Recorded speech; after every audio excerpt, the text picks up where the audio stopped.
Ladies and gentlemen, the story you are about to hear is true. The names have been changed to protect the innocent. Dragnet is brought to you by Chesterfield, made by Liggett and Myers. First major tobacco company to give you a complete line of quality cigarettes.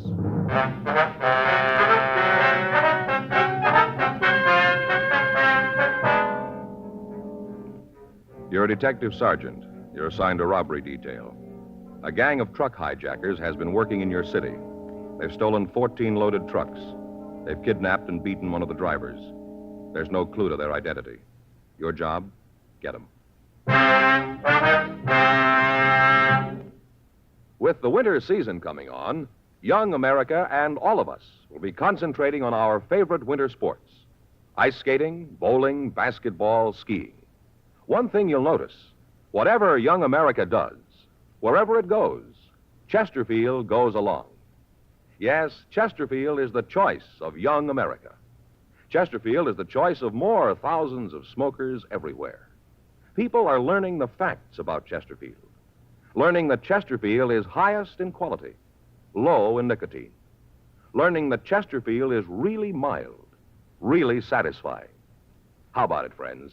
Change to Chesterfield yourself. Smoke America's most popular two-way cigarette. Regular and king-size Chesterfield. Best for you.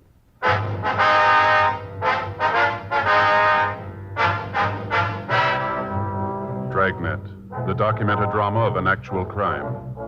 For the next 30 minutes, in cooperation with the Los Angeles Police Department, you will travel step by step on the side of the law through an actual case transcribed from official police files. From beginning to end, from crime to punishment, Dragnet is the story of your police force in action.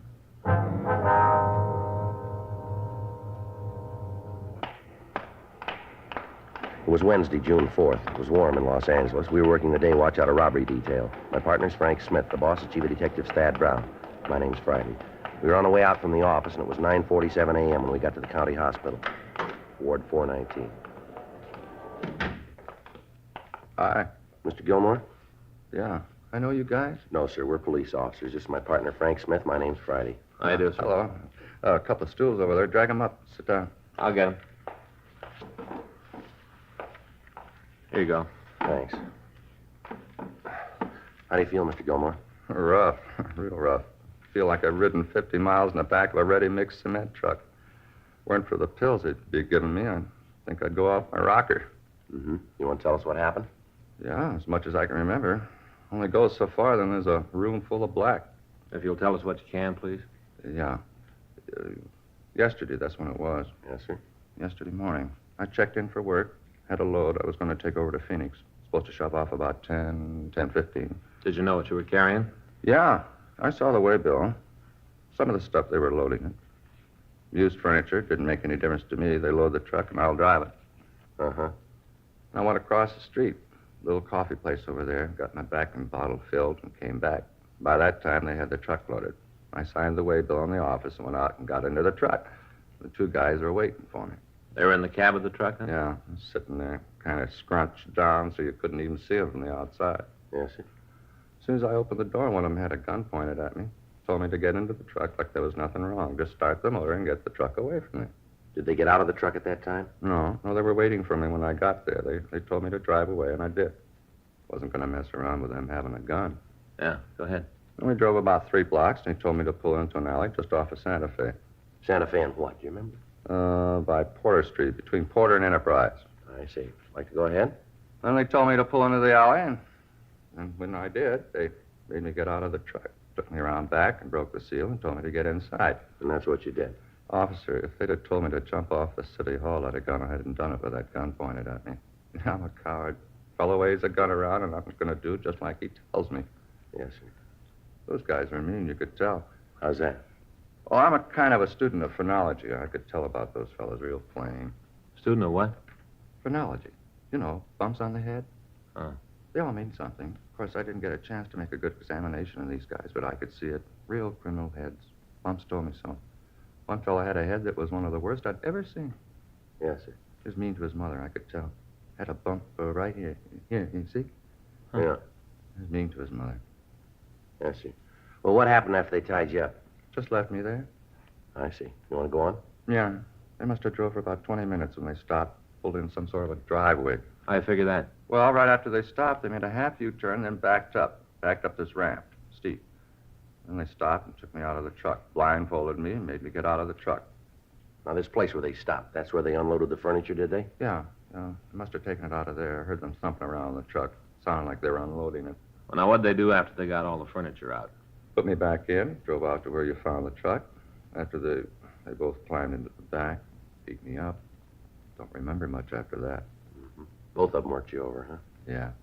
Both of them got in their licks, especially the one who was mean to his mother. He was vicious. He was mean. They kept hitting me with their fists until I just passed out. Couldn't remember anything after that till I came to in the back of the truck. That's when I called the cops and the guys in uniform came out. I guess they're the ones who called you. Yes, sir. Now, is there any way that you might be able to tell us where they took you? You mean when they unloaded the furniture? Yes, sir. Well, I think maybe I got an idea. I tried to figure out how fast they was driving. And after you've been a driver for a while, you get to know. I'd say they were going about 20 miles an hour. We were still in town. My own guess is that they went out Alameda. Must have gone out Santa Fe and then turned on to Alameda. Mm-hmm. I remember hearing kids yelling. That'd probably be Santa Fe High School. Yeah. I guess we went out Alameda to maybe 43rd or 44th, and they turned right. Kind of hard to figure it then. The truck got tied up in traffic. It was hard to tell if they were stopping for that or they're just at a light. Uh-huh. But I'd say that they went out to about Avalon. Yeah. Maybe they went up to San Pedro. I don't think so. I'd say Avalon. Then they turned left and headed for Hawthorne. Not sure how far they went, but I'd figure maybe around Rosecrans, and then they turned a couple more times, and they stopped and drove up that steep ramp. Mm-hmm. Now, you figure they ended up around Rosecrans and Avalon. Yeah. Guess that's not much help, though, huh? Well, it gives us an idea where to start looking. Well, a couple other things that might help you. What's that? Well, it seems that when we started to back up the ramp, I heard a bump, like they backed into a car. They didn't hit it hard, but I bet they did hit a car. Yeah. After that, they pulled the truck forward and stopped and backed up again. This time, they scraped into the side of a house. I could feel it run along the side of the truck. Sounded like they might have torn up some of the wood on the house. Yeah. Will that help any? Yes, sir. We'll have our crime lab check the truck and see if they can come up with anything. Sure hope you can. Oh, you talked to my boss yet? No, sir, but he's been notified, we understand. I bet he's plenty sore about it. Well, we wouldn't know about that, but he should understand that it wasn't your fault. He should, but he won't. I know. That right? Yeah. He doesn't understand anything that doesn't go on his way. Spotted a mile off. What's that, sir? His head. All kinds of bumps.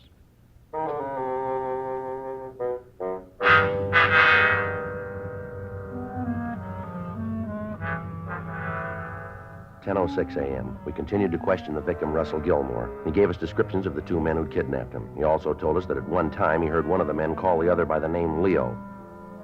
Further, he told us that when the two bandits had taken him from the truck, they'd placed him in a garage. He was able to feel the wall, and he said that he was sure it was a plaster wall, inasmuch as he could feel the studs and the wire holding the plaster. He said that at one time he heard a woman come out of a house and say something to the thieves while they unloaded the truck. He told us that the garage wasn't very large because there was no echo on the sounds that were made in the building. We called the office and got out a supplementary broadcast on the thieves carrying their descriptions. 10:40 a.m. Frank and I left the county hospital and drove over to Central Station. We went up to the crime lab and talked to Ray Pinker. On the right rear fender, we found evidence that the truck had hit a car. Lifted some paint chips. Got them here. Uh-huh. Looks like a blue car, huh? Yeah. We checked the paint with a Ditzer Production color book. Here, I'll show you. We got all the paints cataloged by color. Uh-huh. Here. This is the one. Yeah, but Ray, there are a lot of blues here. How can you be sure this is it? Well, here. You see they got a color patch on each page in the book? Hole in the patch? Oh, this little hole here, huh? Mm-hmm. Well, we just put this chip we lifted from the truck in the hole. Now lay it down. Get this lamp. There. Color matches. Get them the same light, and you can see they're the same paint. Huh. Look at that, Joe. Same. Yeah, I see. Well, what do we got out of it, Ray? Car the truck hit was a 1953 Hudson Jet. It was a single-tone car. You know, the top color matches the body color. Yeah. You only use this on one-color cars unless you got a special order. Uh-huh. Did you find any house paint on the side of the truck, Ray? Yeah. Over here. Might be able to do a little better on that for you. Uh-huh. House the truck ran into is about 36 years old. Might be a little more than that, but it's right around there. How could you come up with that? Been painted 18 times. Figure once every 2 years, you come out with 36. Yeah, but how do we know it's been painted every 2 years? We don't, Frank, just guessing. But the layers of paint are pretty even. Might indicate they did it regularly. You know, didn't let the paint go too far before they redid it. Oh, yeah. Here are the chips of the house paint. Here, I put one of them under the microscope. Here, take a look, Joe. Okay. You see okay? I haven't got a... Wait a minute. I'll adjust it. Yeah. I see what you mean. Now, you notice the first coat was a cream white. Mm-hmm. And they stuck pretty much to that for the next half dozen paint jobs. Then they changed to a barn red. Then to a green, then back to cream white. That goes on for 3 layers, and then to the blue that's on it now. Yeah. Mm-hmm. Well, Ray, if we find the house, can you tell us if it's the same one? Shouldn't be too hard. Aren't many of them around. Well, how many? Well, 18 coats would be 18 factorial. That's multiplying 18 times 17 times 16 times 15, so on to times 1. I got it worked out for you. I hope you have. I'm Here. not with you at all. Here. Well, look. Works out to 1 in 6 quadrillion, 402 trillion, 373 billion, 705 million, 728,000 chances of finding its twin. Oh. That's pretty long odds. Well, if every man, woman, and child on the face of the earth owned 10 houses apiece, there wouldn't be another one like it.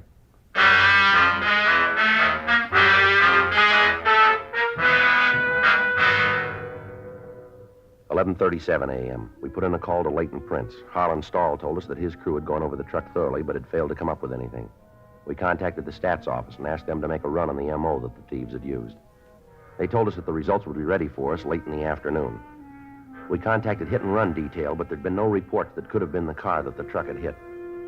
We went to the office and got a large map of the city. Then we drove out to the county hospital to talk to the victim again. We asked him to trace his movements while he'd been held prisoner in the back of the truck. He drew a line down Santa Fe Avenue, up to Alameda, then over to Avalon Boulevard on 43rd Street. From there, he traced the streets down to Rosecrans Avenue. He drew a circle on the map centered on the intersection of Rosecrans Avenue and Avalon Boulevard. He told us that we'd find the house we were looking for inside the circle. Before we left him, we made arrangements for the mugshots to be taken to the hospital for him to check for a possible identification of the suspects. 12:40 p.m. We contacted Records and Identification Division and asked them if they'd had any luck on running the name Leo. We were told that they had 3 possibles for us. The addresses on the packages were not in the area that had been circled by the victim, Russell Gilmore. We got in touch with Lieutenant Jack Smyers and filled him in on the developments. He called Metro Division and made arrangements for 3 additional teams of men to work with us in a search of the streets within the circle drawn by the victim. He also contacted the divisional commanders and asked for their cooperation. The men were instructed to find a residence with a steep driveway leading to a detached garage. The house would have a wooden porch on the right side of the house as it faced the street. It would be damaged to the wood on the porch. Also, there was a possibility that a Hudson automobile would be parked either in the driveway or on the street right next to it. The car would have some damage done to it. 5:15 p.m. Frank and I got back to the office from the search area. Man, I'm sure tired. Oh, I'm with you. A lot of streets out there. Yeah, a lot of houses on the streets. Wonder how the guys from Metro are doing. I don't know. I'll get it. Robbery Friday. Yeah. Mm-hmm. Just a minute. Let me get there. Yeah, okay. Hang on to it. We'll be right out. Right. Well, the Metro boys did some good. Huh? The house. They found it.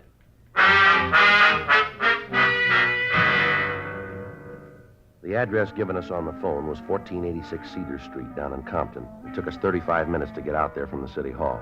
The officers from Metro Division Reserve stood by until we got there. We found the house located on Cedar between Dwight Street and Tawada Avenue. It was a 1-story frame building with a stucco garage in the rear of the lot. On the left front side of the house was a wooden porch which had been scraped by some large object. Several of the pickets in the railing were broken. On the street in front of the house next door, we found a 1953 Hudson Jet painted a light blue. There was a dent in the left rear fender. We couldn't tell for certain, but the color of the car and the color of the paint on the porch seemed to match the chips that we'd seen in the crime lab. While the officers from Metro covered the rear of the building, Frank and I rang the front doorbell. There was no answer. We checked the garage, but we found nothing that would tie the house owners in with the robbery kidnapping. The interior walls of the garage were rough wooden studs. Between them, we could see chicken wire embedded in plaster. The physical description of the house, the ramp leading to the garage itself, and the car parked on the street matched in every detail the picture that we'd been given by the victim. 6:10 p.m. We got the name Conrad Lewis from the mailbox in front of the house, and while the officers from Metro checked it with our office, Frank and I went next door to talk with the neighbors. Yeah? Wonder if we could talk to you, ma'am. Sure. Who are you? Well, it might be better if we got in off the porch. You ain't coming in here unless I know who and what you are. We're police officers. Oh? Yes, ma'am. Here's our identification. Oh, yeah. Well, come on in. Thank you, ma'am. I'm Myrtle Richards. This is my partner, Sergeant Friday. I'm Frank Smith. Oh, how do you do? How are you, ma'am? You just sit down. I'll turn off the television. Thank you. Comedy. I've seen it before a couple of times. I always laugh at them again, though. They're funny. Yes, ma'am. It's a great boon to the people, television. This one's only 12-inch, but I think maybe next year I'll get a bigger one, maybe even color. They got it now, you know. It's true color. It's beautiful. Yes, ma'am. Of course, I ain't actually seen it myself. I just read about it, you know. Beautiful. Oh, I'm a great fan. I got it on all day, right from the early show to the late show. I understand next week one of them stations is going to start an early show. Now, that'll be nice, won't it? Yes, ma'am, sure. I wonder if we could ask you a few questions. Certainly. You just go right ahead. That car out front, does that belong to you? The blue one? Yes, ma'am. Yeah, that's mine. I just got it a few months ago. That's what you're here about, huh? I beg your pardon? About how somebody hit my car? Big dent. Isn't that what you're here for? No, not exactly. Do you know who hit your car? No. I wish I did. If I knew, I'd sue 'em. Imagine hitting a car that's parked right at the curb and not leaving a note or something to say who did it. Person that ran into me must be insured. Wouldn't cost him nothing. All he had to do was leave a card. Yes, ma'am. When was the automobile hit? Do you know? Yesterday morning. I walked down to the market to do some shopping and get some things for dinner, pretzels, potato chips, things to eat while I watched the TV. When I got back, the dent was there. Did it while I was gone. Did it and didn't even leave a card. Yes, ma'am. Could you tell us who lives next door to you, please? Which side? The left side over there. Well, that's Lewis's house. Why are you asking about them? How long have they lived there, do you know? Yeah, I guess it's been about 10 years. They moved in right after Conrad. That's Mr. Lewis, right after he opened up the new store. What line of business is he in? Well, he got some kind of a shipping business. Has deals with different stores all over the state. Did you see Mr. Lewis yesterday? Yes. Matter of fact, I did. He come over like usual at 5:30. He usually come over at that time, does he? Tuesday, Thursday, and Saturday, yeah. You see, there's a TV show he likes to see. I watch it, but his wife don't care for it. She watches something else, so Conrad comes over here. He was here last night. You see him during the day at all? No, I didn't. You know where they are tonight? I'm not sure, but I think they went to the movies. Seems to me Mrs. Lewis said that her and Conrad was going to a show over in town. That's probably for us. I'll get him. I imagine so. Isn't anybody come calling on me this time of night? Oh, it's Henderson, Joe. I'll be right back. Right. Have you noticed any trucks in the neighborhood lately, Mrs. Richards? Oh, well, I'll have to think about that for a minute. Mm-hmm. You don't mean like the garbage or can truck, do you? No, ma'am. Large moving vans. See the others quite a bit. Yeah. Well, now, let me see. Well, there were some people who just moved into a new house down the street. That was about a month ago. That'd help? Well, thank you, Mrs. Richards. Joe, see you a minute. Yeah. Excuse me, please, Mrs. Richards. Yeah, you go right ahead. Yeah. Henderson ran the name Conrad Lewis through the files. Mm-hmm. He's been convicted for armed robbery.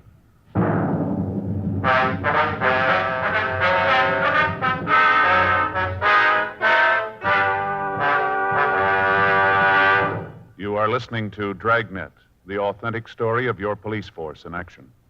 Smokers by the thousands are now changing to Chesterfield because they're learning the facts about Chesterfield. Facts like these. A doctor has been examining Chesterfield smokers for 20 months, almost 2 full years now. We've just received his latest report, and it confirms again no adverse effects to the nose, throat, and sinuses from smoking Chesterfield.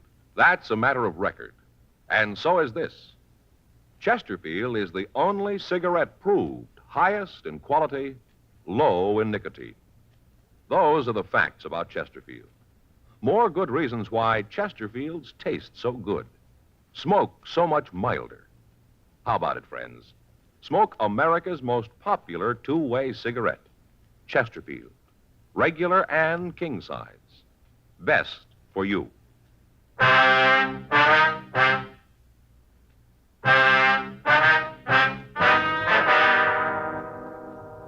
The record showed that Conrad Lewis had been arrested for suspicion of armed robbery 10 years before. He'd been brought to trial, convicted, and sent to San Quentin. He'd served 6 years, and then he'd been released. He was not on parole at the time. Frank and I parked our car down the street from Lewis's house, and we waited for him to return. At 10:57 p.m., we saw a dark-colored Lincoln sedan turn onto the street and swing into the driveway of the Lewis residence. A man and a woman got out of the car and entered the house. Frank and I waited a few minutes, and then we walked up to the front door and rang the bell. Yeah? You Conrad Lewis? Yeah, that's right. Who are you? Police officers. Like to talk to you. Sure, come on in. What's this all about? Something wrong? Do you own a truck? Hmm? A truck. Do you own one? No. You mind telling me what this is all about? Can you account for your time since Monday night? Why? Can you? Look, I don't know what this is all about, and I'm not going to tell you a thing until you let me know what you want. Now, what do you want? The answers to those two questions.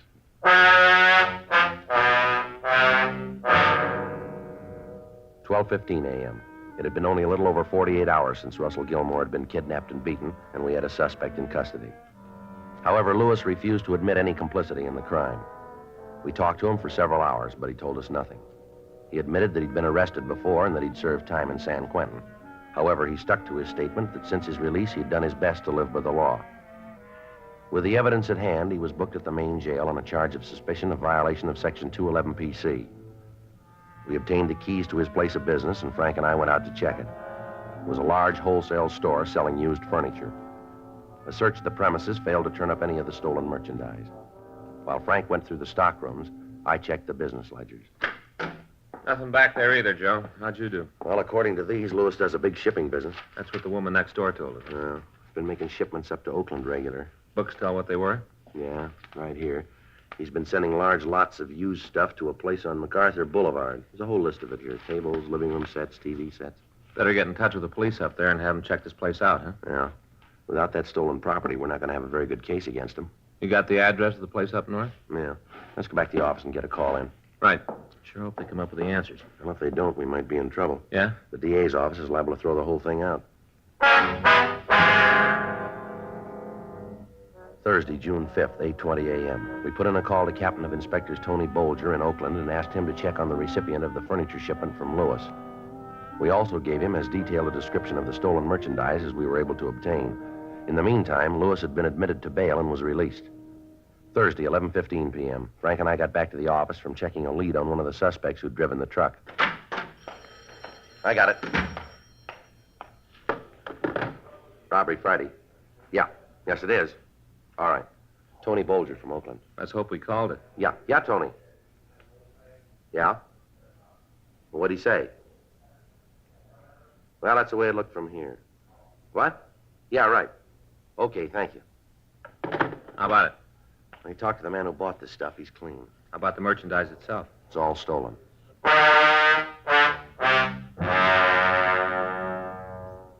11:20 p.m. We got in touch with Lieutenant Smyers and filled him in on the new developments.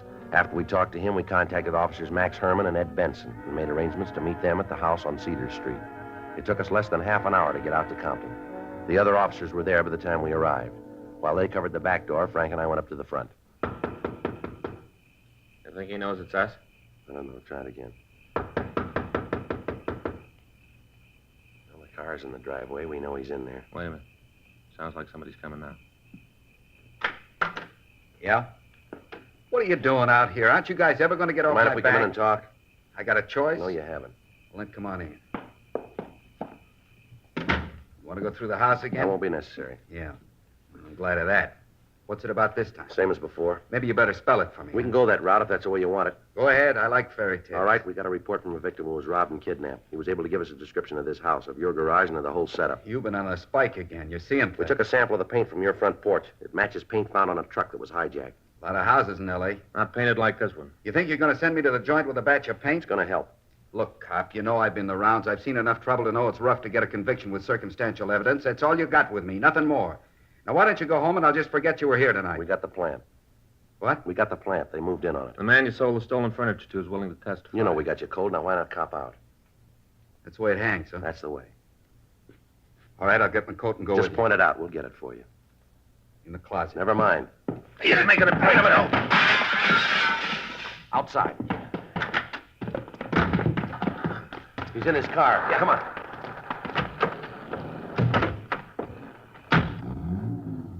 He's heading down toward Rosecrans. Better hit the siren. Right.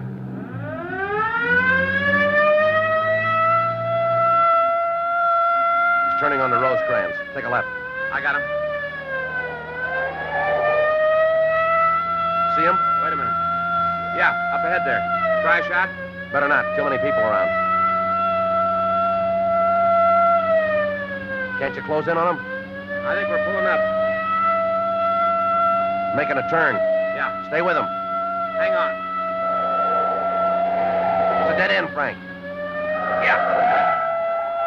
He's in trouble, Joe. Come on.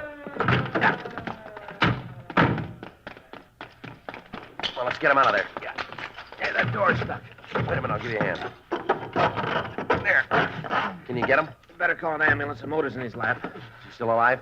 Looks like it. Can you help me here? Yeah, let me get in there. All right. Come on, let's put him down here. Yeah. All right, take it easy, Lewis. I'll call the ambulance. Right. Take it easy, Lewis. We've sent for a doctor. I didn't see the sign. I didn't know the street didn't go through. Lousy break.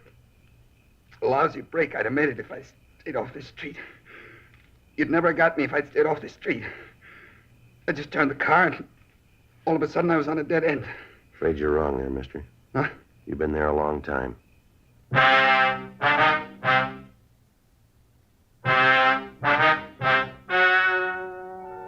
The story you have just heard is true. The names were changed to protect the innocent. On October 14th, trial was held in Department 97, Superior Court of the State of California, in and for the County of Los Angeles. In a moment, the results of that trial. Now, here is our star, Jack Webb. Well, here it is. The most talked about Christmas gift of the year. The Chesterfield Christmas carton. Now featured in nearly 1,300,000 retail tobacco stores from coast to coast. The famous covered bridge has been honored this week by a new Christmas tune, The Kissing Bridge. You'll be hearing a lot of it between now and Christmas. So give the gift that everybody's talking about. America's most popular two-way cigarette. Regular and king-size Chesterfield. Premium quality Chesterfield. Best to give, best to get for Christmas.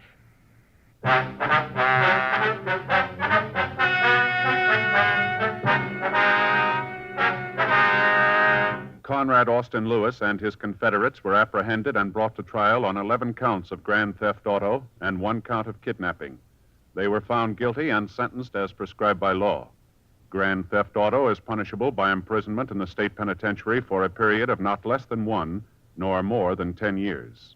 Kidnapping is punishable by imprisonment for a term of from 1 to 25 years in the state penitentiary.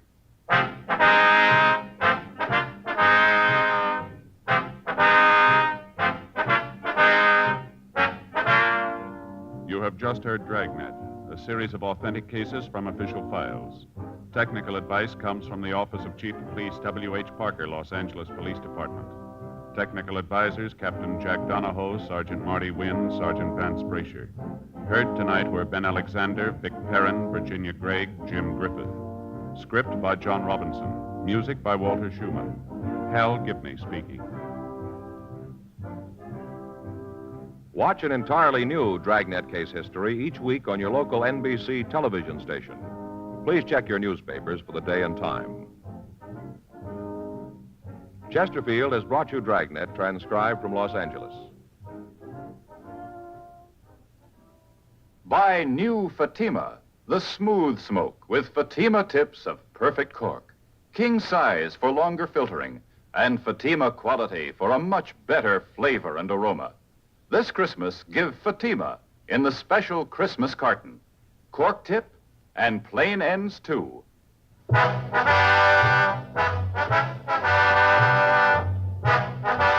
Hear Merrill Miller and the news next on the NBC Radio Network.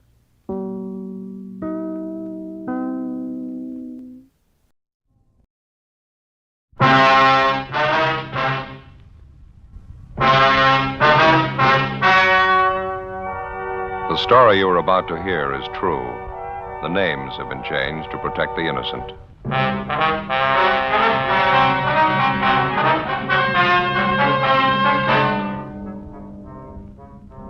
You're a detective sergeant.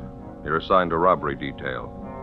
Two armed bandits invade the home of an elderly couple in your city. The aging husband is tortured unmercifully before he reveals the hiding place of his valuables. The two thieves make good their escape. Your job? Get them.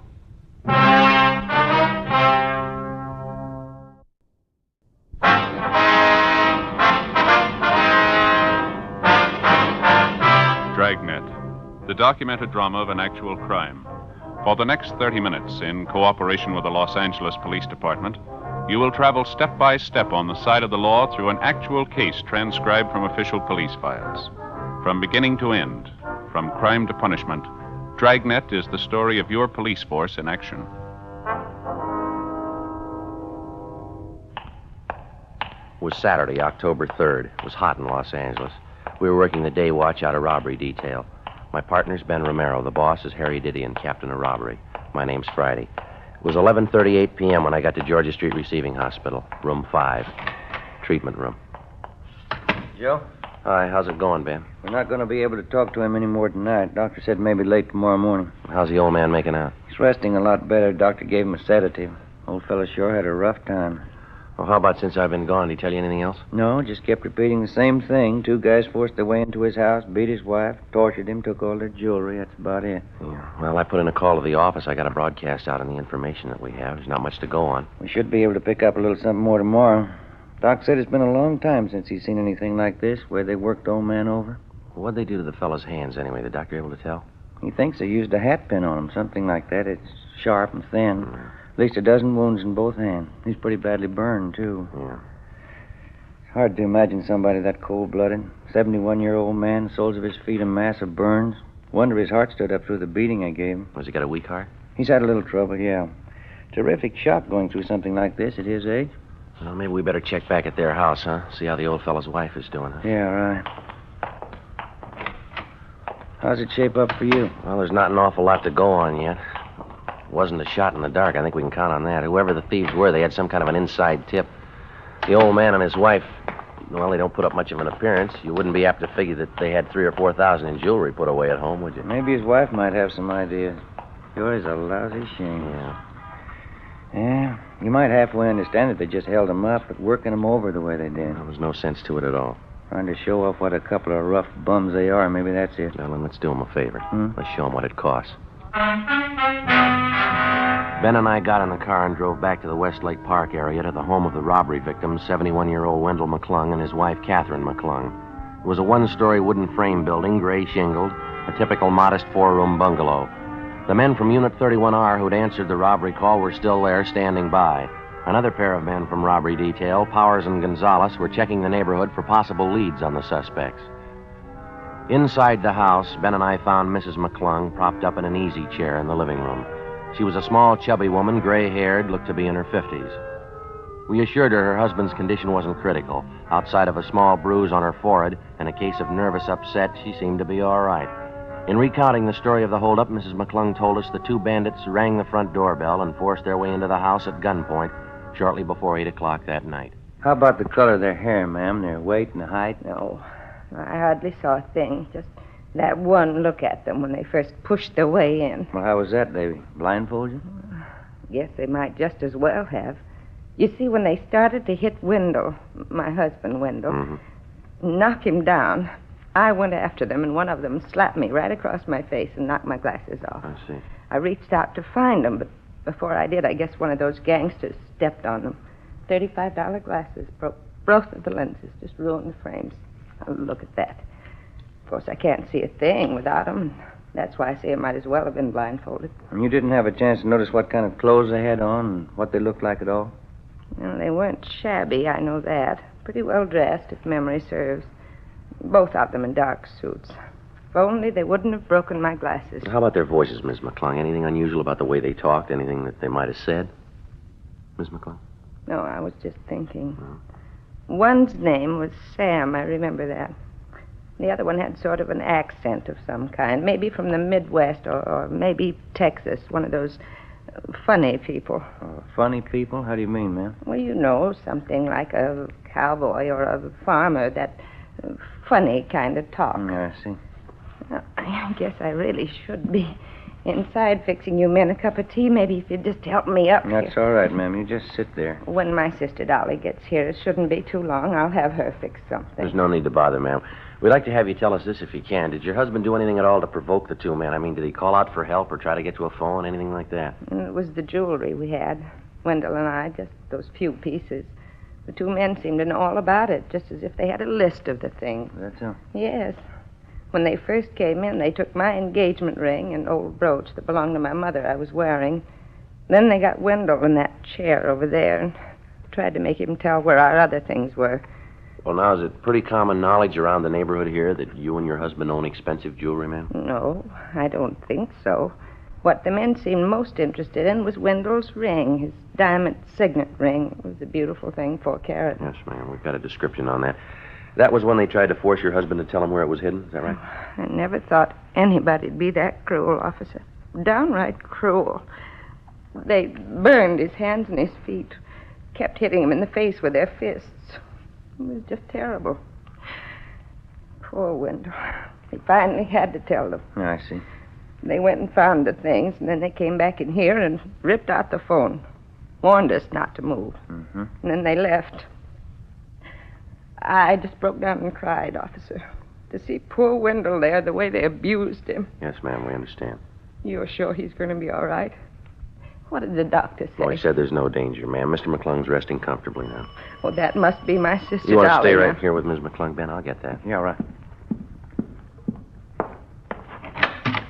Joe, Hi, Jess. You and Powers do any good? I've been checking through the neighborhood 3-4 blocks around. Not an awful lot. A lot of people know the McClungs. Few of them know about their having jewelry. None of them saw anything unusual going on tonight. The thieves used a car. We know that. Didn't anybody at all spot it?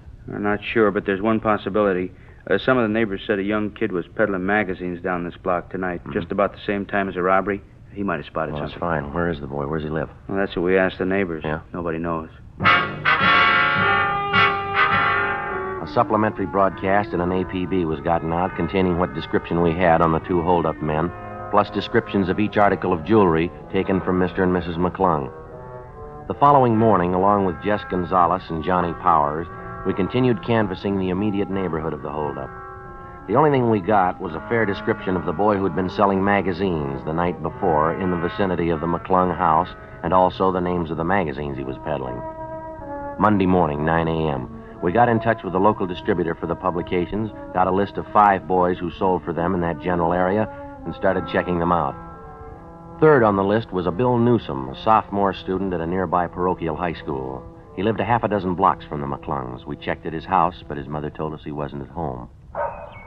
I'm sure Billy won't be long. Thank you, ma'am. Right in here, officer. Just go ahead. Well, thank you.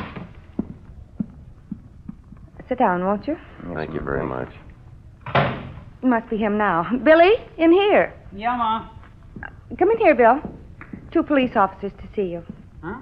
Bill, this is Sergeant Friday and Sergeant Romero, my son Bill. How you How you doing? doing? Would you excuse me? I'm going to have to start fixing dinner. You go right ahead and have your talk with Bill. I'll be out in the kitchen. All right, ma'am. Thank you very much. You speak right up now, Bill. Try and help the officers all you can.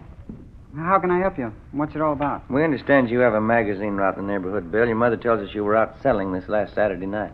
Yes, sir, that's right. Thursdays and Saturdays, they're my regular nights. Mm-hmm. I don't really sell, though. How do you mean, son?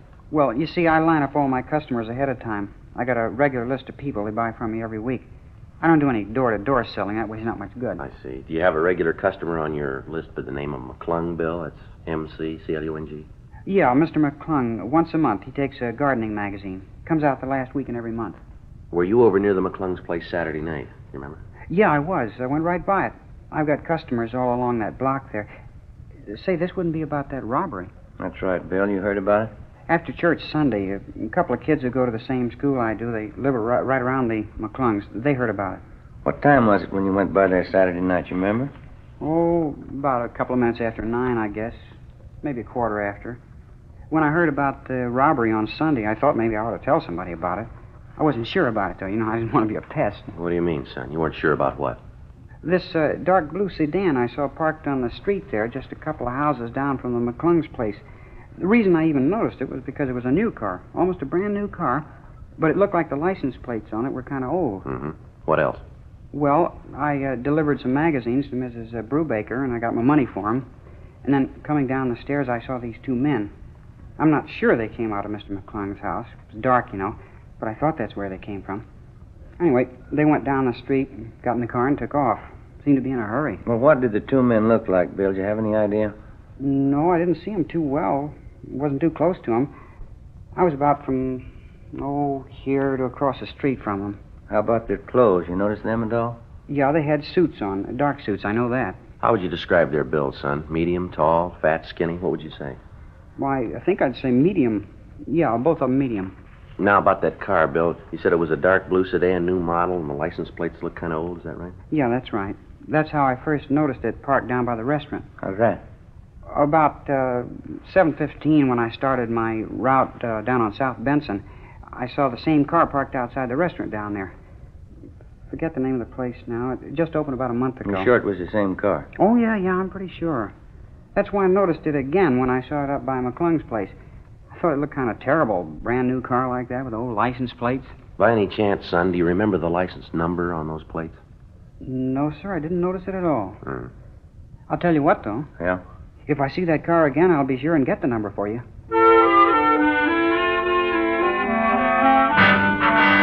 Before we left the home of 16-year-old Bill Newsom, we got a complete description of the car which he'd seen parked near the McClung's home on the night of the robbery. He told us it was a 1950 Hudson, four-door sedan, dark blue, white sidewall tires. We relayed the information downtown to robbery detail.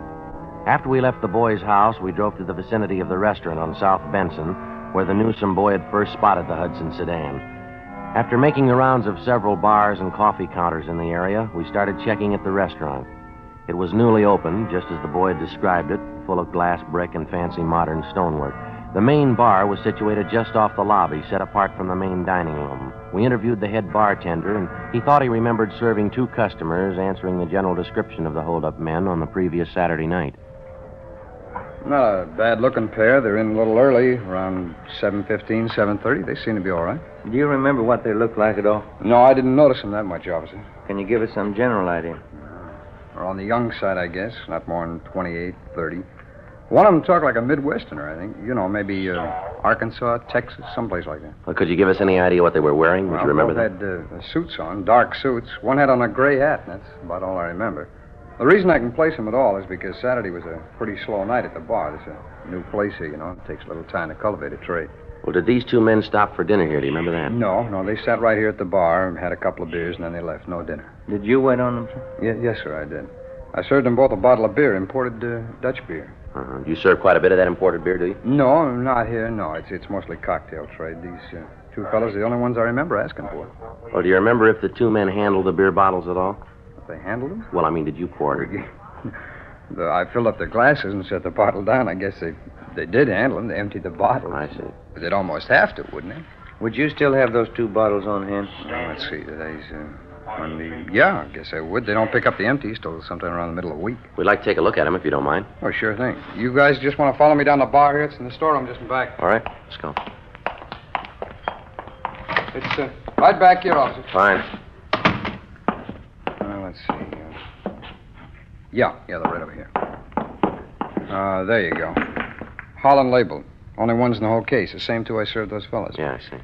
What do you think? Fingerprints? Maybe. And as soon as you get the fingerprints, you can pick them up, can't you? Yeah, when we find the men they belong to. Monday, 6 p.m. We called Leighton Fingerprints, and they came out to check the evidence.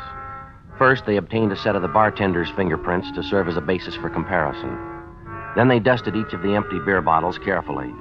After the various sets of prints were lifted off the bottles, the men went back to the office to run the sets through, classify their findings, and then turn them over to R&I for further checking. While they worked on it, Ben and I ducked out and had a sandwich and a bowl of soup for dinner. 7:25 p.m. We got back to the city hall. I sure am getting tired of the kind of food that guy serves, Joe. It seems to get worse every time I go in there. Yeah, it wasn't very good, was it? I'm willing to bet I know his formula for the soup. 2 gallons of hot water and 1 bouillon cube. Well, I've gone and done it before. I may still do it again. What's that? Bring my dinner from home in a paper sack. Pack a thermos full of hot coffee. Be a better deal than across the street. I don't know about that. You remember the last time you had your wife fix you up a thermos full of coffee? Yeah, I almost forgot. Wasn't any better than the stuff across the street. Hi. Where you two been? Hi, Jess. Getting something to eat? Leighton Prince called just a minute ago. Told them I'd give you the message. What's that? Well, the prints they lifted off those beer bottles, checked them through the record bureau. Yeah. Found 2 sets. They made both of them.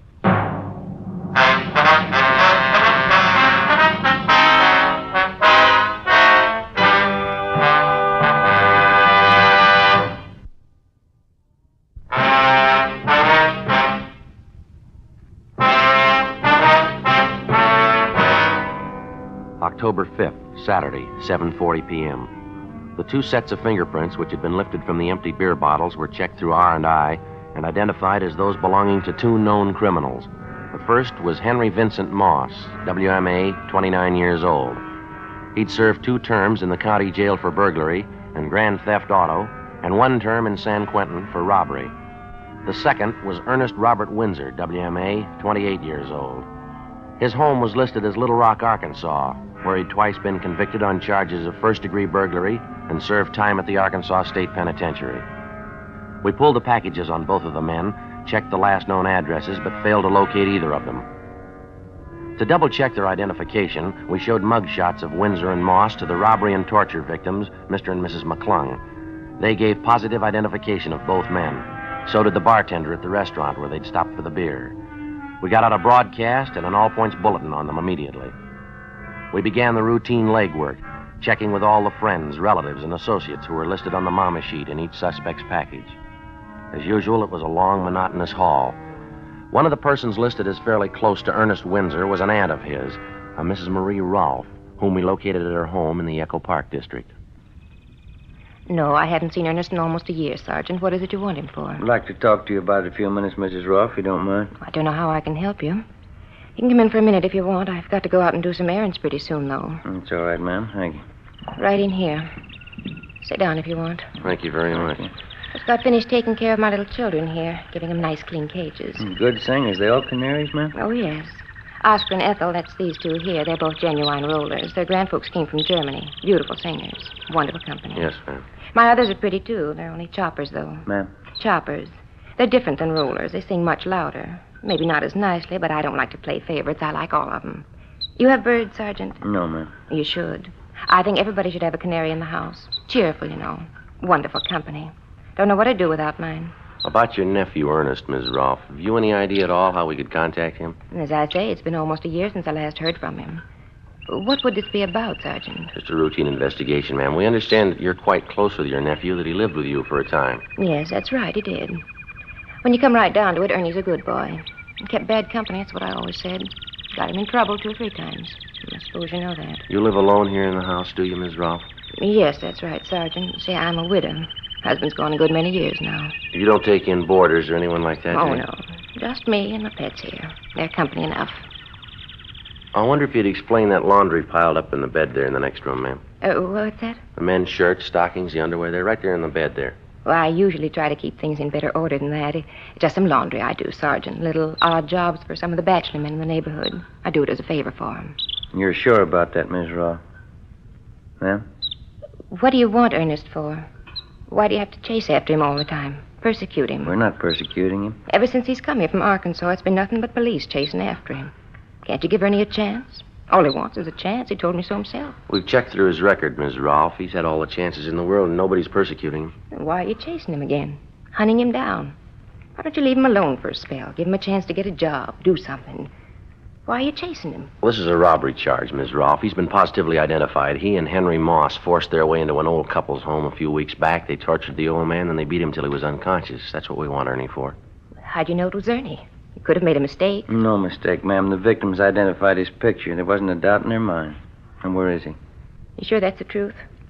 You sure it's Ernie again? Yes, ma'am. Again. You can have all the proof you need. And the last time he told me he swore on the memory of his own mother. He swore he wouldn't do anything wrong again. I guess I just don't know Ernest. Where is he, ma'am? You want to tell us? It's the last time, Sergeant. I'm sorry. Ernie's had his last time. Yes, ma'am. He's sleeping. The room over the garage. You'll find him there. Ernest Windsor was apprehended and placed under arrest. His room was searched, as well as the entire home of his aunt, Mrs. Marie Rolfe. We failed to find a trace of any of the jewelry stolen from Mr. and Mrs. McClung. After we made arrangements for a stakeout on the house, Windsor was taken downtown to the interrogation room, where Jess Gonzalez, Ben, and I questioned him for 5 hours. He refused to tell us anything.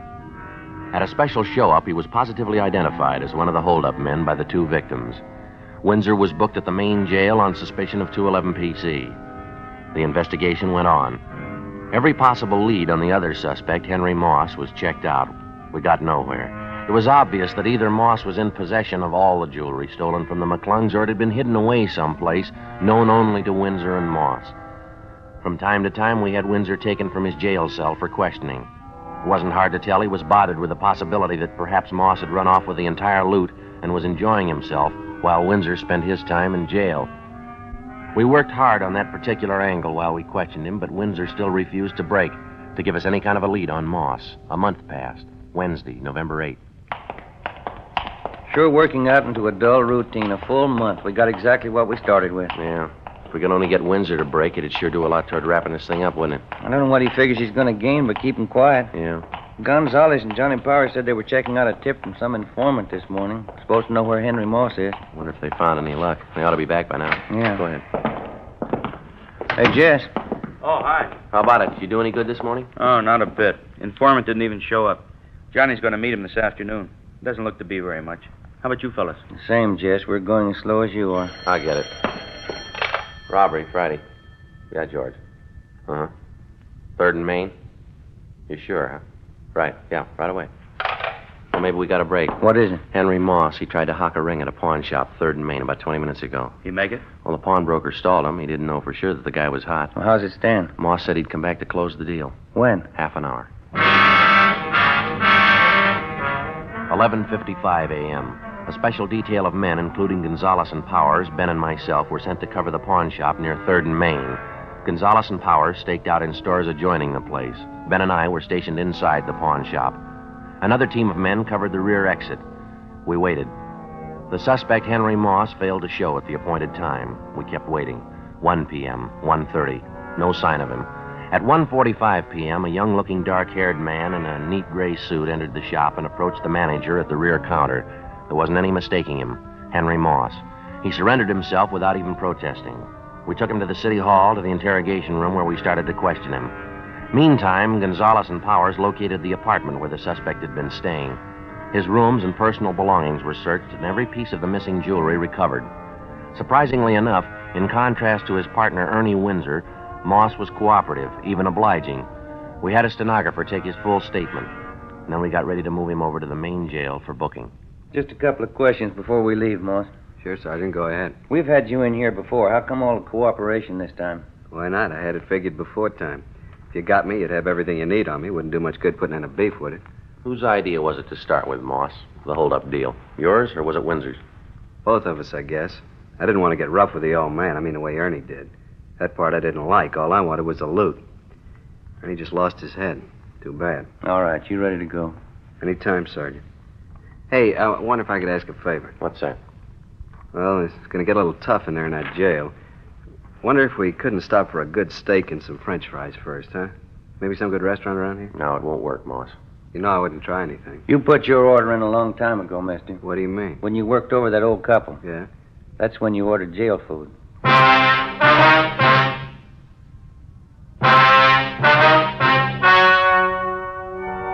The story you have just heard was true. The names were changed to protect the innocent. On March 2nd, trial was held in Superior Court, Department 88, City and County of Los Angeles, State of California. In a moment, the results of that trial.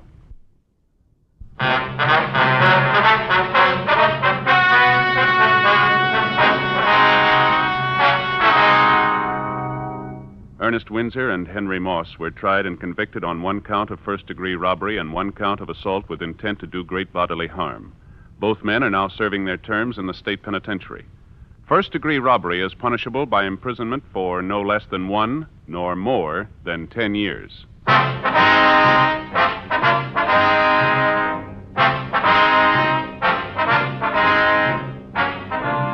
You have just heard Dragnet, a series of authentic cases from official files. Technical advice comes from the Office of Chief of Police W.H. Parker, Los Angeles Police Department.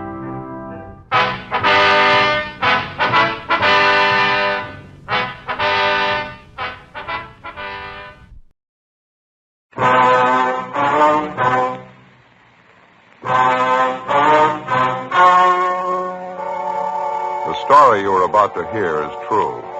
The names have been changed to protect the innocent. Fatima Cigarettes. Best of all, king-size cigarettes brings you Dragnet.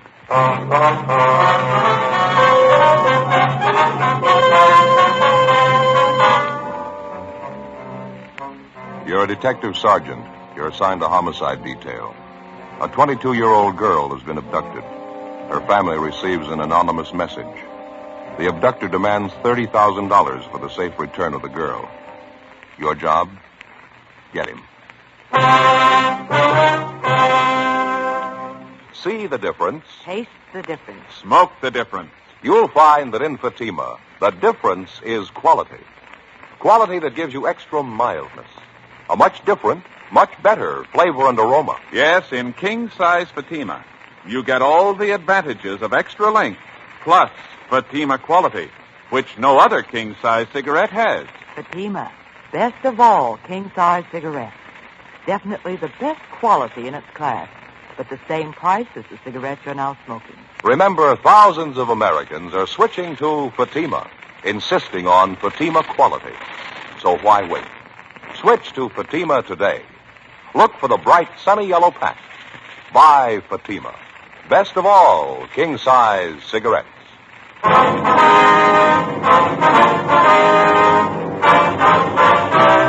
Dragnet, the documented drama of an actual crime. For the next 30 minutes, in cooperation with the Los Angeles Police Department, you will travel step by step on the side of the law through an actual case transcribed from official police files. From beginning to end, from crime to punishment, Dragnet is the story of your police force in action.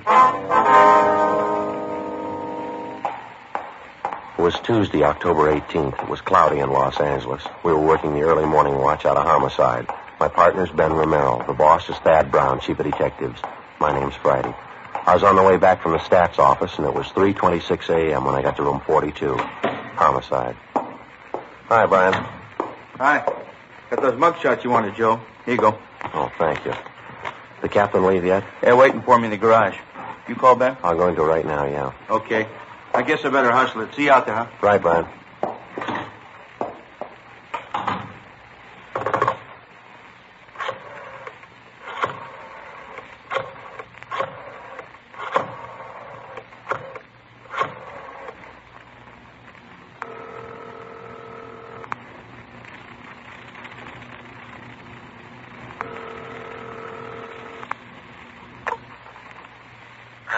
I'm sorry to wake you, Ben. This is Joe. How you feeling? Oh, hi, Joe. What time is it? 3:30 a.m. How's the sore throat? Oh, it's a lot better. Ought to be back to work tomorrow. Well, we need you now, Ben. You want to be ready in about 20 minutes? I'll pick you up. 20 minutes? Okay, what's the matter? Man by the name of Martin Sullivan, official down at the Third National Bank. Yeah, what about it? He's got a 22-year-old daughter, or he had one. Huh? She's gone.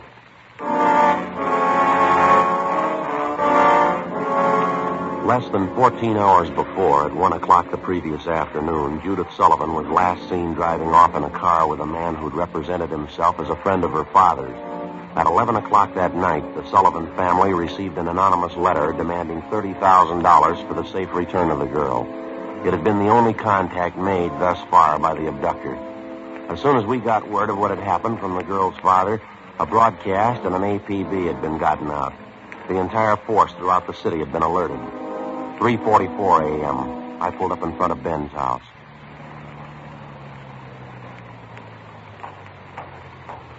Good morning. Hi. You made good time. Where are we headed? The Sullivan home out on Castro Boulevard. Thad Brown's out there now with Brian. Any leads to go on? No, not so far. The girl disappeared a little before 1 o'clock yesterday afternoon. Note from the abductor came through last night. They're asking $30,000. Oh, I don't get it. Sullivan hasn't got that kind of money. Yeah, I know that. Poor guy's almost out of his mind. Mrs. Sullivan, too, they're all broken up. Fill me in. How'd it happen? Well, the girl was taken from a business school that she goes to. Man had her called out of class. He told her her father was sick. Said he was a friend of the family. How about the teachers? What was their story? Well, they said the girl didn't want to go with the man at first, but he finally talked her into it. Kept telling her father was dying. Yeah, lousy thing. Did he use the car? Yeah, blue sedan. That's all we know. Witnesses didn't get the make or the license number. Any description on the man? Yeah, they say about 5'9", 160, brown suit and dark hair. Is that all? That's it.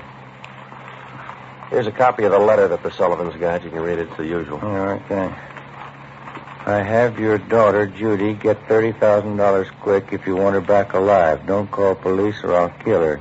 Contact you later, signed The Wolf. Who's he kidding? I don't know. I could think of a better name. Well, here we are.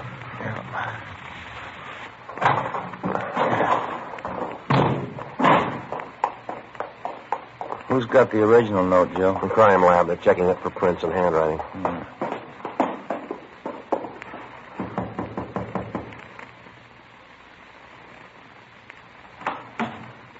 Hi, Joe Romero.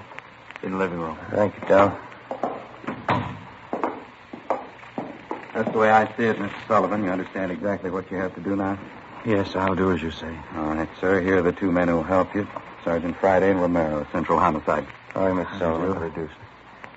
Mr. Brown, are you sure about all this? I keep thinking he might get frightened. He might do something to her. Believe me, Mr. Sullivan, it's the only way. I know how you must feel, but we can't do anything else. All right. I want to see Mrs. Sullivan first. Will you excuse me? I'll be ready in a moment. All right, fine. What is it, Chief? Any development? Back here, in the dining room.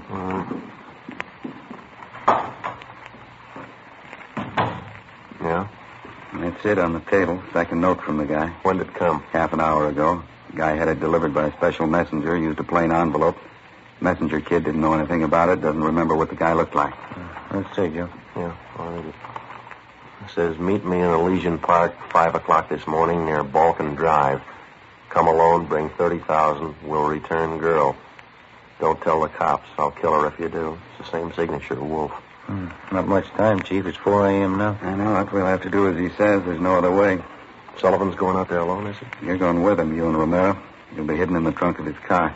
All right. Anything else? Any plan you want us to follow? Get him, that's all.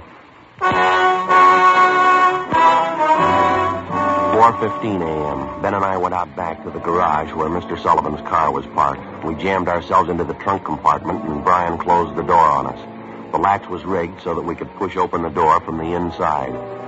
A few minutes later, Mr. Sullivan came out, got in the car, and we drove off. At 3 minutes to 5, we pulled up at the designated meeting place up in Elysian Park. We waited. Nothing happened. 5 minutes past 5 a.m. Still nothing. Outside, it started to thunder. Rain starting, man. Windy. Joe? Do you hear it? Yeah. A car coming up the road toward us, sounds like. Yeah. Wait a minute. Coming over this way. Yeah, sounds that way, doesn't it? Are you ready? Right. All right, easy. Coming back here. Watch it now.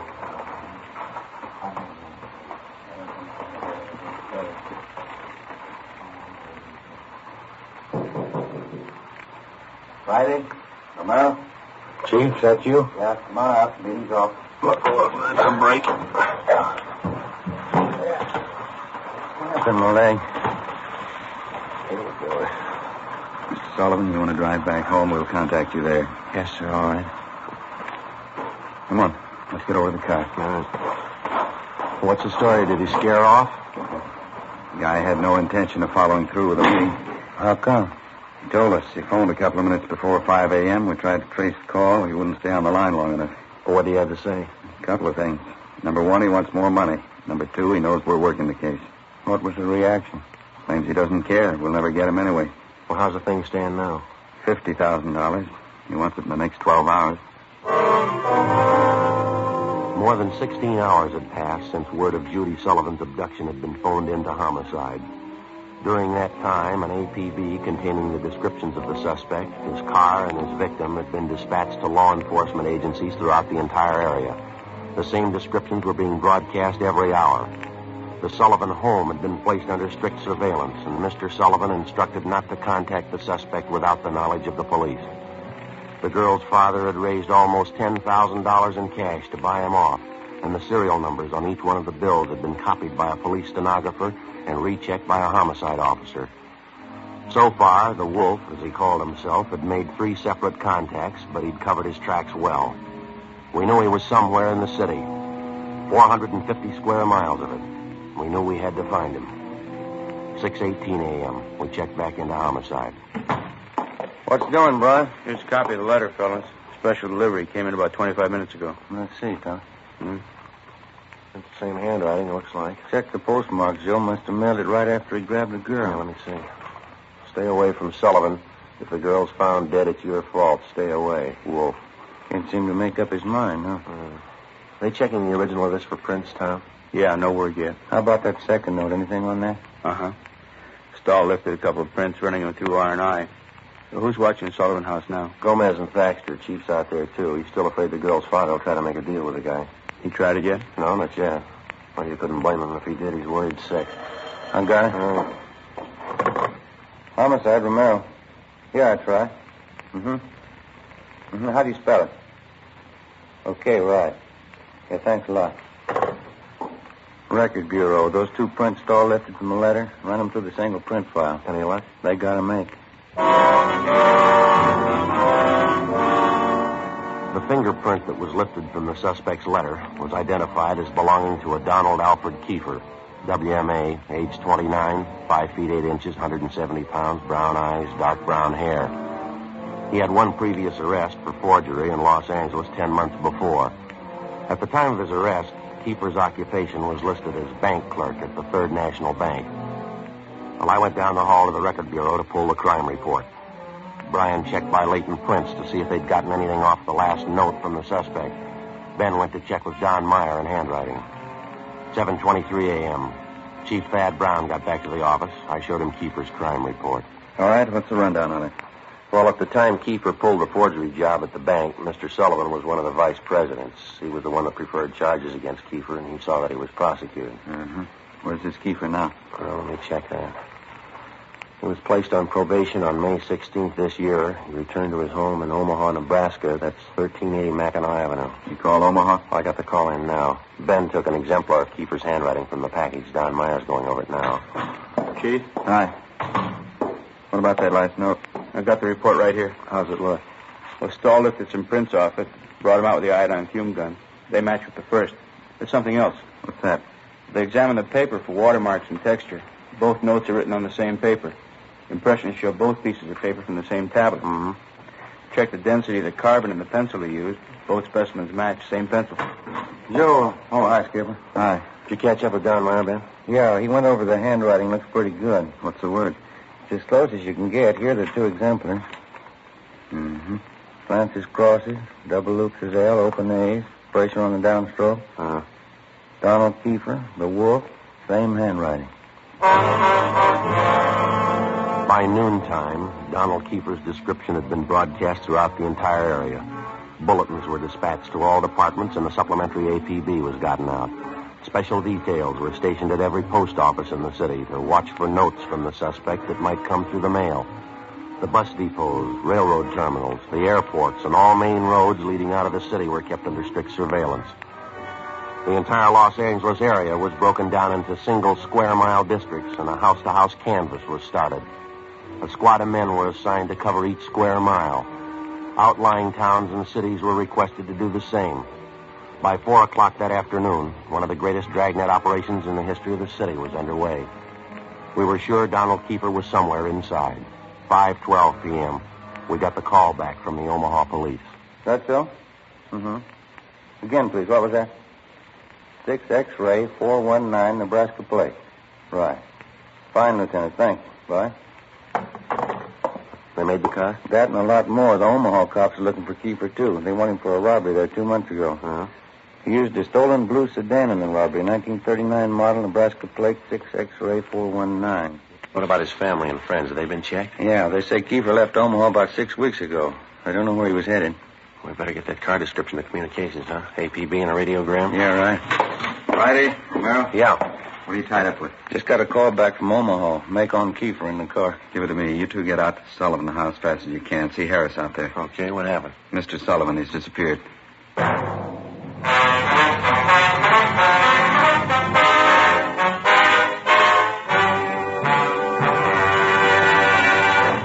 You are listening to Dragnet, authentic stories of your police force in action. Millions heard it.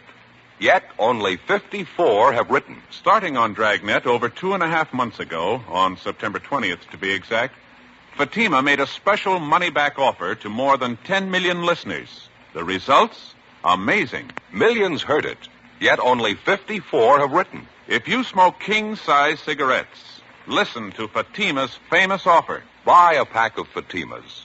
Enjoy their extra mildness and superbly blended tobaccos. If you're not convinced Fatima is better than the king-size cigarette you're now smoking, just return the pack and the unsmoked Fatimas before January 1st, and we'll give you your money back plus postage.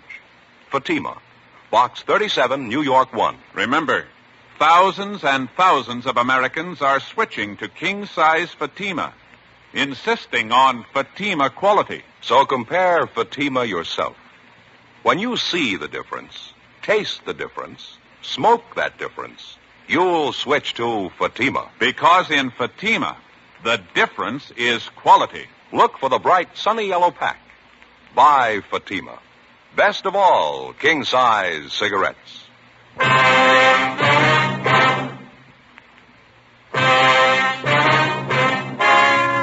Wednesday, October 19th, 5:48 p.m. Ben and I drove out to the Sullivan home, where we checked with Bert Harris, the man who'd been assigned to watch Mr. Sullivan. He told us that at about 3 o'clock that afternoon, the father of the missing girl had a phone call. He said he had to go down to the bank, and Harris went with him.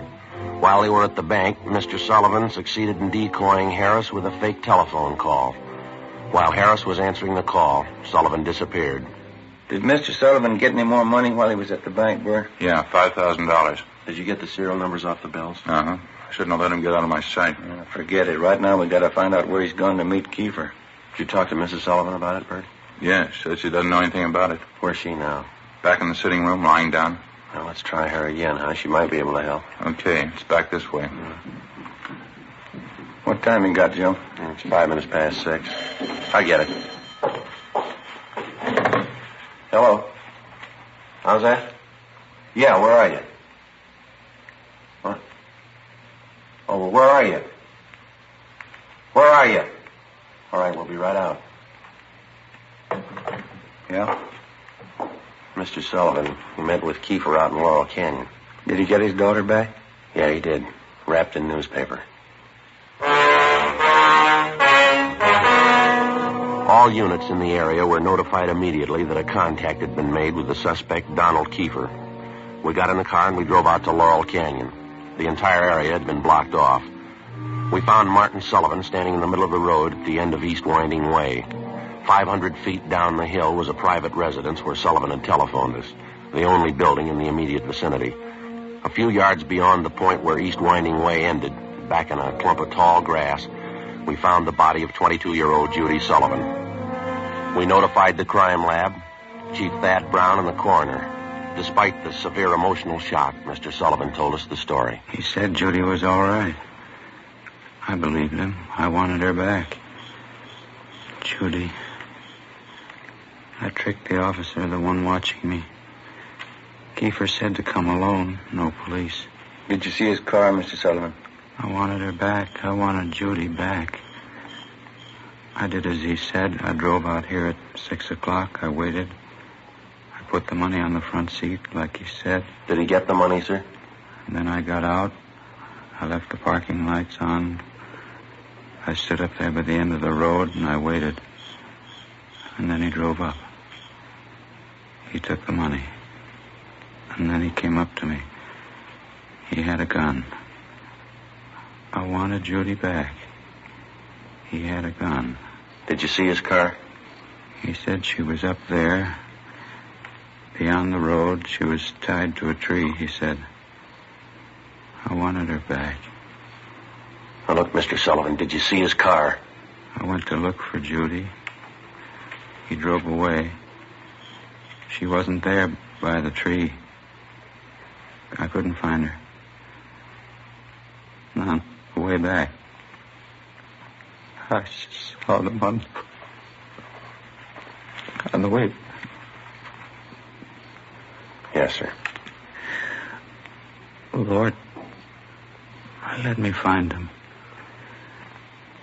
Oh, Lord, let me kill him.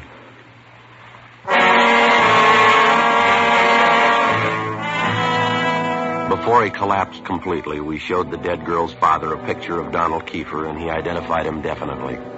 The information was immediately relayed back to Central Division and rebroadcast over our entire radio system. Teletypes were dispatched to sheriff's offices and communications sent to law enforcement agencies throughout the country. 9:52 p.m. The house-to-house search was intensified. The Dragnet operation in which we hoped to trap the killer was drawing slowly inward. A few minutes before midnight, Ben and I drove back downtown to the crime lab to check with Lieutenant Lee Jones. Hi, fellas. Come on back. Anything yet, Lee? Just checking over these towels here. Found them wrapped around the girl's body inside the papers. Funny thing about them. What's that? All yesterday's papers. Every story about the girl's disappearance has been clipped out. How about the towels? Any laundry marks at all, Lee? Nothing so far, Joe. Every one of them clipped off. Morgue post the body yet? You're doing it now. Nasty one. Yeah, it sure is. Any footprints or tire marks out where they found the body? No, lots of them. Got two of the men checking them now. One thing... What is it, Lee? I don't know. Under the seam here, this towel. Wait a minute. Give me that pair of snippers, will you, Joe? Yeah. Here you go. Thanks. Press back under the seam here. There. That's one tag he missed. Yeah? Can you read the marking? Greenway Apartments, Los Angeles. 12:34 a.m. We located the Greenway Apartments in the East Wilshire district, and we checked with the manager. He identified Kiefer's mugshot, but he said he hadn't been home to the apartment since the day before. We called the crime lab, and we went up to check the suspect's apartment. One look was enough. Lieutenant Lee Jones found specimens of the Sullivan girl's blood in the wash basin and the bathtub drains. In an adjoining garage, we found the car which Kiefer had used. A blue sedan, Nebraska plates, 6 X-ray 419. A cancellation of the want order for the car was issued and a stakeout placed at the apartment and in the garage in case Kiefer decided to return. All that night and into the next day, the citywide dragnet went on. There was no sign of the killer. At 2:10 that afternoon, the first piece of ransom money showed up. It was at a used car lot on the corner of Beverly and Naylor Streets. 2 hours later, another piece of the money turned up at a busy downtown department store. In both cases, the man who passed the stolen money was finally identified as Donald Kiefer. Details were strengthened in both areas where the money appeared. The search went on. 6:42 p.m. Ben and I got a call to meet Chief Thad Brown at the Hollywood Division Station. Tommy Bryan from Central Homicide was with him. This is the way it stacks up now. This pin map over here, this is where we're concentrating the search. This area here. How about the lead we had on him downtown? Didn't it work out? No, the last 20 minutes we picked up 3 possible leads on the man out in this neighborhood here. East of Vine, south of Franklin, west of La Brea, north of Santa Monica. More ransom money show up? You got it there, Brian. Read it off. Yeah. 5:35, Sunset and Highland. Newsboy thought he saw Kiefer crossing the street. 20 minutes later, a salesgirl in a diamond store up on Hollywood Boulevard thought she saw him. 10 minutes after that, he was reported seen near the intersection of Hollywood Boulevard and Las Palmas. You figure the reports are reliable? They were all checked out. Didn't put too much faith in him till a few minutes ago. How's that? $5 bill was passed at a cigar store, Hollywood Boulevard and Hawthorne, ransom money. We've already doubled the number of men and cars in the area. Men stationed at every intersection to keep an eye on pedestrian traffic. We're covering everything. Streets, stores, covering the whole neighborhood. I'll get it. Homicide, Brian. Yeah, just a minute. You, Chief. Oh. That, Brian? Yeah. Where? When was that? No, stay there. We'll be right there. Goodbye. Another piece of ransom money. Where'd it turn up? A theater on Hollywood Boulevard between Fairview and Hawthorne. Who passed the money? They think it was Kiefer? They're positive. They say he's in the theater right now. The information on Kiefer was phoned into communications immediately, and within a few minutes, men and cars converged on the neighborhood. The 1/2 mile area around the theater was completely blockaded. Every exit and entrance to the theater was covered. 7:23 p.m. Ben and I, along with Chief Thad Brown and Tom Bryan, met in the theater manager's office. Brown outlined our plan of operation. At 7:32 p.m., a detail of 14 men walked down the side aisles on the main floor of the theater and took up their posts on either side of the orchestra pit. The picture was stopped and every light in the theater was turned on. Chief Brown, Bryan, Gomez, Thaxter, Ben, and myself went down the aisle and up onto the stage. Chief Brown made the announcement. Ladies and gentlemen, would you all be quiet for a minute, please? We're sorry to interrupt the picture, but this is a very important matter. We're police officers. Maybe you've read about it in the papers. A girl by the name of Judy Sullivan was abducted and murdered the day before yesterday. We think we've traced the man who murdered her to this theater. We believe he's in this theater now. We're going to search the theater row by row, and we'd like to ask your cooperation. There's no need to be panicky or afraid. Those who wish to leave now may do so. Leave by the main entrance. Each one of you will be checked as you go out the door. For the benefit of the man we're looking for, don't try to escape. Every exit is covered. The entire area is blockaded. Don't place any more lives in jeopardy. All right, now... Hey! Hey, right there! There it goes! There! Outside exit! Come on, Ben. Joey, hurry down the alley, heading to the basement. Backstage, Joe. We can make it from here. All right, come on. Through here. Down here. Right with you. In here.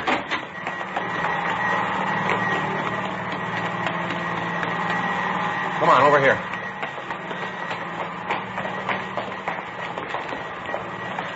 Air conditioning unit for the theater. Yeah. I don't see him, do you? No. You can't get out. There's just 2 exits. We got them both covered. Look out, Ben. There he is. All right, keep her, hold it. All right, throw your gun over here. Come on, throw it out.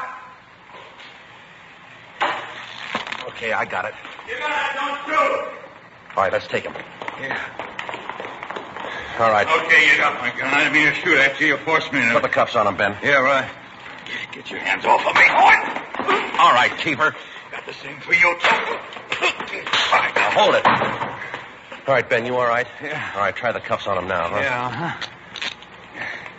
Got him, huh? Yeah. It's a rough one. Hey, it's starting to rain again. It's really pouring out there. Yeah? Guess you better get him out the car, huh? What's the hurry? How do you mean? Why spoil a good rain?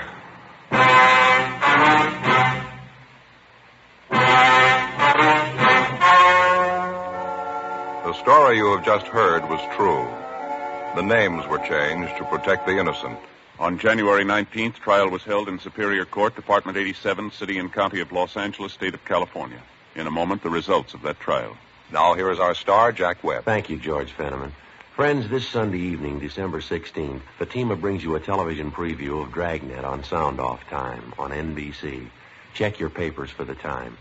Now, it's an actual case history filmed right on the spot, right at the City Hall, downtown Los Angeles. Starting in January, Dragnet will be seen regularly on television, in addition to Dragnet Radio. Now remember, Fatima is making all this possible and making it possible for you to give the best this Christmas to everybody who smokes king-size cigarettes. Fatima in the new holiday gift carton. It's the smartest of all Christmas cartons, just as it should be, because Fatima is the best of all king-size cigarettes. Give Fatima.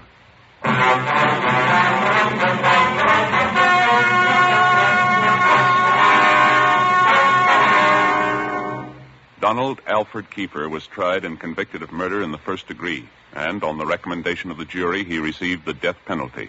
He was executed in the lethal gas chamber at the State Penitentiary, San Quentin, California.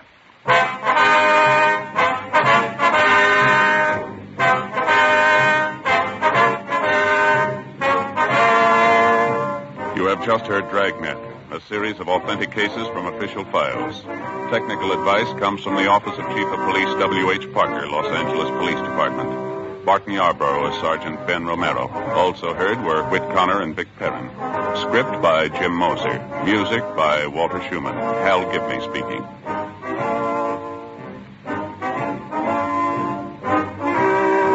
Fatima Cigarettes, best of all king-size cigarettes, has brought you Dragnet, transcribed from Los Angeles.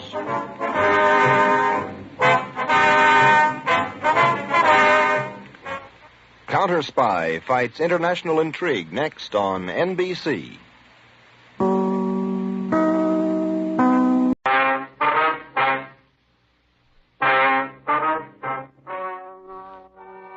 Ladies and gentlemen, the story you are about to hear is true.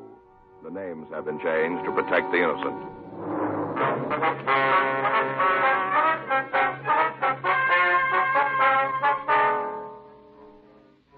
You're a detective sergeant. You're assigned to burglary detail. You get a call from a citizen that a burglary is in progress. You know the exact location. Your job, stop it.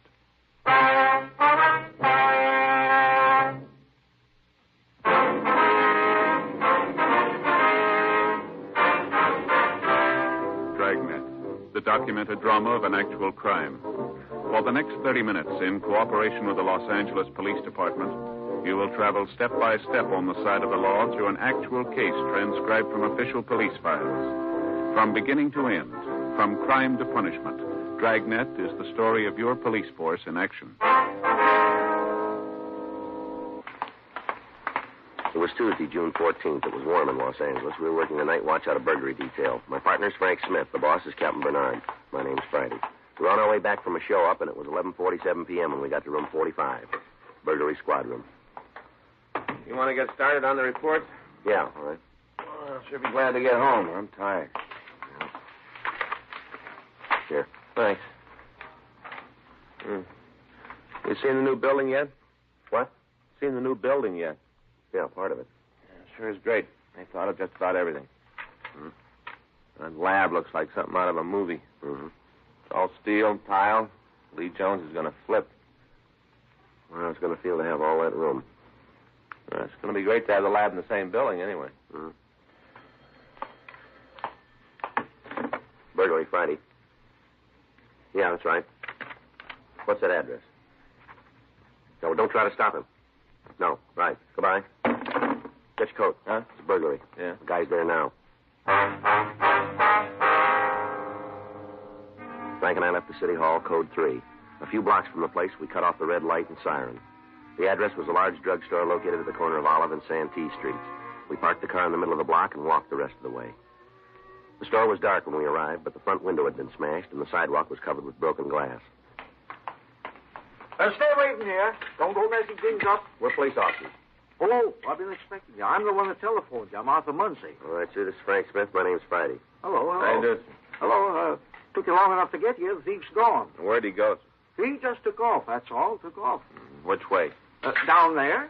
There, right down the street. Do you have a car? I don't know. I didn't see one. Mm-hmm. Well, if he did, he didn't drive it. He ran away down the street, you see? See? That way. Now, how long ago did he leave? Right after I called you. I come back here to keep an eye on him. He crashed through the window and took off. Running just as fast as he could down that way, the street. What did he look like? Can you tell us? Sure. I got a good look at him. Real good when he come out through the window. He kind of laid on the sidewalk for a minute, like he was hurt. Right after that, he ran off. All right, sir. Now, if you give us a description. Oh, you want it just the same as I give it to the other fellows? Who's that?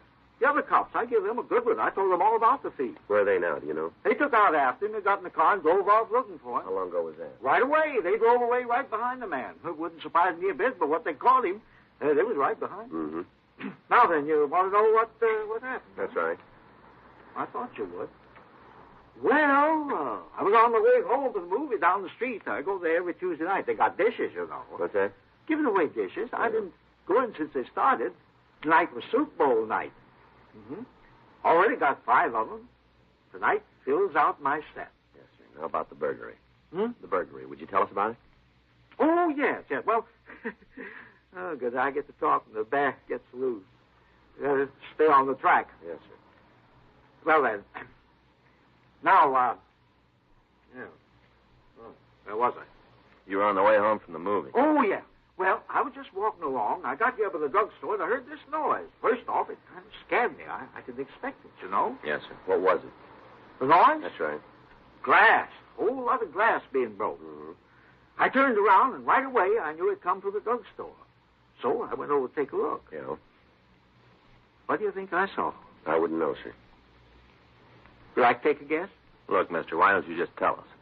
This fella was laying right on the floor, right in the middle of the floor, the glass all over. I guess he'd fell on one of the showcases. He sure broke it all up. Mm-hmm. Just laying there, not moving at all. Then, all of a sudden, quick like, he jumped up, and that's when he saw me, standing there looking right at him. He saw me. Yes, sir. Right off. I knew he didn't have no right in the store. I knew it right away. Mm-hmm. You know how I knew? Yes, sir. I have an idea. You?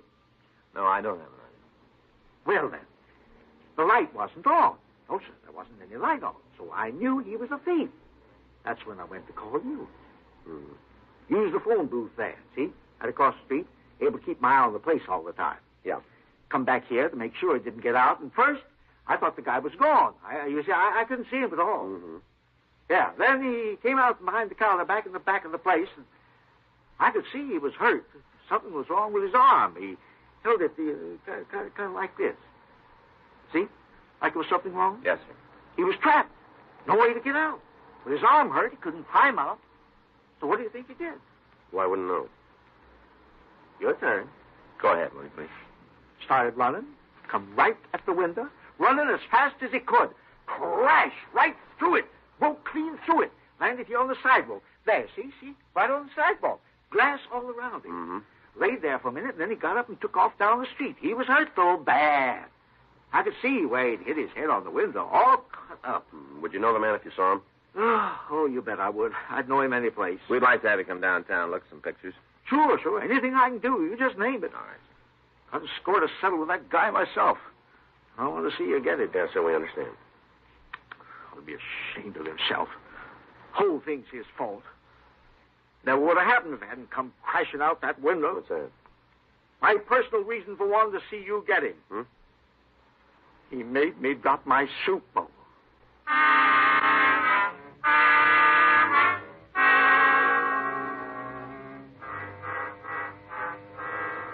We got a complete description of the suspect, and a local broadcast and an APB were put out.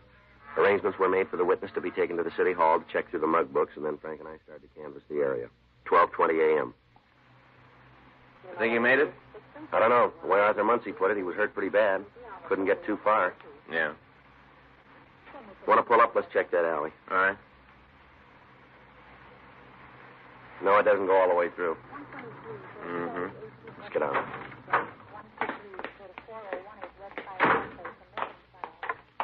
I'll cover the far side, Brian.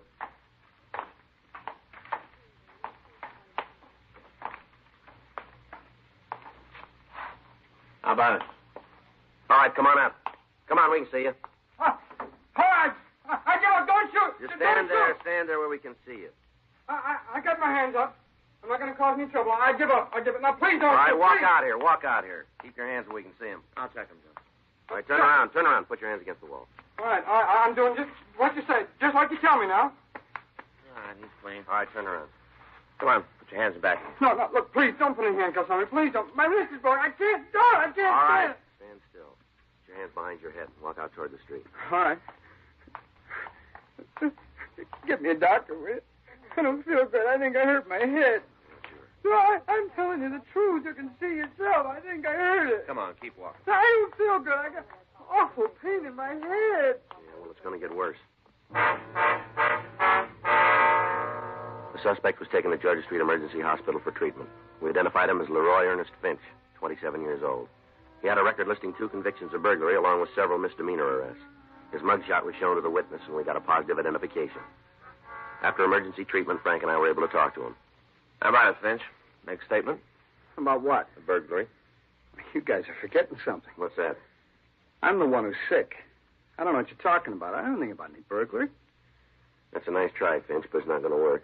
You better tell me what you're talking about. We got a witness who saw you break into a drugstore tonight. He's willing to go to court with it. Well, then you better get a new witness, because the one you got is all worn out. Yeah? Yeah, that's right. How'd you get cut up? A couple of guys tried to rob me. I didn't like the idea, and they put the screws to me. You expect that story to stand up? You got to prove it didn't happen. We can. Well, then be my guest. Why don't you save us all a lot of time and cop out here? Well, that'd make things real easy on you, wouldn't it? That'd help. Well, it's too bad I can't go along with you boys, but I'm not going to carry a beef I didn't build. You want us to believe that, don't you? I don't care what you believe. I'm telling you the truth. I was mugged tonight. A couple of guys took my wallet, beat me up, and that's the way it is. There's nothing you can do to change it. Yeah, we'll see. Now, if I knew about any burglaries, I'd tell you there's no reason not to. I can think of a couple. Spell them. You've fallen twice before. I thought we'd get around to that. Well, you guys better take another look. You can't bring up my record in court. You're going to have to make this on your own, and I'm giving you nothing. It's a little late, isn't it? Huh? You already have. That morning, the suspect was removed to the prison ward at General Hospital. He was reported in good condition and was expected to recover in time to stand trial. Frank and I worked with the district attorney's office in preparation of the case. A check of the drugstore by Harlan Stahl of latent print detail had turned a complete set of usable prints. Bloodstains found on the floor of the place were of the same type as Finch's. Particles of cloth on the transom where entry had been made matched the suit the suspect was wearing. According to the district attorney's office, the case was complete and the conviction was assured. Thursday, June 16th, we attempted to re-question the suspect, but he was sullen and uncooperative. 6:47 p.m., Frank and I got back to the office. How about something to eat? All right, where do you want to go? How about that taco place on Broadway? We were there yesterday. Good food. Prices are in line. I don't know. I think you could live on beans and tacos, couldn't you? Sometime I'd like to try. Yeah. I get it. Burglary Friday. How long ago? Right. Now we'll be right over. Your dinner's going to have to wait tonight. Huh? Leroy Finch. Yeah? He just broke jail.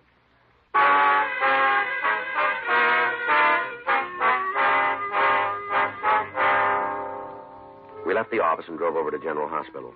An immediate warning had gone out to all officers in the city carrying Finch's description.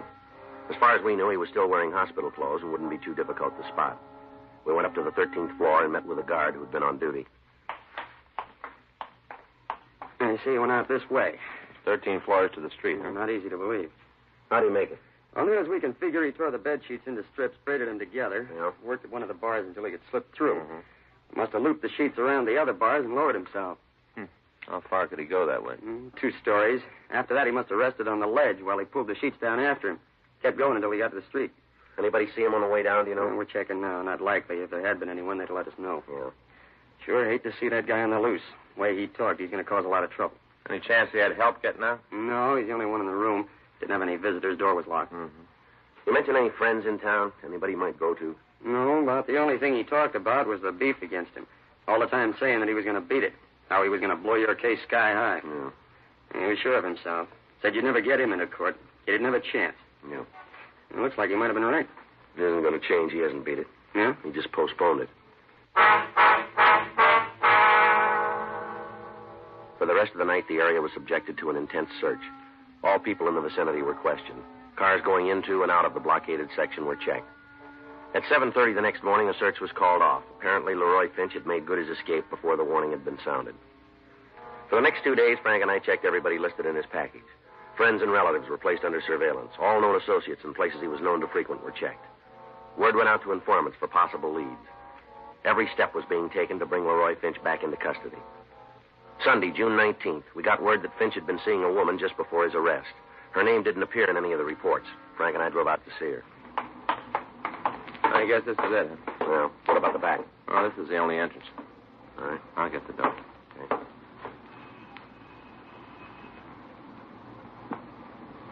Now try it again. Yeah. Who is it? Like to see Miss Wall, please. Who is it? Like to talk to you. It's important. All right. Come on. You think he's here? I don't know. Better be ready for him. Yeah. Come on up. What do you want to see me about? You alone here?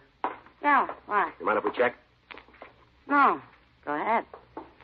Come on in the living room.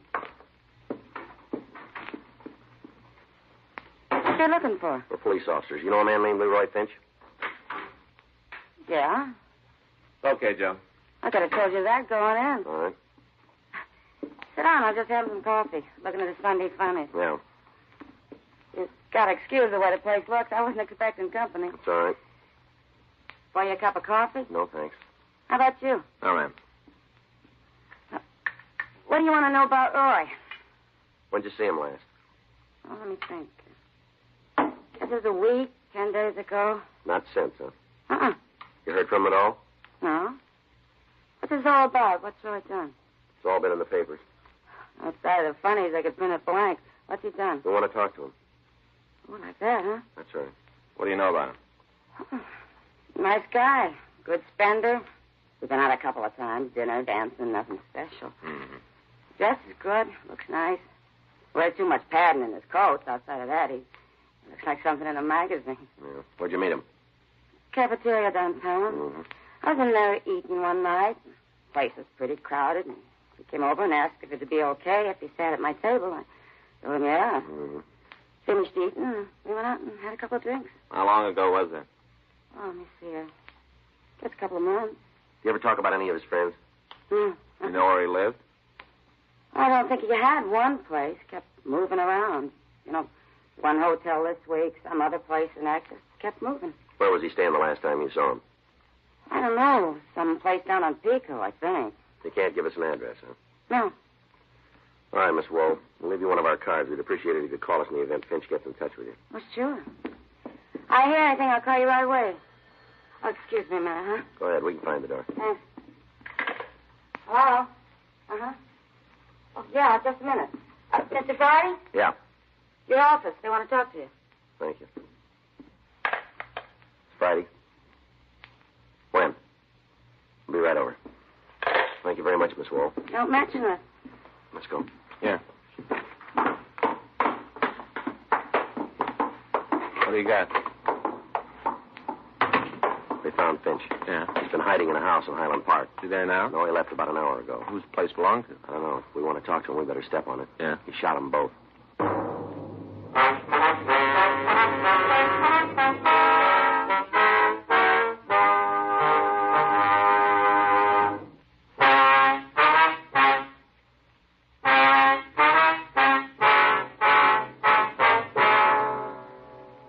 Immediately for Georgia Street Receiving Hospital, where the latest victims had been taken. We talked to the doctor in attendance. He identified the couple as Mr. and Mrs. Fred Gilner. He went on to say that both of them had suffered serious gunshot wounds. Mrs. Gilner had been hit in the left shoulder and in the neck, while her husband had been shot in the arm and chest. The man was on the operating table at the time, but the doctor said we could talk to the woman briefly. Frank and I went into the treatment room. Miss Gilner. Miss Gilner? Yes, We're police officers, ma'am. I'd like to talk to you if you feel up to it. I guess so. I guess it's all right. We'd like you to look at a picture and see if it's the man who shot you. Where is it? Right here. I'll hold it for you. This the man? Hard to see it. Do the best you can, please. Yes. That's him. He's the one. Can you tell us what happened? How's Fred? Have you heard how my husband is? We don't know yet, ma'am. Shot Fred, too, you know. Shot us both. Now, can you tell us what happened? Came into the house last Thursday night. Came in. Yes, ma'am. Tried to rob us. Fred surprised him in the closet. Guess he was trying to steal some clothes. It was Thursday? Yes, night. All right. You can go on, please. Had Fred's gun. Must have found it in the bureau. Had it pointed right at us. Kept waving it around. Yes, ma'am. Made us stay in the house. 3 days. Kept us prisoner. 3 days with the gun. Mm-hmm. Then tonight, Fred tried to get the gun away from him. There was a fight. Terrible fight. Him and Fred. Fight. Do you want to stop, Miss Gilner? No, not much more. He shot Fred. Cold blood. Shot him. Then me. Kept us prisoner, then shot him. Awful thing. Shot. All right, Miss Gilner. We'll do what we can. Yeah. That's the best thing, rest. The best thing.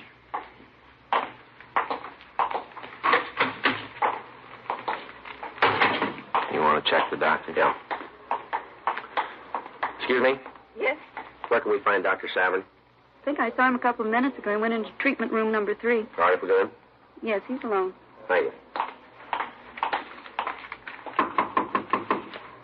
Doc? Oh, yeah, Joe. Frank, come on in. Thank you. How'd it go? Tough one. I think he's going to live. That's good. Hope he feels the same way. What do you mean? Bullet severed the spinal cord. Yeah. He'll never walk again. A check was made at the Gilner house, and their automobile was found to be missing. From papers in the house, we got a make and license number. A supplemental broadcast was gotten out carrying the information. The description of Leroy Finch was broadcast to all policemen in Southern California every 30 minutes. At the end of each transmission, the officers were warned that the suspect was armed and was to be considered extremely dangerous. Border stations were notified, and the checkpoints into Nevada were alerted. Bus and railroad stations were covered, and airline terminals were placed under surveillance. Roadblocks were set up on highways into and out of Los Angeles. If Leroy Finch was still in the city, every precaution was taken to prevent his escape. 36 hours went by without word. Tuesday, June 21st. Frank and I checked into the office. I'll check the book. Well, Friday. Yeah, Ed. I'm trying to reach you guys. Where you been? We just got back from 77. What's the matter? We better check with the skipper. Huh? That car Finch was driving? Yeah. They just found it.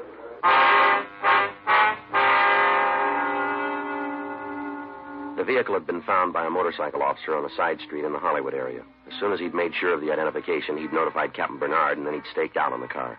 4 teams of officers had been dispatched to the scene, and a search of the area was started.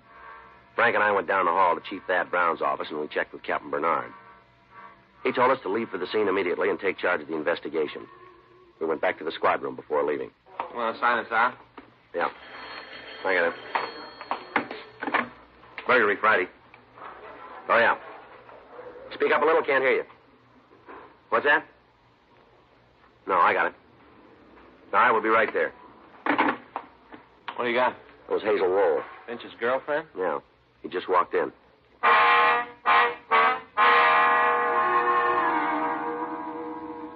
We notified Captain Bernard what happened, and along with him and 2 teams of men from robbery detail, we left for the woman's address. The building was covered completely, and Frank and I went up to the front door.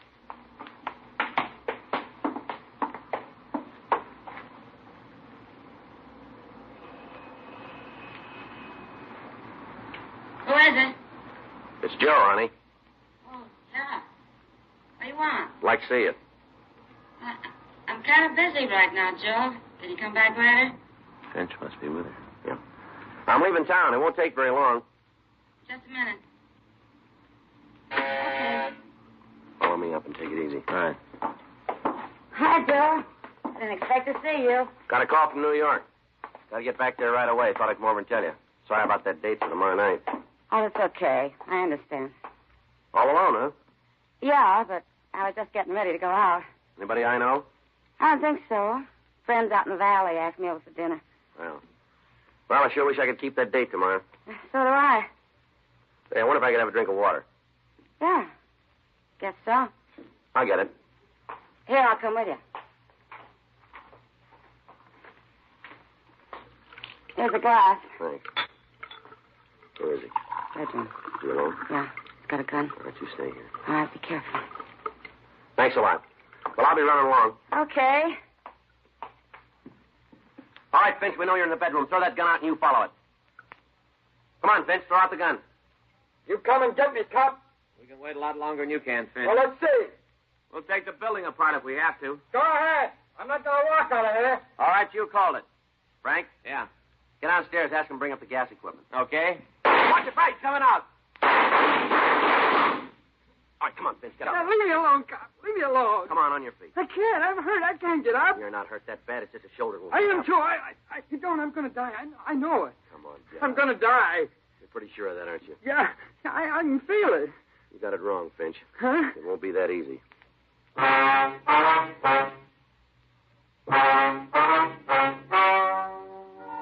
The story you have just heard is true.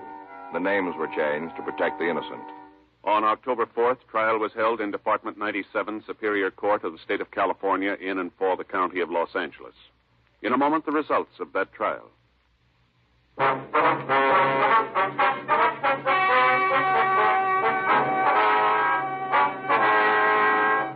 Leroy Ernest Finch was tried and convicted of burglary in the first degree, escape, a felony, assault with intent to commit murder, 2 counts, and grand theft auto, 1 count. In view of his past record, and because of the viciousness of his crimes, he was sentenced to life imprisonment in the state penitentiary without possibility of parole.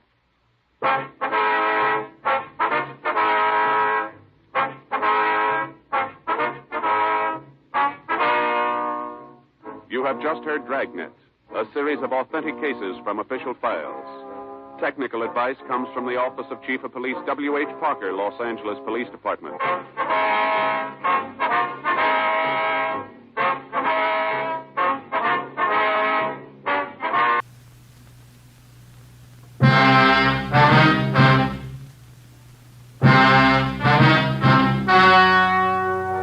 The story you are about to hear is true.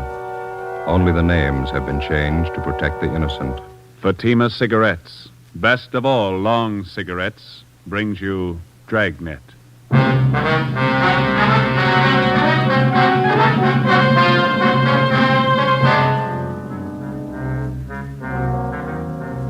You're a detective sergeant. You're assigned to robbery detail. A small bakery shop in your city is held up. A man and his daughter are shot down without reason.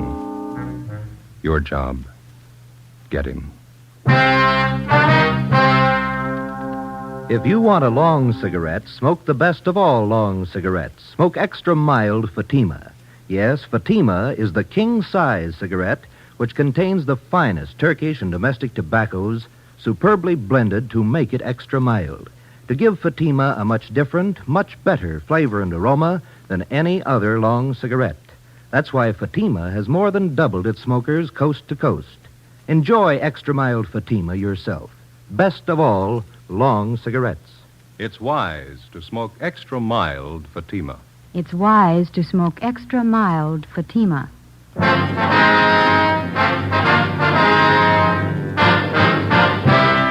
Dragnet, the documented drama of an actual crime.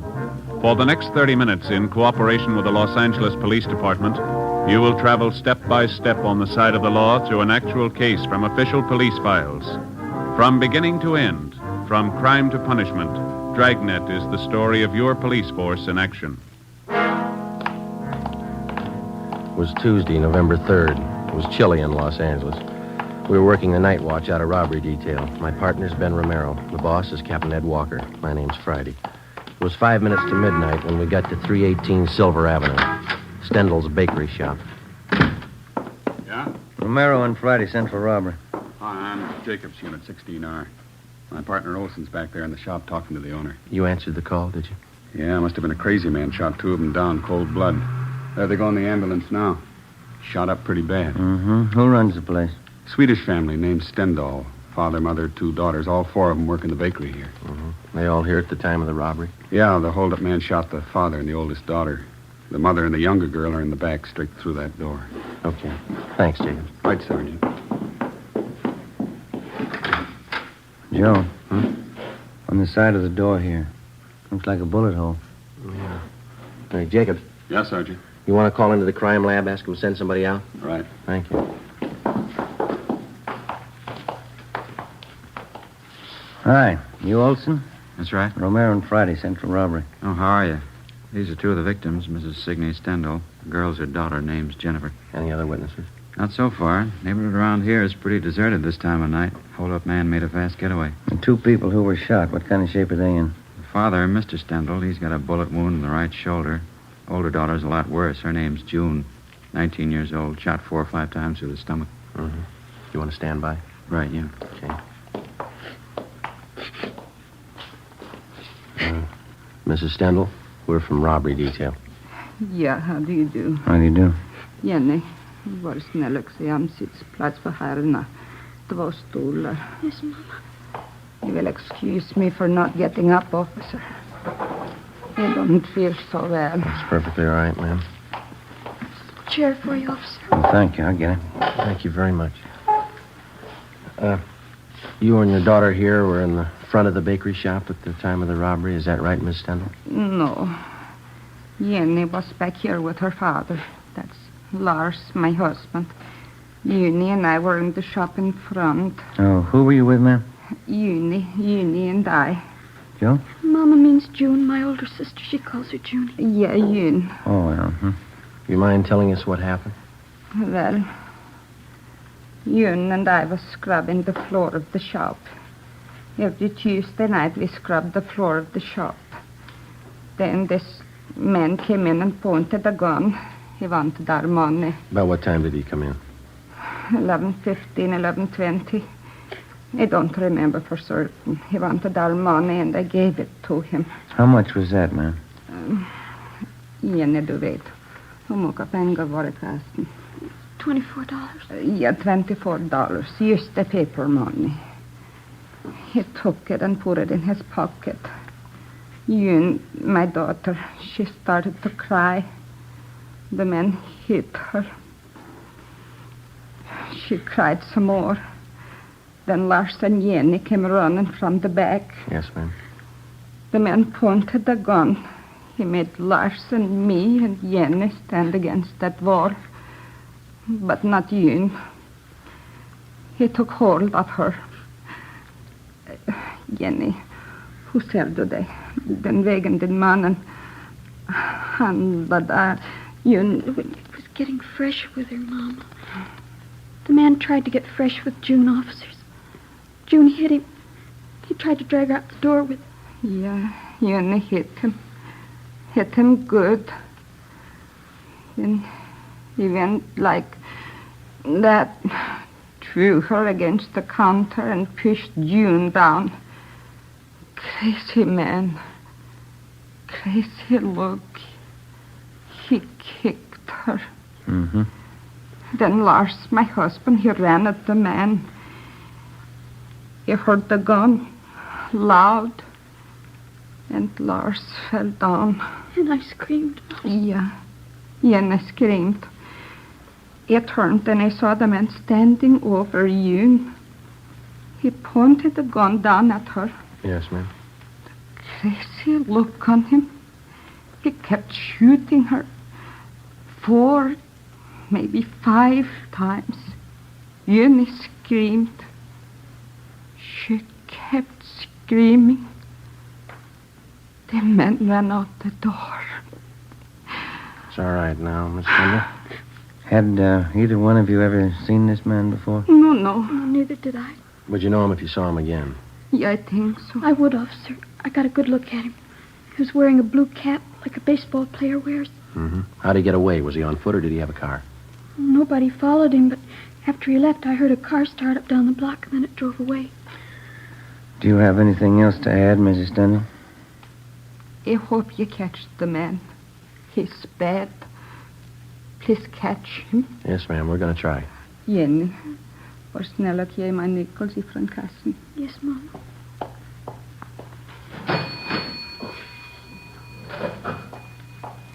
Here, Mama. Here, officer. When you find the man, please call me. You keep the nickels. We'll call you.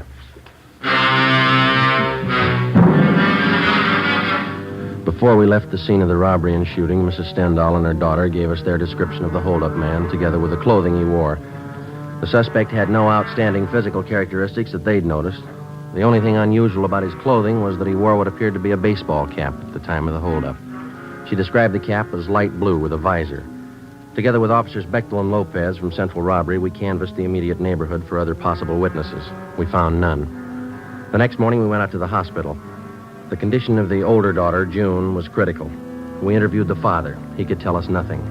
At 10 a.m., Mrs. Stendhal and her younger girl, Jenny, were brought to the office, and we started them looking through mug books of parolees previously convicted of armed robbery.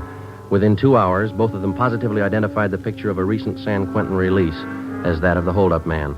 His name was Harold Best. We started a quick rundown. You pulled the package, Johnny? Yeah, here's the dope. Harold Best. Alias Harold Norris, alias Harold Thompson, alias Tom Norris. One term for armed robbery in Q. Got out 4 months ago. Ammo and description both match. How about the ex-con file? Did you check it? He's registered. Did you get a hold of his parole officer? Yeah, 2440 Excelsior Avenue, his rooming house. Well, that checks with the ex-con files. Parole officer says Best went to work 2 weeks ago at a filling station over on Vermont. Yeah? Doesn't seem to be able to hold a job. Quarrelsome, run himself into debt. I got it. Robbery, Romero. Yeah, right. That's all, huh? Yeah. Right, bye. Ray Pinker at the crime lab. They checked the slugs taken from the 2 victims. Yeah? They came from a .32 caliber revolver. Probably a Colt. Mm-hmm. Anything else? That's it. Not too bad a start. We've had worse. Yeah. Maybe we can make that phone call pretty quick. 2 p.m. Wednesday. Ben and I drove out to his rooming house at 2440 Excelsior Avenue, and we found that Herbert Best was still living there. We had the landlady show us his room. Besides the usual personal belongings, we came across nothing of consequence. After questioning the landlady, we drove to the service station on Vermont Avenue, where Best was supposed to be employed.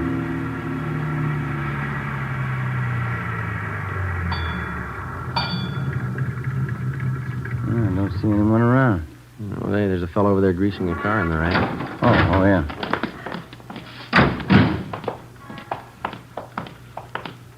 That looks like Best. Mm-hmm. Hey, fella. You.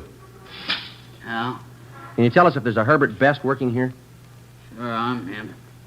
Why? Police officers would like to talk to you.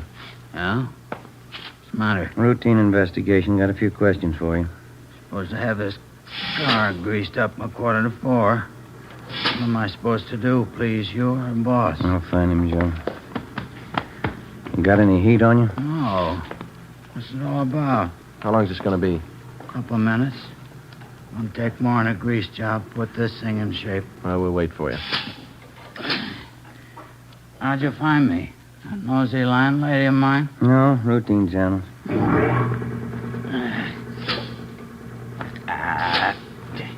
Every fettin' on this trap is froze. Piece of junk. Well, what's it all about? Got a few things to straighten out, Best. How long you been working here? Well, you didn't drive out here for that. That's not your game. What's the pitch? Routine investigation. We'd like to know where you've been spending your nights. For instance? Sunday night? Where were you? Well, I don't know. I went to a show. Yeah, I saw a Mickey Rooney picture. Where? Downtown. I had a beer after the show, come home. Well, how about Monday night? I went home after work. I was pooped. Went to bed early. Can you prove it? Landlady saw me come in, always snooping around. She ought to know if I was there or not. How about last night, Tuesday? Played some cards with a friend of mine, him and his wife, Penny Annie Booker. Where? Their place, it's down on Pico, near the park. You can ask them. What time did you get there? I'm not sure. About 8 o'clock, I guess. What time did you leave? What's it all about? What time did you leave? Around midnight, yeah. Must have been around midnight. What'd you play with your friend and his wife? Poker. I lost as usual. Took a streetcar home, went to bed. Sure you didn't leave earlier? Of course I'm sure. It was around midnight, I remember. How do you remember? I looked at my watch. Good enough for you? What time did you get home? Well, it takes about a half hour on a trolley. Must have been about 12:30. Did your landlady see you come in? I don't know if she saw me or not. Always snooping around. Probably did. You're not sure? No, of course I'm not sure. She looks for me. I don't look for her. You own a gun, Best? You know better than that, copper. Ex-cons can't have a gun. Your friend and his wife. Now, they're going to back you up if you were playing cards with them till midnight? Why not? I was. Say, there's a boss looking for me. I better let him know I'm here. Just a minute, Best. Yeah? What's that you got in your back pocket there? Huh? In your back pocket, the right one there. Oh, this? Yeah. Baseball cap. Why? 4 p.m. Ben and I checked the suspect's locker at the service station and then drove him back to the office to the interrogation room. We continued questioning him. He denied any knowledge of the holdup and shooting at Stendhal's bakery shop the night before. We asked him again about the friends he was supposed to be playing cards with at the time of the robbery. He told us that they lived over on Pico, but he couldn't remember the address. He volunteered to direct us there, but he said they wouldn't be home. He told us their names were Mr. and Mrs. Clyde Mitchell, and that they were in charge of the food concessions at one of the football stadiums in town. Best was held for suspicion of robbery. That night, we drove out and interviewed the landlady at his boarding house. She knew nothing of Best's whereabouts the previous night. She didn't know what time he left or what time he returned. Ben and I went over his room again. There was no sign of a gun. Friday, 2 p.m. Officers Bechtel and Lopez went out to the hospital to see if Mr. Stendhal and his daughter, June, could identify Best's mugshot. Ben and I drove out to the stadium to locate Mr. and Mrs. Clyde Mitchell. There was a high school football game going on. High school kids sure have a lot of fun nowadays. Best years of your life, Joe. You sound like you're 85. Some nights I feel like it. The way those kids turn out for these things, you'd think USC and Notre Dame were playing. You see the number on that gate over there? Yeah, it's 23. Is that the number the gatekeeper gave me? Yeah. Must be the Mitchell stand over there. Come on.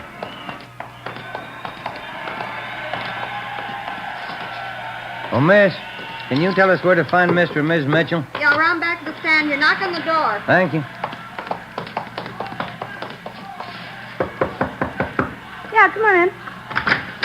You Ms. Mitchell? That's right. What is it? Police officers. I'd like to talk to you if you have a few minutes. All right, I'm having a bite of lunch, but come on in. Shut the door. Yes, ma'am. Thank you. Lousy food business. You never get a chance to feed yourself. Yes, ma'am. Hey, you care for some of these? New kind of potato chip. Revolutionary, it says. Oh? Mother Thompson's puff chips, flavored. Got all kinds, see? These here are a combination, see, garlic and eggplant. Sure tastes different. Have some? No, thank you very much. I would. Thank you. See, we're inquiring about a friend of yours, Ms. Mitchell. Maybe you can tell us something about him. Oh, who's that? Man by the name of Herbert Best. Herb? Yeah, old-time friend of my husband's. What do you want to know? You see him quite often, do you, Miss Mitchell? Once, twice a month.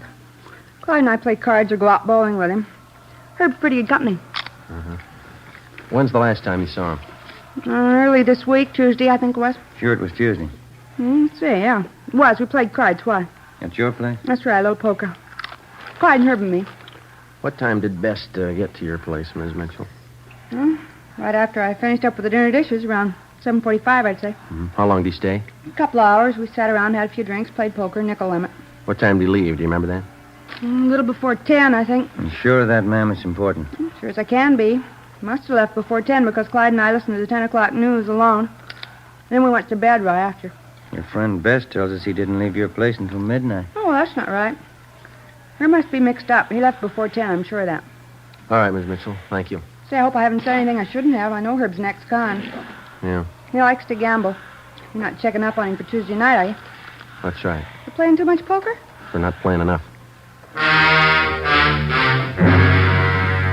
3:30 p.m. We located Mr. Mitchell, corroborated his wife's story, and then we went back to the city hall. Officers Bechtel and Lopez were waiting for us. They told us that they had seen Mr. Stendhal and his daughter, June, at the hospital. Both of them had identified Herbert Best's mugshot as that of the holdup man. At a show-up, Mrs. Stendhal and her daughter identified Best. We checked auto records for all stolen cars that might tie in. There were none. We then started to work on the theory that he had taken a bus from his friend's place where he had been playing cards to the Stendhal bakery where the shooting took place. Lopez and Bechtel rode the bus over the same route. It took 43 minutes. Plenty of time for Best to have gotten from one place to the other, even on a slow run. We interviewed the bus driver who'd been on duty that particular line Tuesday night between 10 p.m. and midnight. He identified Best as one of his passengers, but he didn't remember where he got off. The next morning, Ben and I met with Ed Walker, captain of robbery. Hi. How'd you make out? Just saw the deputy DA. Laid out the case for him. Yeah? We got the complaint. He'll be arraigned this afternoon. How strong a case you got? Well, each one of the Stendhal family identified Best. His alibi didn't stand up for Tuesday night. Uh-huh. And we got that bus driver. He tapped Best, too. And that blue baseball cap. All we need now is the holdup gun. I hate to spoil it for you. This letter just came through in the mail. Have a look. Thanks. What do you think? I read in the paper this morning about Herbert Best. You got the wrong guy. I'm the one who held up that bakery. Every detail about that robbery's written down in that letter. The information wasn't in the newspaper story. Nobody else but the hold-up man would know all those details. Yeah, wait a minute. Listen to this. Yeah? If you don't believe I'm the right man, I'll shoot up a couple of more jerks. Next time, I'll kill him. It's no crank, Letty. No, it isn't. You got the wrong man.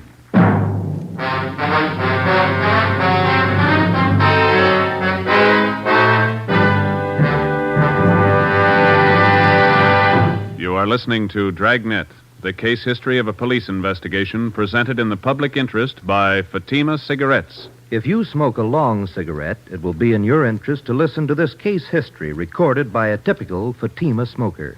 Hi there. My name is Bab Beckwith. Bab, that's short for Bethany Ann Beckwith. I live in New York City, and I'm a fashion stylist. The other day, at a showing of the new fall styles, I ran out of cigarettes. A friend of mine, a designer, introduced me to the new long Fatima. I really wish someone had told me about them sooner. Fatimas are a lot milder than the cigarettes I've been smoking, and they have a delightful flavor, too.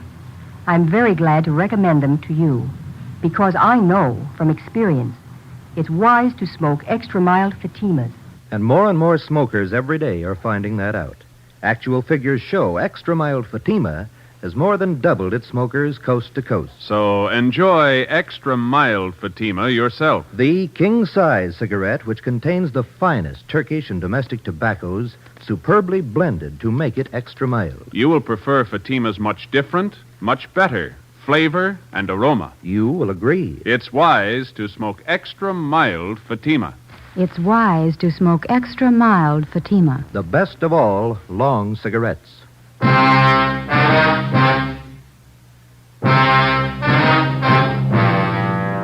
After we received the anonymous letter in the mail confessing to the Stendhal Bakery holdup, we met with the deputy district attorney. We acquainted him with the new facts in the case. That afternoon, the charges against Herbert Best were dropped. We started again at the beginning. 10 a.m. Monday, November 9th. The members of the Stendhal family were again shown mug books of ex-cons with robbery records. This time, they picked out 8 mug shots of known robbery men, each with a marked resemblance to the original suspect, Herbert Best. Together with officers Bechtel and Lopez, we started checking them out. The first 2 days, we tracked down 4 of the 8. All of the 4 were in the clear.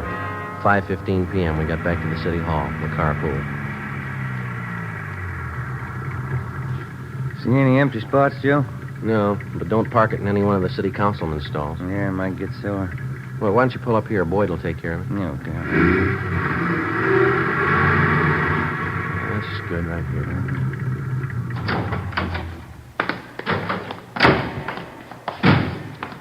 Doggone it, I knew there's something I forgot to do.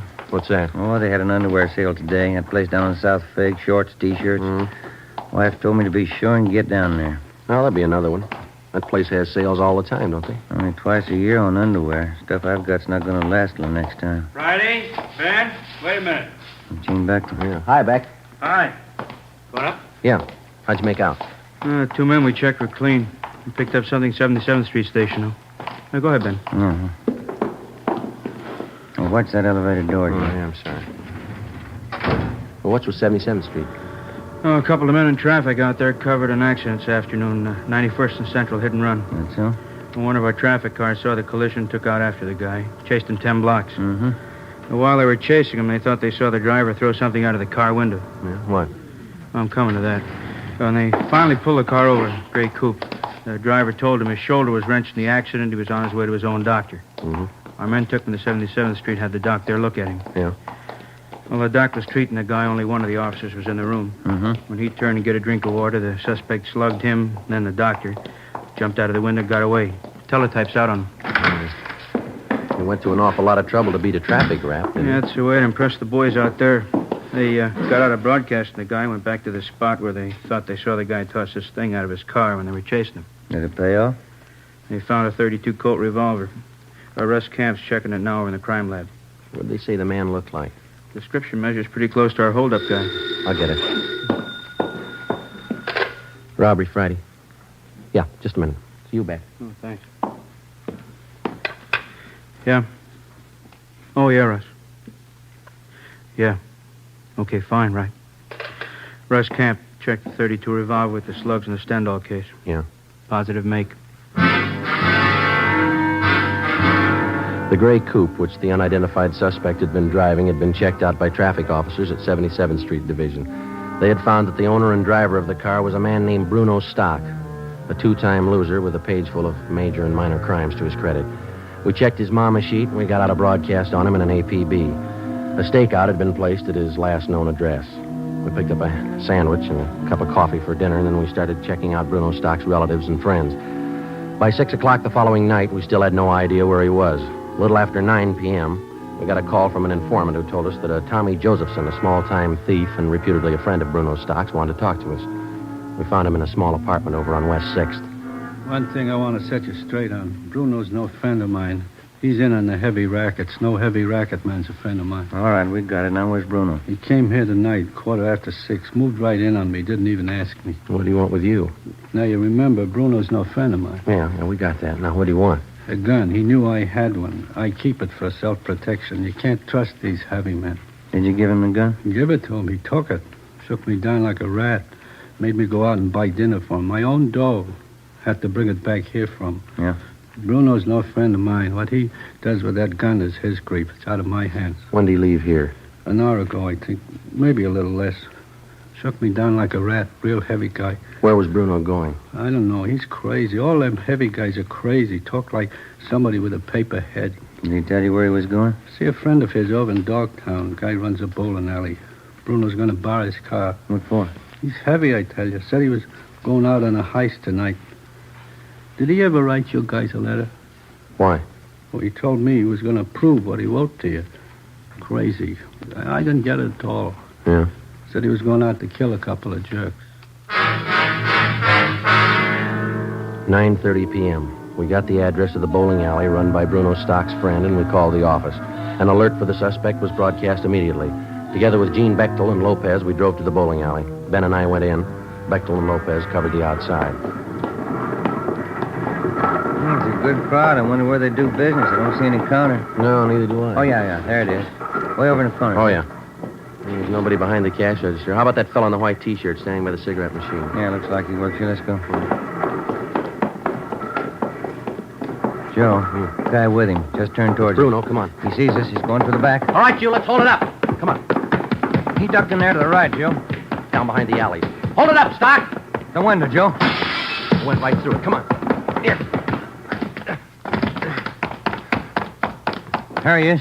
Get out. Joe? He's in there, Beck. Cover the front. Right. Over the fence, Joe. There he is. All right, give it back. Yeah. Come on.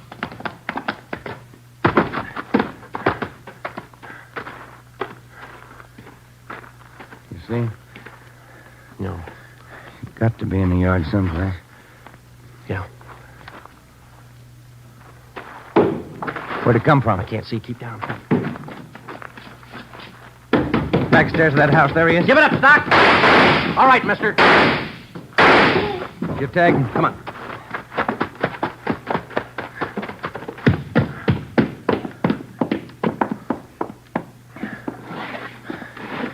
What's it look like? Wait a minute. It's a shoulder wound. You want to shake him down? Yeah. Joe, Ben, you all right? Yeah. Get an ambulance, will you, Beck? Right. I'll throw the cuffs on him, huh? Yeah.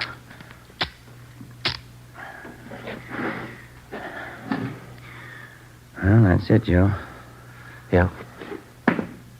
Where you going? I got a phone call to make.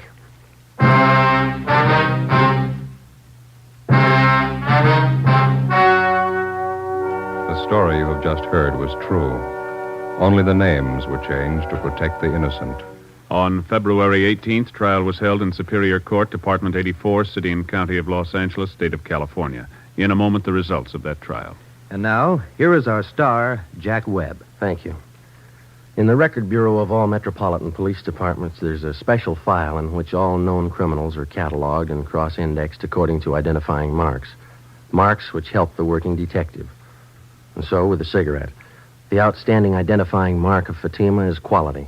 The careful selection and blending of only the finest Turkish and domestic tobaccos to make Fatima extra mild. Now, if you're a long cigarette smoker, you'll find, like I did, that every pack is extra mild. You'll find it's the best of long cigarettes. Smoke Fatima.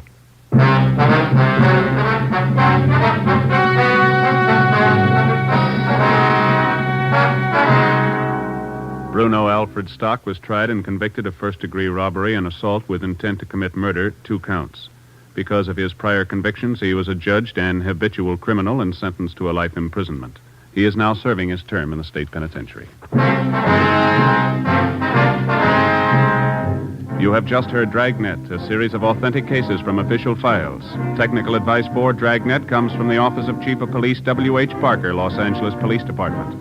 Fatima Cigarettes, the best of all long cigarettes, has brought you Dragnet from Los Angeles. Coming up, Duffy's Tavern. Next Tuesday, it's Fibber McGee on NBC.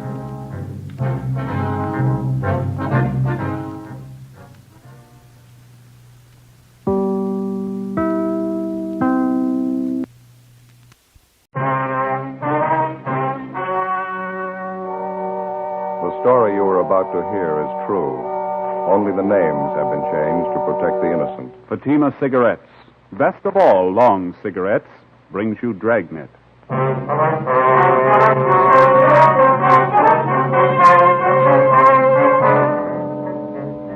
You're a detective sergeant.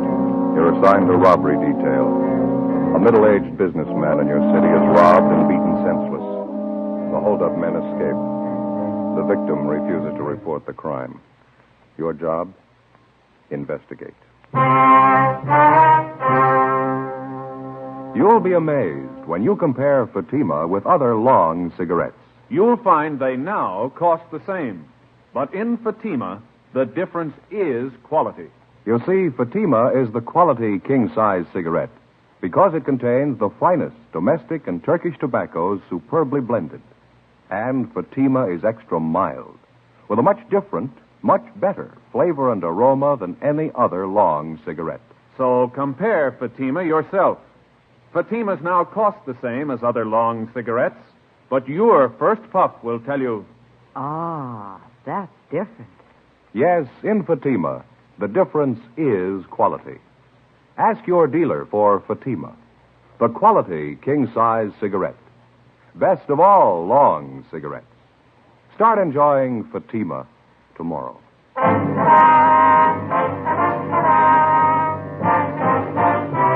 Dragnet, the documented drama of an actual crime. For the next 30 minutes, in cooperation with the Los Angeles Police Department, you will travel step by step on the side of the law through an actual case transcribed from official police files. From beginning to end, from crime to punishment, Dragnet is the story of your police force in action.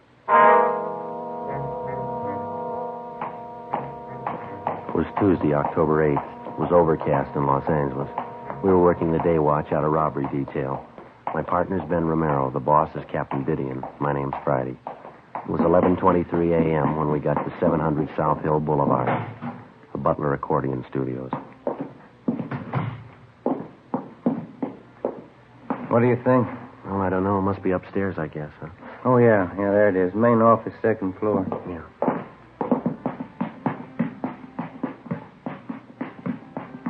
Who is that, Joe? What? That portrait up there on the wall. Oh, yeah, just a minute. Some printing underneath here. It's a nice painting. It says Damien, the father of the accordion, Vienna, 1829. What do you know about that?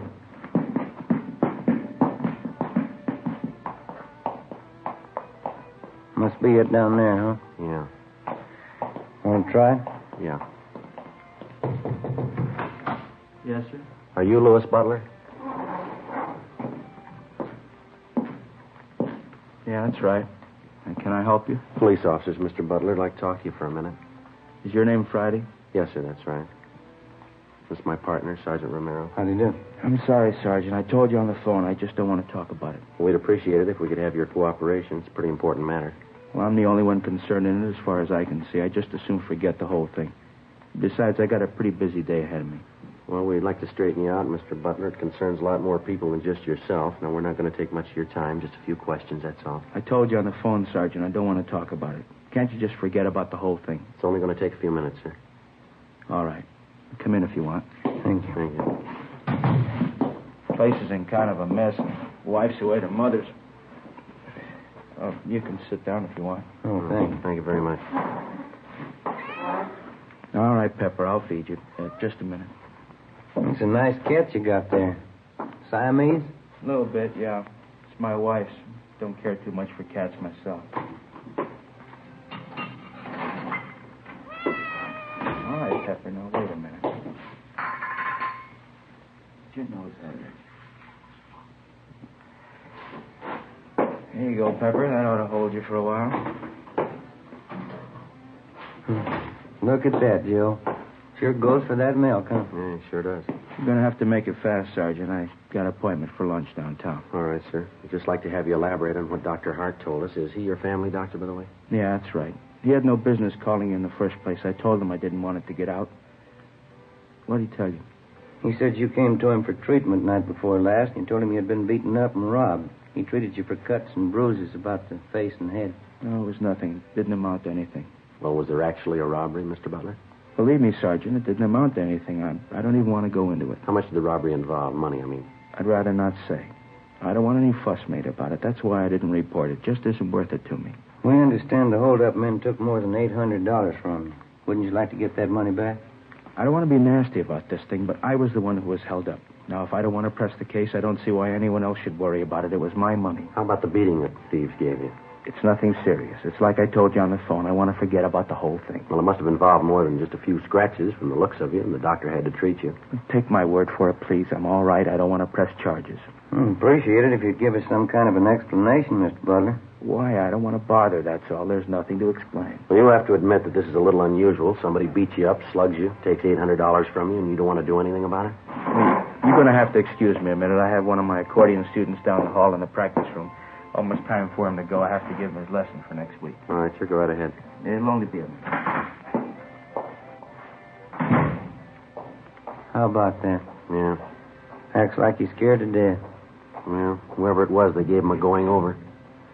Half of his head in bandages, face all swollen. Sure something phony. Well, he's not going to be much help unless we can talk him into a crime report. Huh? Somebody's got to him. I'll bet on it. Oh, hi there, Kitty. Hi, Kitty. I've been thinking it over, officers. Sorry you had to come out here, go to all this trouble, but I just as soon forget the whole thing. I don't even want to talk about it if you don't mind. We don't mean to high pressure you, Butler, but we'd like some kind of an explanation. Well, can't you understand? I just don't want to make a big fuss about it. I'd like to have you go along with my feelings in the matter. It's my affair, isn't it? No, sir, it's ours, too. Half a dozen people like yourself have been beaten up and robbed in this neighborhood, all in the last 5 weeks. Now, if we can find the thieves, we can put a stop to it. We can make sure the same thing doesn't happen to your neighbors. Well, they're going to have to look out for themselves. I'm not getting tied up in a big investigation. The neighbors don't worry about me. Afraid it goes a little further than that. Huh? You've been beaten up and robbed once. How do you know it isn't going to happen again? Well, it's not, that's all. I'll make sure it doesn't. How? What's going to stop the same thieves from knocking you over again? Look, if it's all the same to you, I want to forget about this.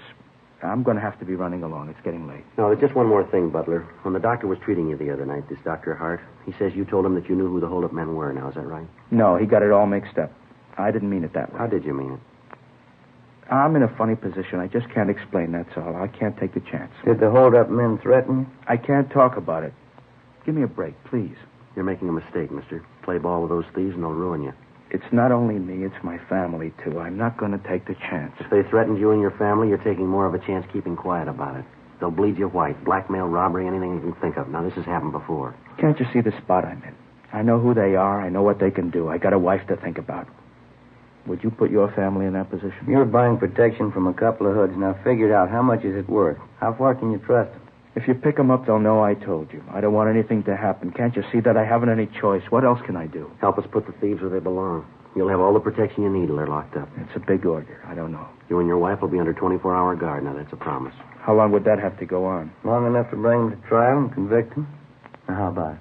They warned me about telling the police. They said they'd get both of us if I did, me and my wife. Now, they meant it, too. They'd get us. What can you do about it? Get them first.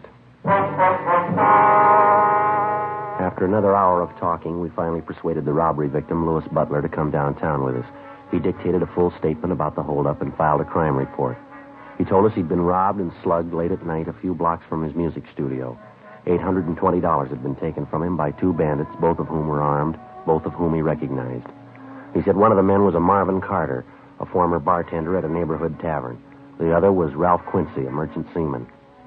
We went across the street and met with Deputy District Attorney Fred Henderson. The next day, the case was presented to the grand jury and a true bill was returned. The two suspects, Marvin Carter and Ralph Quincy, were indicted on one count of armed robbery. That afternoon, both of them were booked at the main jail and then released after posting a required bail of $10,000. 4:30 p.m., Ben and I went back to the office and met with Captain Didion. How are you making out on it? Pretty fair shape, Skipper. The arraignment's set for 2 weeks from Thursday. How about protection for the victim? Well, it's all set up. Butler and his wife are under 24-hour guard. 3 teams of men on it. There's 2 thieves getting out on bail. It's not going to make it any easier. Who are you working with from the DA's office? Henderson. Seems to think we've got enough to convict both men. What makes him so sure? Well, for one thing, we got a line on a couple of good witnesses to the holdup. Excuse me. Robbery, Didion. Yeah, Mike. No, I'll check it before I leave. Right. What was that about witness? A man by the name of Bartlett runs a drugstore. He and his son were in the neighborhood when Louis Butler was held up. They're supposed to have spotted the 2 thieves running from the scene. Have you talked to him yet? Just over the phone. We've got an appointment with them at 6 o'clock tonight. Take their statements. I guess I don't have to tell you. Stay as close to this thing as you can. If we miss this time, we may not get another chance. You know as well as anyone how tough it's been reaching these thieves. Yeah. Well, we wouldn't be this far along if Butler didn't decide to cooperate and file charges. I wish I knew how many victims there are in this thing just like Butler. People we don't even know about, so scared they don't dare file charges. Guess there's a dozen of them anyway. I can't figure. People hire a police force on salary to protect them and their property, then they turn around and try to make a deal with a bunch of hoods, buy them off. How far have you gotten on the hold-up gang? Well, how do you mean? The 2 men you've got tabbed, Carter and Quincy. Anyone else working with them? Possible, not sure yet. Both Carter and Quincy have juvenile records. That's about it. We're still checking on them. Robbery, Didion? Yeah, Tom. That's right. No, I'll tell them they're here with me now. Right, thank you. Get started. started already. How's that? The victim, Louis Butler, he got a phone call at his house a few minutes ago. Yeah? Figured it was one of the hold-up gang. They gave Butler a choice. What'd they say? Either he drops the charges or they'll kill him. 5:30 p.m. Captain Didion issued orders that the two suspects in the case, Marvin Carter and Ralph Quincy, be placed under 24-hour surveillance. An additional team of men was assigned to guard Louis Butler. Each officer was carefully instructed to take all possible precautions to prevent the robbery victim and his wife from being harmed in any way. 6 p.m. Ben and I met with the two witnesses to the holdup, a drugstore proprietor, Sam Bartlett, and his teenage son, Harold. They told us that they'd been in the immediate vicinity the night Butler was robbed and that they'd gotten a good look at the two gunmen as they ran from the scene of the holdup. Bartlett and his son, Harold, identified the suspects as Marvin Carter and Ralph Quincy. Statements were taken, and both witnesses were warned to maintain absolute secrecy about their part in the case. Next day, we made arrangements to have the druggist and his son subpoenaed for the Superior Court arraignment. 6 days went by. Thursday, October 17th, 8 a.m. We checked in the office and found a message waiting for us. What is it, Joe? The druggist's son, Harold Bartlett. What about him? Found him in an alley, 3 o'clock this morning. What? Yeah, slugged and beaten.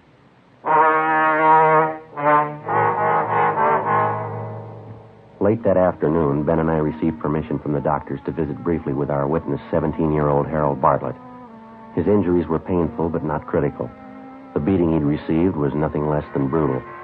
His left forearm had been broken, and he'd been beaten viciously about the face and chest. He told us that he was on his way home from a neighborhood movie just before midnight when two men jumped him from behind on a deserted street. Well, I drove around some, maybe 5 or 10 minutes. There must have been at least 3 men in the car. Why do you say that? Well, there were two in the back seat with me. Somebody else had to be doing the driving. Mm-hmm. And it had to be a sedan or a club coupe. I guess so, yeah. After we drove around a while, they stopped the car and then they began slugging me. Didn't say a word the whole time, just started slugging me. I asked them why, and just kept slugging me. I see. At first, I think they were hitting me with their fists. It felt like something a lot harder. A piece of iron or metal or something. That's when I grabbed the cloth off of my face and I started to holler. Mm-hmm. What happened then? Oh, yes, nobody heard me. Nobody came anyway. One of the men swore at me and grabbed my arm. It was something. Sure sore. They didn't say anything to you all this time? No, not till just before they pushed me out of the car. It seemed like I was at that car for hours. When they started to talk to you, Harry, what'd they say? It was about that robbery my father and me saw. The one you talked to us about last week? Mm-hmm. What'd they say about it? I said, maybe this will help you keep your mouth shut. Stay out of other people's business. They said that a couple of times. They said a lot more had happened to Dad and me if we went to the police. If we were witnesses at that trial. You remember if the men called each other by name? No, I don't. I don't remember anyway. Well, son, you remember when we talked to you and your father last week, we told you to say nothing about the case to anyone, didn't we? I remember, Sergeant. I guess it's my fault. Well, did you tell other people that you were a witness in the case? Did you mention it in public? I guess I did, yeah. I didn't think it was that important. Guess I talked about it quite a bit. I'm sorry. It's my fault. Well, that's all right, Harry. If you remember it from now on, it'll save a lot more trouble. I remember, Sergeant. Those two men last night scared me for a while. Guess most of it was talk, huh? How do you mean, sir? Well, they were warning me about staying away from the cops. They said they'd kill me and my dad if we were witnesses. Mm-hmm. They were probably just trying to scare us, huh? They were fooling? Well, you had a sample last night, son. Yeah? Were they fooling?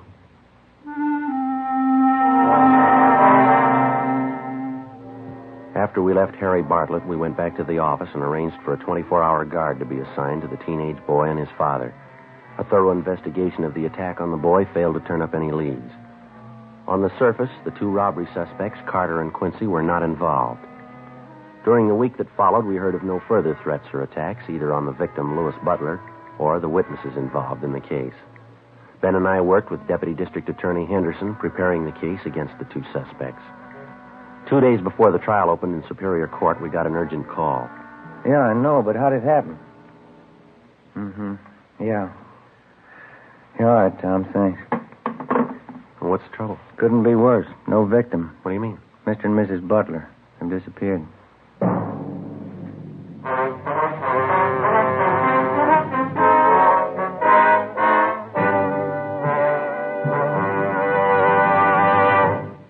You are listening to Dragnet.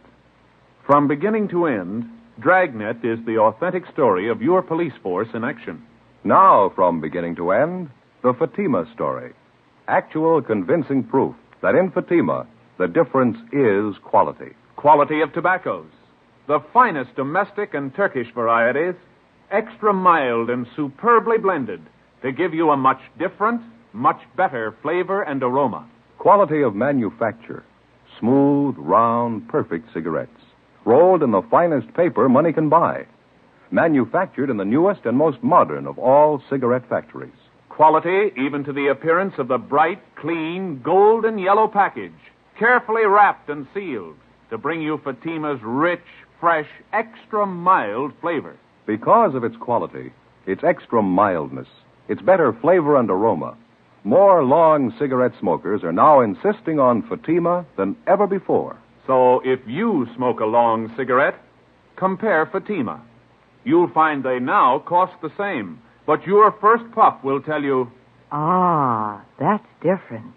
Yes, in Fatima, the difference is quality. Insist on Fatima. Start enjoying the quality king-size cigarette. Fatima. Best of all long cigarettes.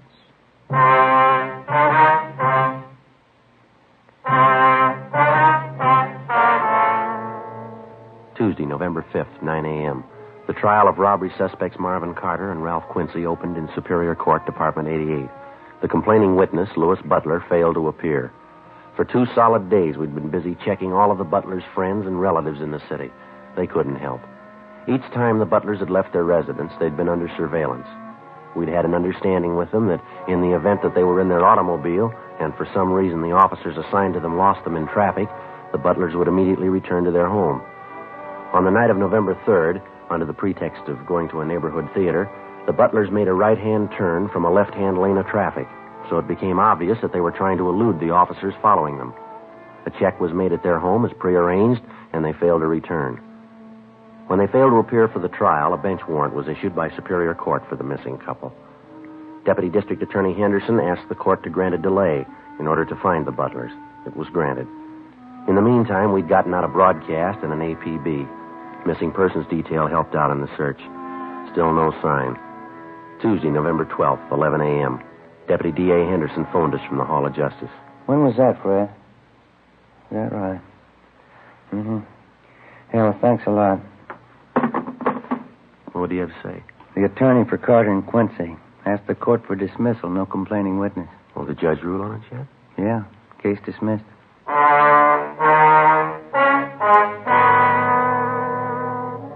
No matter how guilty the 2 men might have seemed, there was nothing further anyone could do. Without a complaining witness, our case was finished. The 2 suspects, Carter and Quincy, were released from custody. In a few days, Quincy left town for the east. Carter remained in the city. The search for Mr. and Mrs. Butler went on. No sign of either one of them. December came, and then the Christmas holidays, New Year's. On January 16th, Louis Butler suddenly reappeared back in town and surrendered on the bench warrant. They explained to the judge that because of the numerous threats on their lives just before the trial, they were afraid to appear and that they left the state without telling anyone. The judge gave them a lecture and a warning and dismissed charges. Another month passed, February and then March. On April 2nd, we got word from Denver, Colorado, that one of our former robbery suspects, Ralph Quincy, had shot and killed a 24-year-old policeman while attempting a robbery in that city. Quincy was tried and convicted of murder and received a life term. In the meantime, we'd heard little or nothing about the other former robbery suspect, Marvin Carter. Another 2 months passed. Spring months wore on into summer. Monday, July 8th, 8 a.m. Friday, Romero, see you a minute. Yeah, Skipper? You want to sit down? I got something for you. Yeah. A hold-up victim, man by the name of Sheridan, came in late last night, filed this crime report here. Have a look. Thank you. Let's see, Joe. You can notice there it happened in the same area where we had that rash of holdups last fall. Yeah, I see. Victim robbed and beaten. Suspects used the same approach, same M.O. Followed it right down the line. Yeah. Victim warned not to contact police. Bodily harm threatened if victim did so. How about the descriptions of the holdup men here? The victim pretty sure about them? Gaffney handled the report. The victim said he got a good look at one of the thieves. Gaffney gave him a bunch of mug shots to look at. Yeah. Here's the one he picked out of the lot. Thanks. Have a look, Joe. Marvin Carter. As soon as the robbery report had come in, an immediate check had been made of Marvin Carter's last known address, an apartment in the West Pico district. The landlord revealed that the suspect had moved at least 2 months before. We got out a broadcast and an APB on him. Together with Sergeants Gonzalez and Henry, Ben and I started on a systematic check of all of Carter's known friends, relatives, and associates. After that, we started on the places he was known to frequent: hotels, bars, restaurants. No luck. 2 weeks went by. There were no further reports of robberies where the M.O. of the criminal matched that of Carter's. Tuesday, July 26th, 2 p.m. We got a call from one of our informants, Bertie Simmons, who told us that he might have some information for us. He said it concerned Marvin Carter. He told us he'd meet us at MacArthur Park on the 6th Street side at 2:30 p.m. 2:50 p.m. You'll have to excuse me, Sergeant. Sorry I'm late. I had to move from that other place. Things haven't been going too good for me. That's all right, Bertie. What's the matter? No luck with the horses? Yeah, a lot of luck. It's all bad. If there's a pig in the race, I have to bet on him every time. Getting so I can't even pick him to show anymore. I don't know. What else is new with you, Bertie? No job yet? No, I'm still looking, but down around some of the joints, South Main, Alameda, keeping an ear to the ground. Mm-hmm. Want to smoke? Yeah, thanks. Don't mind if I do. There you go. Light for you. What have you heard, Bertie? Anything that'll help? That Marvin Carter, you're still looking for him, aren't you? That's right. Any rumble? I heard it last night having a beer downtown. I knew you fellows were in a little bind on the thing. I always like to help you when you're in a bind. Well, what'd you hear, Bert? Carter's still in town, hiding out. Like I say, I always like to help you out when you need it. Mm-hmm. I know what it is to be in a bind. That's when you appreciate help most. I'm kind of in a bind right now. A little short, you know. A couple of dollars, Bert. That's all I have on me. Will I help you out any? Saved my life, Sergeant. Tell you the truth, I didn't know where dinner was coming from tonight. No need telling you. I appreciate it. What was this you heard about Carter? Still in town. There's a place down by Venice, near the beach. Mm-hmm. Carter's been seen there once, twice lately. It's a little seafood joint. Beer and clams. Down by the beach. Well, now, is that somebody's story, or is it the real thing, Bert? The real thing, Sergeant. You know me better than that. No phony leads from me. Where's Carter supposed to be staying down there, do you know? Well, I do and I don't, I guess. What do you mean? This mooch who told me about Carter last night, he didn't know the address, but he described the place Carter's supposed to be hiding out in. I know the joint he means. But you don't know the address. No, but I can point out the place he means. It's a shack right along the speedway down there, down by the beach. Mm-hmm. You want to run down there with us now? Sure, I'll point it out for you. I'm not going near it, though. Why do you say that? Don't want to mix with it, that's all. I got the word. What do you mean? Carter. Won't be an easy one to take. How do you know? He's got a gun. 2:55 p.m. Along with our informant, Bertie Simmons, Ben and I drove down to the beach town of Venice. Bertie pointed out a brown wooden frame cottage where Carter was supposed to be hiding out. While Bertie waited in the car, Ben and I checked it out. There was nobody at home, but there was plenty of evidence inside the cottage that Carter was living there. I went back down the street to where we'd parked our car. I kept an eye on the cottage while Ben got to a phone to call the office. Pretty down here, huh, Sergeant? Yeah, it's a nice day. I don't get out in the air enough. I think that's my trouble. Some of this good ocean air makes you feel like a million. Yeah. Did you notice the place where your partner went to phone down the street there? Yeah, what about it? You see the sign, beer and clams? Right over the door. Beer and clams? Yeah, mm-hmm. Best in the city, I know. I've been there. Only great. Good beer for a dime, fresh clams. Nothing better. You like clams? Yeah, they're all right once in a while. What am I going to do if you two have to wait here all night? Well, we'll get you back to town, Bert. We'll figure out something for you. Hi, Ben. you get a hold of Captain? Yeah. Marvin Carter was picked up downtown 20 minutes ago. What? Yeah, he's driving a rented car. Traffic unit picked him up. Will they tab him on his description? Not at first. The reason they noticed him was because he was double parked on a busy street, and they pulled him over and got a better look at him. I did it. Any trouble with him? None at all. Got him booked at Main Jail. Say, that's sure too bad, and What do you mean, Bert? it's your case, isn't it? How long you fellas been working on it? Just about a year, huh, Joe? Yeah, just about. Coming all this way for nothing. You're ready to make the pinch, and somebody else does it for you. Must be kind of disappointing, huh? All that time, all that work. Well, Carter's in jail. That's the main thing. Well, I guess we better drive back in, huh, Ben? Yeah. Say, just a minute, Sergeant. No use coming all this way for nothing. Wonder if you'd do me a favor. What's that, Bert? That sign down the street. What? The blue and white sign, beer and clam. Wonder if you could drop me off right in front. Beer and clam? Oh, yeah, Bert, all right. Sure nice of you. Just like I was saying. What's that? No use coming all this way for nothing.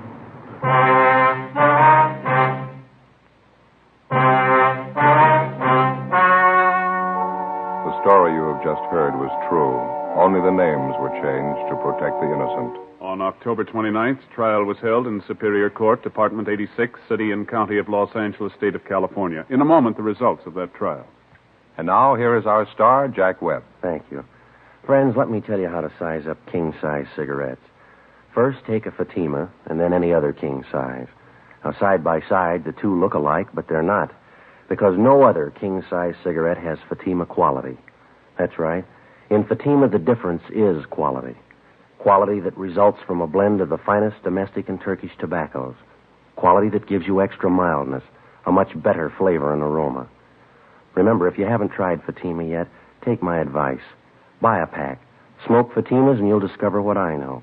In Fatima, the difference is quality.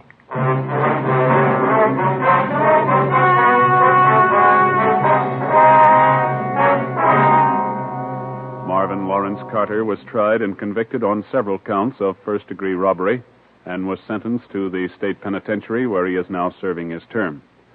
First-degree robbery is punishable by imprisonment from 5 years to life.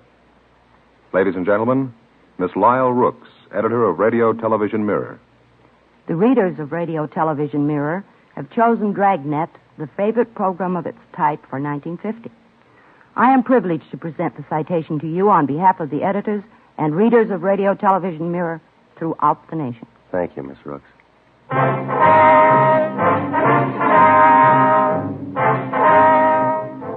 You have just heard Dragnet, a series of authentic cases from official files. Technical advice comes from the Office of Chief of Police W.H. Parker, Los Angeles Police Department.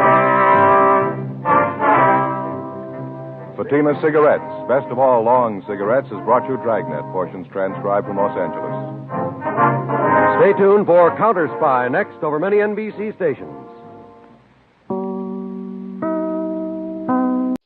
Fatima Cigarettes is proud to present its Academy Award-winning radio program.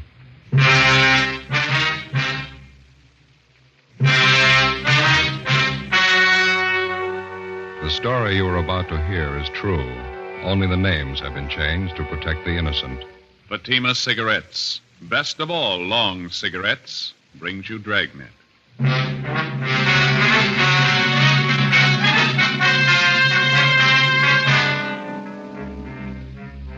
You're a detective sergeant. You're assigned the homicide detail. A young mother is murdered in bed while her 7-year-old son sleeps by her side. The killer was vicious and cunning. Your job? Get him. You'll be amazed when you compare Fatima with any other king-size cigarette. The size is the same. They now cost the same. But in Fatima, the difference is quality.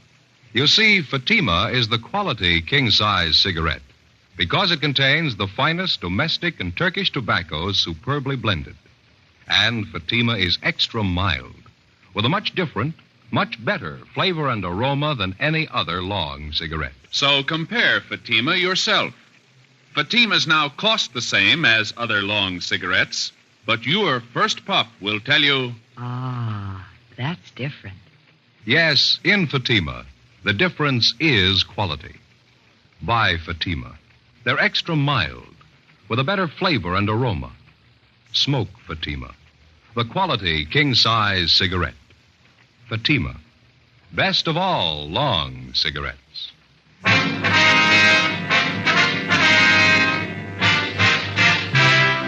Dragnet, the documented drama of an actual crime.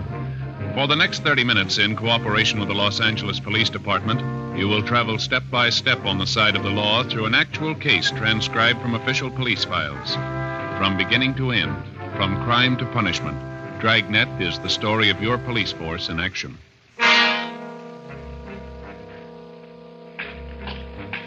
It was Monday, July 9th. It was warm in Los Angeles. We were working the night watch out of homicide detail. My partner's Ben Romero. The boss is Thad Brown, chief of detectives. My name's Friday. It was 11:25 p.m. when we got to 543 West Bixel Street. Front door. Homicide? That's right. This is Friday. My name's Romero. Klein, Unit 69. How are you? Partner's Thomas. He's in with the victim's mother and son. Back this way, sleeping porch. Okay. What's the story? Yeah, really a nasty mess.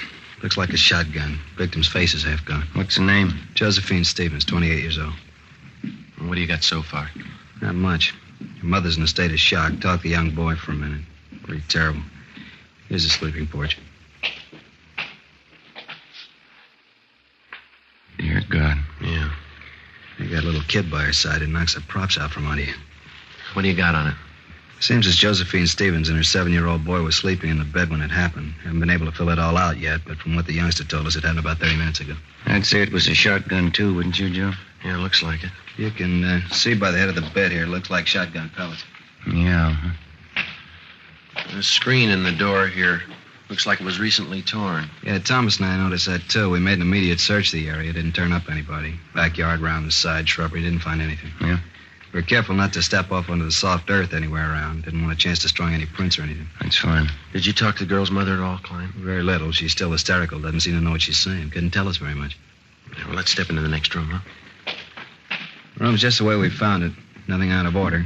Dresser drawers are all closed. Room hadn't been prowled. No, it doesn't look like the work of a burglar or a prowler. Well, a burglar or prowler wouldn't be carrying a shotgun either, would he? The only thing Thomas and I found were cutting the screen, the gate around the side of the house there. It was open. Crime lab been called? Haven't had time to do it right now. No, never mind. I'll take care of it. I want to call in anyway. Do they have a phone here? Right in the kitchen there on that table. Okay, thank you. I figure we could use some help, don't you? Yeah. Right there to your left. Yeah, I see it. Thank you.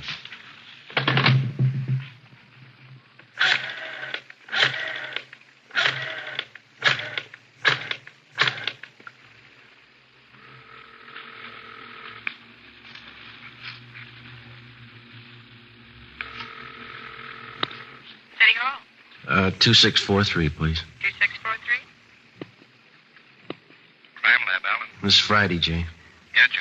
We're at 543 West Bixel. Got a homicide. We're going to need prints, photographs, the whole deal, Jay. Looks like the woman was killed with a shotgun. Let me double check that address, Joe. 543 West Bixel. Yeah, that's right. You got a phone out there? Yeah, it's Hollywood 93199. We'll get right on it, Joe. Thanks. Say, Jay, could you transfer me to 2521, please? Right. Operator. 2521. 2521. Homicide, Sanchez. Sanchez, this is Friday. What'd you find out there? Oh, it's a bad one. Shotgun killing. Haven't got too much yet. We're going to have some help. What do you need? We need somebody to cover the area. We don't know what we got yet. Talk to the witnesses, neighbors, cover the parked cars. Right. Will you send out a broadcast for us? Alert all units to be on the lookout for a person or persons with a shotgun in their possession. Take care of it right away. How many men you think you need? Well, at least 4 crews. Could you get them out right away? Okay, anything else? No, I'll fill them in when they get here. Thanks a lot, Sanchez. Right, Joe. All right, bye. Everything okay? Yeah. Klein says we could talk to the youngster. You don't think it'd do any good to talk to Mother? Huh? She's still in bad shape. Imagine she'll be all right in a little while, but I think you just wasted time right now. No, I forgot something. What's that? I forgot to call the coroner. I'll take care of it for you. Well, would you take the boy into the front part of the house for us? Sure. Fine. Then if you'll just call Sanchez down in Homicide downtown, he'll notify the coroner for us. Right. Thanks a lot. Joe, you want to see something break your heart? Yeah, what's that? Notice the blood on the floor there, leading from the sleeping porch to this bedroom here. Yeah. Look like small footprints, huh? They are. Little boys. Well, let's go in the front room. Yeah. This is a boy, 7 years old, name's Charles. Right. Thanks, Clyde. I'll make that call for you right away, Friday. Hello, son. What happened to my mommy? I'm sorry. You better take it, Joe. Yeah. Come over here to me, son. Charles, is that your name? Charlie. Well, my name's Joe, Charlie. Yes, sir. Mr. Joe? Well, it's Joe Friday, son. Mr. Friday, are you a policeman? Yeah, that's right, Charlie. Now, that other man in the uniform, Officer Klein, Yes, sir. he said you might be able to tell us what happened here. Do you feel like talking about it, son?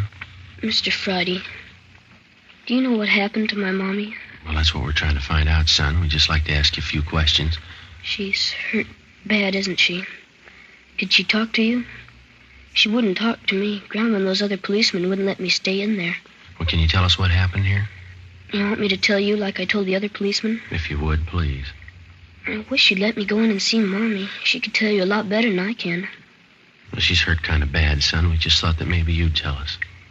Well, we were sleeping in the bed on the back porch. Mm-hmm. We just got to bed, and Mommy was reading me a story. And then I heard this man at the screen door. Did you see the man, Charlie? No, I didn't. Mommy wouldn't let me. Well, how do you mean, son? How do you know it was a man, then? Well, somebody was cutting the screen at the door. I thought it was a man. But you're not sure? You didn't see him? No, sir, I didn't see anybody. It was dark outside. You heard somebody cutting the screen, though, is that right? Yes, sir. And then Mommy sat up in bed. I started to sit up, too, but she wouldn't let me. She pushed me back down and said, keep down. Mm-hmm. Can you remember exactly what she said, Charlie? She said just to keep down. That's all she said. Well, then what happened? I heard this big gun, and Mommy fell down on the bed again. I could tell she was cut. I could see blood all over her. Mm-hmm. I tried to talk to her, but she wouldn't talk to me. So then I went to get Grandma. Now, after you heard the gun, did you hear anything else? I don't know what you mean. Well, did you hear anybody running outside the house? Anything like that? I don't remember, and I don't think so. I got up and went into Grandma's room. I was awful scared. I don't know why Mommy wouldn't talk to me. She always used to when I was scared. Well, now, can you think of anything else that you might be able to tell us, son? No, sir. I just don't know why anybody would hurt my Mommy. She's so good. She never hurts anybody. Where's your father, Charlie? I don't know where he is. They don't live together anymore now. Mm-hmm. How long has it been since you saw your father, son?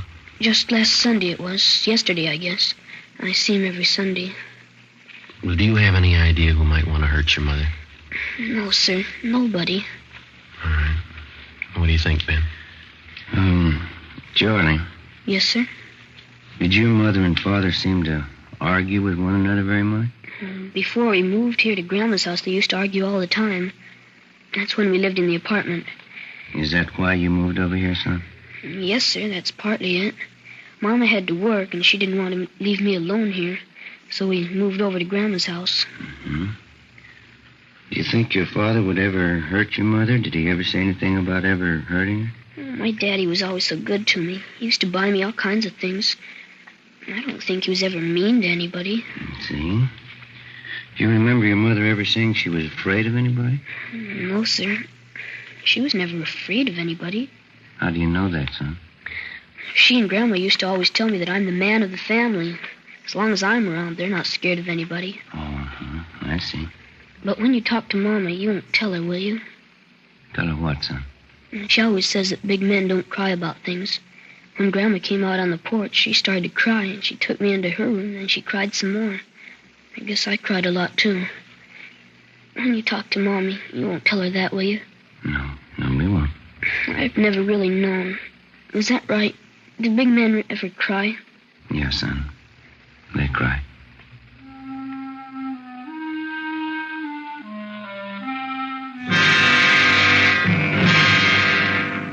$11:45 p.m. The crime lab men arrived and went to work. They found 3 shotgun pellets embedded in the wall to the right and above the head of the victim's bed. 2 additional lead pellets were removed from the bedstead above the pillow on the right side of Josephine Stevens' bed. This fact, in conjunction with the position of the hole ripped in the screen door, proved that the victim was sitting up in bed at the time of the shooting.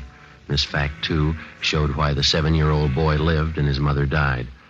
Further investigation showed that the fatal shot was fired from outside through the hole in the screen door. The search of the surrounding area failed to yield the murder weapon or any additional physical evidence. The neighbors were all checked. They could add nothing to what we already knew. The few who had heard the blast from the shotgun thought it was backfire from a passing car. Units in the area of the murder picked up 14 possible suspects on the street and in the neighborhood at the time of the killing. They were all checked out and cleared of any connection with the crime.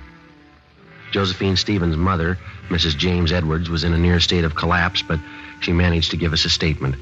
Her story corroborated that of 7-year-old Charles Stevens. Supplemental broadcasts and an all-points bulletin were put out to try and locate the killer. Ben and I drove over to 1543 East Workman Street to check out the husband of the murdered woman. Well, this is it, huh? Yeah, White House here. All right, let's go.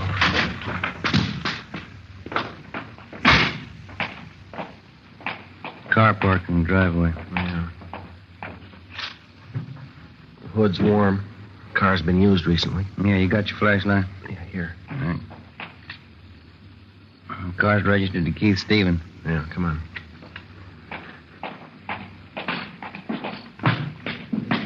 Lights are on inside, huh? Yeah.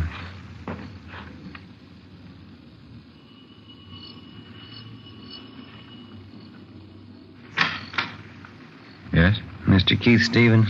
Yes, that's right. Police officers like to talk to you. Want to come in? Yes, sir, thank you. What's the trouble, officer? When's the last time you saw your wife, Stevens? Why? Well, when did you see her last? Well, I was over there Sunday, yesterday. Always go over every Sunday to visit my little boy, Charlie. My wife and I are separated. That's what we agreed on. And that's the last time that you saw her? Yes, it is. Why? Well, I'm sorry to have to tell you this. Your wife is dead. What's that? I'm sorry. You're kidding. She was all right yesterday. There must be some mistake here. No, sir, I'm afraid not. Josephine Stevens. You sure? 543 West Bixel Street. I gotta sit down. What happened? She was shot. Well, how? I can't believe this. Well, we're working on it now. Somebody shot her while she was in bed. I just saw her yesterday. How did it happen? Was it an accident? No, sir. Somebody killed her. How about little Charlie? He sleeps with his mother. Is Charlie all right? Yes, sir. He's fine. He wasn't hurt at all. It was a small miracle how he came out of it, but apparently his safety was the last thing your wife thought of before she was killed. It's just terrible. I still can't believe what you're saying is true. Who in the world would do a thing like this? We want to know that, too. We need your help. Well, where's my boy? I better go right over and see my boy. He's in good hands with his grandmother. We just want to ask you a few questions, and then you can go right over and see him. All right. You gotta get whoever did this terrible thing. Yes, sir. We're going to try. Well, how is it that you happen to be up this late at night? I just got home from work. I work the swing shift at Gibney's. That's the steel mill down in Alameda, is it? Yes, that's right. Did you work today? Yes, I told you. I just this minute got in. Swing shift. What hours would that be? 4 to 12. Did you work the full shift today? I did. You don't think I would have done this thing? We have to check everybody. Is there somebody out at the plant that can verify the fact that you were out there during the entire shift today? Yes, my lead man and I always punch my time card in and out. How do you get to work? I drive. My car's right outside there, blue Chevy. Do you own any firearms? No, I don't. You ever owned any? No, never have. Didn't want a gun around with a boy. I see. You live here alone? No, since the wife and I split up, I live with another fella here. Mm-hmm. Where is he tonight? He's out somewhere, usually home when I get here. Do you have any idea where he might be? Does he go out much? He goes out quite a bit. He's going with some girl. Might be at a movie or something like that. Does he know your wife? Well, not too well, no. I think I took him over to the house one Sunday. He met my son, Charlie, and my wife. Try to take it easy, Mr. Stevens. Oh, I'm sorry. It's kind of hard to take. Yes, sir, we understand. This man that you live with here, what's his name? Carl Walters. Where'd you know him from? He advertised in the papers. He said he wanted somebody to share a small house with him. I answered the ad, and we seemed to hit it right off from the start. He's okay. What do you know about him? I know enough to know he's all right. I wouldn't want to get him mixed up in this. Well, has this Walters ever been in trouble? Has he ever been arrested? Not that I know of. He's a good guy. Fine Army record. I see.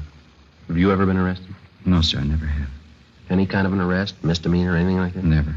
You never been in jail for any reason? No, sir, never have. I had traffic tickets, but I've never been in jail for any reason. I always paid my fines, never had any trouble. Have you any idea who might want to do a thing like this? No, no one.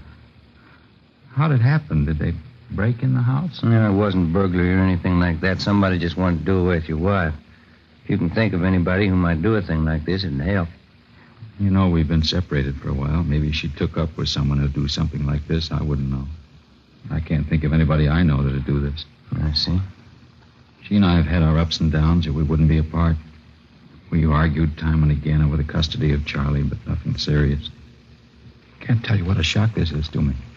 You say that you don't own a gun. Do you know of any of your friends or hers that might? No, I can't think of anybody. Well, this fellow Carl Walters, what can you tell us about him? Now, please, he's all right. He certainly had nothing to do with this. Well, we just want to be sure to check everybody out. If you can tell us, it may save him some embarrassment. Well, I realize you have to be sure, but please believe me, he's all right. You say he doesn't know your wife at all? No, just that one meeting. You're sure he couldn't have had any part in it? Absolutely sure. Mm-hmm. What kind of a fella is he? Oh, average guy, I guess. Likes to swim, plays a little golf. Always wants me to go out camping or hunting with him. You ever go with him? No, I haven't so far. He wants to go on weekends, and I like to see my son on Sundays, like I said. What does he hunt, do you know? He's not much of a hunter, really. He just likes to go out for ducks once in a while. Does he keep his equipment here? No, he doesn't, over at his father's house. Does he ever hunt for anything besides ducks? No, I'm positive about that. He's always saying how he never could shoot a deer. Says he gets buck fever. Can't say I blame him. He ever tell you what kind of a gun he had? No, not that I recall. Still think he had a part in this? We didn't say that. What's his duck hunting got to do with it? Well, when you hunt ducks, you use a shotgun.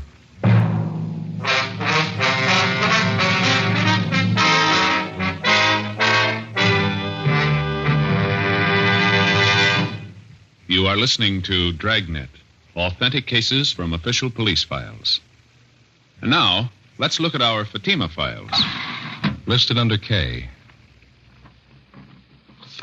Kelly, Nancy Kelly, famous actress. She says, Between scenes, I like to relax in my dressing room and light up a Fatima. They have a really different flavor, and they're extra mild. Friends, more smokers now insist on king-size Fatimas than ever before, because in Fatima, the difference is quality. quality of tobaccos. The finest domestic and Turkish varieties, extra mild, superbly blended, to give you a much different, much better flavor and aroma. Quality of manufacture. Smooth, round, perfect cigarettes. Rolled in the finest paper money can buy. Manufactured in the newest and most modern of all cigarette factories. Quality. Even to the appearance of the bright, clean, golden yellow package. Carefully wrapped and sealed to bring you Fatima's rich, fresh, extra mild flavor. So, if you smoke a king-size cigarette, compare Fatima. You'll find they now cost the same. But your first puff will tell you... Ah, that's different. Yes, in Fatima, the difference is quality. Buy Fatima. Smoke the quality king-size cigarette. Fatima. Best of all long cigarettes.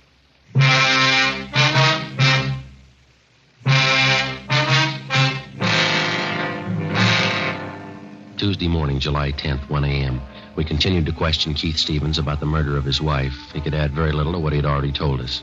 We made a thorough search of his house and garage. We searched his car. We found nothing that would incriminate him in any way. 1:37 a.m. Carl Walters, the man who Keith Stevens lived with, returned home.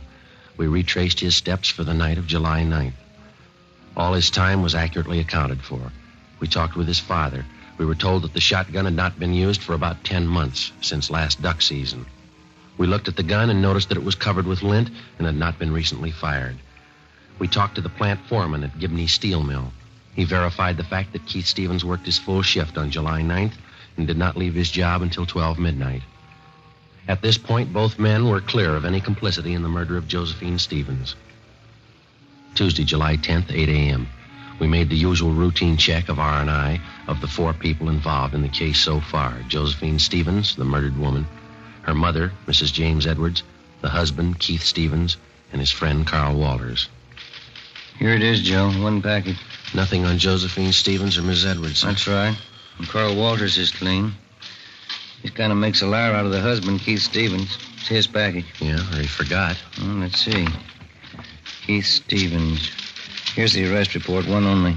Let's see. It's 4127A. Yeah, picked up from drunk charge. He didn't forget, Joe. This was on June 7th, last. Yeah, let me look at that, Officer Stephen, huh? Mm-hmm. Let's see. Above suspect was picked up in the company of co-defendant Michael Duff, booking number 8023. Both suspects were drunk and disorderly at time of arrest. Their condition was such they were unable to care for themselves. No, he didn't forget. Hey, Mary, Yes, sir? pull this package for us, will you, please? Booking number 8023. Give us a mug if he's got one, huh? What was that arrest date? June 7th, 51. Thank you. Well, it's an outside chance. He lied once. Maybe he'll lie again. What do you suppose he was trying to prove by not telling us about this? Oh. Here you are. Oh, thank you, Mary. It's a little bigger package, huh? Yeah. Look, his R card. He's done time in Quentin. Yeah. 1933, grand theft auto. Did 4.5 years, paroled out in 37. Here he is, back in again on suspicion of robbery. 1946, charge released. Picked up again, suspicion of robbery, released again. Michael Lewis Duff, alias Mickey Duff. Stevens is moving in pretty fast company. Yeah. Look here, this is the guy, all right. Here's that last drunk arrest. See that we saw on Stevens, June 7th? Yeah, Is there a mug there, Joe? Let's see. Well, there's this one on that 211 arrest in 47. Yeah, I see that one. It's pretty old, though. It's a little worn. Kind of hard to see. We'll check that last arrest report on the drunk charge. Maybe we got one of those auto photo strips. That ought to do it. I hope so. Yeah, here we are. Let's see. Yeah, those auto photos are good mugs, aren't they? Yeah. What address did he give on that last arrest? 5234 West Main. No, all these other addresses are just transient hotels. That Main Street address, the most recent, looks like the best bet. This is probably why Stevens lied about being arrested. Yeah, let's see if he lied about anything else. We drove over to 5234 West Main Street. It was a small 2-story rooming house. We checked with the landlady, and she told us that she had a man registered under the name of Michael Duff in room 20. She told us that he had just walked out a few minutes before we arrived, saying he was going down to the corner to buy a newspaper. We identified ourselves and stated that we'd wait in his room for him. We asked her not to tell him. She went upstairs with us and unlocked the door to room 20. We made a thorough search of his place. It was a 2-room apartment. I searched the living room, and Ben went over the kitchen. Joe, come here. Yeah. Look here. Look, I'm up under the sink here, cradled in the gooseneck of the drain. Yeah, shotgun. Yeah. Just a minute.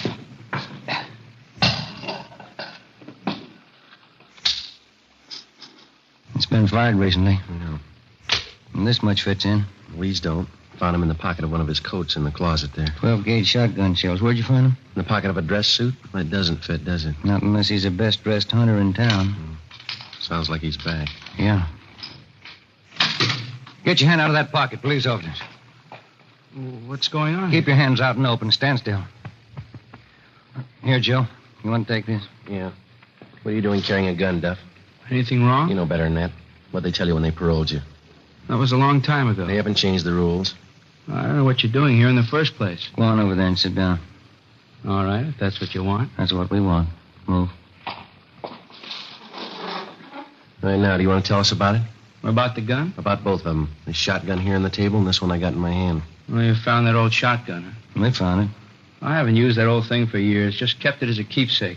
Haven't fired it for a long time. Don't even have any shells for it anymore. Except these two, huh? I don't know where those came from. Look, Duff, you're an ex-convict. We find 2 guns in your possession. Now let's don't play games. Tell us about it. I haven't got anything to tell you. I would if I did. I just had a long talk with Keith Stevens. What'd he have to say? Never mind what he had to say. Let's hear your side of it. You wouldn't try to kid me, would you? Now, you listen, fella. We just came from a house over on Bixel Street. There's a woman lying in bed over there that took a blast from a sawed-off shotgun. You own a shotgun. It's been recently fired. You lied. You said you hadn't fired it. You said you didn't have any shells for it. Well, here they are. Now, look, they fit, don't they? Take a good look at it, mister. There's only one thing missing. Who pulled the trigger? Let's have it, Duff. Did Stevens tell you? We'll ask the questions. Now, come on. All right. I did it, but I did it for Stevens. Told me he'd give me $1,000 if I kill his wife for him. I haven't been paid yet. I'm still waiting to get paid off. You won't have to wait any longer. We took Michael Duff downtown together with a murder weapon. He gave us a full confession stating that Keith Stevens had offered to pay him $1,000 for the murder of his wife. He said that he and Stevens had planned it together. 1:30 p.m., Tuesday, July 10th. We drove out to pick up Keith Stevens. What else could I do? Is that how you justify the murder of your wife? It was her fault. If she'd have just tried to be reasonable, this never would have happened. People settle these kind of problems every day, and they don't use a shotgun. You wouldn't understand. Unless you got a son, you'd never really understand why I did it. I've got a son. I don't understand. And you don't love him like I do. Couldn't stand the thought of never seeing him, having her take him away from me. And that's the way you want us to put it down. But you didn't want your child taken away from you, so you killed his mother. Not exactly. She was going to take him away. She wanted him to forget all about me. She wanted him off for herself. Did your wife tell you all this? No, of course not. Any fool could see that's what she had in mind. You mean just because of some argument that you and your wife had, you just assumed all this to be so? Sure. I knew she'd never give me a break with Charlie. Isn't that what always happens? And you never asked her how she felt? Never thought that you could stand on your legal rights? Never knew that what you're trying to make us believe seldom happens unless there's a good reason for it? Wasn't going to let her take my son away from me. Nobody could do that. Yes, sir, you're right. You lost him yourself.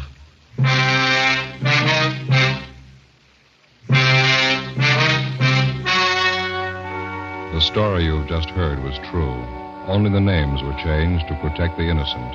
On October 15th, trial was held in Superior Court, Department 84, City and County of Los Angeles, State of California. In a moment, the results of that trial. And now here is our star, Jack Webb. Thank you. Friends, I'd like you to be the judge while I present our case for Fatima. Now, you've heard me say that Fatima is the best of all long cigarettes. Get a pack of Fatimas and compare them with any other long cigarette. Side by side, I'll admit a Fatima looks the same as any other king-size cigarette. But when you smoke them, you'll find a world of difference. In Fatima, that difference is quality. Quality that gives you extra mildness, a much better flavor and aroma.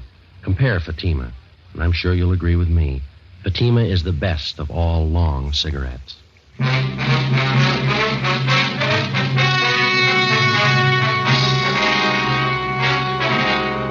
Keith Edward Stevens was convicted of murder in the first degree and received a life sentence. He is now serving his time in the state penitentiary. Michael Lewis Duff was convicted of first-degree murder and received the death sentence. He was executed in the lethal gas chamber at the state penitentiary.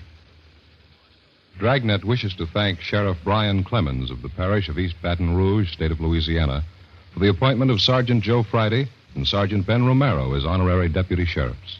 Our sincere thanks to Sheriff Clemens.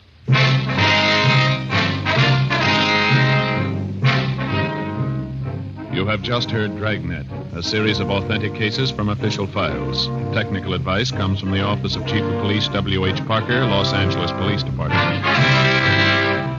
Fatima Cigarettes, best of all long cigarettes, has brought you Dragnet, portions transcribed from Los Angeles. Stay tuned for Counter Spy, next over most NBC stations.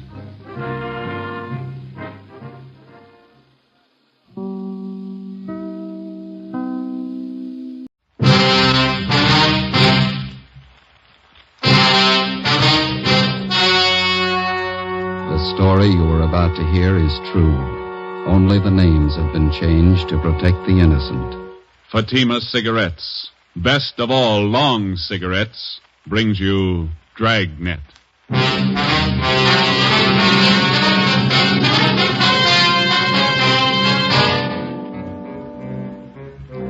You're a detective sergeant. You're assigned to homicide detail. A woman has been shot to death. The apparent motive, robbery. The killer's still at large. Your job, find him. If you want a long cigarette, smoke the best of all long cigarettes. Smoke extra mild Fatima. Yes, Fatima is the king-size cigarette which contains the finest Turkish and domestic tobaccos superbly blended to make it extra mild, to give Fatima a much different, much better flavor and aroma than any other long cigarette. That's why Fatima has more than doubled its smokers coast to coast. Enjoy extra mild Fatima yourself. Best of all long cigarettes. It's wise to smoke extra mild Fatima.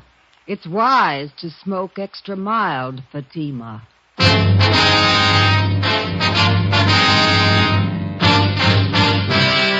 Dragnet, the documented drama of an actual crime. For the next 30 minutes, in cooperation with the Los Angeles Police Department, you will travel step by step on the side of the law through an actual case transcribed from official police files. From beginning to end, from crime to punishment, Dragnet is the story of your police force in action. Was was Friday, March 16th. It was damp in Los Angeles. We were working the night watch out of homicide. My partner's Ben Romero. The boss is Thad Brown, chief of detectives. My name's Friday.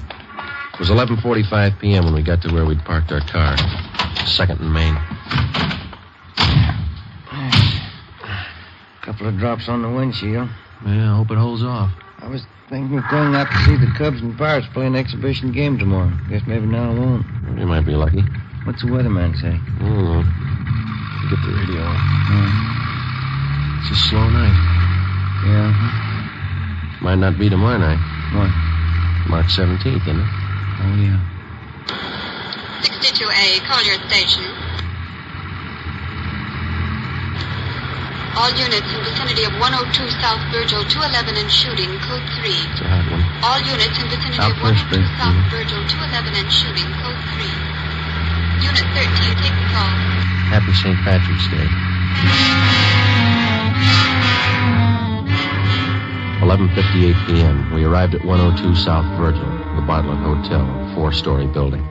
Sergeant Scheimer met us in the lobby and informed us that the shooting took place at 11:40 p.m. in room 432, occupied by Mr. and Mrs. Theodore V. Benham. Mrs. Benham was the victim. We went up to the 4th floor where Officer McCready was stationed outside the room. Any witnesses? Only Benham says it was a thief. Did you talk to any of the people on this floor? None of them saw anything. They're all in their rooms. Any other way out of here? That stairway in the rear leads to the roof. I took a look. Nothing up there. Mm-hmm. Where's Benham? Across the hall, lying down. Cox is with him. Okay, let's look at the body. We went into the room, a dreary place with a single light hanging from the center of the ceiling. The carpet was faded and worn in spots. On the north side were a closet and a bathroom. Against the east wall was a dresser. Across the room was a double bed, and at the foot of the bed, a window looking out over the roofs of adjoining buildings and the marquee of a movie house down the street. A steamer trunk was in the corner, and a straight-back chair was next to the door. The mirror of the dresser was smashed, and on the dresser, a Gideon Bible. On the bed was the body of a woman sprawled face down. There were several splotches of blood on her coat. In the chair was a .32-20 revolver, which McCready said belonged to Benham, the husband of the murdered woman. We asked McCready to put in a call to the crime lab, and we went across the hall to question Benham. This is an awful shock. I'm not feeling well. I'm under doctor's care. Hemophilia. It's an awful shock. Sit down, please. Yes.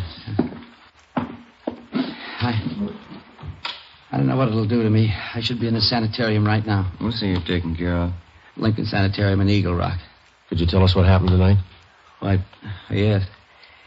My wife and I went out to the Sycamore Cafe over in Alvarado. What time was that? Oh, about 9:30. We had a couple of drinks and something to eat, and listened to a piano player, then came home. I unlocked the door, and Elizabeth went in first, went over to the dresser. I just walked over to her when a man stepped out of the closet in back of us. He had a gun. Mm-hmm. Can you describe him? I don't know. Did you see his face? No. He had a blue bandana over his face, and he had a cap on, a blue and white check. Did you notice his clothes? No, I didn't. Anything else? He seemed very nervous, and he wasn't holding the gun still. My wife was opening her purse, and I said, well, I haven't got very much, but I'll give you what we have. Then he fired and hit Elizabeth. I pulled my gun from my overcoat and started shooting. Are you in the habit of carrying a gun? No, I'd noticed suspicious-looking men following me lately, so I bought one. Is this the gun here? Yes. Then what happened? Well, I fired all the bullets. I don't know how I missed. The room was small. He kept moving around all the time. Mm-hmm. But I guess I did miss. Then he ran out of the room. About how old would you say this man was? Officer, I haven't the faintest idea. See you a minute, Sergeant? Sure. We'll be back, Mr. Benham. This has been an awful shock to me. Wonder how his wife felt. McCready told us that Sergeant Scheimer had found a woman in the Nevada Hotel next door who might know something. We went next door and questioned Mrs. Caroline Cromwell, a resident of the hotel. She occupied room 415 on the top floor. She told us that about 20 seconds after she heard the shots, she looked out the door of her room and saw a man come down the back stairs, which leads to the roof of the hotel, and enter room 402. She'd seen the man several times and was positive of her identification. Sergeant Scheimer said the man was registered as Jack Morrison. We went to room 402. Try it again. Who's that? Police officers. What do you want? I'd like to ask a couple of questions. I was going to bed. We'd like to talk to you. Won't take very long. All right. What do you want to know? How long you been in your room? About 10 minutes. What? Where were you? To the movie. Which one? Right down the street. Why are you asking me all these questions? You been drinking? A little. Not much. Mind if we look around a little? I was out all the time. I didn't know nothing about a shooting. And you won't mind if we look around. You won't find nothing here. These all the clothes you got? Yeah? This your coat? Yeah. Yeah. Mm-hmm. You wearing this tonight, were you? No. It's the only coat in the closet. What'd you do with the coat you were wearing? Guess I was wearing that one. Did you spill it? What? A bottle of whiskey? It broke. How? How do I know? Got a hole here in the sleeve. What'd you do with the broken bottle? Threw it away. Where? I don't know. On the street. Joe, I found something. A shirt. Stuck down between the wall and the bathtub. Looks like blood on it. Is this yours? Where's the shirt you wore tonight? Take off your pajama top. Why? Take it off. All right. But I didn't have nothing to do with that shooting next door. What happened to your arm? Guy shot at me. Who? I don't know. I bought a bottle and had a couple of drinks and went to the movie for a little while. Would you mind moving away from the bed, please? No. Thank you. I came out of the movie because I was getting dizzy, and I went up on the roof here to get some air. While I was standing there, a guy ran across the roof and shot at me. What'd the man look like? I don't know. He came from the roof of the hotel next door and ran into this place. How big was he? It was dark. I couldn't see.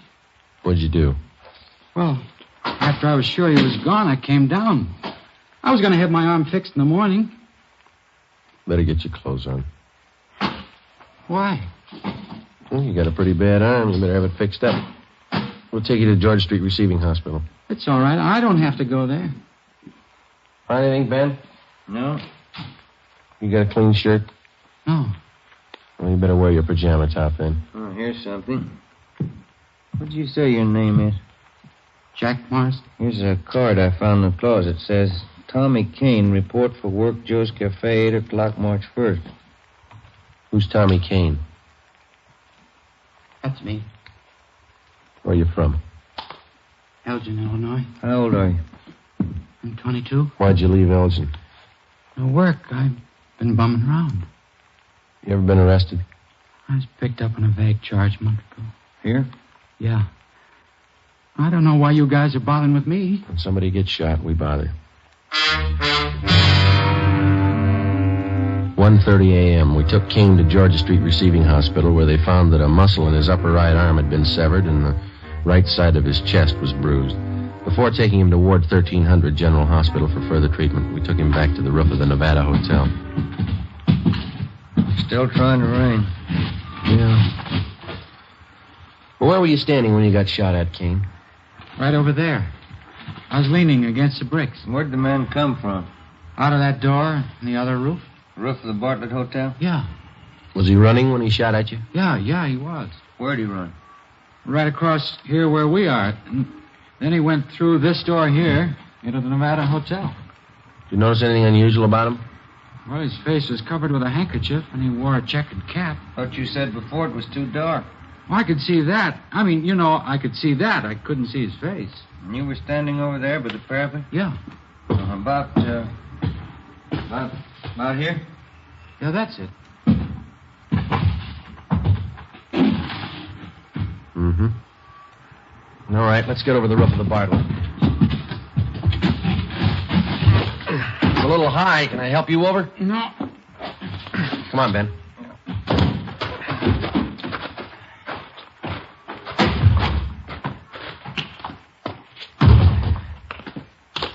You ever been in this hotel before, Kane? No. Everything all right, McCready? Yeah. Crime lab's here, checking the murder room. Benham awake? I think so. Mr. Benham? Yes? Mind if we come in? Of course not. You ever seen this man before? Let me see. Can you stand over there in the light? My eyes aren't as good as they used to be. Okay. Move over there. How's that? That's better. This the man who shot your wife? No, that's not the man. We left instructions for another car to take Theodore Benham to the Lincoln Sanitarium in Eagle Rock. We took Kane to Ward 1300 General Hospital. 2:42 a.m. We arrived back at the Bartlett Hotel where police chemist Ray Pinker had finished his examination. 3 slugs, .38 caliber, and 5 slugs, .32-20, were found in the mattress and the walls, all on the same side of the room. On the floor of the room were found a piece of white cloth and some brown threads. Ray Pinker returned to the crime lab while Ben and I made a search of both hotels, the incinerators, the alley, and all likely places for the missing .38. It was not found. 3:48 a.m. Ben went to the record bureau to check on any possible criminal record Kane might have had. I went to the crime lab to see what Ray Pinker had found. Nothing on this one. Must have been a clean miss. And nothing on these 4 32-20s. Mm-hmm. Where'd you find those? Dug the .38 out of the window frame. 32-20s are in the south and east walls. How about the others here? Well, on these 2 .38 slugs, I found minute portions of threads. They compare with the dress and coat worn of the deceased. Mm-hmm. Hi. Hey, Ben. I checked Kane's record. He told the truth. Nothing more than a vague charge, huh? No. How's this come? There's threads on 2 of the .38 slugs. And on one of the 32-20s. Same kind of threads? Yeah, the same kind. 32-20. That's the gun Benham used. Yeah. Did you check the cloth yet? I will right now. Benham must have been shooting an awful while.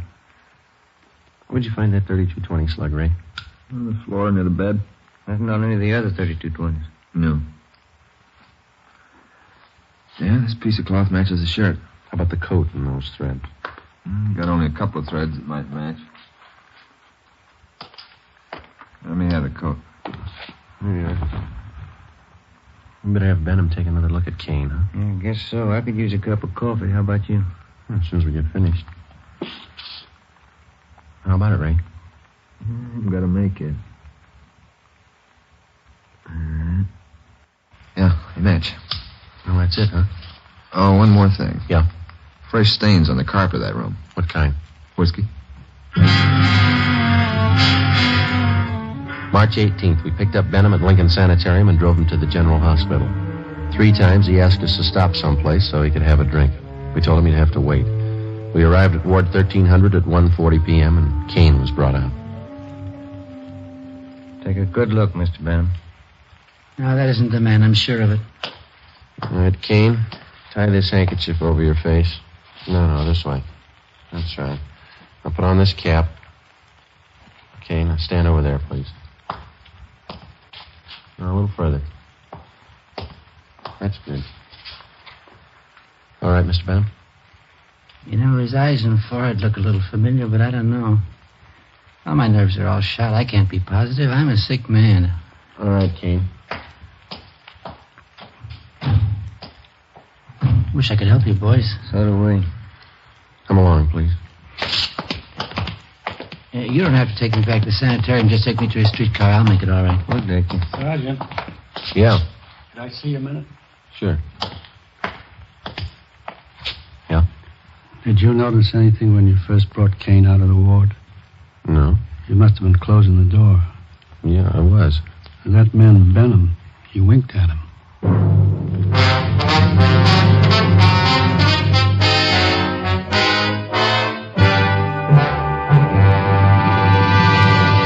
You are listening to Dragnet, the case history of a police investigation presented in the public interest by Fatima Cigarettes. If you smoke a long cigarette, it will be in your interest to listen to a typical case history of a Fatima smoker. It's the case of Dick Hyland, sports columnist for one of the great Los Angeles newspapers. This is his actual signed statement. Do I smoke a lot when I'm reporting a close ball game? You bet I do. Do I still enjoy smoking when the game's over? Right again. Because I smoke a mild cigarette, Fatima. No other king-size cigarette tastes so good, is as mild as Fatima. I agree it's wise to smoke extra mild Fatima. And so do more and more smokers every day. Actual figures show extra mild Fatima has more than doubled its smokers coast to coast. So enjoy extra mild Fatima yourself. The king-size cigarette, which contains the finest Turkish and domestic tobaccos, superbly blended to make it extra mild. You will prefer Fatima's much different, much better flavor. You will agree. It's wise to smoke extra mild Fatima. It's wise to smoke extra mild Fatima. The best of all long cigarettes.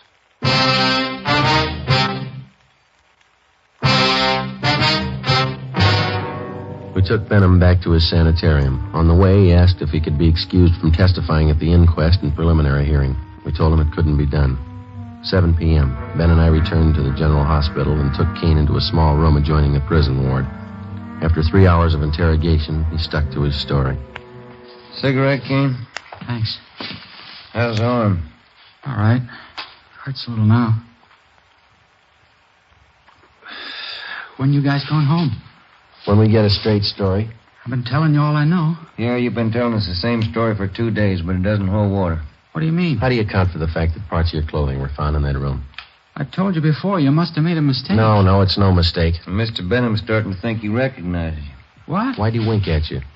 He didn't wink at me. We got somebody here who saw him. And he seems to think whoever did the shooting didn't take the gun with him. When we drove him back to the sanitarium, he asked us if we found it yet. He thinks we will. How long has Benham lived in L.A.? A long time. How long? Why do you want to know how long he's lived here? Is the dead woman really his wife? Well, certainly she's his wife. Why? Where's he been since the shooting? In the sanitarium in Eagle Rock. What's the matter with him? Hemophilia. You know what that is? No. You sure that was his wife? Positive. She wasn't a stool pigeon? Stool pigeon? Where'd you get that idea? You guys never saw her before? Never. You never heard of her? Kane, what's eating you? Did you check on her? We always do.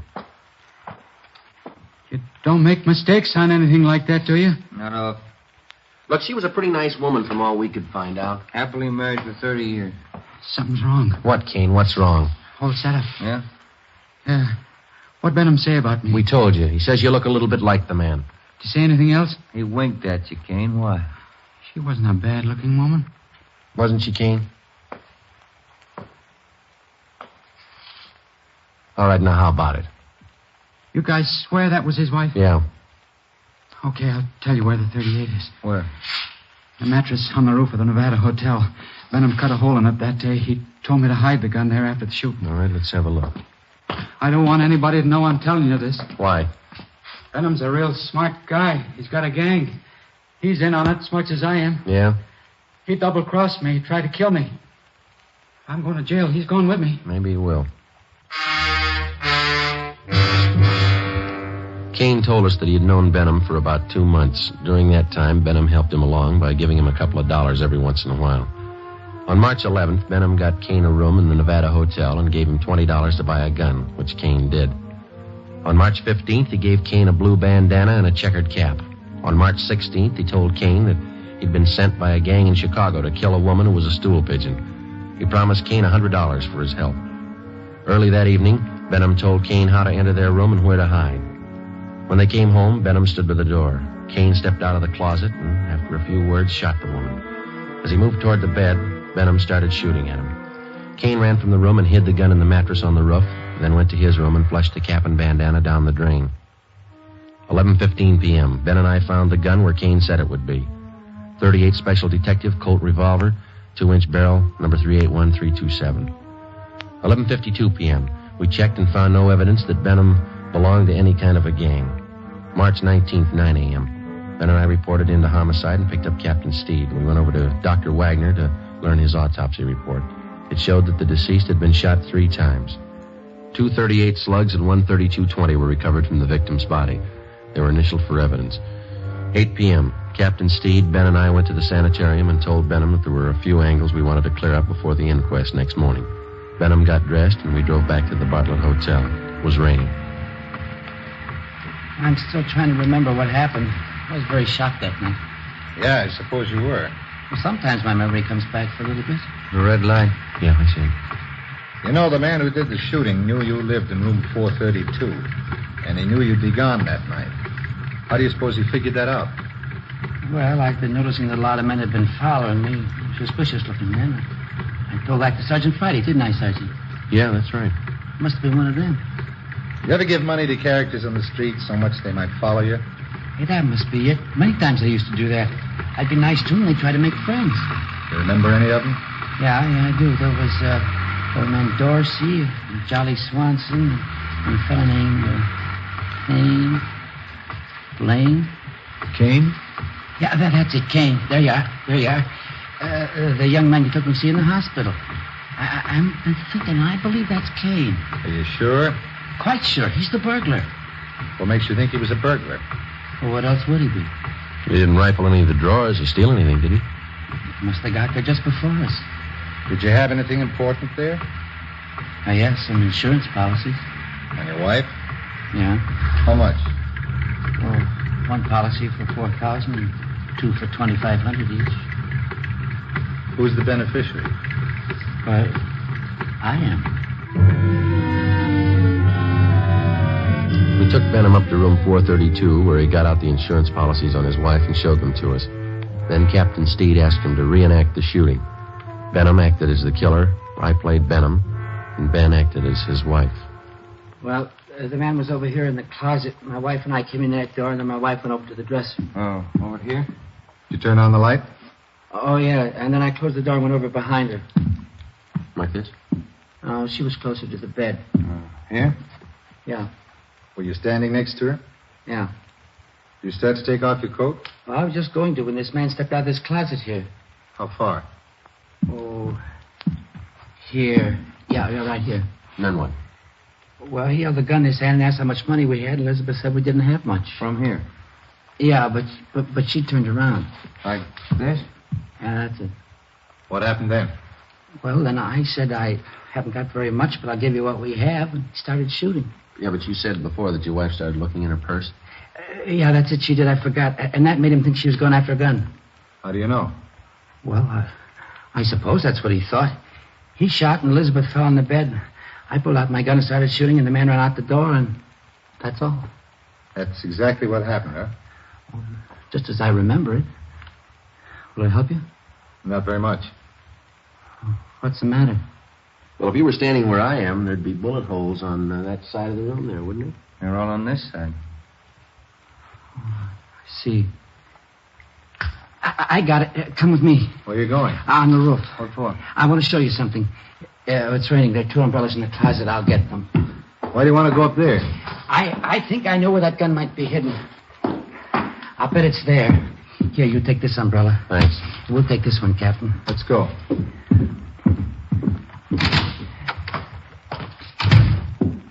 I'll bet it's up there. We'll find it.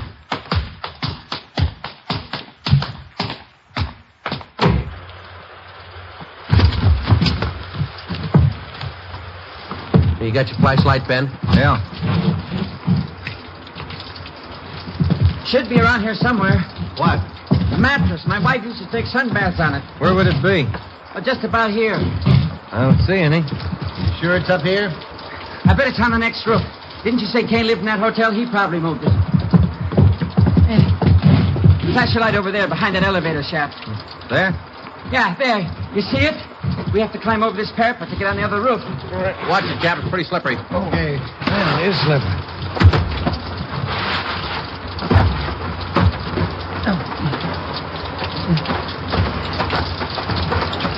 This mattress here?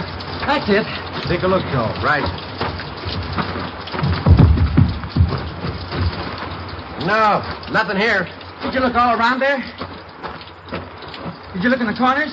No. Well, that'd be a good place to hide a gun, don't you think? Here, let me see. There might be a hole cut in one of them. No, maybe the other corner. No. Or maybe this one. Yeah, you see, the mattress has been cut. No. No, it's got to be here. Where is it? It's here, I tell you. It's here.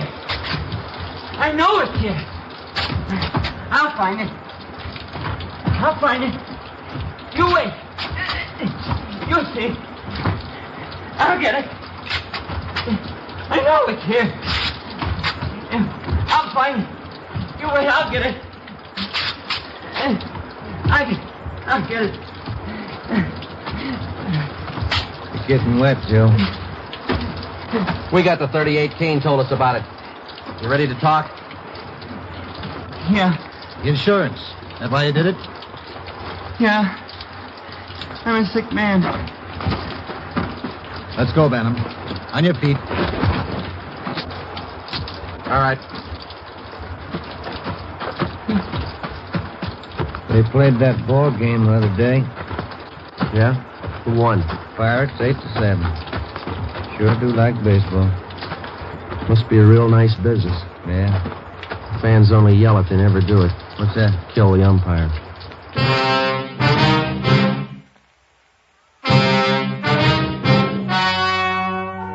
The story you have just heard was true.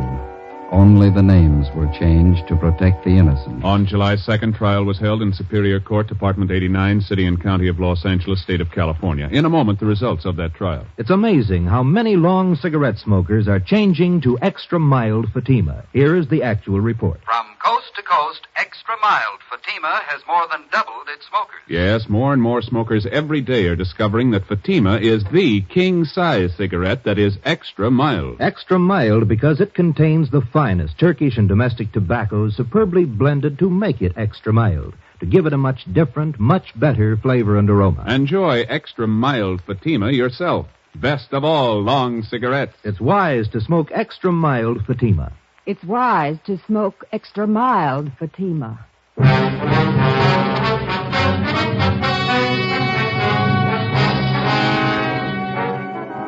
Thomas Kane was convicted of second-degree murder and received a term as prescribed by law. Theodore V. Benham was convicted of first-degree murder and assault with a deadly weapon. He received a life sentence and died in prison 1 year later. You have just heard Dragnet, a series of authentic cases from official files. Technical advice for Dragnet comes from the Office of Chief of Police W.A. Wharton, Los Angeles Police Department. Fatima Cigarettes, best of all long cigarettes, has brought you Dragnet, transcribed from Los Angeles. This is NBC, the National Broadcasting Company.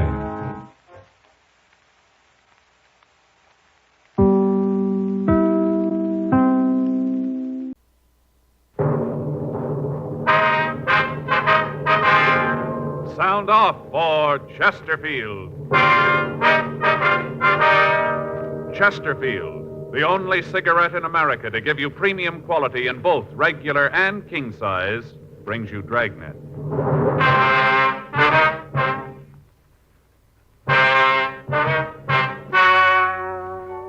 Ladies and gentlemen, the story you are about to hear is true. The names have been changed to protect the innocent.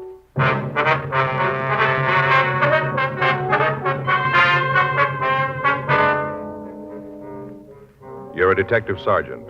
You're assigned to narcotics detail. You receive information that a big buy of heroin is going to be made in your city. You know the location and the man who's going to sell it. Your job? Stop him.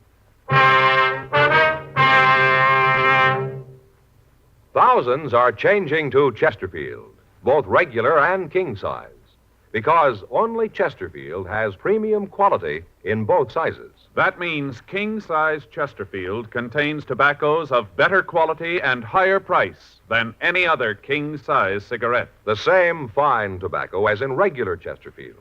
There is absolutely no difference, except that king-size Chesterfield is larger, contains so much more of the same tobaccos, it gives more than a fifth longer smoke. Yes, more than a fifth longer smoke from king-size Chesterfield. So remember, Chesterfield is the only cigarette to give you premium quality in both regular and king size. Buy them either way you like them, regular or king size. You'll find premium quality Chesterfields much milder. Yes, Chesterfield is best for you.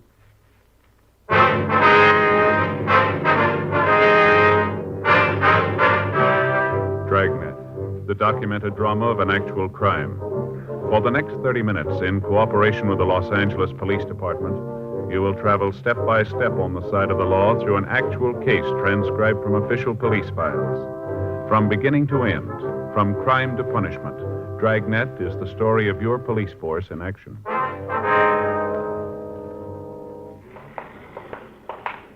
It was Tuesday, April 8th. It was windy in Los Angeles. We were working the night watch out of narcotics detail. My partner's Frank Smith. The boss is Captain Kearney. My name's Friday. We were on our way to the meet, and it was 9:48 p.m. when we got to the corner of Pico and Clanton, the 617 Club. Let's sit back there, huh? Yeah, it looks all right. What time you got, Joe? 9:49, why? Well, this watch is giving me trouble. Yeah? I guess it's getting old. You had it clean lately? Maybe that's what it needs. Yeah, a couple of years ago. Ran real good right after that. Just been lately, like I said. I think maybe you ought to have it cleaned again. I was reading where they should be cleaned at least once a year. Do you know that? No, this is getting old, Joe. Had it for almost 23 years. Got it when I graduated from high school.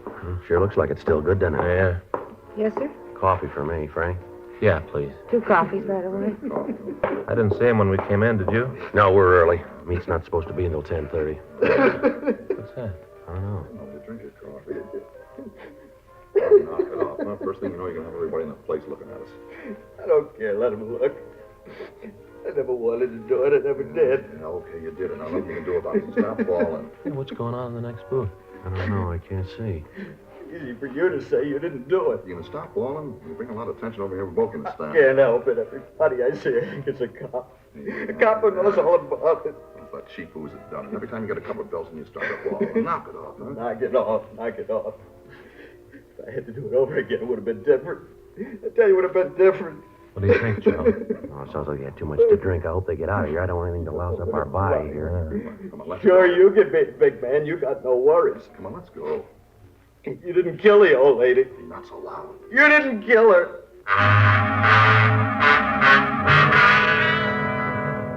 Because of the high booth walls, we were unable to tell who was doing the talking. As soon as the men got up to leave the place, Frank and I followed them. Frank stopped long enough to call our contact and postpone the narcotics buy. We followed the 2 men from the bar down the street. They walked up to Spring, and then they split up. Frank followed one of them, I tailed the other. He went directly to a hotel on West 6th Street. He stopped and talked with a hotel clerk, and then he took the elevator upstairs. I checked with the clerk, and he told me that the man's name was Sam Allison. The clerk also told me that Allison had been a resident of the hotel off and on for the past 10 years. He went on to say that every so often Allison would pack up and leave, but that he'd always return. He was unable to give me any information as to how Allison made his living or who the other man might be. 12:10 a.m. I called the office. Frank had checked back in. The man he was following had entered an all-night movie, and in the darkness, Frank somehow had lost him. I went back to the office, and we sent a radiogram to Inspector Charlie Sutton up in San Francisco, requesting all information on unsolved murders in the Bay Area in the last few months. We ran the name Sam Allison through R&I, but we got no make on anyone answering his description. 2:15 a.m. We checked out of the office and went home to get some sleep. The following morning, Wednesday, April 9th, 7:58 a.m., I checked back into the office. That you, Joe? Yeah. The message in the book to call operator 18 in San Francisco. Did you put the call in? No, I just got in. Figured I'd wait a minute for you to get here. All right, let's take care of it now.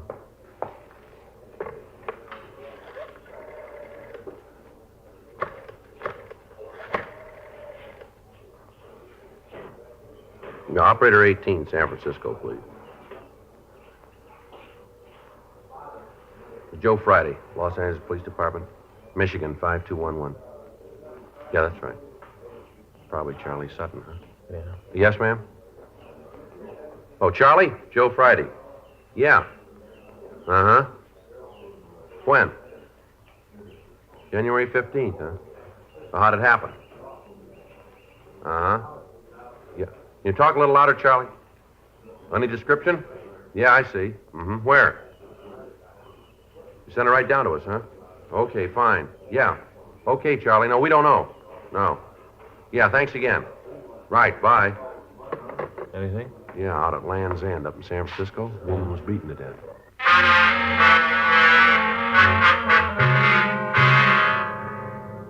The San Francisco Police Department said that they'd forward all available information on the killing.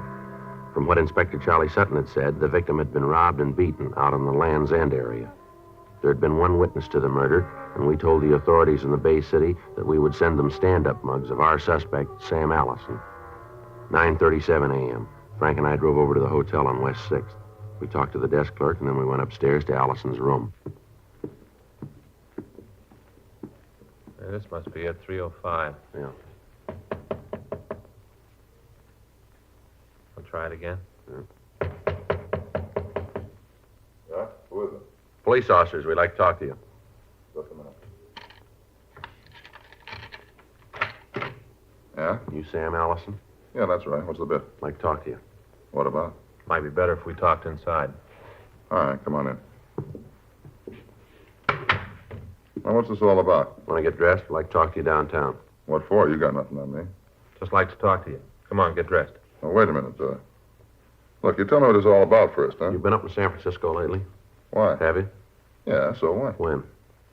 I don't know. First of the year, I guess. Around there. You narrow that down a little? First part of January, I guess. Where were you last night? Around. Where around? Met a friend, had a couple of drinks, and came home just around. Who's the friend? Hey, look, I'm not going to answer any more of your questions until I know what this is all about. Where are your clothes? In the closet. I'll get them. We're getting real big, aren't we? You tell us what you want, I'll get them. Give me that pinstripe. You know, the gray one right in front of you. You know, pinstripe? That's it? Yeah. Oh, in that bureau, second drawer, there's some shirts there. Give me one of the blue ones, will you? One with the tab collar, you know, little round things on it. That's it? Yeah. Here you go. Thanks. Thanks a lot. Hey, when you guys figure out and let me know what this is all about? What do you do for a living, Allison? Oh, this and that. All right, what's that mean? I work with horses. You a trainer, that it? No, not exactly. A tout? No. Say, in that top drawer, there's a little velvet box. You got a collar bar in there. Would you get it for me, huh? Here? Yeah. This the box? That's right. The gold one. Yeah. Know what you want? Yeah, thanks. Yeah, I got my shoes. Wait a minute. Which ones do you want? The black ones. It's the only pair. Who were you drinking with last night, Allison? Oh, like I told you, a friend. What's his name? Look, I told you I wasn't going to say anything like find out what this is all about. All right, Allison, I'm going to lay this out for you. We were in a bar last night, place down in Clanton. You there? Clanton? Oh, you mean the 617 Club? That's right. Yeah, I was there. So what? We were in the booth next to you. Heard you talk about killing a woman in San Francisco. You're wrong about that. Yeah, sure we are. Let's go downtown. No, I mean it. I don't know what you're talking about. Oh, sure, I was in the bar last night, but I don't know anything about killing an old broad up north. Who said she was old? Well, you just did. No, he didn't. Said a woman had been killed. He didn't say anything about her age. Well, from the way you said it, I figured she was old. No, that won't work, Allison. Look, you got no reason to think that I did that. No, you got no reason to think that. You admit you were up north about the time it happened. You were in a bar last night talking about it. Now, you seem to know quite a bit about the whole thing for somebody who wasn't involved. Well, maybe I just heard about it, you know. Where'd you hear about it? Well, around. Well, I don't know where, but I heard about it. Maybe that's what happened. But you guys know it wasn't me. You know that, don't you? Who were you with last night? He the one that did it? Is that it? I don't know. I don't know if he did it or not. I don't know anything about it. All I know is I wasn't mixed up in it. I didn't have anything to do with it. Who's Jack Kenton? Kenton?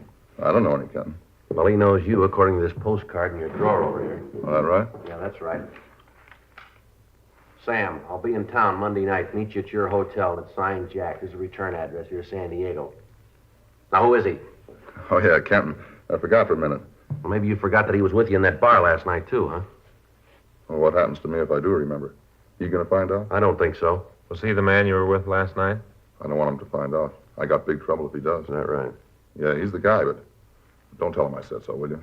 You won't tell him, huh? No, Jack would come after me if he knew. He's really off his rocker. He is, huh? Yeah, and he'd kill me if he knew. You guys are gonna have trouble taking him, you know that, huh? We are, huh? Yeah, he's fallen a couple of times before, done big time up a queue. Told me 100 times before, at least 100 times. Yeah, what's that? He killed the first cop that came after him.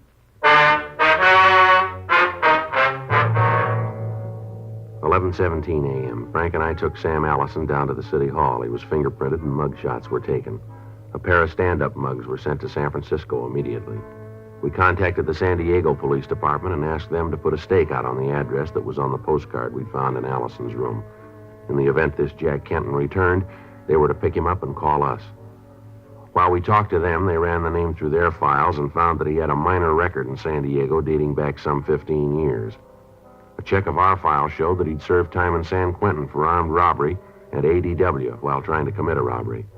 We got out a local and an APB on him. We talked to Allison. He told us that as far as he knew, Kenton was planning to return to San Diego on the preceding night. He couldn't give us any information as to where Kenton had stayed while he was in Los Angeles. 2 p.m. We got a call from San Diego that they'd picked up Jack Kenton. 2:30 p.m. Frank and I checked out a trip car and left for San Diego. We checked in with Lieutenant Mort Gear when we got there, and he told us that Kenton had been seen returning to his home right after we'd contacted them. We drove out to his place and searched it, but we found nothing to tie him in with a murder in San Francisco. 8:30 p.m. We left San Diego and returned to Los Angeles. On the return trip, Kenton was sullen and refused to answer any questions. We took him to the city hall. 1:15 a.m. Oh, lousy deal. You guys are trying to tie a bum rap on me, and you know it. Do we? Sure. You ever do any big time, Kenton? No. Never been in jail, huh? No. That's not what our record says. Well, maybe a couple of tickets for traffic stuff. Book says you served time at Q. How about that? A couple of years, yeah. Don't you figure that is big time? Yeah, I suppose so. Then why didn't you tell us about it? Forgot. You been in San Francisco lately? Oh. You sure? I'm sure. We got a rumble that you were up there around the first of the year. That right? Yeah. Well, you tell your pigeon that he's not even a fruitcake if he says I was up in Frisco. A couple other people who say you're up there, too. Yeah, who? A couple of people. Well, they're off for a nut, too, if they say that. The officers say so, too. How do they figure that? They got an ident on your picture. I was never picked up in Frisco. They got no picture of me. We got a few. So I done time out L.A. Yeah, you did. When we get a mug, we ship a copy up north. They do the same. That right? That's right. So maybe I'll be big about all this. Admit I was in Frisco around the first of the year. What's that prove? What'd you do while you were up there? Moved around. Went up for vacation. What do you do for a living? A little of everything. What's that include? Like I said, a little of everything. Mm-hmm. What'd you tell the parole board? I tell them I'm a contractor. What do you build? Whatever needs building. I'm versatile. You're pretty smart, too, aren't you? Look, I know my rights. I know that you know that I'm an ex-con. You know it as well as I do. But there ain't no PV tab on my card. I don't go around the corner without telling the board. You got nothing on me for that. They know you went to San Francisco? Yeah, like I said, it was for a vacation. Where'd you live up there? Around. Hotel down on Geary. How long were you there? Maybe 3 weeks, month. Got a cigarette? Yeah. Here. Thanks.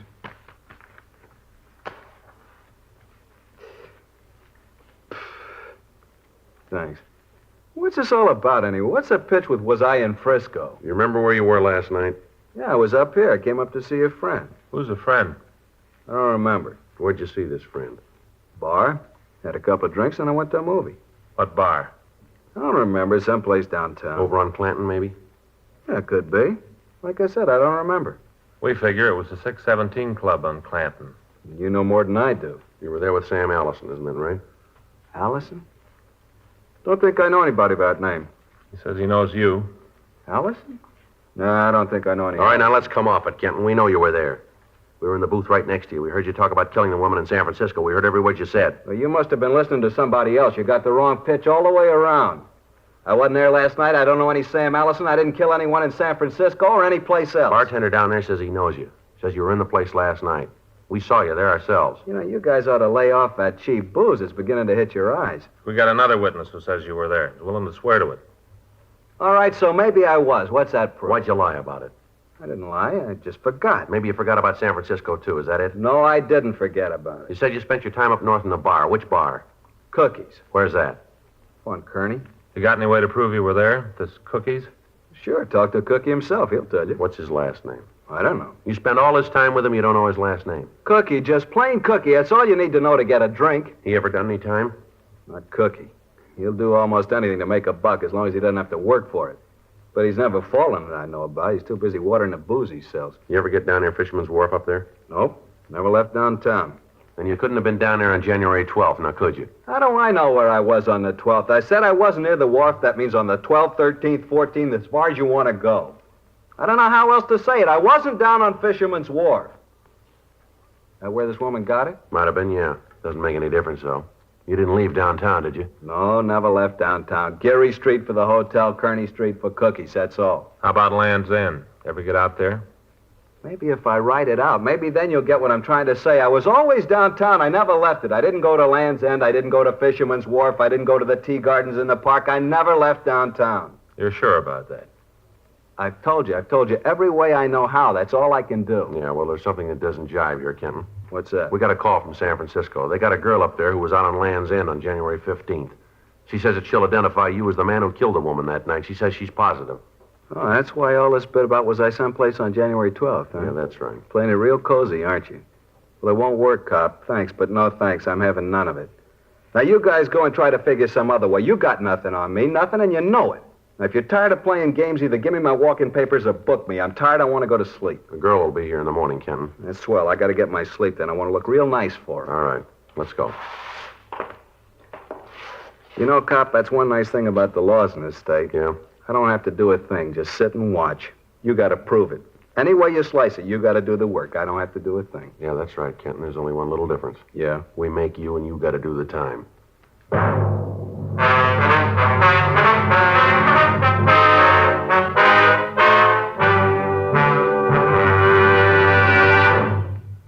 You are listening to Dragnet, the authentic story of your police force in action. Chesterfield is best for you. Premium quality Chesterfield. Yes, only Chesterfield has premium quality in both regular and king size. And only Chesterfield gives you this scientific evidence on the effects of smoking. A medical specialist is making regular bi-monthly examinations of a group of people from various walks of life. 45% of this group, about half of them, have smoked Chesterfield for an average of over 10 years. After 8 months, the medical specialist reports that he observed no adverse effects on the nose, throat, and sinuses of the group from smoking Chesterfield. Those are the facts. I'd say that means real mildness. So buy 'em either way you like 'em, regular or king size. You'll find premium quality Chesterfields much milder. Yes, Chesterfield is best for you.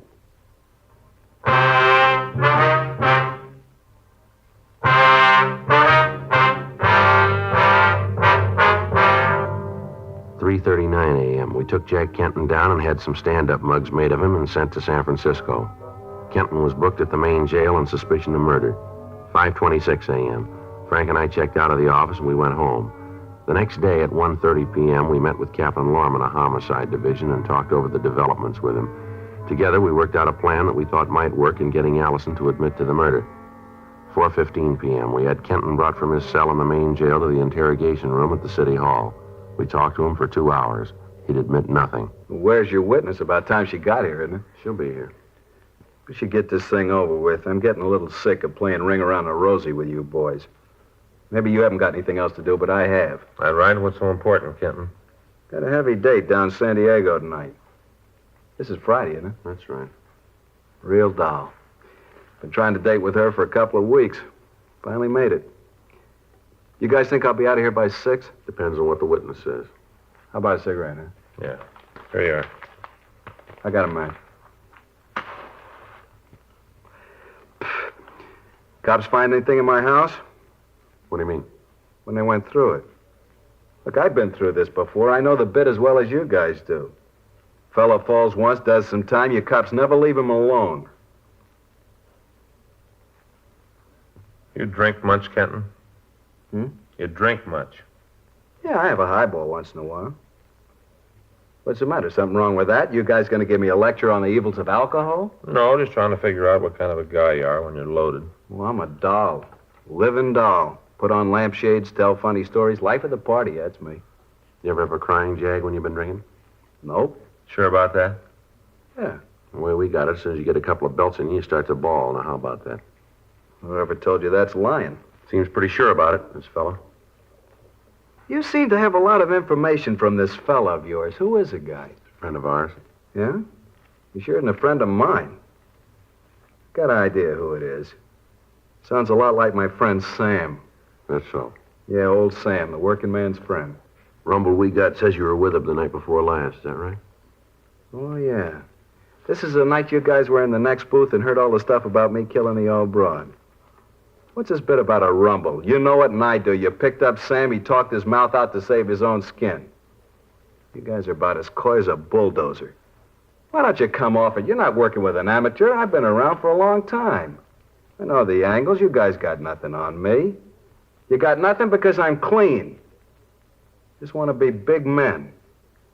Got nothing else to do, so you decided to kill a little time by leaning on somebody. I happen to be around, I got a record, so I fit your program real pretty. Well, get off my back. I've had it. Now, either book me on suspicion and I'll sue you for every last dime you got, or let me go. I got a date I want to keep. That's a nice try, Kenton. It won't work. What do you mean? All right, I'll lay out a few things for you. A woman was killed in San Francisco on January 15th. You were in town that day. You got a record for robbery and assault. Woman was robbed and then killed. You got blind one night and you talked all about it. You had a real crying jag and you got worried. You talked about how everybody you saw looked like a cop. They all looked like they knew what you'd done and they were moving to nail you for it. You got a real bad case of the bull horrors. We got a friend of yours who says you could have been the guy. We got an identification from a girl who says you killed that old woman. She's on her way down here now. As soon as she sees you and makes it positive, you've had it, mister. Now that's where you sit. You talk real convincing. Makes it sound like you really got something on me. We have, Kenton, and you know it. Let's check and see if that girl's here. Yeah, I will.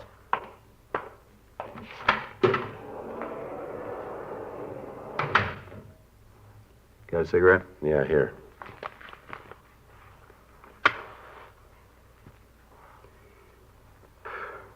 Now, what's the matter, Kenton? You figure maybe we aren't giving you a snow job?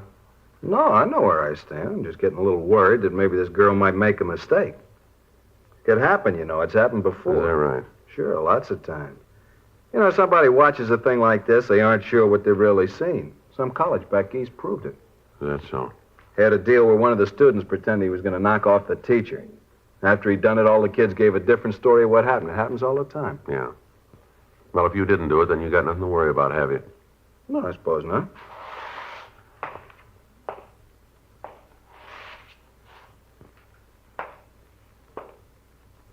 She says she saw the guy, huh? Yeah, that's right. Came all the way down here to look at me, huh? Yeah. You figure she's here yet? Should be. Her plane landed an hour ago. Mm-hmm. You say she identified my picture? She said I was the guy? I didn't hear it. You just come in, man.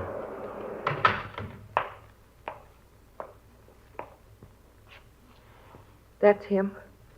That's the man. He killed her. I saw it. I'd never forget him. That's the man. She's crazy. She's wrong. You know that, don't you? She's wrong. Let him touch me. The man's a murderer. He killed the old woman. I saw him. Beat her to death. I saw him do it. All right, lady. Okay, Yeah. Frank. All right, Miss Carter. You want to step outside? Oh, yes, please. I want to get away from him. I don't ever want to have to look at him again.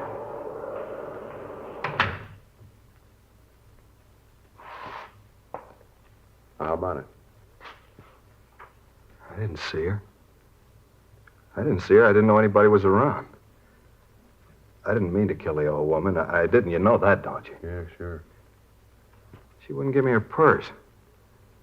I followed her from downtown, all the way out on the streetcar. I got out and followed her. Right by Sutro's, by the Cliff House. Then I tried to take the money. She wouldn't give it to me.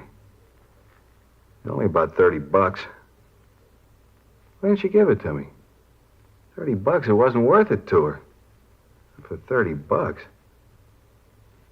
It'd been all right if that girl hadn't seen. I looked, tried to make sure nobody saw. I didn't see her. I didn't. You want to stay with him, Frank, while I get the stenographer?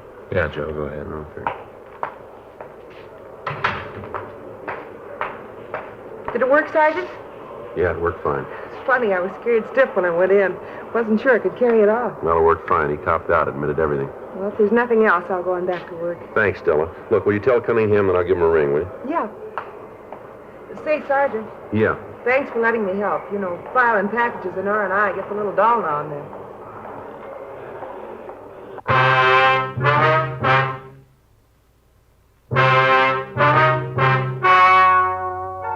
The story you have just heard was true. The names were changed to protect the innocent. On August 17th, trial was held in Department 89, Superior Court of the State of California, in and for the County of Los Angeles. In a moment, the results of that trial. Now, here is our star, Jack Webb. Thank you, George Fenneman. Friends, it's getting a little closer to Christmas, and there's a man right near you, your neighborhood cigarette dealer, who has a lot of fine gift ideas. Of course, he's featuring the gift of the year, the Chesterfield Christmas carton. It's the ideal gift because Chesterfield is the only premium quality cigarette available to you in both regular and king size. Chesterfield is the one I smoke, and it's the one I'm giving for Christmas. Regular or king size. Premium quality Chesterfields are much milder.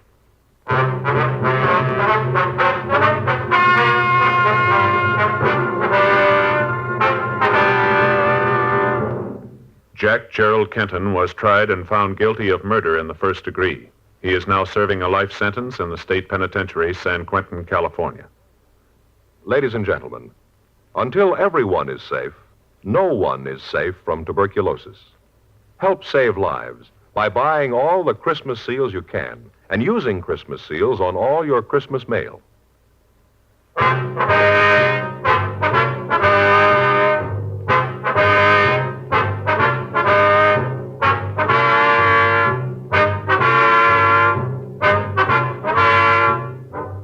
You have just heard Dragnet, a series of authentic cases from official files. Technical advice comes from the Office of Chief of Police W.H. Parker, Los Angeles Police Department.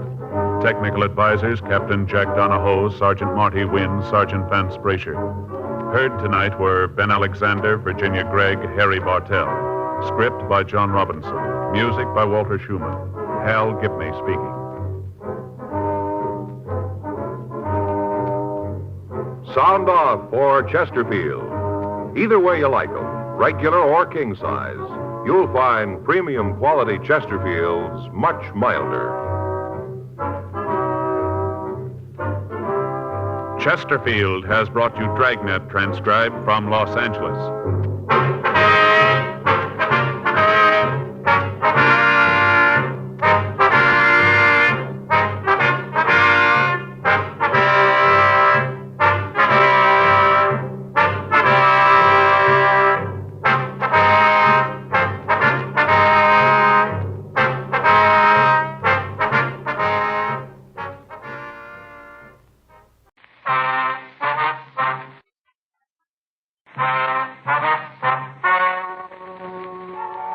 Ladies and gentlemen, the story you are about to hear is true.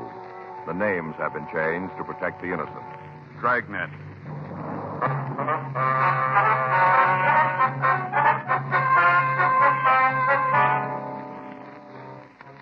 You're a detective sergeant. You're assigned to juvenile detail. A series of housebreakings has taken place in your city. The articles taken and the method of operation indicate a juvenile thief. Your job, find him. It was Tuesday, July 6th. It was hot in Los Angeles. We were working the day watch out of juvenile detail. My partner's Frank Smith. The boss is Captain Powers. My name's Friday. We were on our way out from the office, and it was 10:36 a.m. when we got to the old Central Jail building. Crime lab. Ray? Back here, Joe. Going back. Just finishing up. Hi, Ray. Frank, how's it going? It's hot. It's going to hit the 90. Mm-hmm. Probably will, too. Any water around? Bottle over there in the corner. Help yourself. Thanks. How about you, Joe? No, thanks. You got anything for us, Ray? About the same as usual. Take a look. Same entrance. Cut the screen on one of the back windows, broke the glass, and climbed in. Any prints? None we could find. Here's a picture of the edge of the screen. Here. There you can see the cut edges. We got anything from it? Not much. The figure was done with a knife. If you come up with that, we might be able to tell you if you got the right one. Mm-hmm. What about the physical evidence in the house, Ray? No, not much. We got a couple of partials. Lifted them from the glass top on the dresser. Here.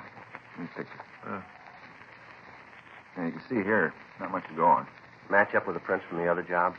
A couple of points, but not enough to build a case on. Only thing you got that definitely ties this one in with the others is the footprint. Another one? Mm-hmm. Found it in the soft earth underneath the window. Hand me that print, will you, Frank? Oh, yeah. Yeah, here you go. Thanks. Here. There you can see it clearly, the heel mark. Same as in the others. Did you get a cast of it? Mm-hmm. You want to see it? No. No reason if you've looked it over. You got the same thing on the picture. Yeah. Anything else? You had it. Well. You got a cigarette? Ran out. I haven't had a chance to get some more. Here. Thanks. Thanks, Joe. Yeah. You been able to chase down the rubber heel for us? No luck. We contacted half a dozen firms. They all tell us the same things, made special. Probably some small factory that specializes in custom-made shoes. Might be some sort of correcting shoe. You know, orthopedic. Oh, yeah. You've had it for a couple of weeks now. Where do you sit on it? All right, well, we found it. We've talked to about every repairman in town. None of them have seen this kind of a heel before. None of them can tell us where it was made. Mm-hmm. Checked with the doctors in the area. None of them know the brand. Figured it might be one of them who sent for it. Nothing on it, though. No? It's a new one to them, too. Yeah. Wish there was more I could give you, fellas. Well, that's all right, Ray. It seems no matter which way we turn, there's another wall waiting for us. How about burglary? Anything come in from them? Well, they're checking it all down. They got the same thing we came up with. Anything turn up on the stolen merchandise? No. Burglaries made all the checks. Pawn shops have been alerted. Stuff's all cheap costume jewelry. No reason to try and hock it. They wouldn't get anything for it. Brings you back to a motive. Why is he pulling the jobs in the first place? All right, we'll file that with where the heels are made. About the only thing we can figure is that some kid out for kicks gets his laughs from breaking into houses. There's no other reason. Stuff he's stolen you can buy by the carload in any dime store. A couple of times he's left money alone when it's in plain sight to steal some cheap pin. Looks like you got yourself a wild one. Yeah. Well, what can you tell us about the footprints? Anything? Not much. Were found under the window. Kid wasn't moving when they were made. Can't figure his stride. What about weight? Only a guess, Joe. Yeah. I'd say it came in about 140. Could be 15 pounds one way or the other. What about the size? 7. Looks like 7C. Mm-hmm. You sure about that? Well, pretty sure. Not much, is it? Best we can do. Okay. Last place, the woman was real sore. Don't blame her. Not about the costume jewelry. She didn't much care about that. Some prize gladiolas she was raising. Kid tramped all over him. Real sore that he stepped on. Don't blame her. Says when she catches him, she's going to give him a good talking to. Tramping up all her plants. Well, we'll see you, Ray. Yeah. Sure haven't got much to go on, have you? You called it. Frank and I went back to the office, and we pulled all of the reports that we had on the thefts. We spent the rest of the morning going over them. The method of operation was apparent. Each Friday night for the past 2 months, between the hours of 8:30 and 11 p.m., a single thief had entered a home in a wealthy section of town and stolen as much worthless costume jewelry as he could carry out. On each occasion, the entry was made through a rear window. In those cases where the window was locked, the thief broke the glass and undid the latch. On each occasion, he'd left at least one footprint in the dirt around the house. The heel impression was of a type that we hadn't been able to identify. We'd gotten pictures of it out to all major shoe manufacturers, but they were unable to tell us where the shoes had been made. We'd canvassed the area where the thefts were taking place without results. Rolling stakeouts were set up on Friday nights, and they'd netted us nothing. The thief approached the home, broke into them, stole what he wanted, and then he left without being apprehended or seen. Throughout the investigation, Frank and I had been working closely with Burglary Division, but their men hadn't been able to come up with any more than we had. At 1:15 p.m., Frank and I left the office. We got something to eat, and then we started to check the playgrounds again. At each one, we'd contact a member of the park department and ask them if they'd seen anyone wearing a pair of shoes similar to the pictures that we had. Every place we got the same answer. None of them had. We stopped groups of boys on the street and asked to see their shoes. We checked malt shops, drugstores, pool halls, and bowling alleys without any result. The same operation had been going on for the past 2 weeks without bettering our chances of apprehending the suspect. 5:30 p.m. Frank and I left one of the larger bowling alleys in town and headed back for the office. Boy, I'll sure be glad to get home tonight. Yeah, Hot. sure was. Yeah, I must have gone over 90. Yeah. Must have. Paper said 90, but it was hotter, I can always tell. How can you always tell? My feet, Joe. Always tell with my feet. Cold day, I can walk for a couple of miles, not have any trouble. Come the hot weather, and if I step off a curb, I got misery. Yeah. I think I'll get me another pair of shoes. Kind with the holes in them. What? Kind with the holes in them. You know what I mean. You see them all the time in the men's magazines, kind of cloth on the top. You know, real thin leather on the sole and cloth over the top, a lot of little holes in it. They're cool. Mm-hmm. You see them all the time in the magazines, don't you? Oh, yeah. Yeah, I see them all the time. You know, it's got a picture of a guy wearing them with a tan suit on. Always got on the same suit, and he's got a straw hat with one of those bands made out of feathers, you know, like a kind of snake kind of. Mm-hmm. Guy's always in a tan suit and a hat. Well, maybe you gotta have one of those before you can buy the shoes, you figure? One of those suits? Yeah. I don't know. You're not talking much today. Haven't got room to get in. You're doing it all, you know. Oh, hi, that's pretty funny. It's hot. Must have been over 90. I was just about to say it Slow must down, have been will you, over Frank? 90. Slow down there. Huh? Take it easy. See that kid up there? No. Up there. Just coming out of the drugstore in the corner, waiting for the light there. Oh, yeah. Tennis player, huh? Well, he's wearing a pair of canvas shoes, looks like, from here. Yeah. Want to check him? You might as well. That's good here. All right. You want to wait? No, I'll come with you. Hey, fella, hold it up. What? Wait a minute. You mean me? Yeah. Yeah, what do you want? Police officer, son. We'd like to ask a couple questions. What for? I haven't done anything. No, we didn't say you did. We just want to ask a couple questions. Oh, I thought there for a minute you were after me. It's my partner, Frank Smith. My name's Friday. Hi. Oh, I'm Alec McCarran. What do you want to ask? You been playing tennis? No, just practicing. I go down to the handball courts at school and practice. Couldn't get a game this afternoon. Why? Let's take a look at your shoes, will you? What? Your shoes there that you're wearing. We want to see them. What is this, a joke? No. Well, sure sounds like a rib. You guys sure you're really cops? Well, here's the ID again. You want to look? Now, let us look at your shoes, then. Okay, no reason not to. There. The soles, we want to see. You sure this isn't some kind of joke? Look, son, it's no joke. Come on, Alec. Let's see the soles. Sure, there. Well, you satisfied now? Yeah. Okay for me to go now? Afraid not. Well, I say, what is this anyway? Oh, it's stopping me in the shoe thing. You looking for something special? Not anymore. We just found it. Frank and I took the boy back to Georgia Street and checked his name through R&I. We found that there was no previous arrest record for him. 7:15 p.m., we took him into one of the interrogation rooms. Your full name's Alec McCarran, is that right? Yeah. How old are you? 16. Where do you live? 4782 Fargo Street. Where's that, son? Up above Silver Lake. Mm-hmm. You live with your family? Yeah. Mother and father both living? Yeah. When are you going to tell me what this is all about? Got a job, son? Not now. I got one coming up. Doing what? Box boy in a market. Supposed to go to work next week. The kid they got now is going in the Army. They promised me his job. You go to school? Yeah, I'm a senior in high school. Look, it's getting late. My dad's going to start to worry. Is it okay if I call him? We'll call him for you in a minute. Thanks. What do I tell him when he wants to know what's happening? We'll talk to him. What do you usually do nights? I don't know what you mean. Well, evening hours. What do you do? I stay home mostly. Got to get my grades up for college. I usually study. During summer vacation? My dad helps me. I got to make up a couple of credits. Thought you had to go to summer school for that. I guess I'll get out of school late. You study every night? Just about, yeah. But not everyone, huh? No, I go out sometimes. When? Mostly the weekends, Friday. What do you do when you go out? And where do you go? Shows sometimes. Anywhere else? Bowling. Sometimes just down to the library to get a book. Mostly to the show. Do you go with anybody? No. Where'd you get those tennis shoes? My dad got them for me. Where? Place back east. I had them a long time. You know the name of the place? Not right off. Someplace in Maine, I think. Mm-hmm. You know anybody else who's got a pair like them? I've never seen any others. I told you my father got them for me. Used to wear them when he was a kid. Sent back to Maine for them. Mm-hmm. You guys won't tell me what this is all about, huh? Yeah, we will. There've been a string of burglaries in town, housebreakings. The person that's been pulling them wears a pair of shoes just like yours. Like mine? That's right. You think I'm the one? Well, it looks like it, doesn't it? I better call my father. All right, we'll call him for you. Isn't the only pair of shoes in the world, you know. Only ones we've been able to find, son. There must be a lot more. Well, we're willing to see them.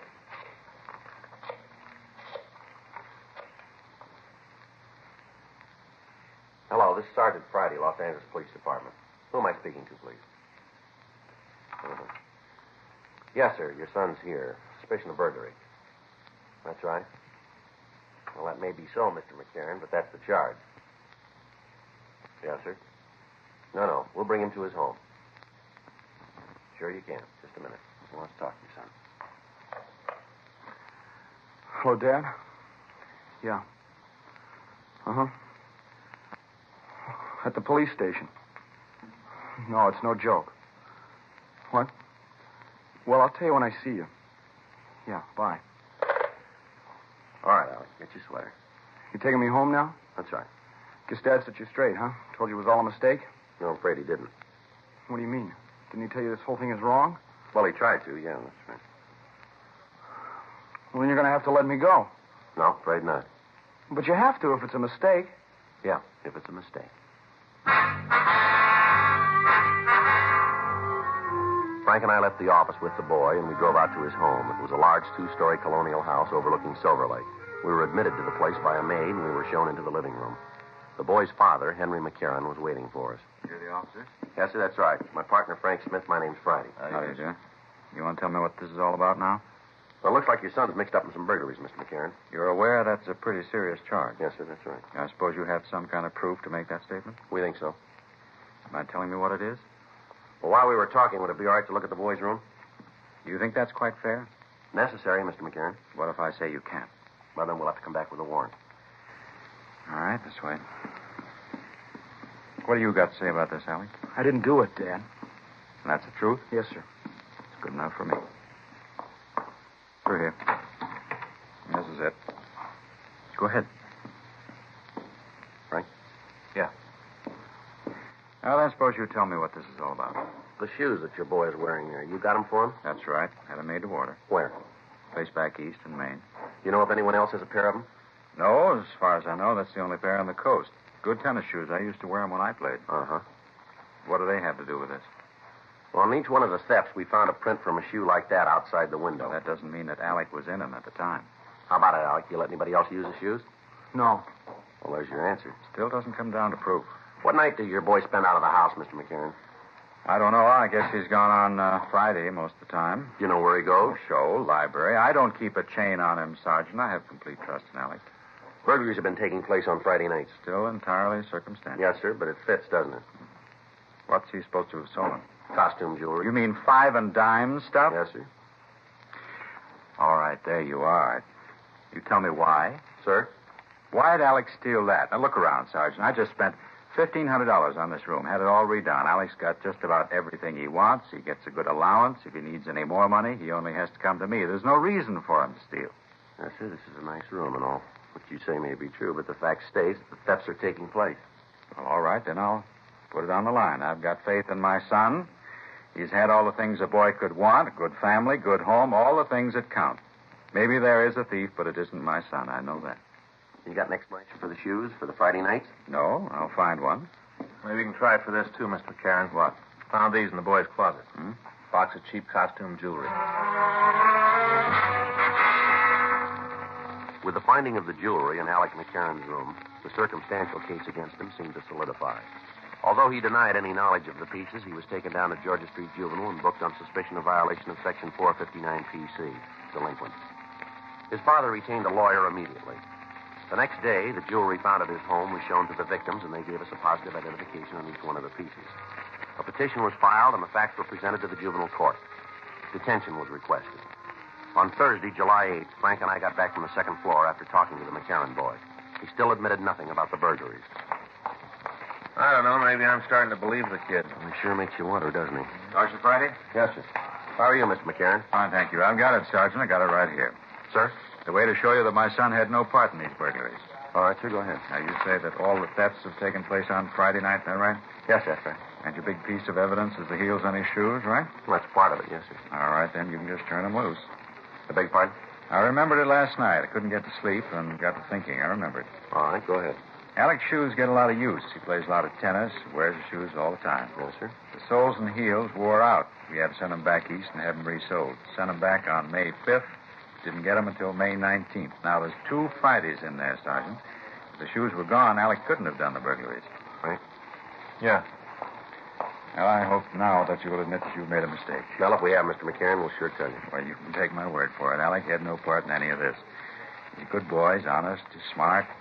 If he was going to steal anything, if it really came to that, he wouldn't risk his neck for a few cheap beads. Doesn't seem so, does it? Here you are, Joe. All right. Well, what about it? What'd you find out? Just a minute, sir. Well, you're going to release my son now? No, sir. Well, the shoes were out of state then. He couldn't have committed the thefts. Mm-hmm. Month of May, 2 Fridays in that month. Yes, sir, that's right. No burglaries on either one of them.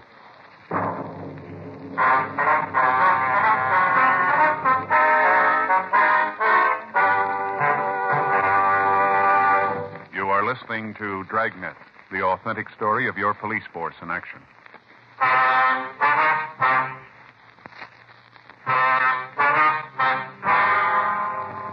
Seemed like every attempt the father made to prove the innocence of Alec McCarran only turned up another piece of evidence against him. The date for his hearing in juvenile court was set, and Frank and I talked with Mr. Bowman of the probation department on the preparation of the case. From the evidence, it appeared that the boy would be found guilty. We questioned and re-questioned him. We went over every facet of his story, but he still stuck to it. At no time did he change any part of it. Saturday, July 10th, Frank and I checked into the office. Boy, it's going to be another scorcher. Yeah, probably over 90 again, huh? Yeah, over 90. More than that, Joe. I'm going over to Broadway at noon today. Pick up a pair of those shoes I was telling you about. Mm-hmm, with the tan suit. Ones with the holes in it. Not the suit, the shoes. You know, finally decided last night I need them more than a new spinning reel. I'm going to get them. Well, that's good. Anything for us? Yeah. Looks like we might be wrong about that McCarran boy. What do you mean? Another housebreaking last night. Footprints all over the place. Yeah? All of them with the same heel print. We left the office. We went over to the crime lab. Ray Pinker showed us photographs that had been made at the scene. The marks were identical with those we'd found before. The size of the shoe, the way they were worn, everything matched. The information blew the case against Alec McCarran sky high, and both Frank and I felt a little relieved. The probation department was informed what had happened, and the boy was released immediately. Frank and I drove him to his home where he was reunited with his family. We obtained the name and address of the shoe company who had made the tennis shoes, and the radiogram was sent to the police department in that city requesting all information on similar shipments to the Los Angeles area. We got the answer the next morning. Only one other pair had been sent to the Southland. Those had been sent to a Mr. Homer Ellsworth, care of General Delivery, Ventura, California. We checked the name through records and identification, but we were unable to come up with a record for him. The name was sent to George Brereton, CII, Sacramento. At 11:15, Frank and I drove up to the beach city. We talked to the postmaster and several of the clerks. They told us that several pieces of mail had been delivered to Ellsworth. Although none of the people could tell us where the man lived, they were able to give us a good description of him.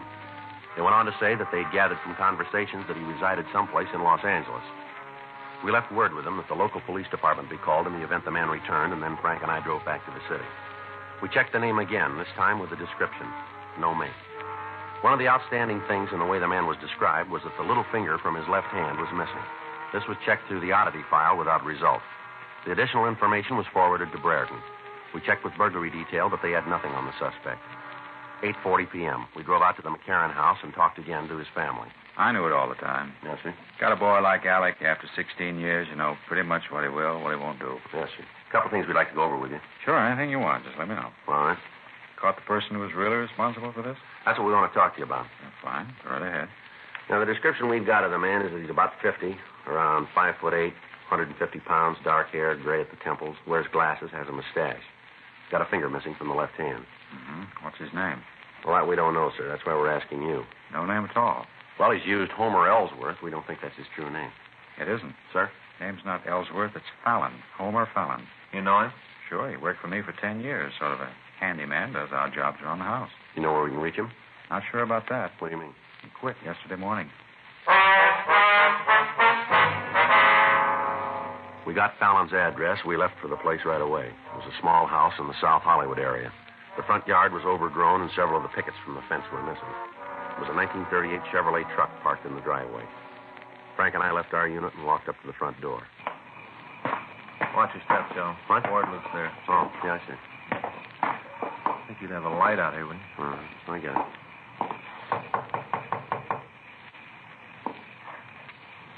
Don't hear anything. Well, he must be here. Would have taken the truck, wouldn't he? Yeah.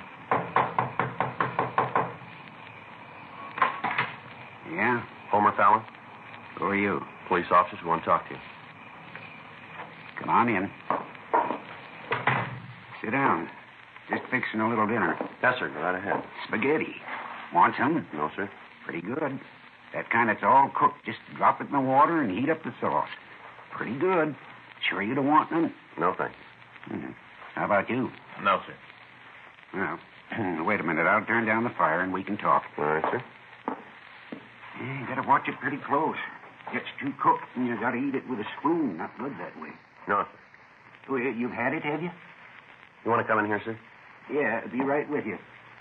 Open up the sauce and I'll be right there. Maybe better come in now. What? Come on in. Sit down. Go ahead. Sit down. You haven't got no right to tell me what to do in my own house. No right at all. Frank, better check the place, huh? Yeah.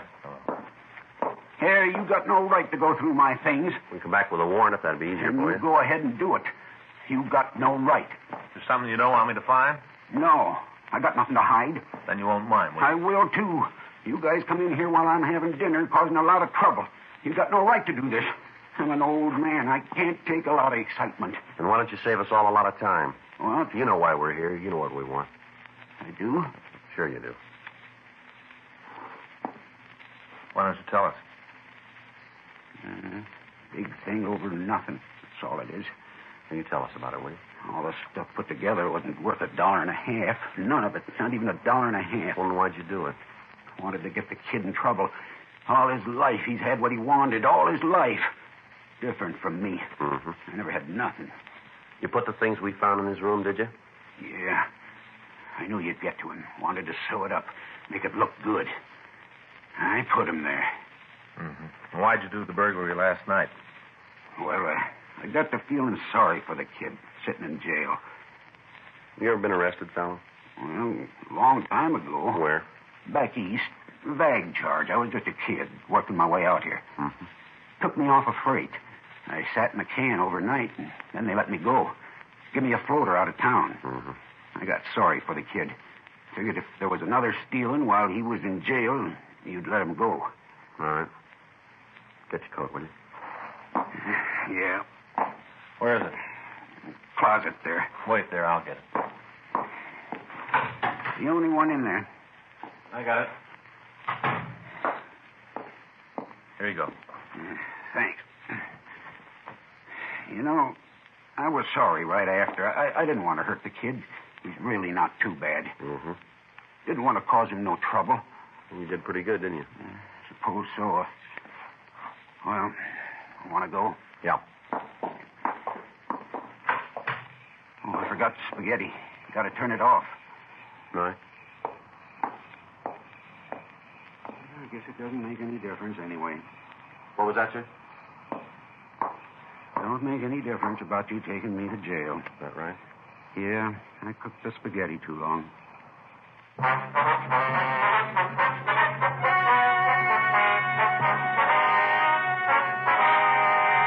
Homer Lindsay Fallon was tried and convicted of burglary in the first degree, 6 counts, and received punishment as prescribed by law.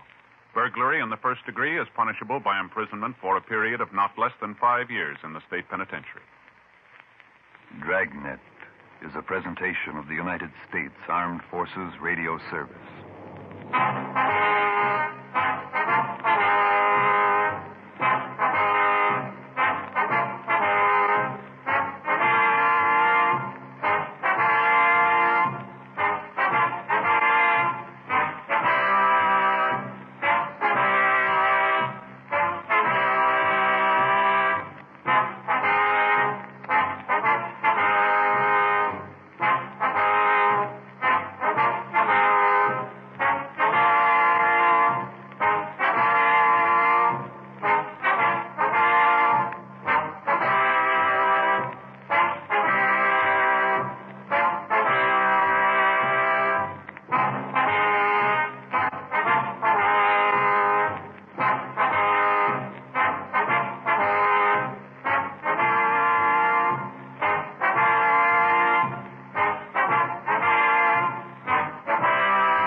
Sound off for Chesterfield. Chesterfield, first with premium quality and best for you. Chesterfield brings you Dragnet.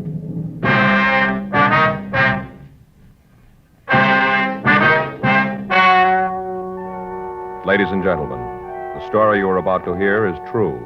The names have been changed to protect the innocent.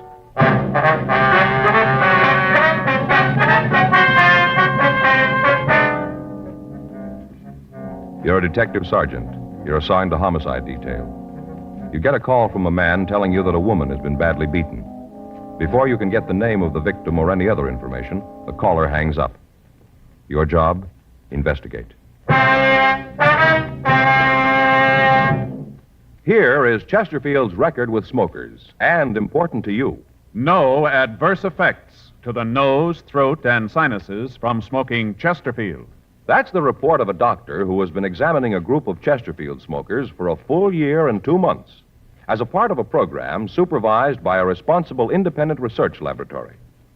Don't you want to try a cigarette with a record like this? Chesterfield, first with premium quality. Chesterfield, first choice of young America. And that's from a survey made in 274 colleges and universities. Try Chesterfields today. Chesterfield, regular or king size. They're much milder and best for you.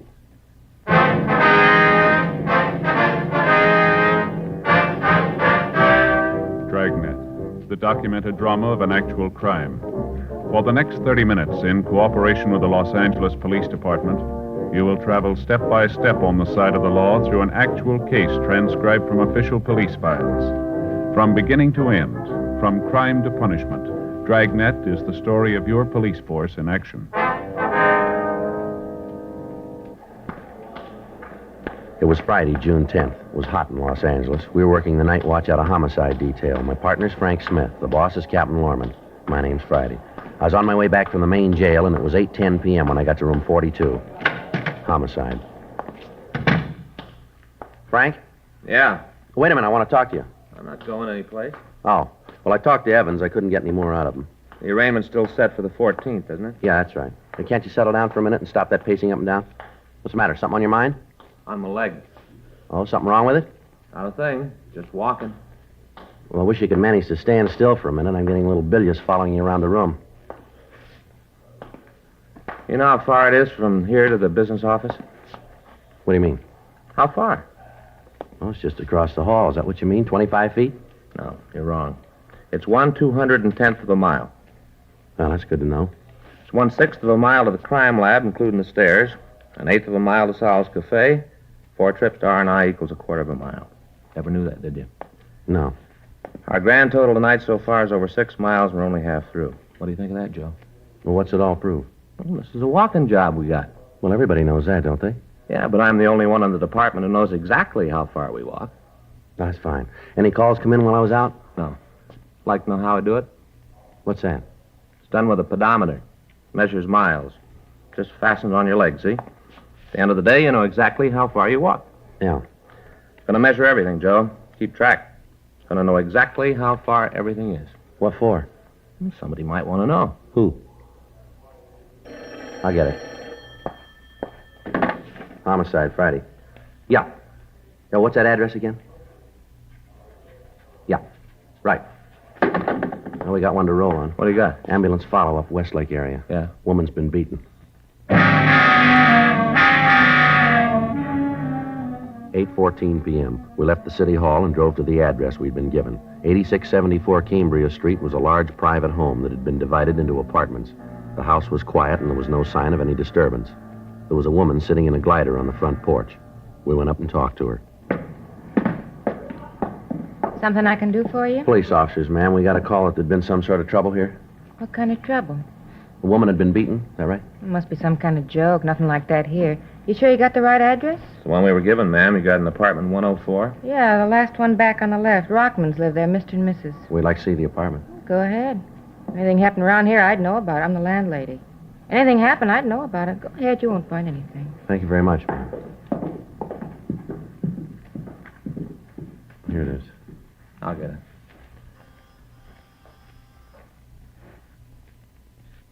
Better try the door, huh? Yeah.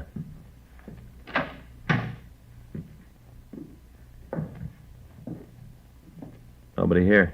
Looks like they had a party, huh? I'll check the back.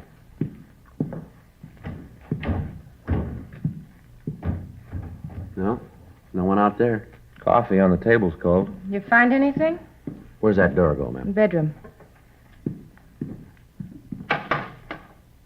Joe, this girl on the bed. Yeah.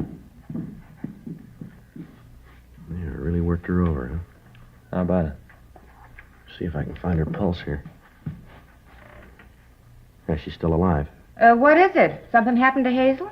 Joe? It's pretty bad. Both eyes black, bleeding. Is this Mrs. Rockman here? Yeah, it's Hazel. What's wrong? Where's her husband? I don't know. When'd you see him last? Well, about 5 minutes ago. Where was that? On the front porch. He just walked out.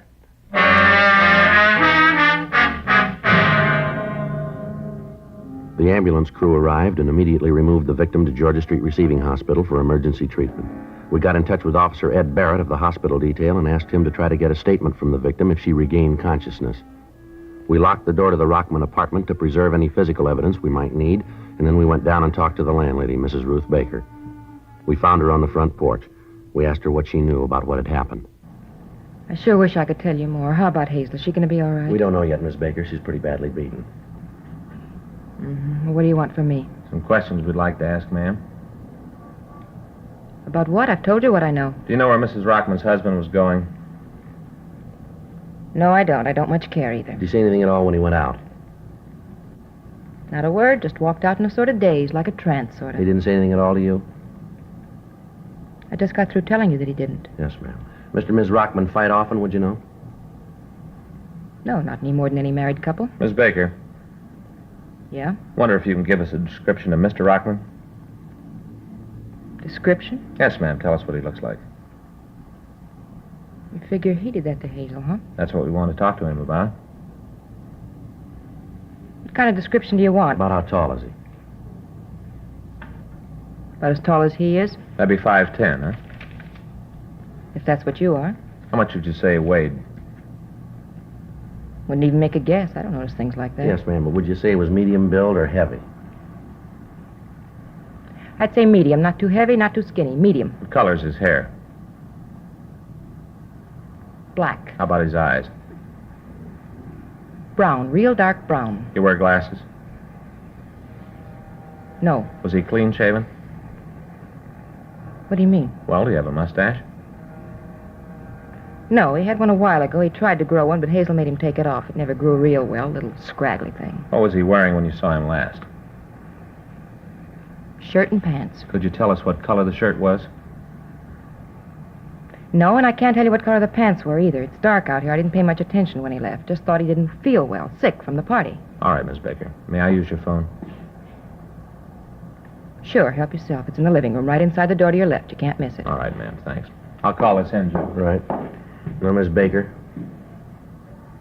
Yeah? does Mr. Rockman drink much? Why do you ask that? Well, I wonder if there might be some bar in the neighborhood that he might have gone to, maybe? No, he doesn't drink much at all. Once in a while, he and Hazel have a glass of wine before dinner. You know, sharpen the appetite. Just a glass of wine before dinner. Mm-hmm. And you haven't any idea where he might have gone? Not the slightest. Does he have any relatives in the city? I can't answer that. You mean you don't know? Must have some people someplace. Most of us do. But I'm not the kind of person who pries into the private lives of my tenants. They pay their rent, no loud parties, and I don't bother them. Now, about this party tonight. Yeah, what about it? Was there any trouble? Not that I knew about. You didn't hear anything? Any loud talking? Any arguments, maybe? Nope, I wasn't at the party. Wasn't invited. Hazel gave it for her Tony friends. Going to play bridge. I wasn't there. Yes, ma'am. Could you tell us who was there? Never been able to get the hang of the game. Don't like cards. Chinese checkers, that's my game. Never could understand bridge, so I wasn't invited. Well, can't you give us a list of the people who were there? I suppose. Why do you need it? We'd like to talk to them. Well, I guess it'd be all right to give them to you. How's Hazel? You heard yet? No, ma'am. Sure a terrible thing. Not that maybe she didn't deserve it, but it's sure terrible. Why do you say that, Miss Baker? What do you mean, why do I say it? I say it because it's true. No other reason to say something. Yes, ma'am, but what do you mean? Just that it was bound to happen. Somebody was bound to haul off and slap her mouth shut one of these days, the way she talked. Ma'am?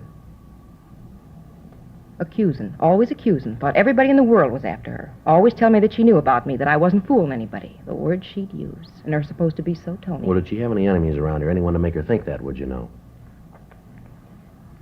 Well, she didn't have any right-out enemies. There were several people who didn't like her. They thought she was too snooty for them. I call the office, Joe. They're putting out a broadcast. Did you check him? Yeah, nothing on him. Mm-hmm. Hope it's all right, ma'am. I left your number in case they want to reach us. Sure, it's all right. Can you give us the names of the people who were at the party tonight, ma'am? Yeah, there was Lily Davis, the Harrises, and there was some fellow with Lily that I never saw before. You know where we can get in touch with them, do you? Well, the Harrises live up in 203, and Lily has an apartment 105 right across from the Rockmans. She ought to be able to tell you something. Don't know if it's going to be the truth, but she'll think of something to tell you. Yes, ma'am. She a good friend of Mrs. Rockman's, do you know? Oh, you bet. They're thick as thieves. Always having little lunches by themselves, talking secrets, buzzing around. Thieves. Myself, I never took to Lily. I always thought she was kind of wild. Divorcee, you know. All right, Miss Baker, thank you very much. We'll be in 105 if there are any calls. Appreciate it if you'd let us know if Mr. Rockman comes in. Don't mention to him that we're here. Mm-hmm. All right. That was 105, you said? Yeah. Better talk to this Davis woman, huh? Yeah. Maybe she can tell us where Rockman is. Yeah. 105. Here it is.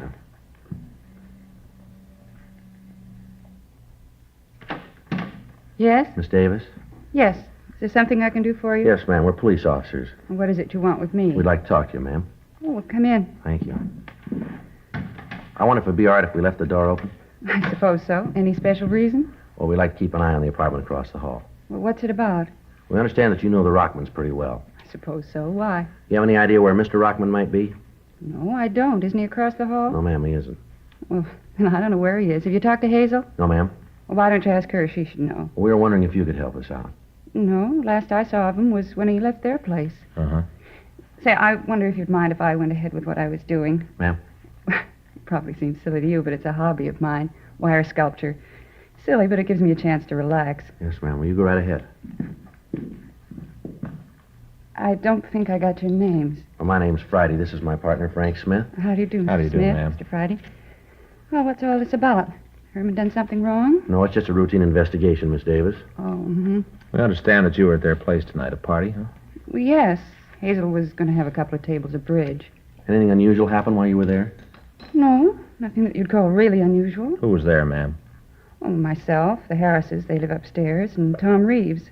Another couple were coming over after dinner, but they called and said they couldn't make it. It was just as well. None of us felt much like playing. Why was that? Well, Hazel wasn't feeling very well. She and Herman had a little argument. You know how it is, kind of uncomfortable. Excuse me. Hello? Yes. Oh, yes, Tom. No. Well, you've got to understand she wasn't feeling too well. Mm-hmm. Just one of those things. Yeah. What? No, I've got a meeting that I want to go to tomorrow night. Modern art, yes. At a place down on Melrose. Well, sure, if you want to. Mm-hmm. All right. You want to pick me up about 7? Right. Okay. See you then. Bye. Excuse me, that was Tom. He's a nice boy. I just met him tonight. The Rockmans set it up. Mm-hmm. What was this argument that the Rockmans had? Do you know what that was about? Well, it was nothing, just a little thing. Hazel hadn't been feeling well lately. It's awfully easy to set her off. I guess sometimes Herman doesn't realize it. Yes, ma'am, but what caused it tonight? Well, you see, Hazel's been thinking that there was somebody been following her, spying on her. She told Herman about it tonight. That made him a little angry. And, well, then at dinner we just sat down. Mrs. Harris said that she'd seen a picture of the dress that Hazel had on in the morning paper. Well, Hazel didn't understand. I guess she thought that Mrs. Harris was being nasty about it. And she got up and left the table, went into the bedroom. Yes, ma'am. Herman got up and went in after her.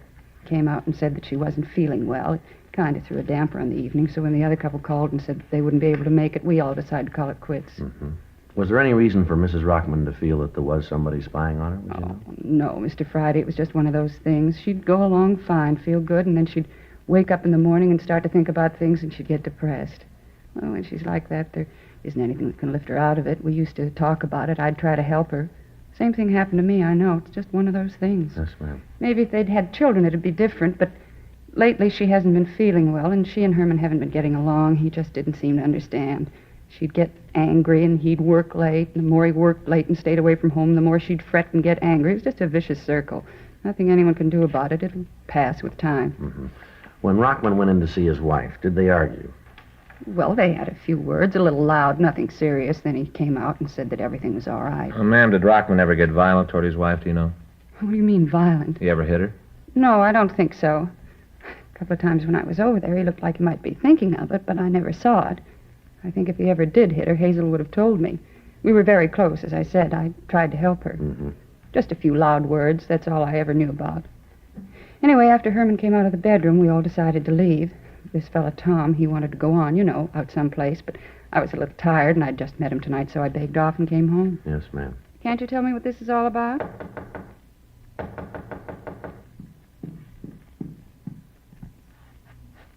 Miss Davis? Hello, Mrs. Baker. Something you want?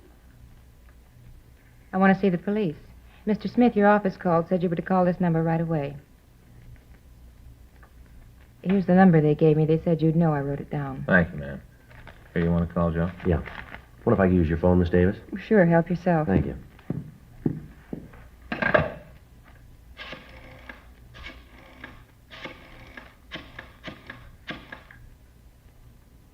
Isn't this the most awful thing you've heard in all your life? What? Well, about Herman, what he did. Terrible. They ought to send him away for a long time, a good long time. Dr. Hall, please. What are you talking about? All the ambulances, the police, never had a thing like this happen before. All the excitement and what Herman did, just terrible. That's all terrible. Miss Baker, would you wait just a minute, please? Will somebody tell me what this is all Hello, about? Doc Hall. This is Joe Friday. Yeah. Yeah, we're here now. She is. You sure about that, are you? Yeah, well, he's out, right. No, we'll call him right out. Yes, it does. Right. Bye. Georgia Street. Yeah? Ms. Rockman died. There's something else. What? She wasn't beaten. She was shot to death.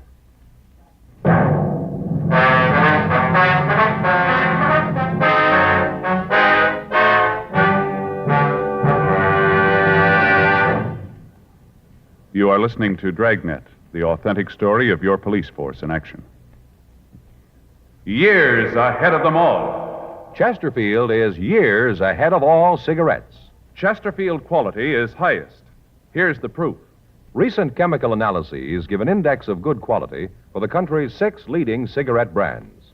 The index of good quality table, which is a ratio of high sugar to low nicotine, shows Chesterfield quality highest. Chesterfield quality highest. 15% higher than its nearest competitor. Chesterfield quality highest. 31% higher than the average of the 5 other leading brands. Don't you want to try a cigarette with a record like this? Chesterfield. First with premium quality and best for you. Try Chesterfield today. Regular or king size.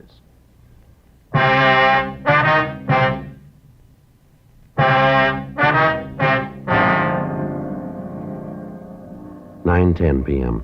We called the crime lab, and Ray Pinker and a crew were sent out to check the physical evidence at the scene. We contacted Ed Barrett at the hospital, but he said the woman had not regained consciousness. Frank and I went upstairs to talk with Mr. and Mrs. Harris. They gave us substantially the same story we'd gotten from Lily Davis. They agreed that when Rockman went into the bedroom to see his wife, they'd heard loud voices but nothing else. They stated positively that as far as they knew, there'd been no shot fired while they were in the Rockman apartment. 9:17 p.m. We checked with the other people in the apartment building. None of them could report having heard a shot. From them, we got the same story of Mrs. Rockman's actions. Some of the neighbors said that they didn't get along with her. Others seemed to understand her feelings. 9:22 p.m. We checked back with Ray Pinker and the crew from the crime lab. We didn't spend a lot of time here, Ray. The husband looked good for it. We were trying to round him up. Shooting was a real surprise, huh? Looked like a beating to us. We couldn't tell. The boys from Georgia Street got her out of here right away. Yeah. Did you come up with anything, Ray? Yeah, a couple of things. How you fellas got it figured? Well, talking to the neighbors, looks like the husband does. Talked to him? No, he walked right out after it happened. Got out a broadcast on him. Nothing's turned up yet, though. Mm-hmm. How's it look to you, Ray? Well, I'm not sure I can go along with you guys on the husband. Well? I talked with Doc Hall. We aren't going to be able to know for sure till they post the body. Woman was slapped around, we know that. Yeah, we saw her. It looked pretty brutal to us. You mean the black eyes? Yeah. What Doc Hall says, that didn't come from a beating. He says the bullet did it. Was he pretty sure about it? Looks like it. Autopsy will prove it. Where'd you find the gun? Under the bed. Over here, right side. Mm-hmm. Indentation on the floor here. Evidently fell from her hand, bounced back under the bed. Any prints on it? Lifted 3 clean ones. You been able to make them? Lifted some from the dressing table over there. Perfume bottles, mirror. Looks like they might belong to the dead woman. Check them for sure later. And you figure maybe she did herself then, huh? Way it's beginning to shape up. Well, how about the shot, Ray? Nobody we've talked to heard it. Here's the explanation for that. This pillow here. See the bullet hole here? Burn? Yeah. Doc Hall says she was shot in the back of the right ear. She must have held the gun in the pillow. That muffled the sound. What noise there was wouldn't be heard very far. Well, how can you be sure it was suicide, Ray? Just an idea now. We roll the dead woman's prints, run a blotter test on her, see if she fired the gun. Check for nitrate, we'll know for sure. Well, how long will that take? I'll be finished in an hour or so. I'll let you know then. From where I sit, though, it looks like she did it herself. Yeah. I still don't understand about the black eyes, though. The way I get it, the bullet entered just behind the right ear. Passed behind the eyes. I've seen it a couple times before. Yeah, but Doc Hall said that she'd been slapped a couple of times, Ray. Yeah. Said he found a couple of bruises on her cheeks. Not enough to do any damage, though. Sure not enough to kill her. Mr. Friday? Mr. Friday? Yes, ma'am. Can you come right over to my place? Herman's on the phone. What's that? Mr. Rockman. He called to find out how Hazel was. All right. Phone's right there. Thank you. Hello? Hello? Hello? Well, he's not there now. What'd he say? Well, he asked me if I knew how Hazel was. I told him that she was dead, and then I asked him where he was. Did he tell you? No. He just said for me to tell people that he was sorry he did it, for me to tell them that he didn't mean it. Mm-hmm. He said he didn't mean to kill Hazel. Well, the way it looks, he didn't do it. And you better find him right away. Ma'am? He thinks he did, and he's going to kill himself.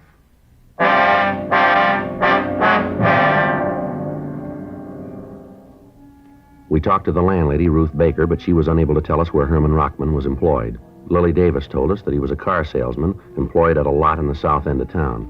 We asked Miss Davis to stay by our phone in the event that Rockman called back and to let us know immediately if he did. We found an address book in the desk in the living room of the apartment, and we began to call Rockman's friends and relatives. None of them had seen him or could tell us where he worked. 9:45 p.m. It had been 20 minutes since the husband of the dead woman had called and said that he was going to kill himself. At 9:46 p.m., we contacted a brother-in-law of the dead woman, and he told us that as far as he knew, Rockman had been employed by the Bateman Auto Agency in Gardena. We got the number from information, and I put in the call. Hello, is this the Bateman Auto Agency? Well, this is Sergeant Joe Friday, Los Angeles Police Department. Yes, sir. Do you have a Herman Rockman working for you? Yes, sir, that's right. R-O-C-K-M... Uh-huh. I see. When was that? Yeah. You any idea where he's working now? Uh-huh. Yes, sir, I understand. Yeah, well, have you got the number? Fine, yeah. Would you know if they're open this time of night? I see. Okay, all right, sure, I'll hold on. How about it? Says Rockman did work for him. He hasn't seen him in a couple of... Yes, sir. Yeah. Uh-huh. That's 03, right? Yes, sir. Thanks very much. Says he's heard Rockman's working for a company out on Washington Boulevard now. Left him a couple of weeks ago. Hello. Do you have a Herman Rockman working there? Hello. Hello. Somebody answered. As soon as I asked about Rockman, he hung up. Think it was him? There's no way of telling. We better check on it quick. You got the address? Yeah, it ought to take us about 5 minutes to get there. Let's go. We still got a chance.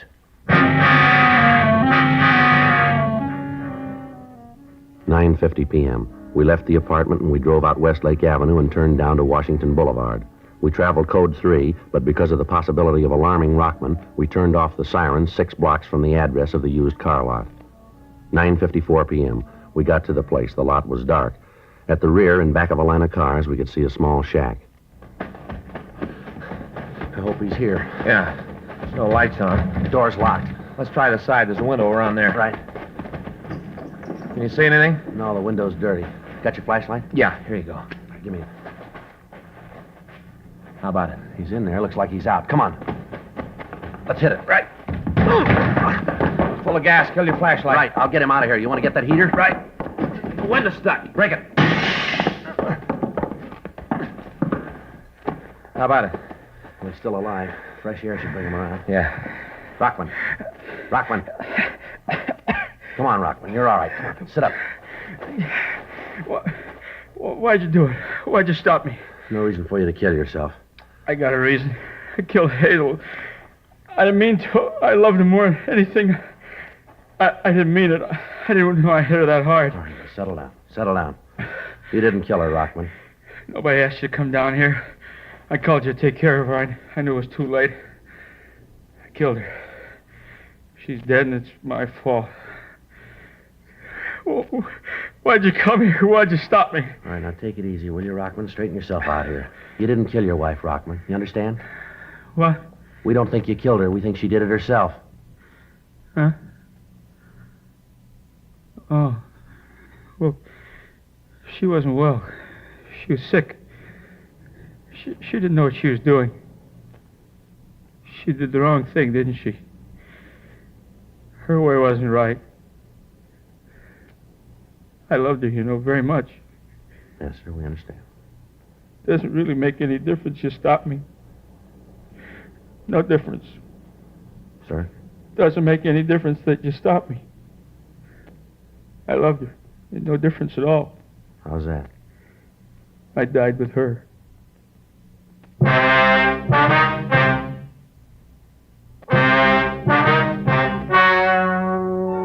The story you have just heard is true. The names were changed to protect the innocent. On June 15th, an inquest was held in the coroner's office in and for the county of Los Angeles. In a moment, the results of that inquest. Now, here is our star, Jack Webb. Thank you, George Fenneman. Friends, next Sunday, June 21st, is Father's Day. Your neighborhood dealer has the special Chesterfield Father's Day carton on sale right now. So remember the guy who never forgets you. Don't give him just any cigarette. Give him premium quality Chesterfields, regular or king size. They're best for him.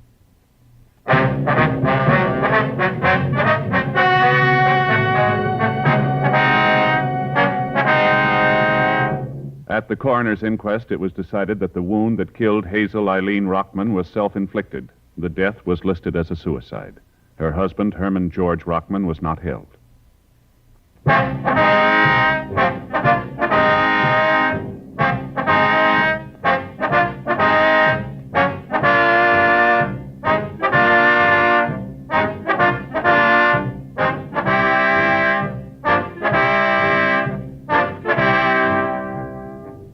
You have just heard Dragnet, a series of authentic cases from official files. Technical advice comes from the Office of Chief of Police W.H. Parker, Los Angeles Police Department. Technical advisors Captain Jack Donahoe, Sergeant Marty Wynn, Sergeant Vance Brasher.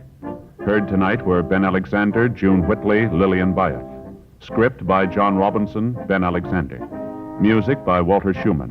Hal Gibney speaking.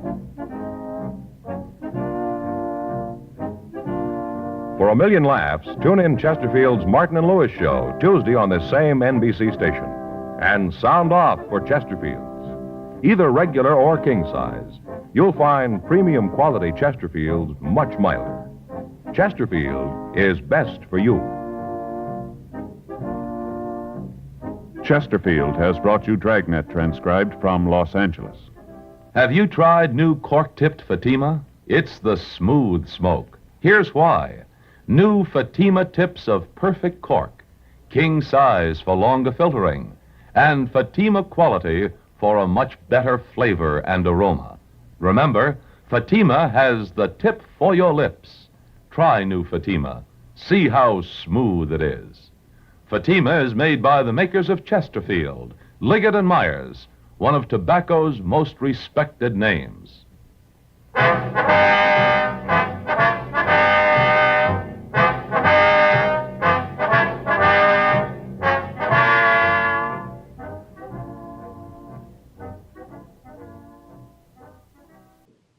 Here's another in NBC's great parade of new shows.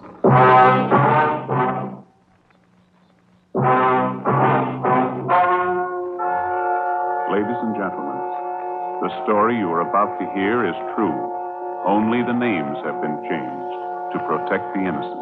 NBC brings you Dragnet.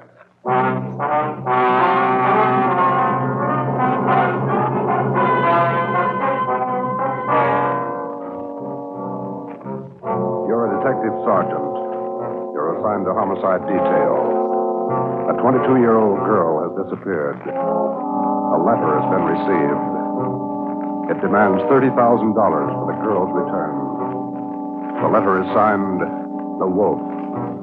Your job, get him. Dragnet, the documented drama of an actual crime, investigated and solved by the men who unrelentingly stand watch on the security of your home, your family, and your life. For the next 30 minutes, in cooperation with the Los Angeles Police Department, you will travel step by step on the side of the law through an actual case, transcribed from official police files. From beginning to end, from crime to punishment, Dragnet is the story of your police force in action.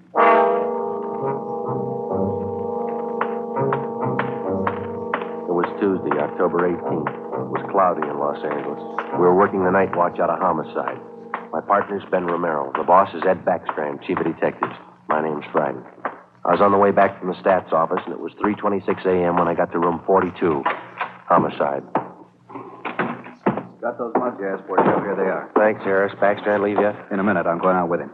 What's the address out there, the Sullivan place? 814 Castro Boulevard. You go straight out Santa Monica, take a left at Castro. I remember. You ready, Chief? Yeah, man. Friday, you call Romero yet? Right now. Get on it. This one we don't fool with. Yeah. Come on, Harris.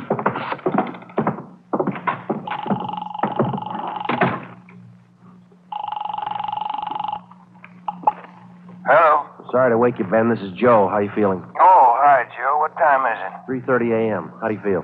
Oh, a lot better. Be back to work tomorrow. You'll be ready in 20 minutes. I'll pick you up. 20 minutes.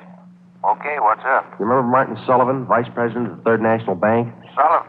Yeah, what about it? He's got a 22-year-old daughter, or he had one. She's gone.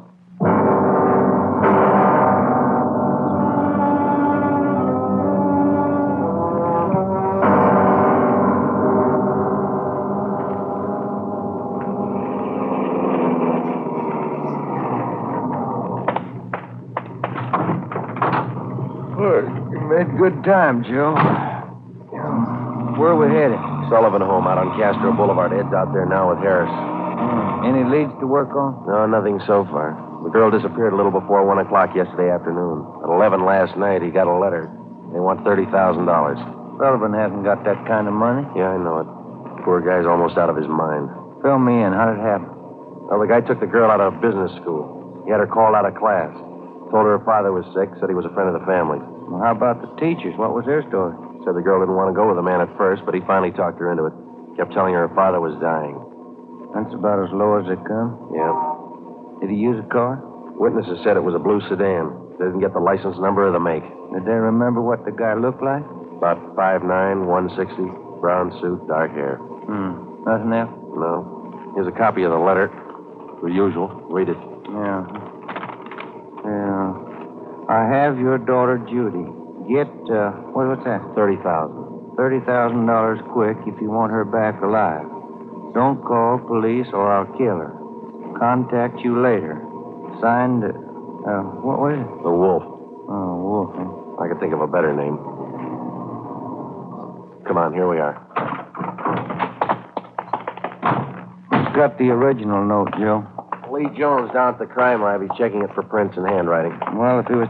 Oh, hi, David. Right on in the house, boys. Chief's waiting for you. Thanks, Dave.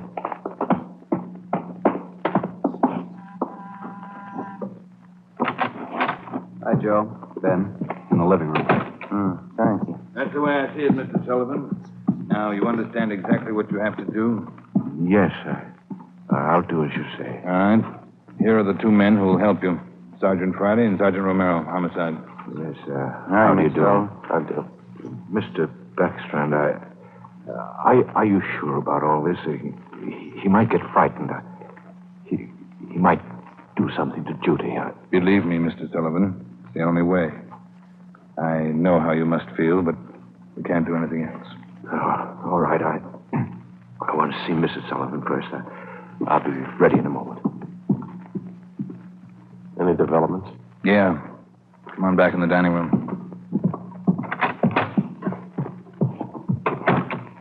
There it is on the table.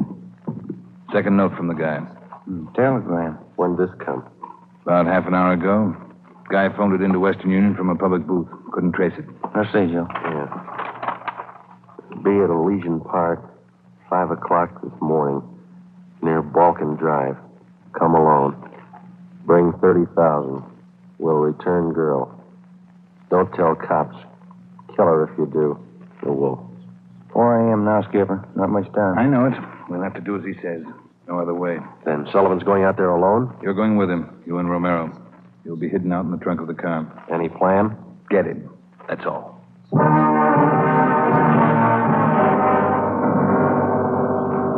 Ben and I went out the back door and into the Sullivan garage.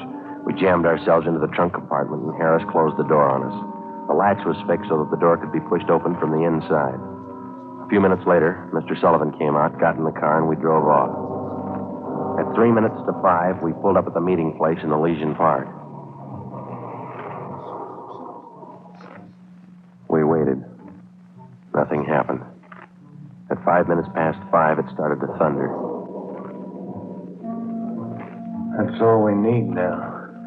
Thunderstorm. Stuff in here in this trunk, isn't it? Oh, yeah. Ben, listen. Sullivan? Must be. Wonder if he's seen anything. Sounds like he's pacing up and down alongside the car, doesn't it? Now, listen. Can't hear anything else. Can you? No. We better stay under cover. Yeah. Rain's starting in. Wonder what happened to the wolf. Cold feet, maybe. Let's wait it out.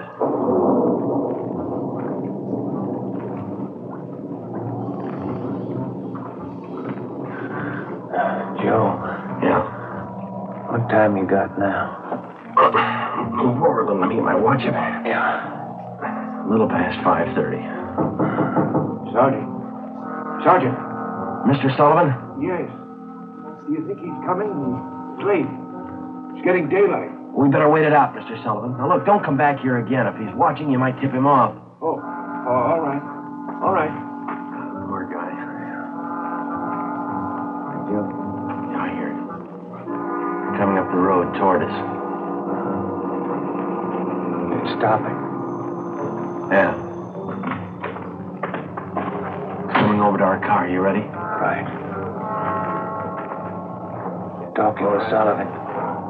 They're coming back here. Now watch it. Brandy, Romero. That's you, Ed? Yeah, the meeting's off. Come on out. All right. Got a cramp in my leg. Well, I'm cramped all over. Mr. Sullivan, drive back home. We'll contact you there. All right, Chief. Ben, Joe, come on over to the car. What's the story, Ed? The guy had no intention of following through with this meeting tonight. Well, how come? He told us. He's going at 5 o'clock. Tried to trace the call. He wouldn't stay on the line long enough. What do you have to say? He wanted more money. Bragged about how smart he was. How we'd never get him. Well, he knows Sullivan's called in the police. Sure. Said he didn't care. We'd never get him anyway. Yeah, pretty cocky. Pretty smart. Take my word for it. He's no dummy. Control 1 to 80K. Control 1 I'll get it. 80K. 80K to Control 1. 80K to Control 1. Go ahead. 80K, go to your office. Code 3. Go to your office. Code 3. GMA 367. All right, Romero. Let's roll.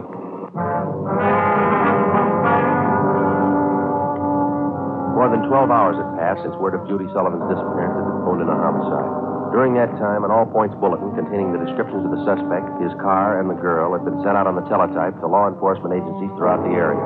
The same descriptions were broadcast over the police radio every hour. The Sullivan home had been placed under strict surveillance, and Mr. Sullivan instructed not to contact the suspect without knowledge of the police. He'd raised almost $10,000 in cash to buy him off. The serial number on each one of the bills had been copied by a police stenographer and then rechecked by a homicide officer. So far, the Wolf, as he called himself, had made 3 separate contacts, but he'd covered his tracks well. We knew that he was somewhere in the city, 500 square miles of it, and we knew we had to find him fast. It was 18 minutes past 6 when we got back to homicide. Hi, Chief. Fellas. You got something for us, Mac? Here, this letter. Special delivery. Came in about 25 minutes ago. Can I see that, Mike?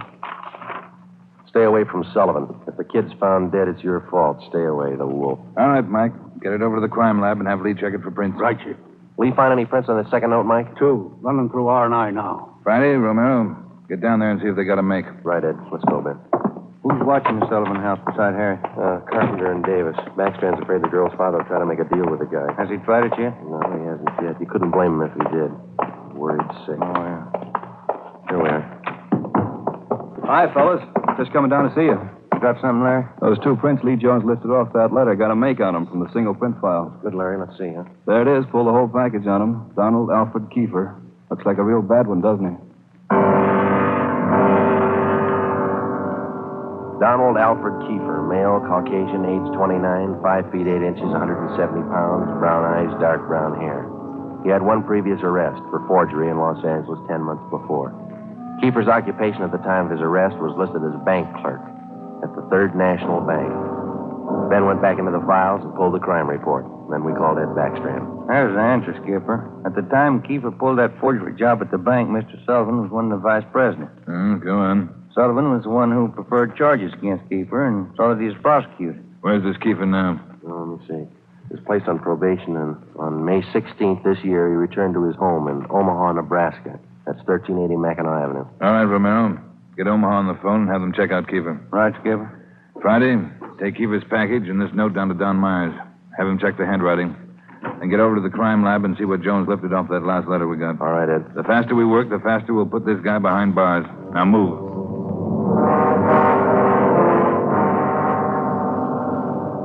How's the writing compared, Don? What'd you find? Yeah, looks good. See here? Slants as crosses, double oops as L's, open A's, pressure on the downstroke. Donald Kiefer, Wolf, same handwriting. Lifted 3 prints off this last note, Joe. Brought them out with the iodine fume gun. They match with the first. Thanks, Lee. Did you find anything else? I don't know if it'll help you much. We examined the paper for watermarks and texture. Both notes are written on the same kind of paper. Impressions show both pieces of paper from the same tablet. Check the density of the carbon and the pencil he used. Both specimens match. Same pencil.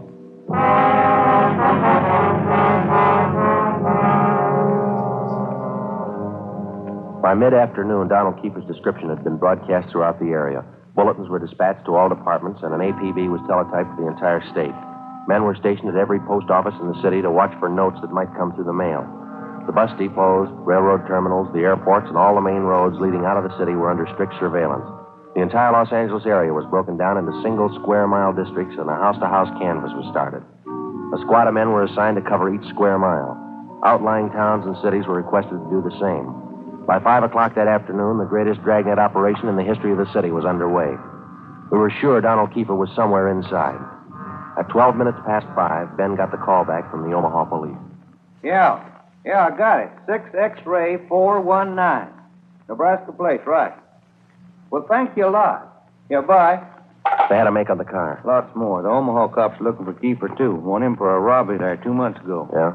In that robbery, he used a stolen 1939 blue sedan. Nebraska license plate, 6 X-ray 419. How about his family and his friends back there? They all been checked? Yeah. Well, get that car description to communications, huh? APB, teletype, and broadcast. I'll tell Ed. Yeah, right, Joe. Right in, Romero. Yeah, Ed. What are you tied up with?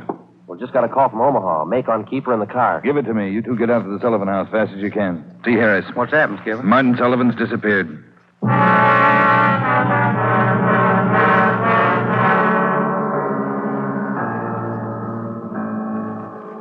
right, Harris, how'd it happen?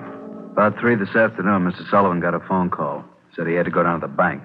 I went with him. He had me wait in the reception room, and he went in his office. After waiting 10 minutes, I got suspicious and went in. He was gone. That's it. Did he get any more money? This morning, $5,000. Did you get the serial numbers off the bills? Yeah. Shouldn't have let him get out of my sight. Forget it. Right now, we've got to find out where he's gone to meet Kiefer. Did you talk to Mrs. Sullivan about it, Harris? She says she doesn't know anything about it. Let's try her again. Come on, let's go inside. All right, fellas. All right. Where's Mrs. Sullivan, Dave? Back in the sitting room, lying down. Doctor's with her. Come on. What time you got, Ben? 6:35. I'll get it. Hello? Well, where are you? Oh. Where are you now? Where are you now? We'll be right out. That was Martin Sullivan. He met with Kiefer out in Laurel Canyon. Did he get his daughter back? Yeah. Wrapped in newspapers.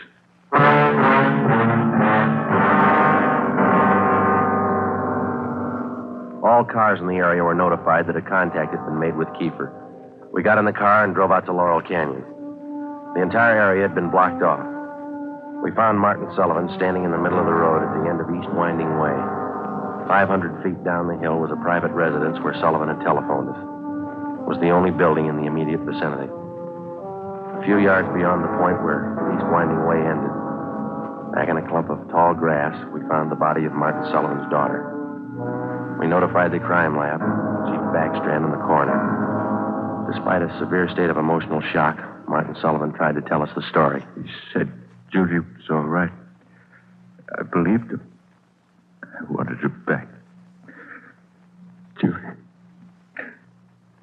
I tricked the officer, the one watching me. He said, come along, no police. Did you see his car, Mr. Sullivan? I wanted her back. I wanted Judy back. I did as he said. I drove here at 6 o'clock and I waited. I put the money on the front seat like he said. Did he get the money, Mr. Sullivan? And I got out, left parking lights on. I stood up there by the end of the road, waiting. Mr. Sullivan. And he drove up. He took the money. Then he came up to me. He had a gun. I wanted Judy back. He had a gun. Did you see his car? He said she was up there, beyond the road, tied to a tree. I wanted her back. Mr. Sullivan, did you see his car? I went look for Judy. He drove away. She wasn't there. By the tree. Couldn't find her. On the way back, I saw her bundle on the way back.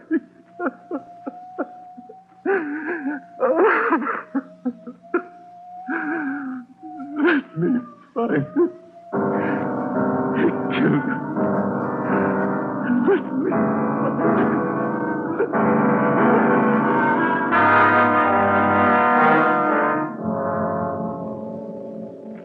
Before he went into a state of complete collapse, we showed Martin Sullivan a picture of Donald Alfred Kiefer.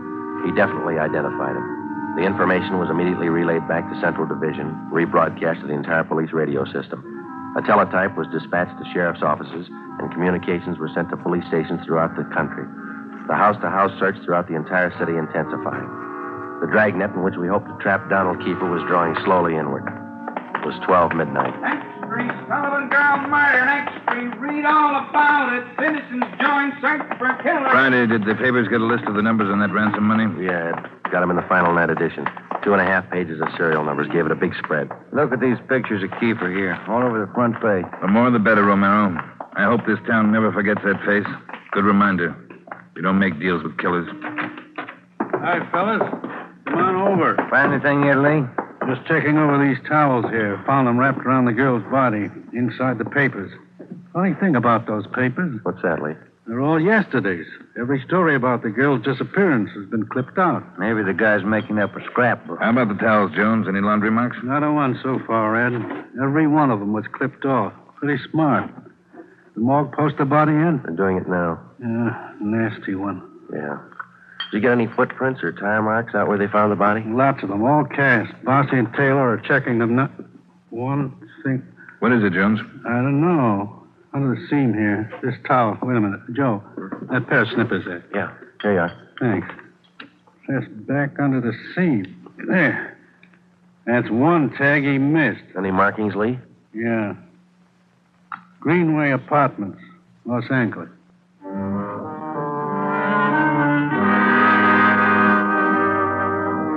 One look at the apartment was enough. In an adjoining garage, we found the car which Kiefer had used, a blue sedan. Nebraska license plate 6X-ray 419. When we got back to the office, Chief Backstrand immediately issued a cancellation of the want order for the blue sedan, and then he ordered a detail of men to stake out the car in the event Kiefer decided to come back for it.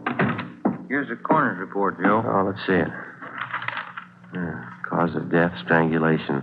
Time of death, Monday, October 18th, approximately 2 p.m. 1 hour after he grabbed her? That can't be right. Skipper in his office?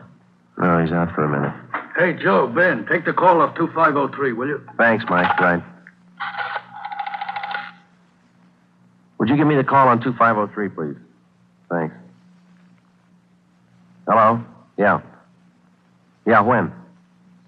We'll be right over. Some of the ransom money, Ben, just showed up. Beverly and Highland. Come on.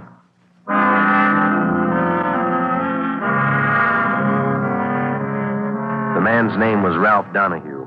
He operated a used car lot on the corner of Beverly and Highland. He told us that early that morning he sold a dark blue late model coupe to a man who gave his name as Fred Sims. The man paid for the car in cash. Donahue told us that he checked the serial numbers on the bills after the man had driven away. Serial numbers check out, Joe, every one of them. If I only thought to look, officer, and you know I generally do. I'm the suspicious kind anyway, but, this morning I must have been asleep. You got the full description on the car, Ben? Yeah, Joe. All right, let's get it on the air right away. I saw his mug in the paper while I was waiting for you. Too late. Sorry. Yeah, thanks.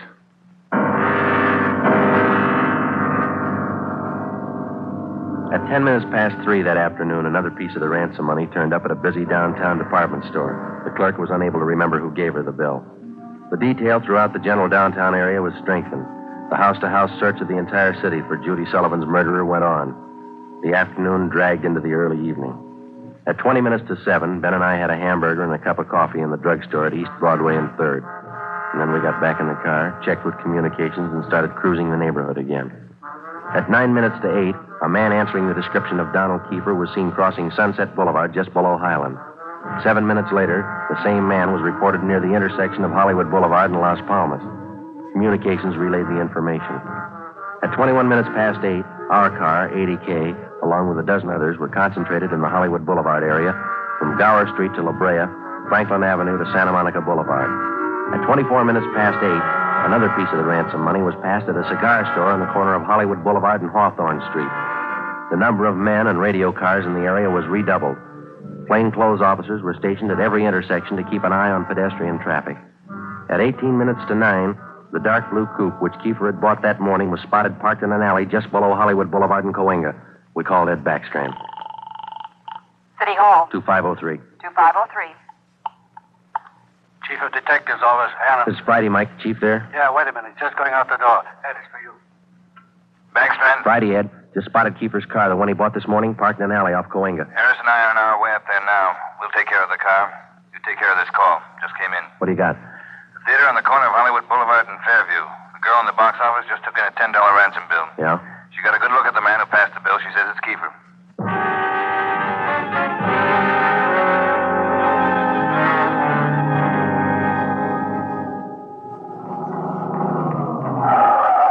All right, Ben, come on. Yeah. You got the list of serial numbers? Right here. Let's check at the window. Yes, sir. How many, please? Police officers. Sergeant Romero, Sergeant Friday. Oh, yes, sir. Mr. Rayburn, the police are here. Would you step around to the side door, Sergeant? Yes, ma'am. Margie, relieve Francis for a minute. Francis, come here. Bring that $10 bill with you. Sharp girl, officer, that Francis. Sharp. Here it is, Mr. Rayburn. All right, Sergeant. There you are. $10 bill and the list of serial numbers. Check out all right, Ben? That's it, Joe. Good work, man. You reported the man came in about a half hour ago. You're sure it was Kiefer? Yes, sir. I have his picture in the box office just behind the change machine. I recognized him right away. And as far as you know, he hasn't left the theater? That's right, sir. All right, Mr. Rayburn, I'm sorry. I'm afraid we'll have to interrupt the show. Anything you say, Sergeant. Anything. Ben, you keep an eye on the front exit. I'll call communications. Right, Joe. 80K to Control 4. 80K to Control 4. 80K, go ahead. Control 4, clear all frequencies. The Sullivan murder suspect, Donald Kiefer, has been located in the theater on the southeast corner of Hollywood Boulevard and Fairview. Have all units surround the area. 80K, roger. Attention all units. Attention all units. Assist 80K at the theater on the southeast corner of Hollywood Boulevard and Fairview. The Sullivan murder suspect has been located in the theater. Go ahead, 80K. Control 4, have all units converge in the general area, Hollywood Boulevard and Fairview. Unit 62R to block off the intersection at Hollywood Boulevard and North Cherokee. Stop all pedestrian and vehicular traffic. Unit 61A to block the intersection at Hollywood Boulevard and Hudson Street. Stop all pedestrian and vehicular traffic. Unit 71 and 72R to block the alley behind the theater. Unit 66 and 67R to assist at main entrance to the theater. Within a few minutes, the 1/2 mile area around the theater was completely blockaded. Every exit and entrance to the theater was covered. At 9:23, we met Harris and Ed Backstrand in the theater manager's office. Backstrand outlined our plan of operation. At 9:28, a detail of 14 men walked down the side aisles on the main floor of the theater and took up their posts on either side of the orchestra pit. The picture was stopped and every light in the theater was turned on. Ed Backstrand, Harris, Ben, and I went down the aisle and up onto the stage. Backstrand made the announcement. Ladies and gentlemen, we're sorry to interrupt the picture, but this is important. We're police officers. We've traced the murderer of Judy Sullivan to this theater. He is in this theater now. Now we're going to search the theater row by row, and we'd like to ask your cooperation. There's no need to be panicky or afraid. Those who wish to leave now may do so. Leave by the main entrance. Each one of you will be checked as you go out the door. And for the benefit of the man we're looking for, don't try to escape. Every exit is covered and the entire area is blockaded. Don't place any more lives in jeopardy. Come on, Ben.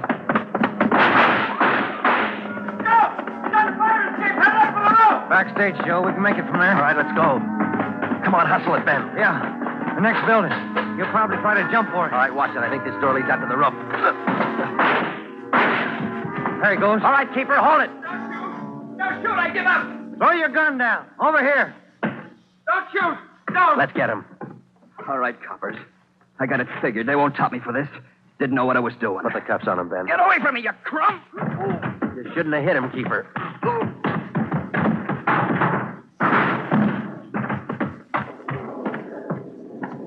right, Ben. Try the cuffs now. Yeah. Come on, let's get him in out of the rain. What's the hurry? Why spoil a good rain? The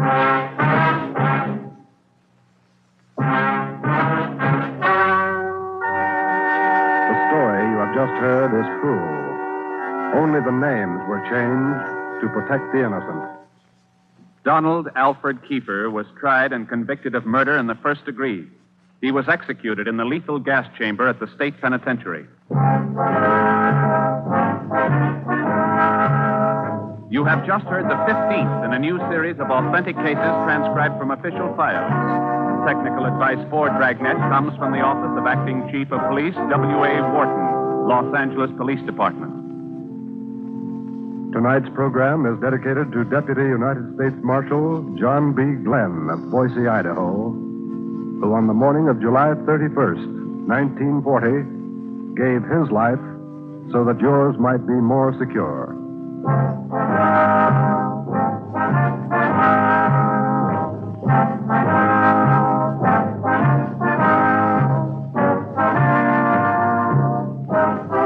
Dragnet came to you from Los Angeles. Theater Guild on the Air returns tomorrow night on NBC.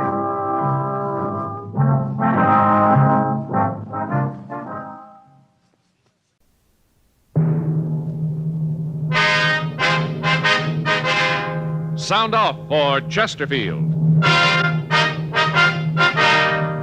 Low in nicotine, highest in quality, best for you. Chesterfield brings you Dragnet.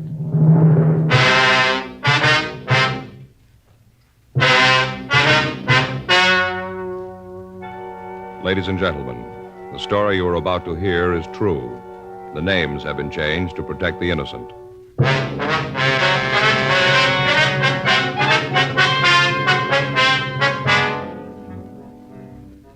You're a detective sergeant. You're assigned to robbery detail. For the past 3 weeks, a lone thief has been victimizing stores and check-cashing agencies. You've got a description of the man, but so far you've failed to identify him. Your job? Get him. Before you buy your next pack of cigarettes, think this over. A doctor has been examining a group of Chesterfield smokers with special attention to the nose, throat, and sinuses. His latest report, after a full year and a half, says no adverse effects from smoking Chesterfield.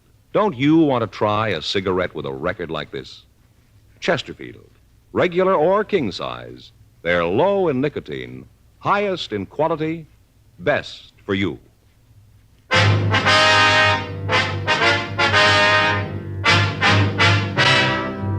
Dragnet, the documented drama of an actual crime. For the next 30 minutes, in cooperation with the Los Angeles Police Department, you will travel step by step on the side of the law through an actual case transcribed from official police files.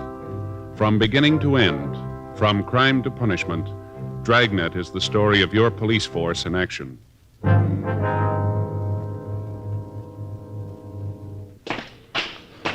It was Friday, June 10th. It was warm in Los Angeles. We were working the day watch out of robbery detail. My partner's Frank Smith. The boss is Chief of Detectives Thad Brown. My name's Friday. We'd gotten a call that there'd been a holdup, and it was 10:36 a.m. when we got to the corner of Alvarado and Catalina Streets, the Harrison Check Cashing Agency.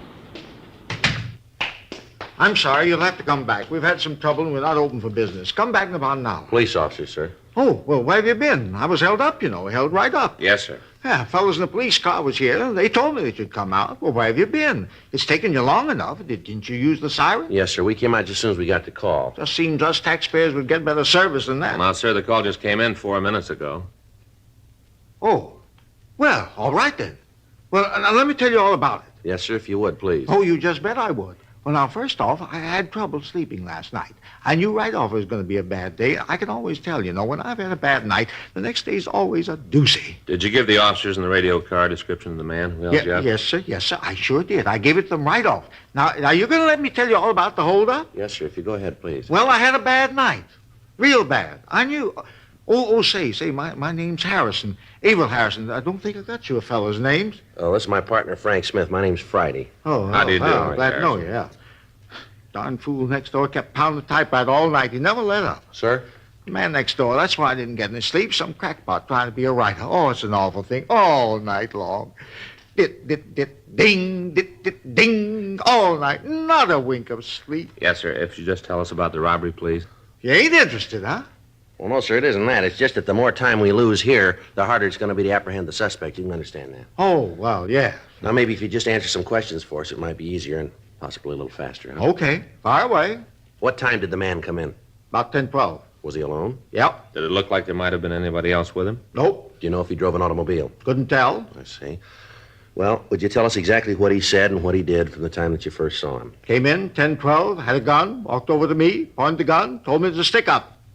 That the way you fellows want it? Well, you just relax, Harrison, will you, and tell the story in your own words. I'm trying to do just that. Yes, sir. Maybe if I went slower, it'll be easier for you boys. All right, sir, you go right ahead. Well, he came in, stood around for a minute, then come over to the counter. I asked him if I could help him. Uh-huh. We cash checks, you know, payroll checks. First off, I thought that's what he wanted, to cash a check. Wasn't, though. I asked him what he wanted, and he pulled out the gun. Told me to keep quiet and hand him the money. Pointed the gun right at my heart, right here. My heart. Are you with me so far, boys? Yes, sir, go ahead.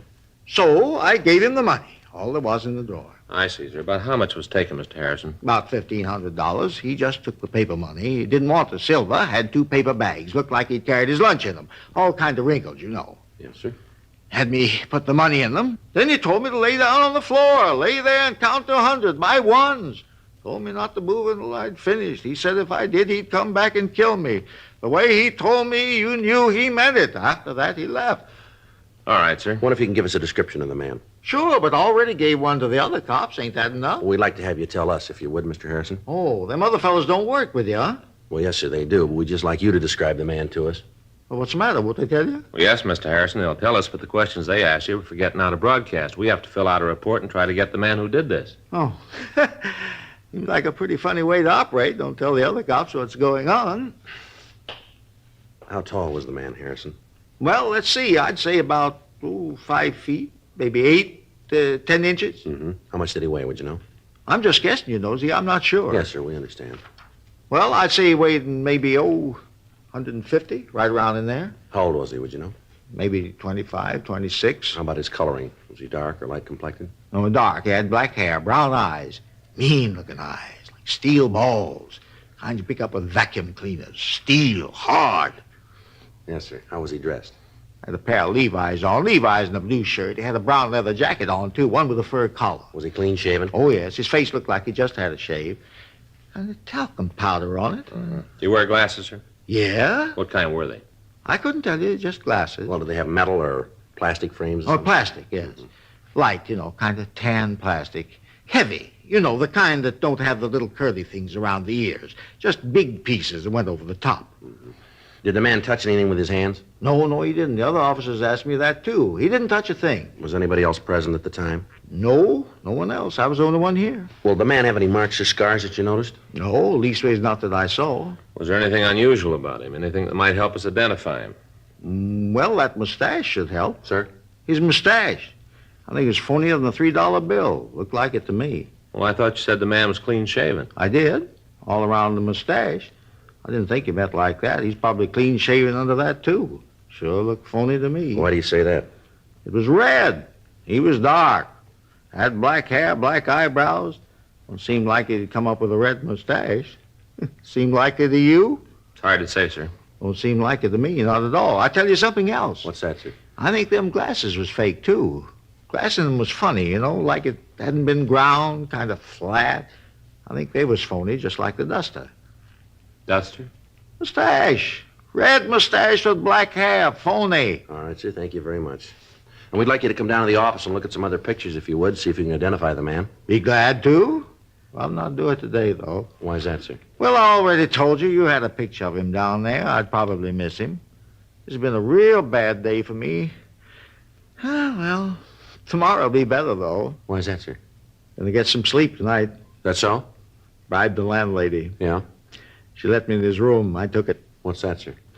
Ain't gonna do much typing without his ribbon, is he?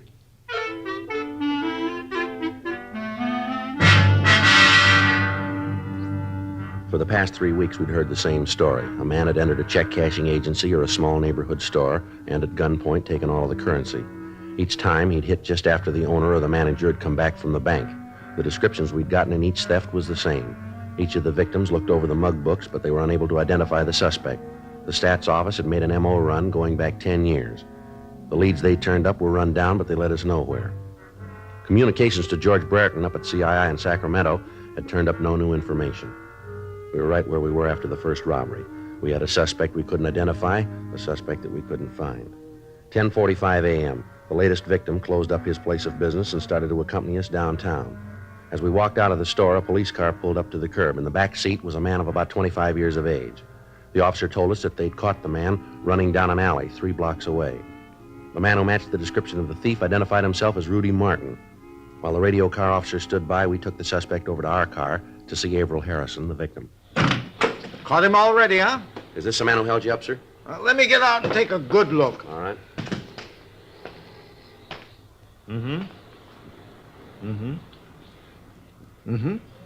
Tell him to turn sideways, north and south. All right, sir. No, I'll turn sideways. That's him. Are you sure? That's the man, even without his mustache and glasses, I can tell. He's lying. He don't know what he's saying. Don't you talk that way to me, young fella. And where's my money, huh? What'd you do with my money? I haven't got it. I never took any money from you or anybody else. You're crazy. I'll teach you to talk to me like Harrison, that. never mind. Now, if we need anything more, we'll be back to talk to you. You mean you ain't going to take me downtown now that you caught the fella? No, sir, we'll get in touch with you later. You make him tell you where he hid the money. $1,500, all in paper. You make him tell you. All right, sir, we'll do that. Thank you very much. Yeah. Well, I'll be right here. Anything you want me to do, just give a holler. I want to see this fella get what's coming to him. Yes, sir. Here's our card, and you call us if you need to. Yeah, you do that. And make him tell you what he done with the money. Oh, you want to get back, Martin? I'll check with the radio car, Joe. You want him to follow us to the office? Yeah, tell him we'll take Martin here to the robbery division. We'll check him later. Right. All right, Martin, put your hands up as high as you can. With handcuffs on? With them on. You ain't gonna find anything. All right, get them up. See, I told you. This is a bad thing that man did. I haven't done anything to him. I didn't take his money. Settle back, Martin. Back in the seat. You ever seen that man before? No, I haven't. Is he mad at you for any reason? I told you I never saw him before. Well, he says he knows you. He says you held him up a little while ago. He's crazy. Why'd he say something like that without a reason? I don't know. Your wallet back here? Yeah. All right, slide up a little. Any money in it? No, all I got some change, maybe 40, 50 cents. Just a few cards there and a couple of phone numbers, that's all. There's no money. Mm-hmm. Who's this Johnny Salvatore? He's a friend of mine. Chris Turan? Another friend. They haven't done nothing. They're both nice guys. And look, you got no right to do this. You got no right to arrest me. We just want to talk to you. If you haven't done anything wrong, then you haven't got anything to worry about, have you? That sounds good, but what am I doing sitting here in his car with you? All right, now tell us the real story, huh? I have nothing to tell. I was over by Central Avenue when these two cops came by and picked me up. I wasn't doing anything. Officers say you were running down an alley. They say that you wouldn't stop when they told you to. Now, how about all that? I was scared. You can see how that had happened, can't you? What'd you do with the gun? Wasn't any gun. Victim says it was. I don't know what you're talking about. You registered for the draft, Martin? Yeah. Well, where's your draft card? Isn't it in the wallet? No, it isn't. Guess I must have lost it. You ever been arrested? Did you hear me, Martin? How about it? Yeah, a couple of times. What for? Back. Where? Here, back east. Where back east? KC. You sure that's all? Yeah. What were you doing in that alley this morning? I was on my way to see a guy. Who? A friend of mine. Okay, Joe. Yeah? I'll call in. We can get started. Right. 1K80 to Control 1. 1K80 to Control 1. Control 1 to 1K80. Go ahead. Prisoner in custody. Show us out to room 27A, City Hall. KMA 367. Roger, 1K80. KMA 367. You all set? Yeah, let's go. Now, who's this friend you're going to see, Martin? You have to know that? We have to know. Chris Tarrant. What are we going to see him about? Job. He said he could line one up for him. Where do you live?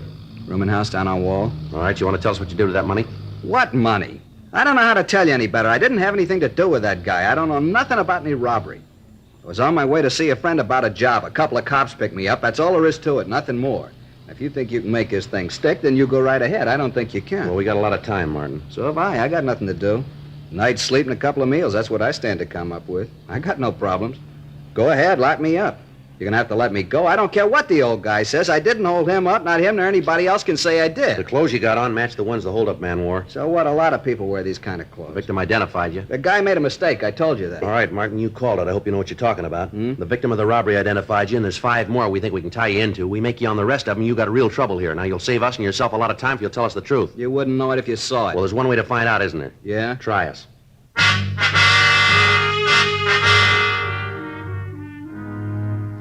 10:52 a.m. We took the suspect back to the city hall and we talked to him for over 3 hours. He refused to admit any knowledge of the holdups. We checked him through R&I and we came up with the arrest record that he told us about. In checking his record, we found that the suspect was wanted for draft evasion. In the meantime, the other victims of the holdup man had been brought down to the office. The suspect was placed in a show-up with several other persons. They all failed to identify Martin as the thief. In checking further with the last victim, Harrison, he stated that he'd probably made a wrong identification. We had a search of Martin's room made, but we were unable to come up with anything.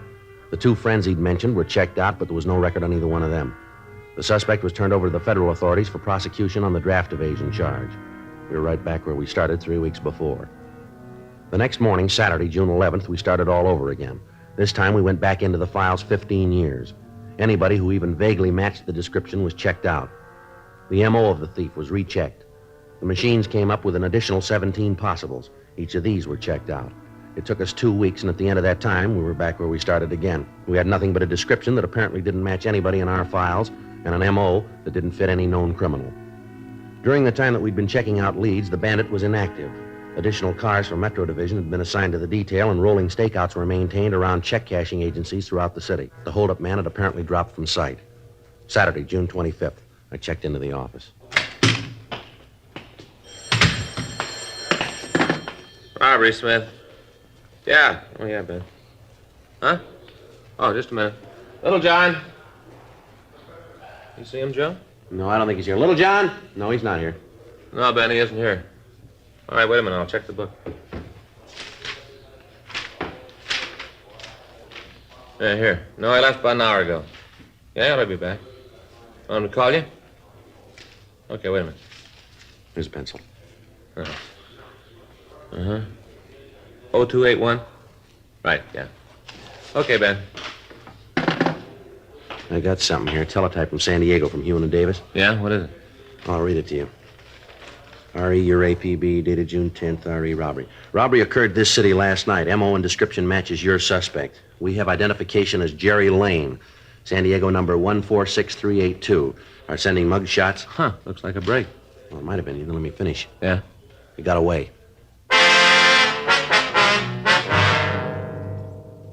12:15 p.m. A special delivery letter arrived from San Diego with the mug shots of Jerry Lane. There was also a note from Sergeant Carl Davis.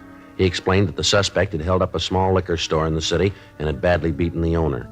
A witness was shown the mug books and was able to pick out the bandit. He was identified as a Jerry Lane. He had only one arrest record, and that was for a misdemeanor offense in San Diego County. We checked the name through our identification bureau, but there was no record on him in our files. The mug shots from San Diego had been taken over 4 years previously, but the victims of the robberies in Los Angeles had no trouble identifying it, even without the glasses and the mustache. Additional broadcasts were gotten out carrying the name, and radiograms were sent to Washington and to Sacramento requesting any available information. Another week passed while the search went on. During that time, the holdup man hit once more, this time in National City, just south of San Diego. From the reports we got, the M.O. matched the one previously used. The suspect made good his escape. Tuesday morning, 11:30 a.m. Frank and I had been out running down a lead. We just got back to the office. Well, there's another one that didn't go anyplace. Yeah? You know, Joe, if somebody could figure out a way to filter out the bad leads, it'd sure save a lot of legwork, wouldn't it? Yeah, I guess I get it. Robbery Friday. Yeah, all right. It's Hewen. Yeah? Hi, Pappy. Yeah. When was that? Yeah, anything on him? Mm-hmm. Yeah, well, you're probably right. Well, I guess the only thing we can do is put out another broadcast. Yeah. No, nothing up here. What'd you say? Right, yeah. Well, if anything else turns up, let us know, will you? Right. Oh, wait a minute. Say hello to Carl. All right, Pappy. Yeah, we'll be talking to you. Right. Thanks. Bye. What's he got? Well, it's our suspect, Jerry Lane. Yeah? He's going to have to stand for more than a 211 charge now. What do you mean? Latest victim just died.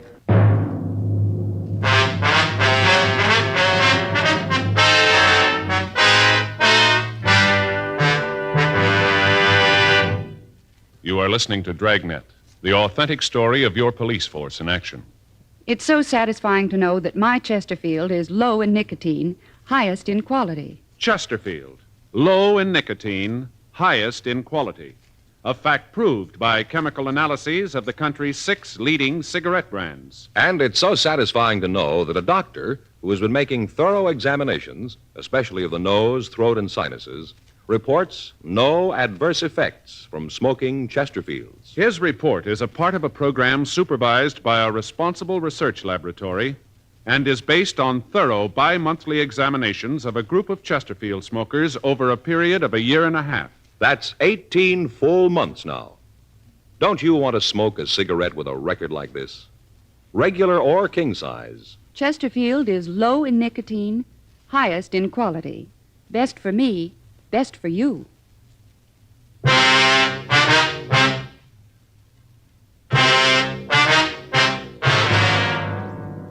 From the information we got on the phone, it looked like Jerry Lane would be headed for Los Angeles. One of the witnesses to the latest robbery said that the suspect drove away in either a 1942 Plymouth or a Dodge Coupe. The color of the car was listed as either a dark blue or black. Descriptions of the car and of the suspect were printed up and distributed to all law enforcement agencies between Los Angeles and the Mexican border. Al Gayton from the San Diego department got in touch with the Mexican authorities, and a close check was kept on all cars crossing into Mexico. According to our information, Jerry Lane had robbed at least 8 places and stolen a little under $9,000 in a period of 6 weeks. While we continued our investigation, the San Diego authorities followed up the leads they had. In the course of checking out the friends and associates listed on Lane's arrest record, they came up with the information that he had at one time been employed as a musician in a downtown nightclub. They interviewed the employees of the place, but they were not able to get a definite lead on the suspect. With the mugshot that they'd sent us, and knowing that he was a professional musician, we checked with the local office of the Musicians Union.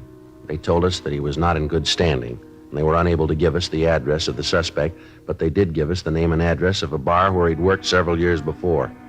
At 8:30 p.m. that night, Frank and I talked to one of the waitresses in the place. No, they cut out the band a year or so ago. Not enough business to keep it going. Uh-huh. Did you work here when they did have a band? Sure, I've been here since they remodeled the place. Been 4 years anyway. Hey, you fellas like a drink? Be on the house. No, thank you. No, very much, ma'am, sir. thanks. You know a man named Jerry Lane? What does he do? Well, he's a musician. We understand he plays clarinet. Lane. Yeah, it seems to me I do remember him. Not too tall, kind of nice looking if you went for the type. Yeah, I remember him. You know where we can get in touch with him? No, I haven't got the slightest idea. Got to be a pretty big lush. Had to let him go. Union told him lay off the booze, but he didn't pay no attention. Always showing up late. A real lush. Possible the owner might know where he is? It isn't likely. I'm married to the owner. I know most of the stuff that goes on around here. I see. Can you give us any idea where we might be able to get a lead on him? Some of his friends? Maybe another musician? No. Hey, wait a minute. Ma'am? I might know someone. Let me make a phone call. Well, if you give us the phone number, we can put in the call. No, I'd rather not do that. You see, this girl used to see a lot of Jerry. Maybe she don't want to get mixed up in a thing like this. I'll call her and find out. If she knows, she'll tell me. If she doesn't, there's no harm done. Okay. Got a dime? Just a minute. Here's 2 nickels. Thanks.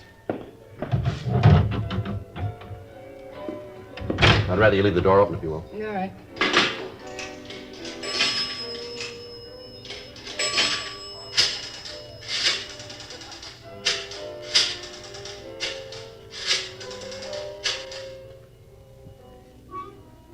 Hello, may I speak to Betty Hodgin, please? Yeah. All right. They're calling her. Good. Nice girl. Never figured out what she saw in Jerry. Mm-hmm. Betty? Betty, this is Naomi. Just fine. You? Oh, yeah, he's fine. Say, Betty, I hate to bother you, but do you know where I can get in touch with Jerry Lane? Yeah. Uh-huh. Yeah, wait a minute. Have you got a pencil? Yeah. Here you go. Now, what's the address, Betty? Uh-huh. Yeah, I got it. No, it's nothing serious, no. No, business isn't that good. Yeah, we still got the piano. Sure, I'm gonna keep it. Right. Well, thanks, Betty.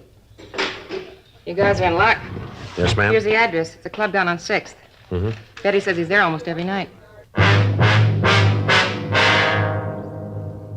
9:42 p.m. We called the office and had another team of men sent out. We notified homicide detail that we'd picked up another lead, and they sent out a team of men to give us any help that we might need in apprehending the suspect. The address we'd been given was the Georgetown Club, a small place on West 6th Street. When we got there, the place was crowded and the band was in the middle of the second set. We checked with one of the bartenders. Sure. That's Jerry playing clarinet. See? Gray suit. Yeah, does he work here?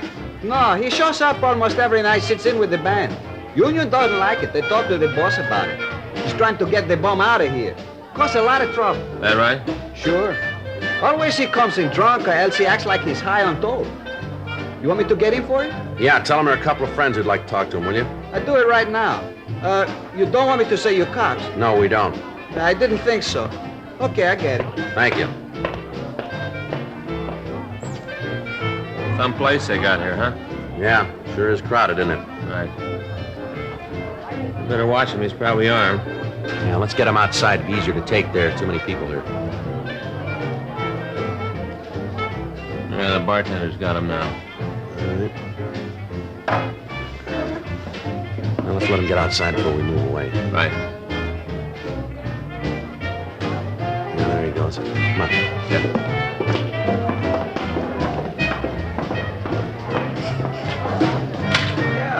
Sure, well, where are they? You said a couple of friends. Where are they? You said they would be here. Now, wait a minute. Here they are. Oh. I know you. Where did I know you fellas from? You Jerry Lane? Yeah, what do you want to see me about? I gotta get back in there. If you fellas don't need me no more, I'll get back to work, huh? No. Yeah, thanks a lot. Go No ahead. problem. I know what's this all about. I don't know you guys. Police officers, you're under arrest. What for? Frank? Yeah. Stand still. What are you trying to do? You got nothing on me. Stand still. You stay away from me, cop. Now leave me alone. All right, hold it up, mister. All right, now come on your feet. Get up. Now stand still. He's clean, Joe. Now put your hands behind you. I didn't do anything. You got no reason to shove me around. Cut my mouth. It's bleeding. Yeah, well, that makes two of us, mister. What are you after me for? What have I done? I have too much to drink? Is that it? I wasn't bothering anybody in there. That's a nice try, Lane, but it won't work. We got a half a dozen positive identifications on you for robbery. I didn't hurt anybody. You killed a man. Yeah. The last one, I heard he died. Is it true? Did he die? That's right. I didn't know what I was doing, you know. I wasn't responsible. I just didn't feel so good. It wasn't my fault. He wouldn't give me the money. I didn't know what I was doing. That's going to make a difference, isn't it? I didn't know what I was doing. I wouldn't know about that, Lane. That's going to be up to the jury, but you can bet on one thing. What's that? They'll know what they're doing.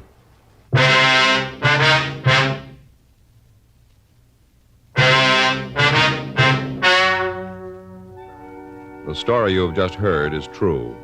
The names have been changed to protect the innocent.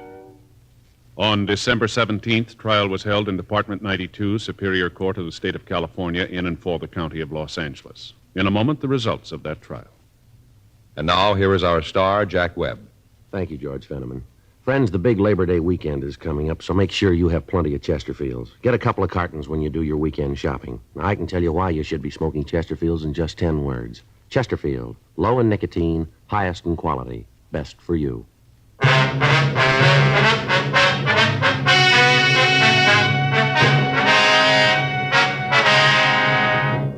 Gerald Carlisle Lane was tried and convicted of murder in the first degree and was executed in the lethal gas chamber at the state penitentiary, San Quentin, California.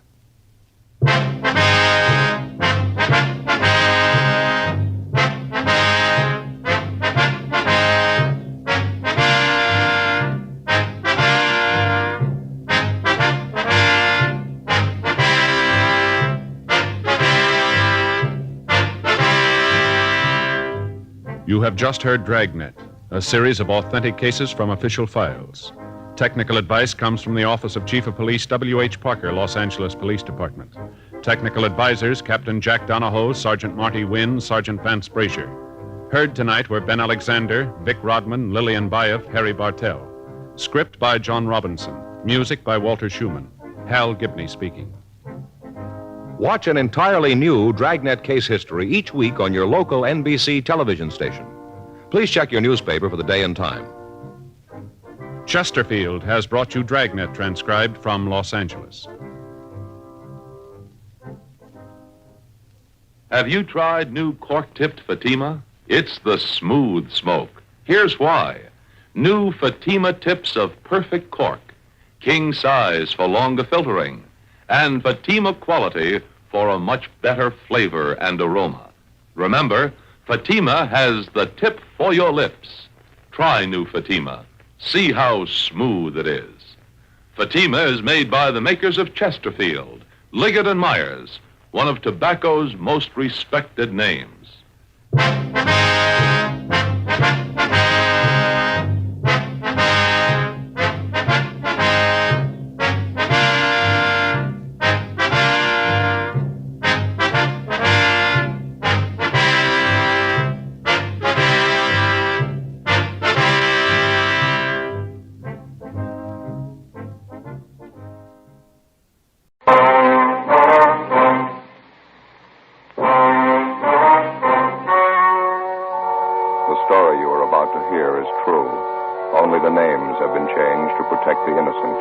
Fatima Cigarettes, best of all long cigarettes, brings you Dragnet.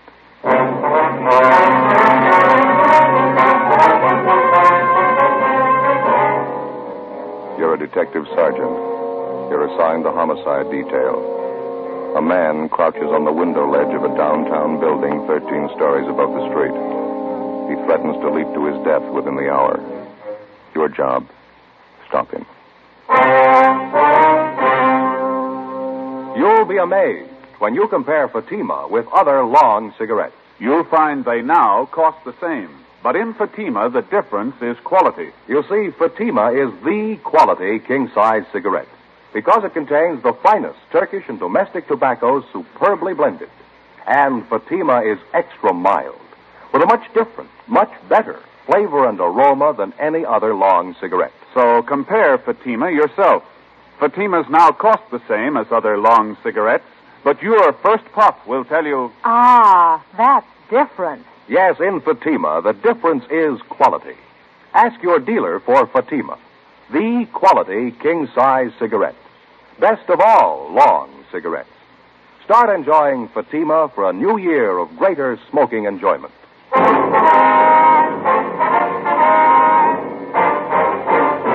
Dragnet, the documented drama of an actual crime. For the next 30 minutes, in cooperation with the Los Angeles Police Department, you will travel step by step on the side of the law through an actual case transcribed from official police files. From beginning to end, from crime to punishment, Dragnet is the story of your police force in action. It was Thursday, September 6th. It was warm in Los Angeles. We were working the day watch out of homicide detail. My partner's Ben Romero. The boss is Captain Steed. My name's Friday. I was on the way back from communications, and it was 1:28 p.m. when I got to room 42. Homicide. You ready, Skipper? Yeah, coming. Ben, what's up? Just got the call, 3rd and Temple. Yeah? Fitzroy building, 13th floor. They got a jumper. Friday, Ben?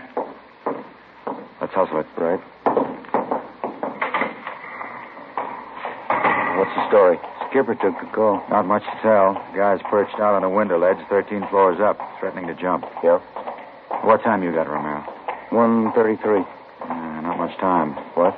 The guy on the ledge, he served notice. Well, how do you mean? Says he's going to jump at 2 o'clock.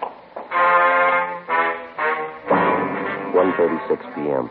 Ben pulled the car to a stop at 3rd and Temple. We double parked near the intersection and started across the street to the building on the northeast corner. It was a steel frame structure with a block granite facing. The stone lettering over the main entrance read, R.H. Fitzroy Building, 1927. The immediate area had been blocked off in all directions. The sidewalks directly adjacent to the building on 3rd Street and on Temple Street had also been cleared of all pedestrian traffic. Hundreds of curious onlookers jammed against police lines at the far side of the intersection. Reaching back for a full block in either direction, hundreds more had packed in behind them. 13 stories above the pavement was the center of attraction, the figure of a man standing upright on a narrow ledge, looking down at the crowd. On the street directly below him, men from the fire department's rescue squad were hurriedly stretching out nets. We entered the building, took the elevator to the 13th floor. Who was standing by up here, Skipper? Bechtel and Wiseman. I saw the crowd gathering in the street on the way back from lunch. Looked up and saw a guy on the ledge. Came right up. How long has the guy been standing out there? About 15 minutes. Sure drawing a crowd. Must be a couple of thousand people down there.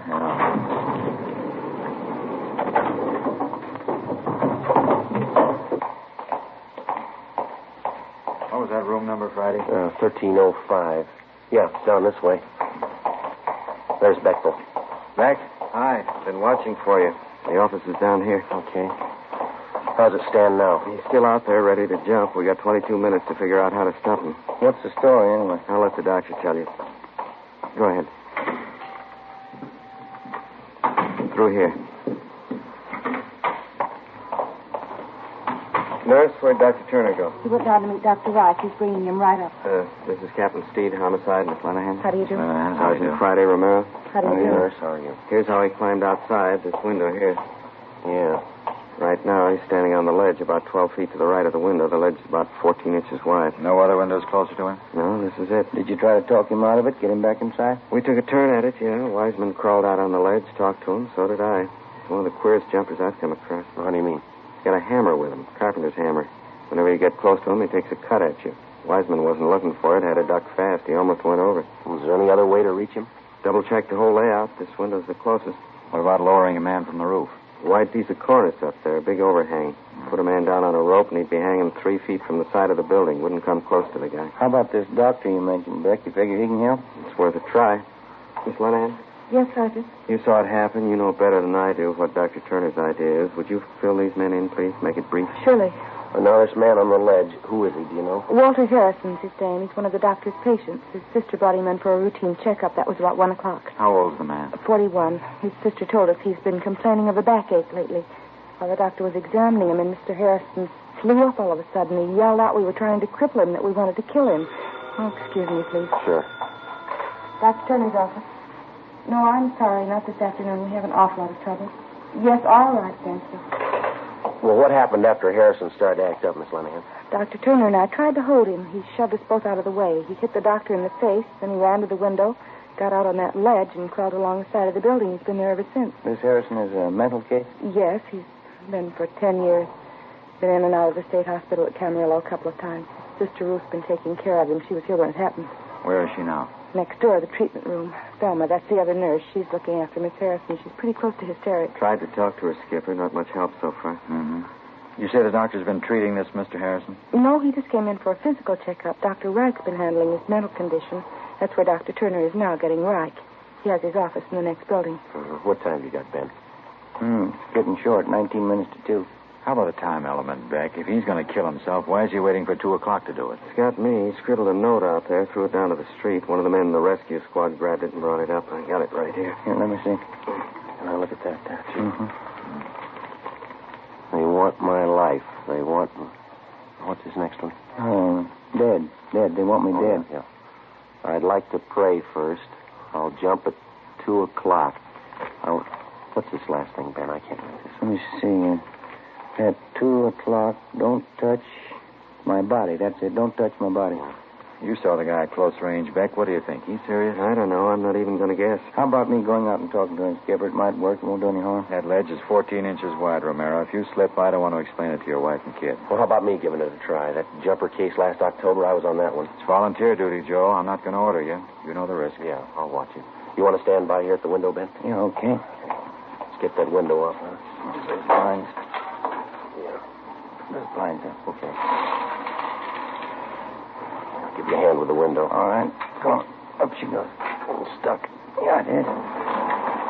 All the way up, huh? There it goes. Okay. Be careful now, huh? Yeah, I will. Joe? Yeah, Beck. Don't forget about that hammer the guy's got. It's just my guess. Yeah, what's that? The guy might want to die. I don't think he wants to do it alone. 1:43 p.m. If we could take Walter Harrison's word for it, we had exactly 17 minutes to talk him into a change of mind before he plunged to his death on the pavement 13 stories below. I crawled out of the window and started inching my way along the narrow ledge. Went slow. I kept my eyes on Harrison.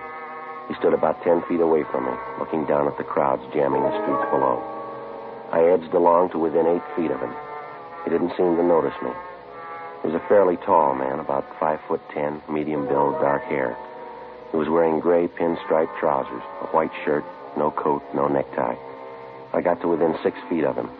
He raised one arm and made a motion with his fist at the crowd below. Animal! You dirty bag of animal! You won't touch me! I'll jump right through you! You won't even touch me! kept edging toward it. He still didn't seem to notice me. He turned his body a little. Kept pounding the side of the building with a hammer. I got a look at his right hand. In it, he held the carpenter's hammer.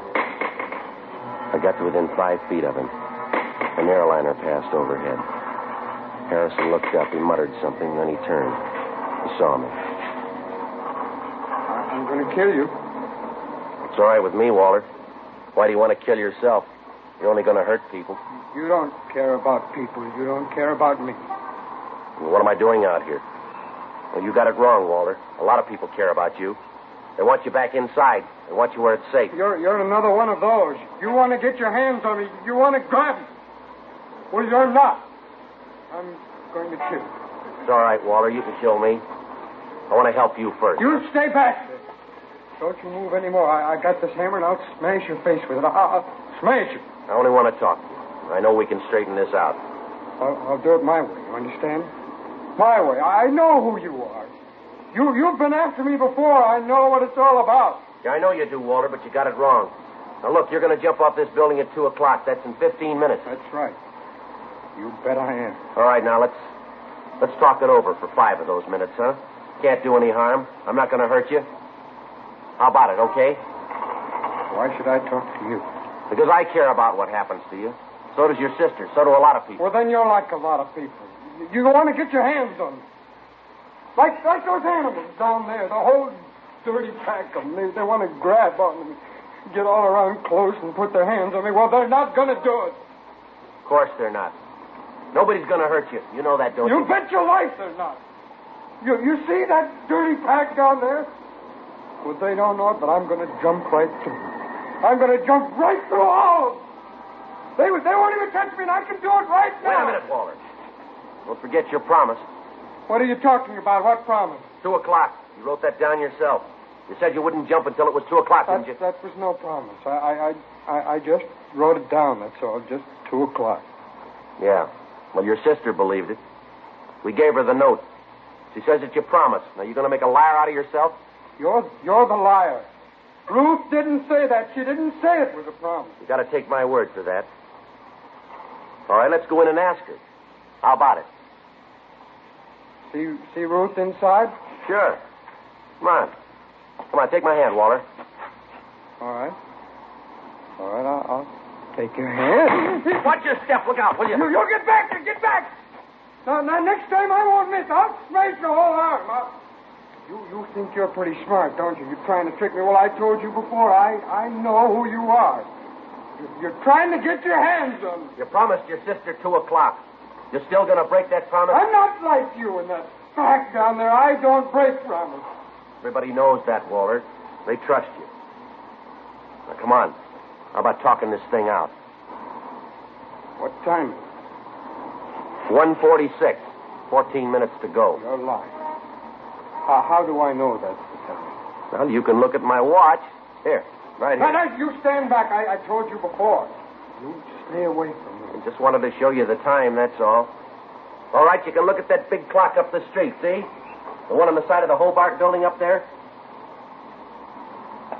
14 minutes. How do I know that's right? How do I know they're not in with you, too? You already said it. Big company. They don't care about you or me. They got a business to run. Their clock. They don't care what happens. No, of course not. They don't care. All right, well, I'll just keep an eye on this clock. All right. You don't mind if I talk while you wait, do you? What's that plane? What's it doing up there? Well, it's just an airliner. Probably on its way into Burbank. You're not fooling me. That plane's been by before. It's flying low, too. Yeah, I guess I didn't notice it. Well, what difference does it make? Probably watching. Flying back and forth. Maybe they're the police. They're trying to do something. They're trying to get their hands on me. Oh, let's see. Yeah.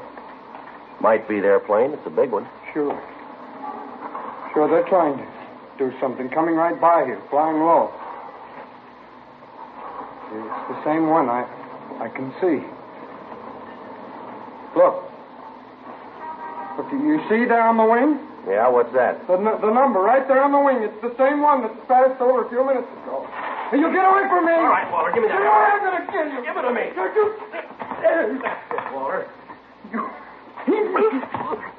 You thought you tricked me. You didn't know I had my pocket knife. Well, I can kill you with it now. I can kill you right now. Yeah. I told you before, it's all right with me. Look out there. Watch your step on the ledge, will you? I should have cut your hand off. I should have cut your whole arm off and thrown it to those animals down there. Look at that blood all over your hand. Well, I'm sorry, Walter. It's not your fault. I just wanted to talk the whole thing over to tell you how your sister feels about it. You're a liar. I knew it when I looked at you. Now you get away. You get away before I kill you. Look, there's only one thing I can tell you. Your sister Ruth's sitting inside there, and she's worried sick. She's waiting for you. She wants to take you home. Now, how about it? There's no reason for all this. You know that, don't you? Do I? Sure you do. Your sister and your family, they care about you. They want you home again. They want you with them. There's no reason to be standing out here, now is there? You wait till 2 o'clock, mister. Yeah. I'll show you the reason. 1:48 p.m. 12 minutes left. I made my way along the ledge, through the window, back into the office. Dr. Wright, a man who'd been treating Walter Harrison for his mental sickness, was already there with Dr. Turner. While the nurse bandaged up my hand, Captain Steed, Ben, and I talked with him. I've treated Harrison for 10 years, on and off, I guess. He showed some improvement, not much. Definite paranoid tendencies. Did he ever try this before, Dr. Wright? Not to my knowledge. His sister might tell you more. I really don't know what to advise you to do. He's never been this violent before, using a hammer, a knife. There you are, Sergeant. That feel all right? Yeah, that's fine. Thank you. There's only one thing I've got to know, Doctor. Is it worth letting another one of my men go out there on that ledge? I'm afraid that's your decision, Captain. It may help, it may not. I know the patient, but I can't read his mind. I was just thinking. We might bring Harrison's sister to the window and have her talk to him. Think that might help, Doctor? Very possible it might. In a spot like this, I'm in the same boat you are. It's all guesswork. You think Harrison's really going to be ready to jump at 2 o'clock, Doctor? From what Sergeant Friday tells me, yes, I think he'll jump. We got to come up with something. We can't just stand around and watch a guy take a dive down 13 story. I wish I knew the answer. There's got to be one someplace. There's got to be an answer. Well, let's check your watch. We got 10 minutes to find it.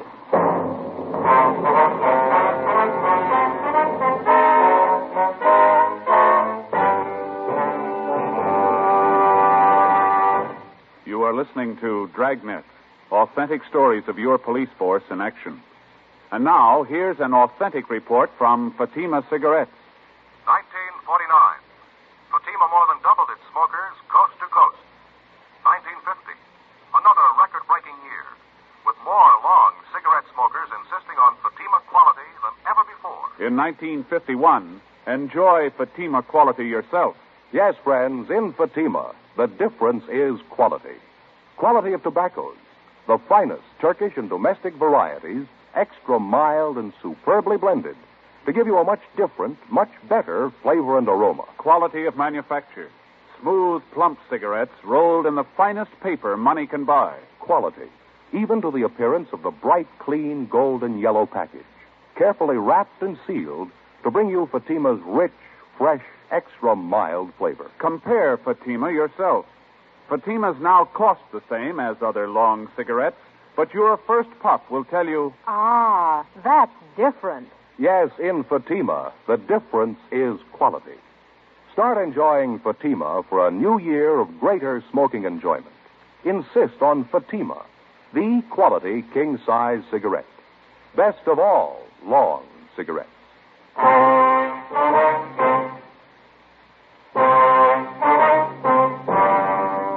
It's the sworn duty of the peace officer to protect the lives of the citizens of the community in which he serves. That isn't always limited to protecting the citizens from criminals and lawbreakers. Oftentimes, the citizen has to be protected from himself. The drunken driver can do as much harm to his own person as he can to others. The same for the narcotic addict. The same for mental incompetence, such as Walter Harrison. If he was being assaulted, robbed, or shot at by a gunman, it would have been no more serious. Harrison's life was in jeopardy. Trying to save him had to be the first consideration. 1:50 p.m. Sergeant Jack Wiseman inched his way out on the ledge of the 13th story and kept Walter Harrison busy talking. Anything to keep his mind off the jump. Captain Steed got on the phone and talked to the manager of the Hobart building, a 12-story structure 3 blocks away with a large clock set into either side of it. The same clock Harrison was keeping time by. Yeah, that's right, just so you don't make it look too obvious. Okay, Mr. Walsh, thank you.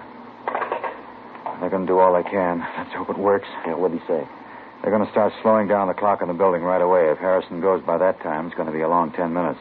Well, how much they figure they can stretch it? About 5 or 6 minutes without making it look too obvious. We can sure use it. Let's hope Harrison doesn't catch on.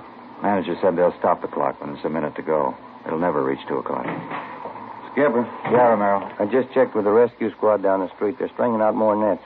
Yeah? They're not guaranteeing anything. How do you mean? They're worried about those ledges jutting up from the building every other floor.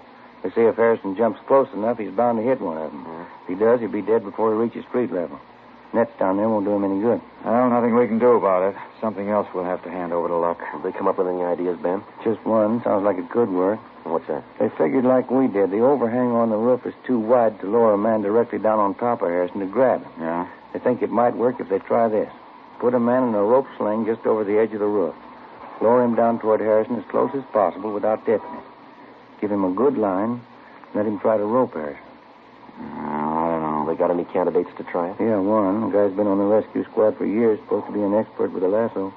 Captain? No, might do it. I don't know. Yeah. What happens if he misses Harrison? Who knows? What happens if Harrison jumps? Captain? I just got off that ledge in a hurry. He came at me with that knife. Is he any closer to the window? He backed off again. Something else, that clock in the Hobart building. Yeah? Pretty sure he's wise to that gimmick. He's given it up. What do you mean? The 2 o'clock deadline. He's not going to wait for it. 1:55 p.m. A specially equipped police car with loudspeakers mounted on the roof was rushed to the intersection of 3rd and Temple Streets opposite the Fitzroy building. Sergeant Jack Wiseman took Walter Harrison's sister, Ruth, down in the elevator to the street. She got on the police car microphone and started talking to her brother over the loudspeakers. Word was passed to the special detail of men from the fire department's rescue squad standing by on the roof of the building. They went to work. Captain Steed went up to the roof to see if he could assist them. Ben and I waited in the office on the 13th floor. The nurse, Miss Lenahan, and Jean Bechtel were with us. 1:57 p.m. The men on the roof started to lower the man from the rescue squad in a rope sling. He held a double-strength lasso in his hand. The end of it was wrapped around his body and tied securely. Ben and I watched from the window. We looked along the narrow ledge. Walter Harrison stood erect and motionless, an open pocket knife in one hand, his feet poised on the brink of a 13-story jump. The voice of Harrison's sister drifted up from the loudspeakers down on the street. Walter? This is Ruth, Walter. Can you hear me? This is Ruth. I want you to come home with me, Walter. Please. You've got to understand. Sister's doing all right. Finish it for sure if he looks up. Yeah, sure will. There's nothing wrong. No one's going to hurt you. We want to help you, Walter. Please. I can't see, Joe. They're letting the man down? Yeah, coming slow. There's Wait a minute. nothing to be afraid of. You know that, don't you? Come home with me, please. I'll take care of you. I'll see that you're safe. That you're all right. Joe, how's Harrison doing? Can you see? Yeah, he's looking down, not moving at all. Nobody's going to hurt you, believe me. These people are your friends. They want to help you. Can you hear me, Walter? They want to help you. That's it. What? Man coming down on the rope. He's just above Harrison now. They're your friends. You can trust me, your sister Ruth. You've got to trust me, Walter. I want to take care of you. I want to take you home. Yeah, I see the man now. He's right above me. Got the lasso ready. Keep your fingers crossed. What is it? What's happening? The lasso. He's throwing it. Get away from me! Miss, Joey, miss. Walter, wait a minute. Harrison! No, I'm alive. Just get him away from me. Get him away! Pull that man up. Pull him out of the way. That doesn't. Oh, he's still on the ledge. I'm going out. Joe, wait a minute. Yeah? It's only a chance. Yeah? Why don't you get him mad at you? Say anything, insult him. Well, I'll try. Anything to make him go for you. If you can get him down to this window, I can grab him. If I get him by the window, I'll hold on to him, huh? Yeah. When you grab him, try to lean as close to the building as you can. There's not much to lean on the other way. 1:59 p.m. I got through the window and out onto the ledge. The crowds jamming the streets below had swollen to almost twice their size. A few blocks away, the big clock on the side of the Hobart building read 5 minutes to 2, but Harrison wasn't looking at it. He still had his eyes fixed on the pavement 13 stories beneath us. He'd torn off his collar and his shirt was ripped open at the neck. He waved his arms and shouted at the crowd below as he tottered along the ledge toward the corner of the building, away from the window that I was supposed to lure him into. In his right hand, he still held onto the open pocket knife. You're not going to get your hands on me. You're not even going to get close. Wait a minute, Harrison. Watch it. You watch me, mister. I'm going to jump right through them down there. Those dirty animals. You just watch. All right, wait a minute. I got a message for you from your sister Ruth. Now, do you want to hear it? You won't get your hands on me. None of you. I'll see you later, mister. You're a phony, Harrison. You're a phony liar. I'm a what? Don't hurt me. You're not kidding anybody. You don't think I can jump, huh? Well, you just watch. Anybody can jump. Any phony can do that. What? It doesn't take anything. Those animals down there in the street, any one of them could do that. You're just like one of them. I've still got this knife. I've used it before. I can kill you. You couldn't kill anything. You haven't got the guts. You're a phony. You're a liar. You're a rotten liar. I can cut you to pieces. Oh, you talk big, Harrison, but you're all talk. I can cut you to pieces. You haven't got me fooled, mister. Not for a minute. I'll cut you to pieces. You haven't got half the nerve. You're a phony and you know it. You're a rotten liar. You stand still. Go on. You stand still and I'll show you. Oh, you talk a real good game, but that's about all. You're all talk. I'll show you. I still have my knife and I'll kill you right now. Yeah, sure you will. You're backing away. You're afraid. You're a phony, Harrison. Nobody's afraid of a phony. Cut you up good. I'm waiting for you. Come on. What's the matter, Harrison? You're not waiting. Stay still and stop backing away. Now stop! I tell you, you come and get me, huh? Haven't you got enough nerve? Or you're just talking again. All talk, huh? That window. You've got to stop by the window and then I'll cut you to pieces. All right, Harrison. Here. Now you go ahead. Prove you're a phony. All right. I'll show you. You rotten liar. All right, Walter, now drop it. Drop it. I can't kill you. You rotten liar. I'll cut you to pieces. Drop it. Drop it. Joe, look out. Grab them. They're going to fall.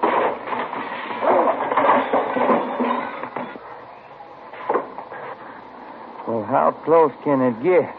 Here. Nurse? That was just wonderful, Sergeant, both of you. Are you all right? Yeah, fine. Would you mind getting Captain Steve for us, please? You know who he is. Oh, surely, right away.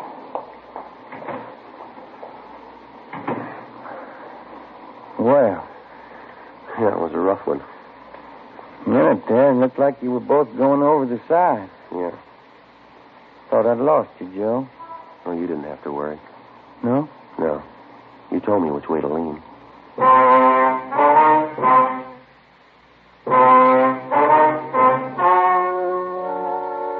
The story you have just heard was true. Only the names were changed to protect the innocent. On September 10th, a sanity hearing was held at the County Hospital Psychopathic Ward, City and County of Los Angeles, State of California. In a moment, the results of that hearing. Now, here is our star, Jack Webb. Thank you. Friends, there's one big difference in long cigarettes, and here's the one sentence that tells the full story. In Fatima, the difference is quality. That's why this headline is being featured in leading national magazines. Yes, these new Fatima full-page color ads are another proof of Fatima's fast-growing popularity. More long cigarette smokers are insisting on Fatima quality than ever before. Now, if you're a long cigarette smoker like I am, buy a pack of extra mild Fatimas. You'll find, as I have, that Fatimas now cost the same, but in Fatima, the difference is quality.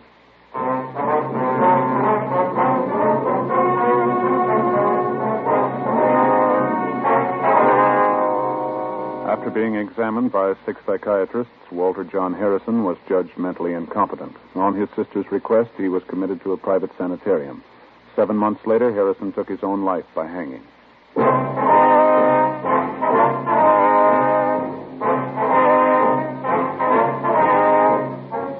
You have just heard Dragnet, a series of authentic cases from official files.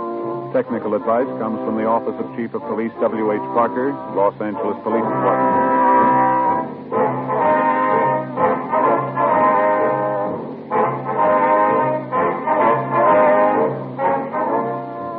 Fatima Cigarettes, best of all long cigarettes, has brought you Dragnet, portions transcribed from Los Angeles.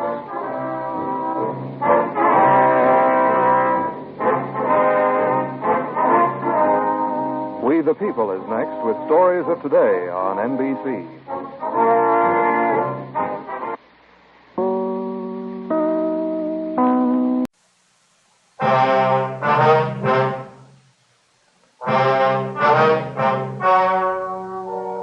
The story you are about to hear is true.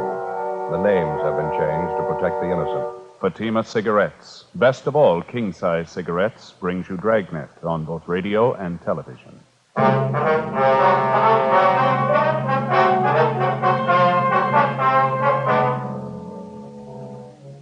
You're a detective sergeant.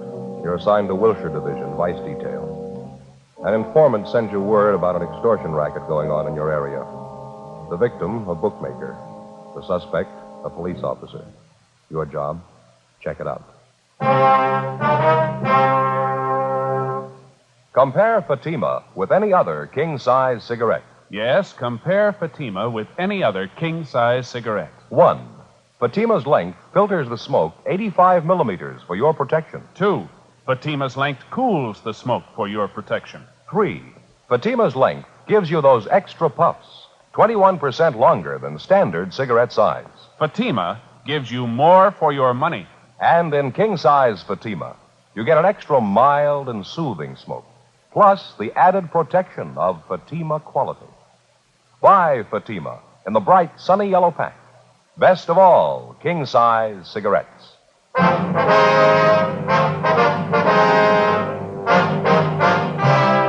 Dragnet, the documented drama of an actual crime.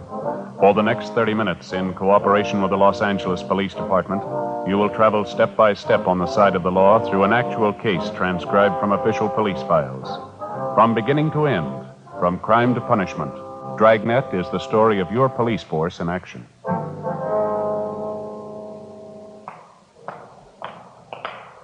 It was Tuesday, October 18th. It was hot in Los Angeles. We were working the day watch out of Wilshire Division, Vice Detail. My partner's Frank Smith. The boss is Captain Hayes. My name's Friday. We were on the way downtown from the office, and it was 9:35 a.m. when we got to the felony section of the main jail, the interview room. Sit down, Mr. Lawrence. Thanks. Got your message when we checked in this morning. What's it about? Well, I finally made up my mind. I've had enough of this. Say, either one of you got a cigarette? I left mine back in the cell. Yeah, sure. Here you are, Lawrence. Oh, thanks. You bet. Here's a match for you. Now, what's the story? What's on your mind? Well, I've been thinking about it most of the night. I didn't get very much sleep. So you remember yesterday? I mean, when you arrested me? Yeah. Well, it's just like I told you then. I'm not trying to kid anybody. I admit it. I've been taking a few bets. It wasn't any big operation, though. You know that. Just laying off a few bets for my friends, people in the neighborhood. We know all that, Lawrence. We went through that yesterday, didn't we? Yeah, I know. I just wanted to make sure we got it straight. We aren't any big operators. We just ran the bookmaking as a, sideline. Mm-hmm. Business hasn't been too good lately. Had to make it up somehow. Sorry, Lawrence. We can't feel bad about it. You were tagged for making book before. You should have learned your lesson. Oh, I know. I'm not singing the blues. I'm not trying to alibi. I didn't call you down here for that. Well, then, what's this all about? Well, like I told you, I've been thinking about it a lot. I didn't sleep hard at all last night. I finally made up my mind, though. I'm going to get it off my chest if it kills me. All right, what's that? I'm no stoolie. I don't want to get anybody in trouble, but there's one thing I believe in, and that's playing it square, no matter what you do. Just like now, Sergeant, I ain't beating about the arrest. You know that. What are you getting at? What do you want to tell us? Oh, all right. Here it is. You know what the record is. I stood a pinch for bookmaking a year and a half ago. I got the thing all squared away, and it came back to my business. I learned my lesson. I didn't want any more trouble, so I laid off the books. All right, fill us in. What about this policeman? I'm getting to it. Just a minute. Hey, I'm sorry. You got another cigarette, please. I'm a little jumpy this morning. Yeah, Lawrence, here you are. Thanks. Oh, thanks a lot.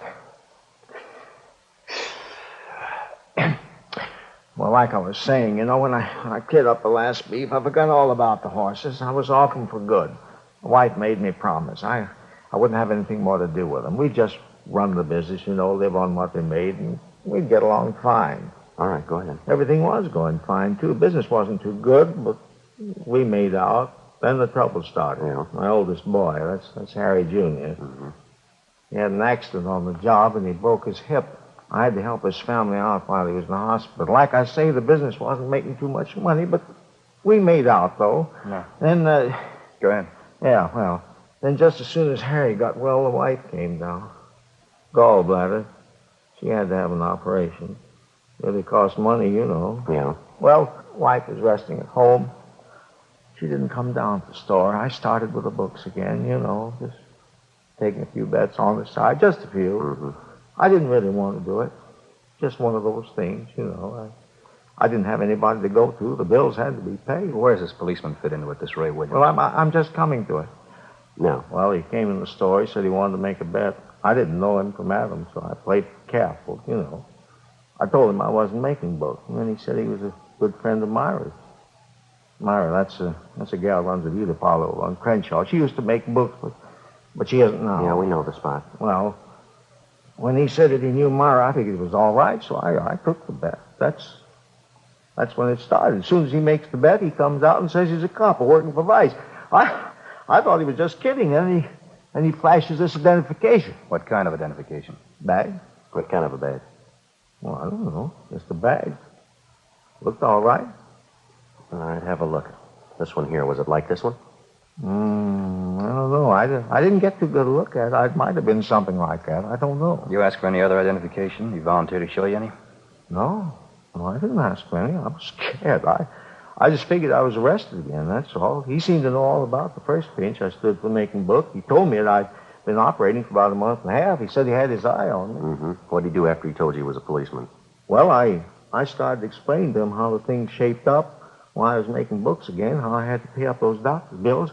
I tried to beg off. I told him that I'd quit right now. Then he turns around and tells me I don't have to. What do you mean? Well, that's just what he said. He didn't make sense to me either.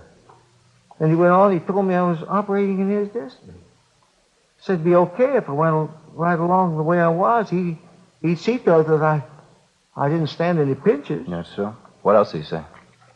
Well, he said he wasn't the only one who'd have to be taken care of. He said there was his partner. And then a couple of guys over him, they'd have to be taken care of, too. He said the juice would cost me $100 a week. I tried to explain to him that. Yeah. Well, I told him that I wasn't operating big. I was just on the side. I said I wasn't making that much a week. I thought all I was doing is about 50. That's all, just 50. Then he said, well, all right, if that's the way you feel about it, I'll just take you down, book you now. Mm-hmm. Well, I told him I didn't want to stand the pinch again, and I'd do the best that I could. So he finally said, I'll give you 2 weeks to go ahead and open this thing up. He said I'd have to do more business because the juice was just going to cost me $100 a week. He didn't care how I got it. This policeman told you to go ahead and open up, huh? For $100 a week, you could go ahead and make book and nobody bothered. Yeah. Did your wife ever see this policeman, this fellow Williams? Yeah, she saw him. She saw him a couple of times. She saw me give him the money. Mm-hmm. Well, when did all this start? About the 1st of July. Paid him $100 every week since then. Yeah, I'm almost glad you fellas picked me up, honestly. He was running in the ground. He had me in a bind. You say the man's name was Ray Williams, is that right? Yeah, that's right. You said he had a partner. Did you ever see him? No, I never did. Did Williams ever come in with anybody? Did you ever see him with anybody? Well, no. No matter of fact, I never did. One time I asked him who his partner was. He says, none of my business. What kind of a car does he drive?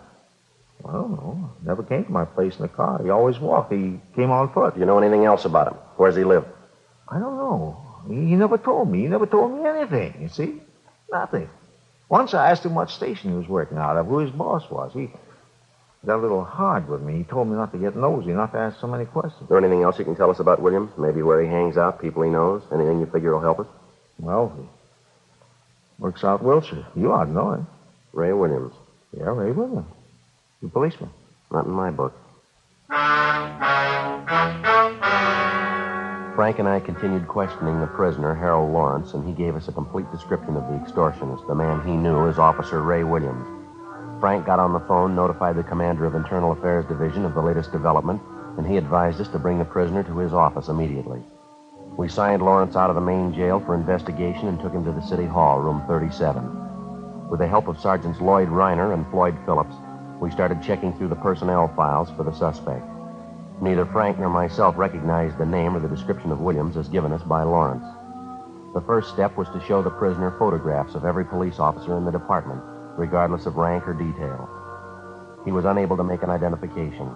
We then showed him photographs of all police officers, retired or otherwise. He failed to identify any of them as Williams. We showed him photographs of all civilian employees of the department. Again, no identification. He was unable to find anyone who even closely resembled the extortionist. Not satisfied with this, the prisoner was shown photographs of all law enforcement agencies' personnel in the area. The same results. No identification. 4:18 p.m. While Reiner and Phillips continued checking on their end, we returned the prisoner to the main jail, and then Frank and I drove out to see his wife, Mrs. Mildred Lawrence. We located her at Lawrence's place of business, a small pet shop just off Wilshire Boulevard. What is it this time? Haven't we got enough trouble? What do you want now? We just got through talking to your husband, ma'am. A few things we'd like to clear up. Like to talk to you a few minutes if we could. You talked to Harry? How is he? He's all right, ma'am. We've been with him all day. We're still looking into the case. Why can't you let him alone? He admitted what he was doing. He wasn't lying. He told you everything. Yes, ma'am. We appreciate that. And why don't you let him alone? Let me alone. Trouble. That's all we've had. Sickness and trouble. No end of it. Well, we realize that, Miss Lawrence. We don't like to bother you, but there's something we have to straighten out here. I haven't anything to tell you. I'm busy. Left alone here to run the store. No help. I'm sick. Shouldn't even be down here. Let us alone. Let me alone. Harry was wrong. He'll pay for it. We're not asking you for anything. We're asking you for something, ma'am. We'd like you to help us. Help you? Why?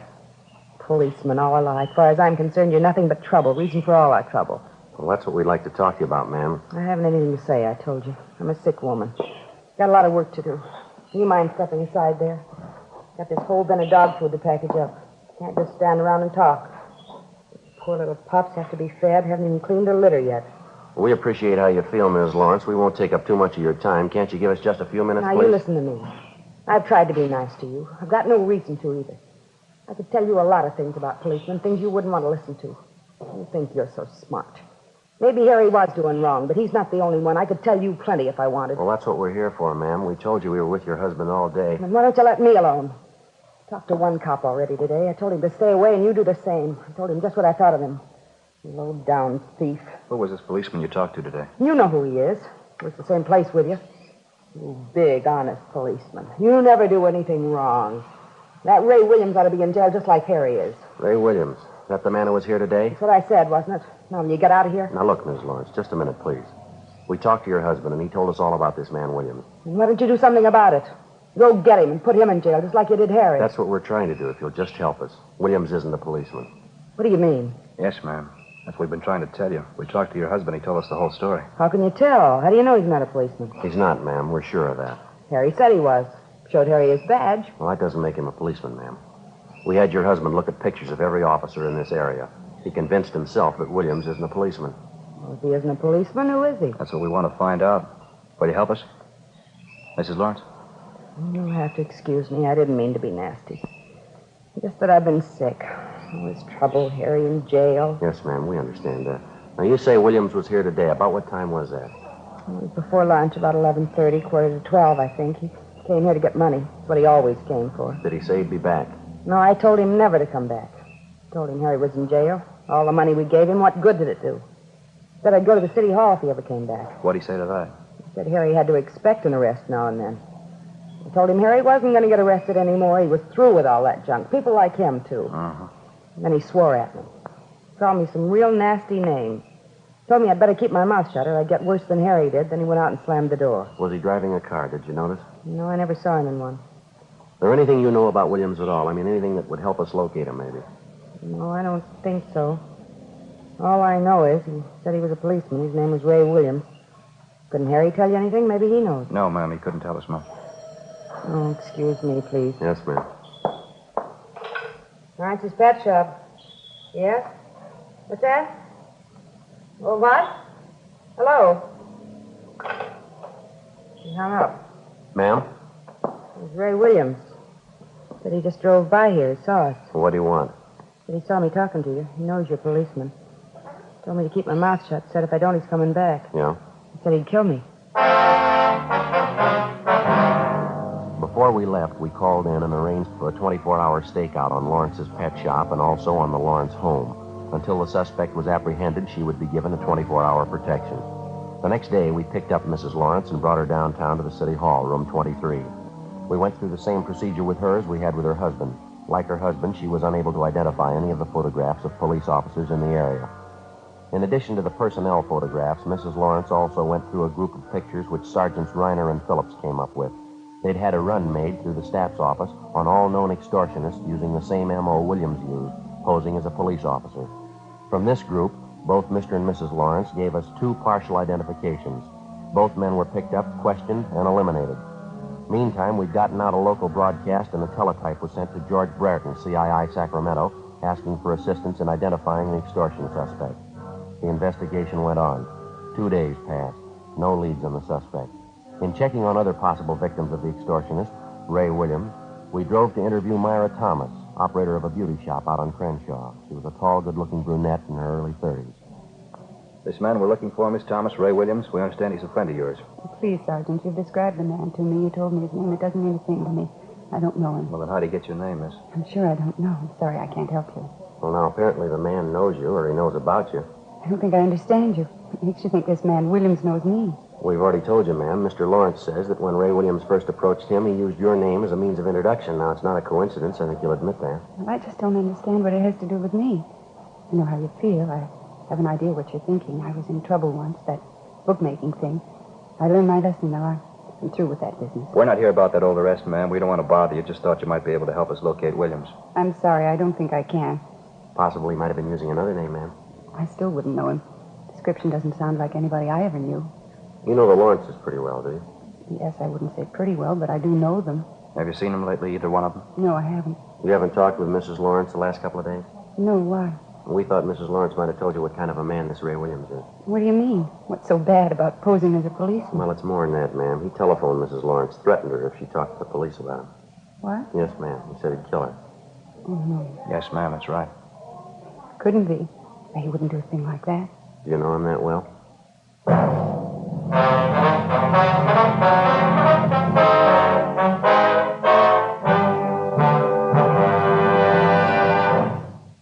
You are listening to Dragnet, authentic stories of your police force in action. Because of its quality, Fatima is the one king-size cigarette that stands out. Here's the practical way to prove that yourself. Compare Fatima with any other king-size cigarette. 1. Fatima's length filters the smoke 85 millimeters for your protection. 2.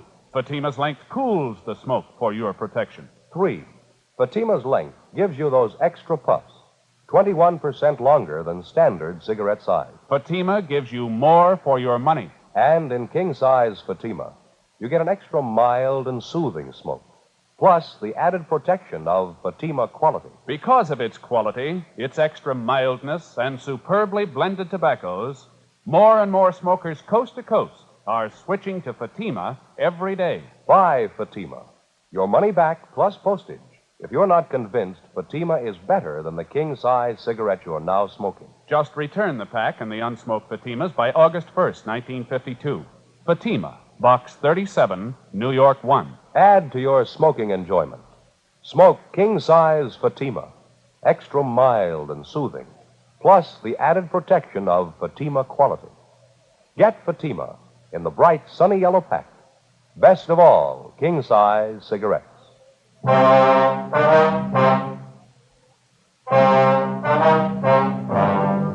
The idea of an extortionist posing as a policeman to obtain money certainly was nothing new. The idea is as old as crime itself. It's one of the most vicious types of extortion in the eyes of law enforcement agencies because so many such cases go unreported to proper authorities by the victims. Usually, the victim is a person of circumstances with something to hide. The extortionist discovers the person's secret by one means or another, and he begins the never-ending process of draining the victim of his last dollar, all under the guise of being a police officer. If the victim's intelligent enough, at the first approach by the extortionist, he takes the matter to the proper authorities. If he isn't, and he's lucky enough eventually to escape the extortion trap, he goes on for the rest of his life believing that a man who was hired to protect him was the source of all his trouble. And for the rest of his life, he hangs on to his idea, and he passes it on to others, a complete disrespect for law and law enforcement officers. Saturday, October 22nd, 2:15 p.m. Frank Smith and I continued questioning the beauty shop operator, Myra Thomas.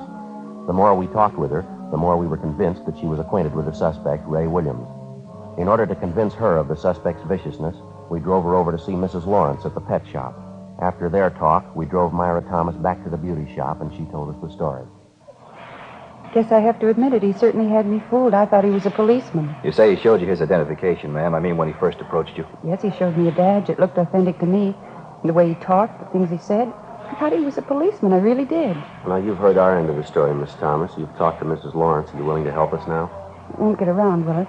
Won't be in the newspapers? They won't get it from us, no. You won't tell my husband, will you? He doesn't have to know all about this. No, ma'am. Not unless you want him to. Well, I don't. We're not getting along too well as it is. Williams is the trouble, too. Guess I should have told you when you first asked me. What's that, miss? Just like the Lawrences, I was paying him off, too. A lot longer than the Lawrences. Every week I paid him, and I couldn't tell anyone. Couldn't even tell my husband. What's that, ma'am? Guess I thought I was smart. The bookmaking thing, I mean. Started taking a few bets from the girls in the shop, just small ones. I didn't mean anything by it. And Miss Williams came in one day. Said his girlfriend made a bet with me, and he wanted to place one, too. Mm-hmm. Did you take it? Yes, like I told you, I thought I was smart. As soon as I took the bet, he showed me the badge, told me he was a police officer. That's when it started. Same thing, just like the Lawrences. How about after you were arrested, Miss Thomas? What happened with Williams then? Well, after I got it settled, Williams came back to the shop again. I told him then I was through with the horses. Wouldn't have anything to do with it again. After that, I didn't see him for a while. Sure was glad. You've seen him since? You know where we can locate him now? Well, no, I don't. I have seen him since, though. You promised me my husband won't know about this. You give me your word. Miss Thomas, if you don't want your husband to know about this, it's your business. He'll never hear it from us. It's got to be that way, believe me. I love my husband. Ray Williams has caused us nothing but trouble. Can't tell you the worry he's caused me. I mean, besides all the money I paid him, too. You mean you're still paying him? Yes, that's right. Every week. You don't know how low that man is. I can't begin to tell you. I thought he was a policeman. Well, why are you still paying him off, ma'am? You mind telling us that? No, I guess I don't mind. I've gone this far. All right. It was while my husband and I were separated. We had a fight. We were separated. I started going out on dates, nothing serious. One night I was out with a fella from out of town. Nice fella. This Ray Williams saw me and the fella sitting in the car. Parking lot right in back of the bar. We were necking. Williams come by and he knew that I saw him. I see. There wasn't anything wrong, really. I love my husband. He wouldn't understand about the fella that night, though. I mean, if Williams ever told him. That's what he's been holding over your head, Henry? Yes, it's more than a year now. I've paid him every week. I'll tell you the truth, Sergeant. I can't go on much longer. I can't. Well, you don't have to worry about it anymore. Just help us locate the man. That's all you have to do now. Well, I don't know where he lives, but I know he's going to contact me. He always does. And that's what we'd like to know. How does he contact you? He phones usually once a week, maybe every other week. Calls me and tells me to meet him someplace and bring the money, $50 every week. And you have a regular time that he calls you? No, almost any time. It's never the same day, never the same place I meet him. I haven't heard from him in over a week now. He should be calling pretty soon, I guess. Mm-hmm. Usually call here, or does he phone you at home? Both places. He seems to know where to reach me. I don't know what I'm going to do this time. I just don't know. Ma'am? I haven't got the money for him. I'm broke. $4 or $5, that's all I have. Well, don't worry about it. But he's going to want his payoff. You know that. What am I going to do? This time it's on us. Before we left Myra Thomas at the beauty shop, we had a definite understanding that as soon as she heard from the extortionist, Ray Williams, she was to call us immediately, any time of the day or night. Then we called the office and made arrangements for stakeouts to be placed both at the beauty shop and at Myra Thomas's home in case Williams decided to contact her in person. The Thomas woman was given a plain envelope containing $50 in marked bills, which she was to hand over to the suspect the next time he demanded his regular payoff. 2 days went by. Tuesday, October 25th. No word on the suspect. Thursday, the 27th. Still no word. Saturday morning, October 29th. I got it. Right. Vice detail, Smith. How's that? Oh, yeah. I see. Hold on, huh? Pencil, Joe? Yeah, here you go. What was that place again? Okay. The time? Mm-hmm. Yeah, surely. In about half an hour. Yes, ma'am. We'll be there. Goodbye. What do you got, Frank? Anything? Yeah, Myra Thomas. Yeah? He wants to see us. I told her we'd be over in about half an hour. What's the deal? Williams called her. He wants his money. 11:15 a.m. Frank and I got in the car and drove out to see Myra Thomas at her apartment. She told us that the suspect, Ray Williams, had telephoned her shortly before 11 o'clock that morning and set up a date to meet her for his regular payoff at 10 o'clock that night. The designated meeting place was a small nightclub out on Santa Monica Boulevard. The Thomas woman was to meet Williams at the bar. We told her to get there a few minutes ahead of time, and if she happened to spot Frank and I in the nightclub, she was to give no sign of recognition. As far as the actual payoff was concerned, we instructed her to hand over the envelope containing the money to the suspect when he demanded it, without any argument. Shortly after 9 o'clock that night, Frank and I entered the nightclub and got a table directly adjoining the bar. It was a modernistic affair, lighted from below with a blue fluorescent lamp. A 4-piece orchestra was playing at the rear of the place. Nobody was dancing. Only a few of the tables were occupied, but the bar was doing a good business. We waited. 9:30, 9:45. We spotted Myra Thomas as she entered the club. She went to the far end of the bar, sat down on one of the stools, and ordered a highball. 9:50, 10 p.m. We kept waiting. 10:15, 10:30. Still no sign of the suspect. We watched Myra Thomas order another highball. Getting late, Joe. Yeah, what time you got? 25 to 11. Joe, just came in, coming this way, gray suit? Yeah, What do you think? Well, the description fits, doesn't it? Yeah, must be. Going up to Miss Thomas, talking to her. All right. He's got the envelope. All right, just a minute. Let's give him room. He's leaving. Going for the front door. What do you say? All right, let's go. Not wasting any time. Come on, let's hurry.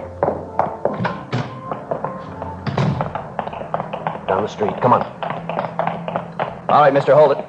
What's the matter? What do you want? Police officers would like to talk to you. Me? What about? What's the matter? You got your identification? Well, sure, right here. What do you want? We'd like to look at it. Oh, sure, here you. Oh, excuse me. That's your badge? Oh, no, it's nothing. Where'd you get that phony badge? Friend of mine? Why, what's the matter? What do you got in your right-hand pocket? Well, nothing, just an envelope. Why? Is there money in that envelope? What'd you say? I said, is there any money in that envelope? Currency. Yeah, I think so. Why? What's the difference? You know the serial numbers on the bills in that envelope? Look, I don't know what you mean, serial numbers on the money. What are you getting at? You got 7 pieces of paper money in that envelope. 3 $10 bills and 4 5s. Yeah, what about it? Extortion, mister. You know the pitch. Now, come on, let's go. Now, hold it. Wait a minute. Let's get this straight, huh? So I got an envelope in my pocket. Ordinary envelope. That's supposed to make me a criminal? No, no more than that badge makes you a cop. Come on.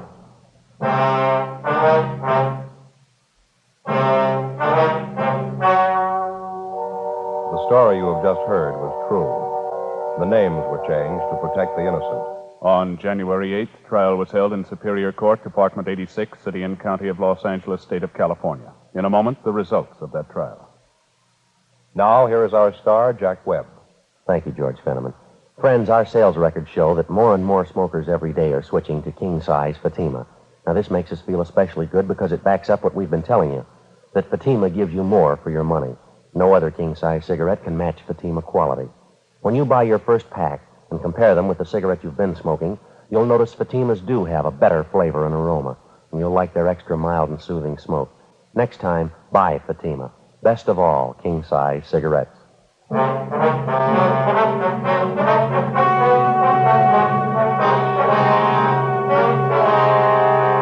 Raymond Edward Williams was tried and convicted of extortion 1 count and impersonating an officer 1 count. He received sentences as prescribed by law and is now serving his term in the state penitentiary. Extortion is punishable by imprisonment for not less than 1 nor more than 10 years. Impersonation of an officer is punishable by a fine of not more than $1,000 or by imprisonment for not more than 1 year or by both such fine and imprisonment. Friends, sometime during the next 2 weeks, you'll be asked to buy a poppy in memory of those who fought to keep freedom alive. Give generously when you're asked and wear your poppy proudly.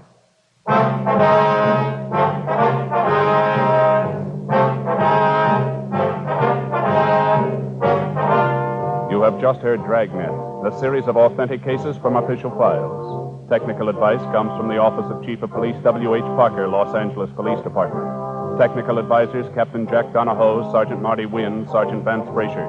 Heard tonight were Herb Ellis, Vic Rodman, June Whitley. Script by Jim Moser. Music by Walter Schumann. Hal Gibney speaking. King-size Fatima, made by the same people who make popular Chesterfield cigarettes, has brought you Dragnet, transcribed from Los Angeles.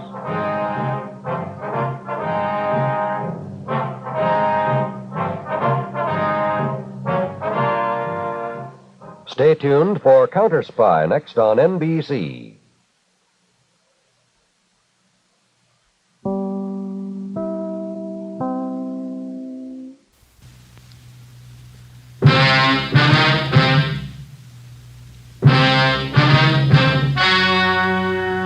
Ladies and gentlemen, the story you're about to hear is true. Only the names have been changed to protect the innocent. Fatima Cigarettes, best of long cigarettes, brings you Dragnet.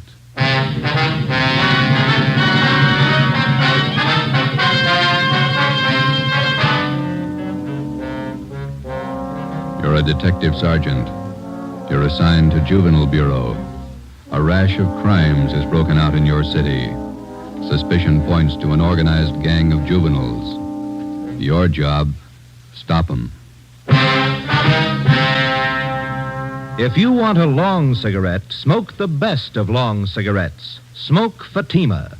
It's the long cigarette that contains an essential ingredient of all the very popular cigarettes, Turkish tobacco.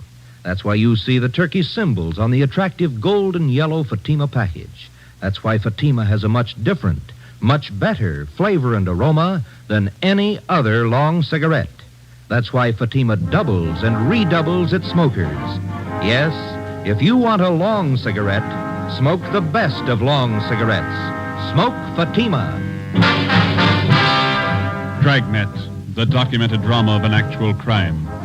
For the next 30 minutes, in cooperation with the Los Angeles Police Department, you will travel step by step on the side of the law through an actual case from official police files. From beginning to end, from crime to punishment, Dragnet is the story of your police force in action.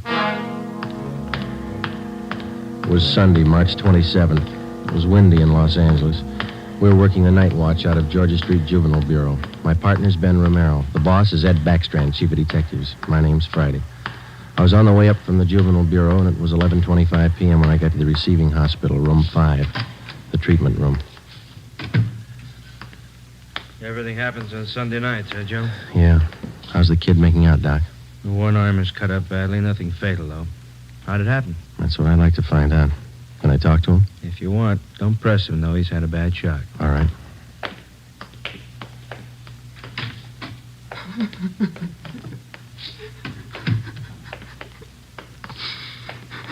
Officer here to talk to you, son.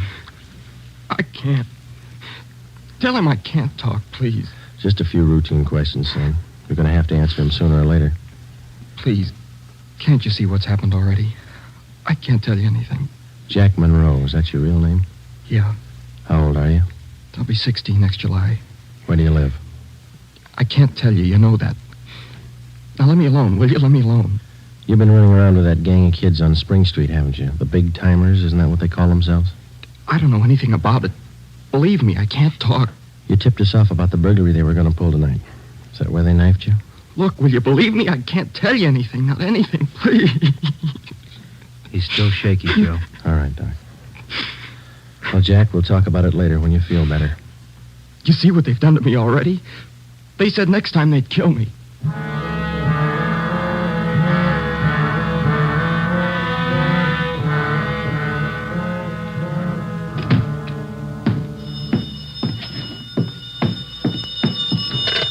Juvenile Bureau, Friday. Yeah. Yeah, okay, Fred.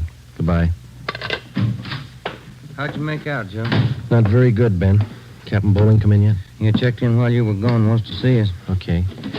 The kid tell you who knifed him? No, I scared him good. He wouldn't tell me a thing. You get a line on the boy's parents, Friday? I got a hold of his father. He's on his way in. How's the boy? Bad knife wounds. Nothing fatal. You know the boy? Not till this afternoon, Captain. He tipped us off about a burglary a gang of young kids were supposed to pull tonight. Did it go through? No, but 2 hours ago, this Monroe kid was found in a vacant lot down on Olympic, cut up pretty bad. The gang must have pegged him. How long is it going to take you to break that up? Well, we're just starting to get a line on him, Bob. Must be nearly 100 in that gang. And every one of them working hard. Take a look at the pin map over here. This spot here, look at it. All the jobs pulled during the last month, huh? The last 5 weeks, up to date. Red tabs for burglary, must be more than 100. The robberies, green pens, count them, at least 50. There's 5 more orange ones I added for the weekend, auto thefts. You bet those kids are working hard. We got a lead on them. That's more than we had last week. You have to push it harder.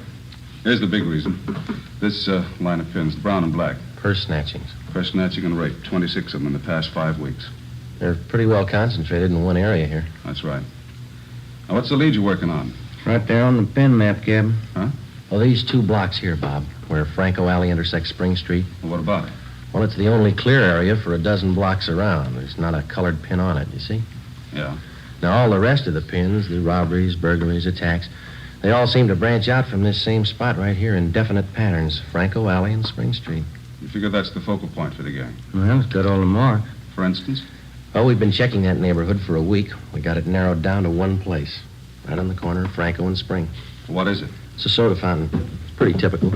Only it stays open all night, and it gets a pretty good play from kids. It's a regular hangout, Captain. Pretty tough youngsters. None of them over 18. Who runs the place? Guy named Eddie Ramsey, small-time con man. Had a run-in with him when we worked bunco detail. I remember the name. Smart mouth.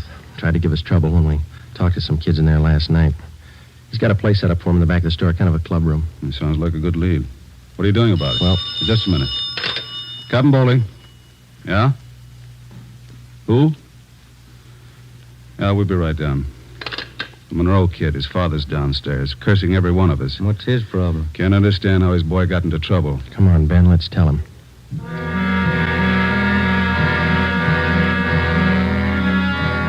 What kind of a city do we have when we can't allow our children out on the street without being stabbed or shot?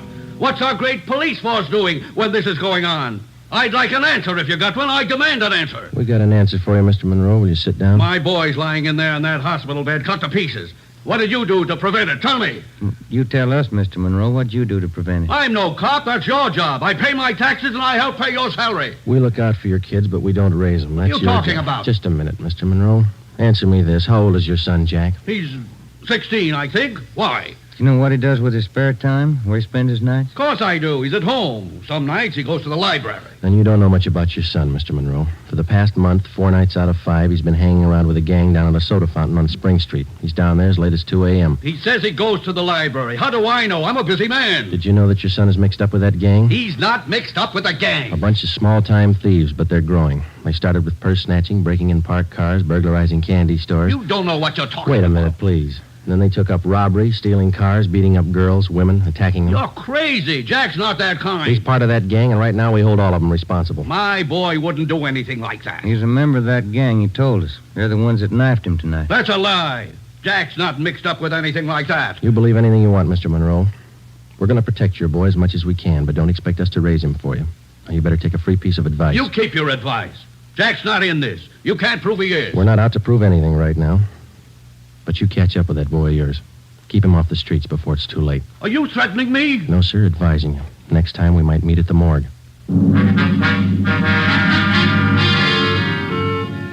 1 a.m. Monday, March 28th. A detail of 50 officers from Juvenile Bureau and Metropolitan Division were deployed for 16 blocks along Figueroa Street. At 5 minutes past 1, they started to move south over an appointed area. In the space of half an hour, 18 young kids, none of them over 17 years old, were picked up off the streets and brought to the second floor at 1335 Georgia Street, the Juvenile Bureau. 4 of the youngsters were girls. At 1:45 a.m., Ben and I checked the soda fountain on the corner of Franco Alley and Spring Street.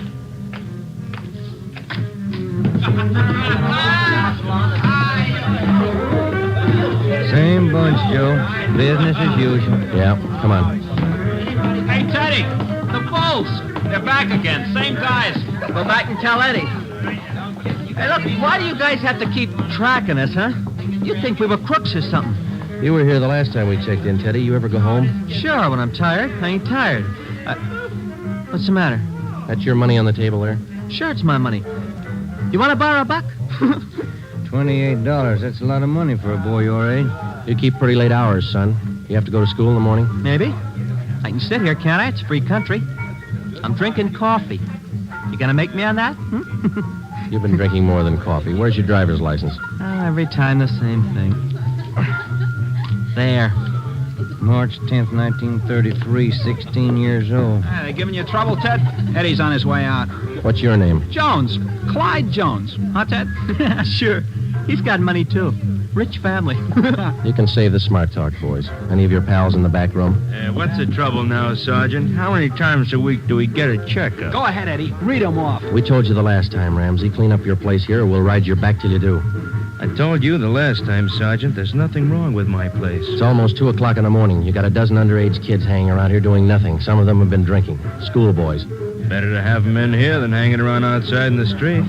I keep an eye on them. You're not the guardian, Ramsey. This time of night, they've got no business in here or on the street alone. That's your opinion, huh? That's the law, Ramsey. Now, either you shut down that back room and keep these kids out of here late at night, or we'll go after your license. You don't scare me, Sergeant. You can't prove a thing. A couple of these kids have juvenile records. They're on probation. We can tag you for contributing. You still don't scare me. Now, why don't you leave the kids alone? That's right, Eddie. Read them off. Ben, get Benson and Bell. Roger. If you won't clean up your place, Ramsey, we'll do it for you. Yeah? What are you going to do? We're pulling these boys in, all of them.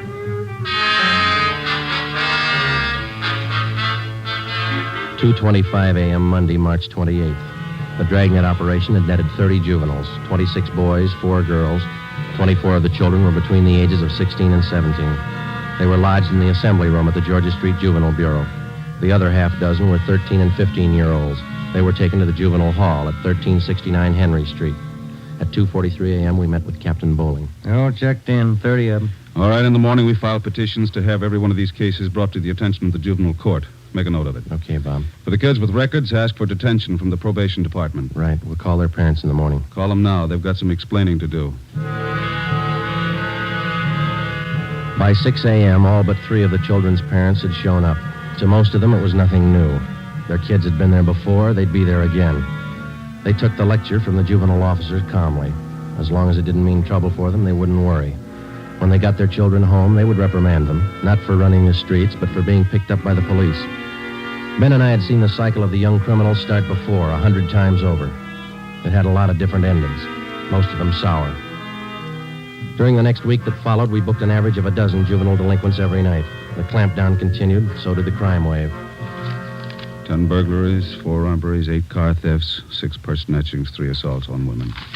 1 week's work. Picked up a new angle on Ramsey today, Captain. He might be fencing for the gang. Who gave you the tip-off? One of our informants. Ramsey's brother lives out in the valley. He's supposed to be pushing this stuff. You check him out? Yeah, couldn't get a thing on him. Well, that might explain what attracts the kids to that soda fountain. It explains those $20 bills the kids are flashing. They steal and rob, and then they sell the loot to Ramsey for nothing. Another thing. Ramsey keeps his place open all night, and there's no reason to. He doesn't get that much trade. It's only from the young gang that hangs around there. You questioned the kids. How do they account for having all that money? Well, most of them say Ramsey lends it to them. They say they pay him back a little at a time. I think he's fencing for the kids. Have you tried to get his license? No luck, Captain. We can't prove a thing against him. Then we'll do it the hard way. Sweat it out.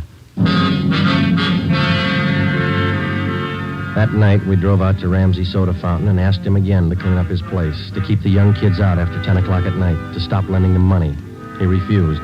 There was nothing we could do. His business was a public place. He could not be held responsible for any of his patrons. In the next 10 days that followed, Ben and I haunted the sidewalk outside the soda fountain. We questioned every youngster as they entered and left. We made more than a dozen arrests. Many of the kids had been drinking heavily. We found some of them under the influence of narcotics. But Ramsey was still in the clear. The crime wave continued sporadically. Ben and I waited for our chance. It was a long time coming. Thursday, April 14th, we had dinner at Johnny Cokin's place, and it was 10:35 p.m. when we checked back in at the office. Hot shot. Grab it, Joe. Yeah. The terminal on Market Street, a 459 and shooting. The terminal on Market Street, a 459. Let's go.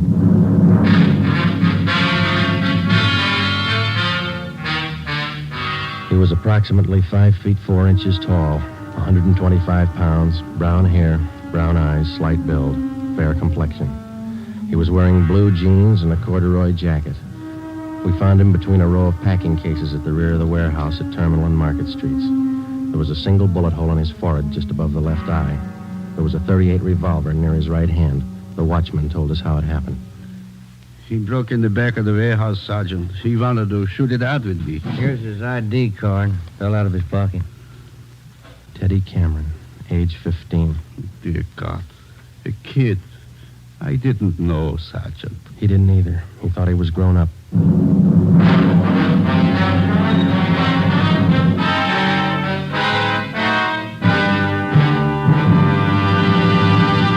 You are listening to Dragnet for the solution to an actual case from official police files. Now, here's the solution to many of your Christmas shopping problems. If your friends smoke a long cigarette, give the best of long cigarettes. Give Fatima, and all is well.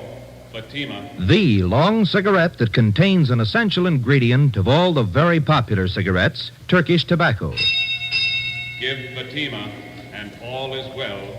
Fatima. The cigarette that has a much different, much better flavor and aroma than any other long cigarette. Give Fatima, and all is well. Fatima. The cigarette that has doubled and redoubled in popularity. Here are the authentic reports. New York Division. Fatima sales up 132%. Chicago Division. Fatima sales up 453%. Los Angeles Division. Fatima sales up 545%. More and more smokers agree Fatima is the best of long cigarettes. So enjoy Fatima yourself and give Fatima for Christmas in the attractive golden yellow carton. Everyone who smokes Fatima says that this great new long cigarette is the best of all long cigarettes.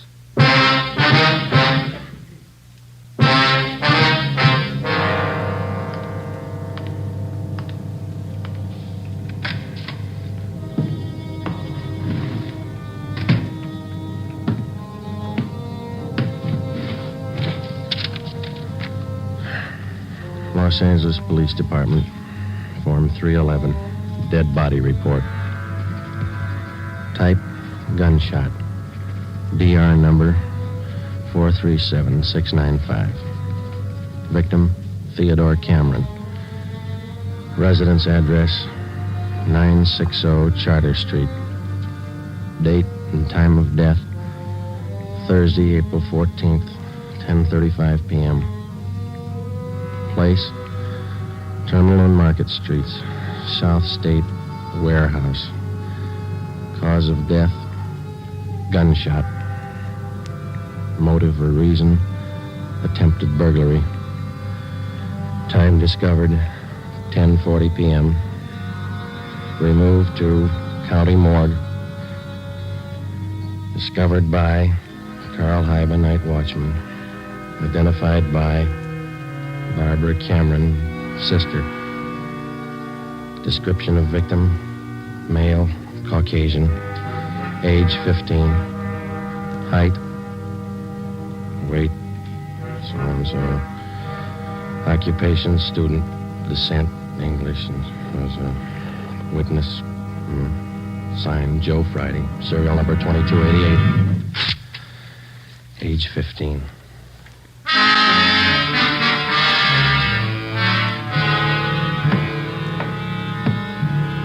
Ready, Joe? The Cameron boy's sister. She's waiting in the next room. Yeah, let's go. She taking it hard? Yeah. Morning, Miss Cameron. Good morning. We won't keep you long. Just a few routine questions. Yes, all right. Miss Cameron, how many are there in your family? There were three of us. Teddy, Mike, and me. Mother and father are dead. I work. Teddy and Mike go to school. Mike does. How old is your brother Mike, Miss Cameron? He's 14. You're the sole support of your two brothers? Yes. Do you have any idea who the boys were your brother Ted used to run around with? I don't know them by name. I remember seeing a couple of them once or twice. Mike would know, I think. He and Ted were pretty close, brothers. Do you know if Ted mixed with a gang of kids down on Spring Street? Maybe Mike would know that. Sergeant Teddy wasn't a bad boy. He wasn't a bum. None of us are. I tried to raise the boys like Ma told me. It wasn't easy. We made out. Yes, I understand, Miss Cameron. My salary didn't have too much, but we got by. Yeah. I figured on getting married. I'm 31. It'd be good for the boys, especially Teddy. He's dead, isn't he? Yeah. I couldn't be in two places at once.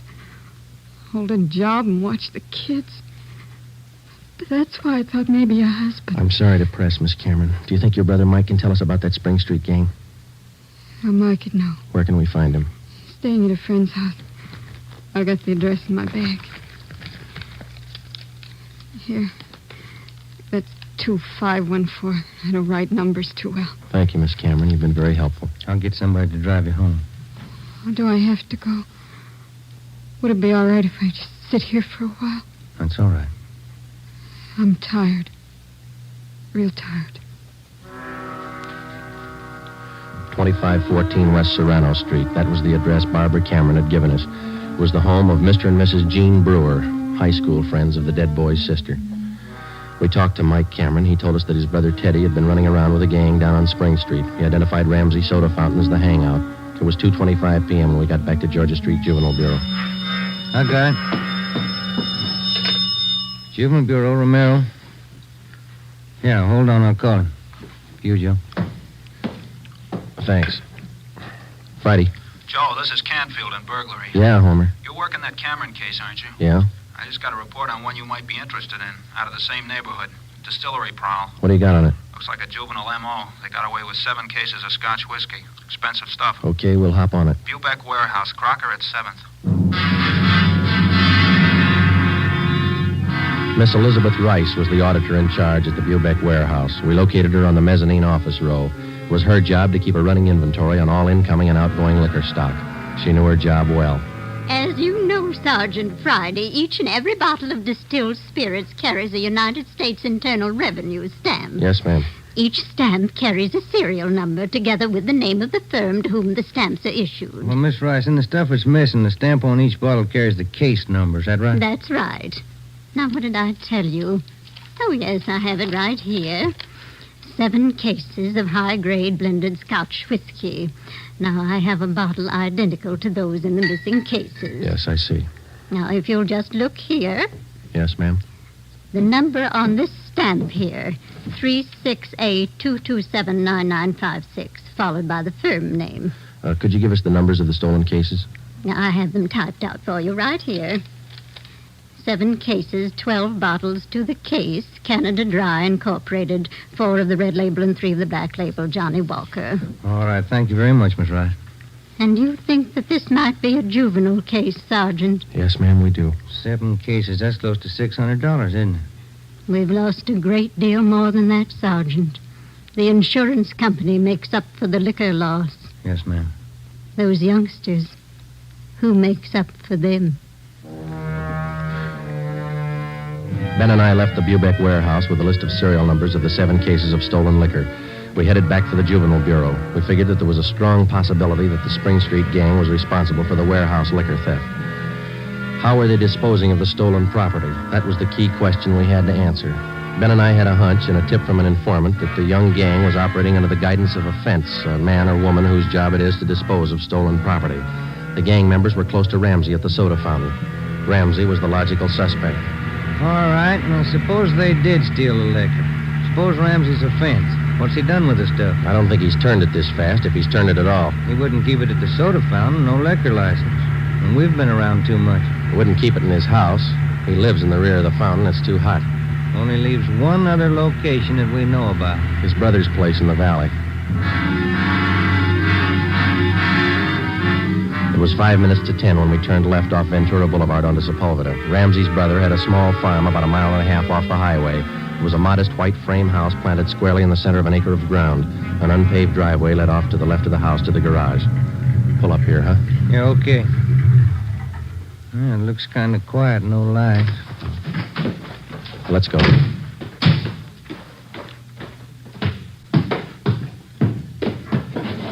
Mud sticks to everything. Now, where's the doorbell?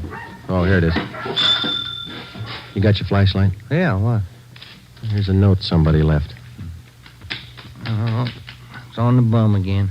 Here, I'll strike a match. Okay. Can you hold it a little closer? Can you read it? Yeah. Harry, wife and I have gone to the drive-in theater. Before you put the truck away, get 3...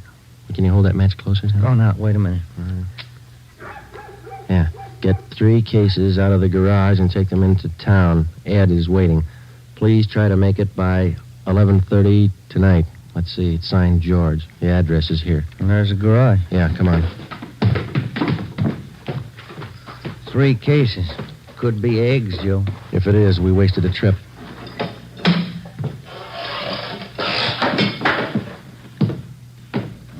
out of matches, Joe. All right, here, use mine. What was that? Checking. Come on. See anything? No. There goes the light. Just a minute. I'll strike another one. You can save your matches. We found it. We found 5 cases of Scotch whiskey on the floor of the garage. We checked the serial numbers against the warehouse list. They matched. We went back to the car and called communications. We had an immediate stakeout placed on George Ramsey's place, and then we headed back for the city. It was 11:20 p.m. when we got to the address we found on the note. Oh, it's about time, Harry. Hello, Ramsey. We can do without the music. What's your problem this time? Hey, you're almost out of scotch, Ramsey. Serial numbers check out, Joe. Sorry I can't offer you a drink. We're too old to drink here, aren't we, Ramsey? Where's your phone? You want to invite somebody? You can see we're out of booze. You got a phone?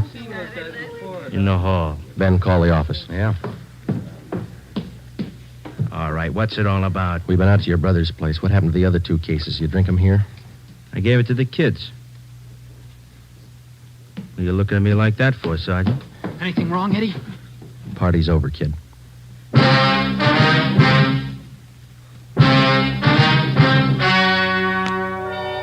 The story you have just heard was true. Only the names were changed to protect the innocent. On June 5th, 1949, trial was held in Superior Court, Department 74, City and County of Los Angeles, State of California. In a moment, the results of that trial. Earlier tonight, you heard the reports of amazing increases in Fatima smokers from New York to Los Angeles. Yes, all over the country, Fatima is doubling and redoubling its sales. And here's reason 1. Fatima is the long cigarette that contains an essential ingredient of all the very popular cigarettes, Turkish tobacco. Reason 2. Fatima has a much different, much better flavor and aroma than any other long cigarette. Reason 3. To millions of smokers, the name Fatima has always stood for the best in cigarette quality. Smoke Fatima, the best of all long cigarettes.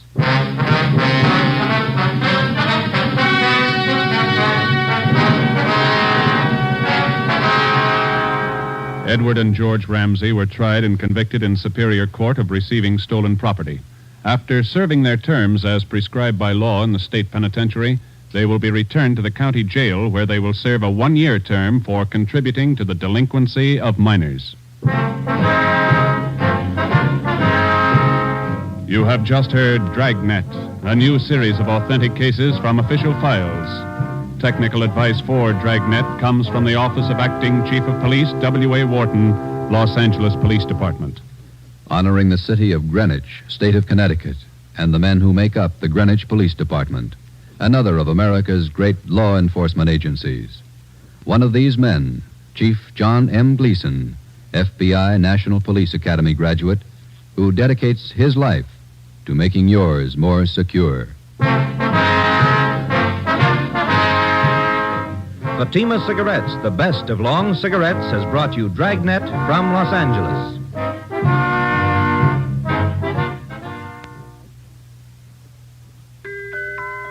This Christmas, give the gift that makes every pipe smoker happy. A Christmas humidor of mellow Granger. Granger is made just for pipes by the tried and true Wellman method. Rough cut to smoke mild and cool, and humidor packed to stay ever fresh. Yes, make this Christmas a Merry Christmas for all the pipe smokers on your list. Give them each a Christmas humidor of mellow Granger. Listen to Dragnet next week and be sure to hear Morton Downey tonight on NBC.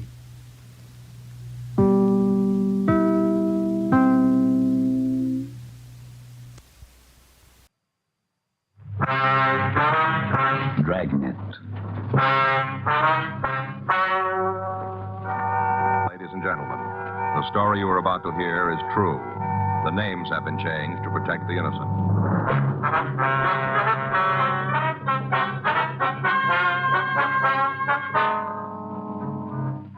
You're a detective sergeant.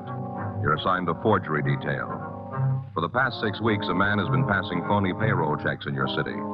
You've got a description, but no positive identification. The check forgeries continue. Your job? Stop them. It was Tuesday, May 17th. It was windy in Los Angeles. We were working the day watch out of forgery detail. My partner's Frank Smith. The boss is Captain Welsh.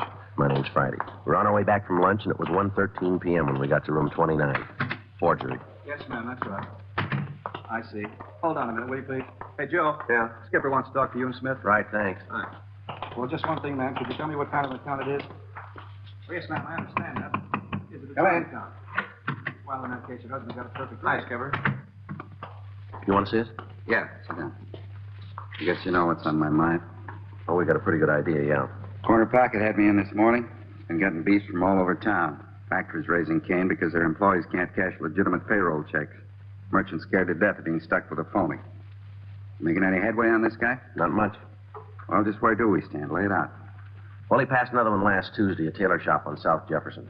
How many does that make? Well, 24 that we know of. All in the last 6 weeks? Give or take a couple of days.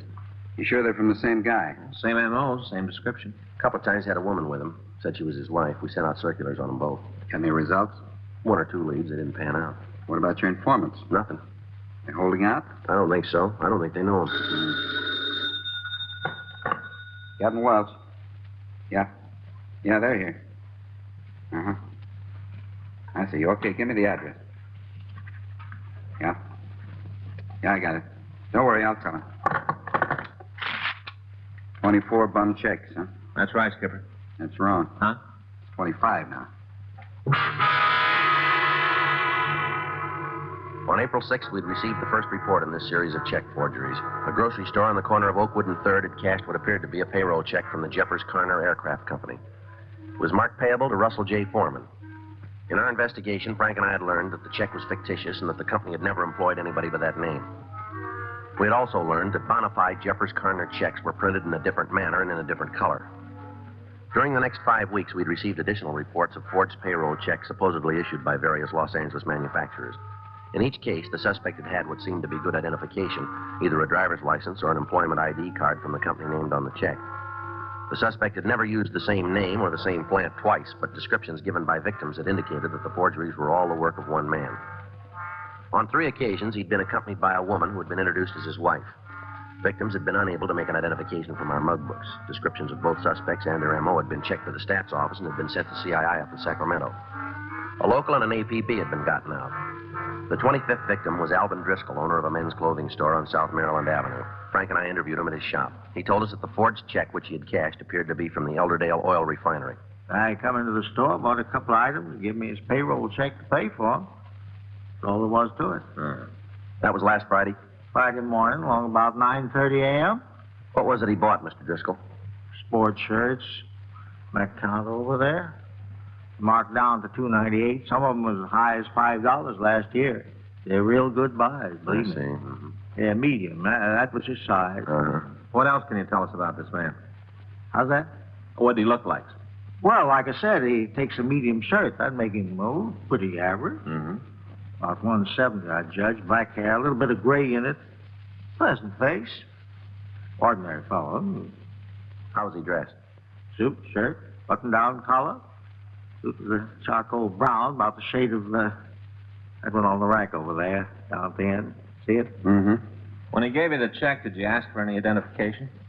Well, I didn't have to ask. He just handed it over. He had a whole wallet full. Driver's license, union card, whole wallet full. Well, that may have been forged, too. Well, it looked genuine to me. Yes, sir. Wasn't any way of my knowing it was phony. I done just what I was supposed to, everything. Make sure you get identification of your cash check. Mm-hmm. That's what the bank says. It's what you police fellows say, too, isn't it? Yes, sir. Mm-hmm. Well, I'm still out $100, ain't I? Looks that way, doesn't it? Mr. Driscoll, is there anything you can tell us about this man? Well, no, nothing that comes to mind. Did he have a car? Do you know that? Yeah, I know. Well, did he? Brand new Ford convertible. You know, one of them two-tone models. Probably wasn't even broke in yet, but that sure don't keep him from gunning it when he went barreling out of here. Are you certain about this? About what? Well, that he was driving a new Ford convertible. Well, I guess I know one when I see one. And considering buying a new Ford myself. Not like that snazzy roadster he had, a sedan, maybe. Had me a demonstration drive a couple of weeks ago. I see. Oh, my. Now I'll probably have to make out with my old clunker another year, thanks to his bum check. Oh, sir, did you happen to notice the license number? On the convertible? Yes. Yes, I noticed it. Well, do you happen to know if it was a California plate or an out-of-state? It's California. Do you remember the number? Now, what do you fellows think I am, anyway? You expect me to memorize a whole string of figures like that when I only seen them once? I ain't no quiz kid. Yes, sir. When you're my age, you can't keep every little thing in your head, you know? Yes, sir. Would it really make any difference if you was to have that license number? Well, yes, sir, it might. Then I guess it's a good thing I jotted it down. The victim, Alvin Driscoll, checked his files and showed us a carbon copy of the sales slip for the items which the suspect had purchased. On it, he had noted the license number R1V15347. 3:38 p.m. Frank and I went back to the office and asked DMV to run down the number for us. That's right. 5347. Mm-hmm. Will you call us back? Okay, thanks. It'll be a minute or two, Joe. Mm-hmm. Looks like we might be getting our first break. Yeah. Well, you got a cigarette? Yeah. You all out? Well, I wouldn't be asking if I wasn't. Oh, okay. I didn't mean anything, Joe. There you go. Right here. No, go ahead, keep them. I got another pack. That's all right. I'll get some more. Well, I told you to keep them, Joe. There's only a couple left. Matter of fact, there's only one. Oh. Thanks anyway. Sorry. Marjorie Smith. Wait a minute. Okay, go ahead. Myson? M-Y-S-O-N? Yeah, I got it. Uh-huh. 117. Huh? You sure? Yeah, I see. Okay, thanks. Well, DMV came up with a car to match that plate. Uh-huh. There's one thing wrong. It isn't a brand new Ford. Oh? It's a 6-year-old Buick.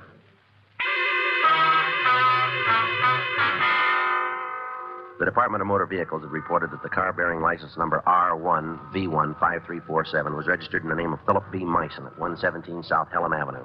Records showed that the car in question was a Buick sedan, which had been manufactured 6 years earlier. We ran Myson's name through R&I. They had nothing on him. We also ran the license number through our auto records to check to see if it was a stolen plate or a hot car. The report was negative.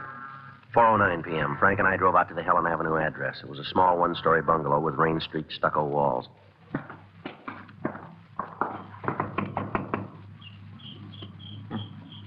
I'll try it again.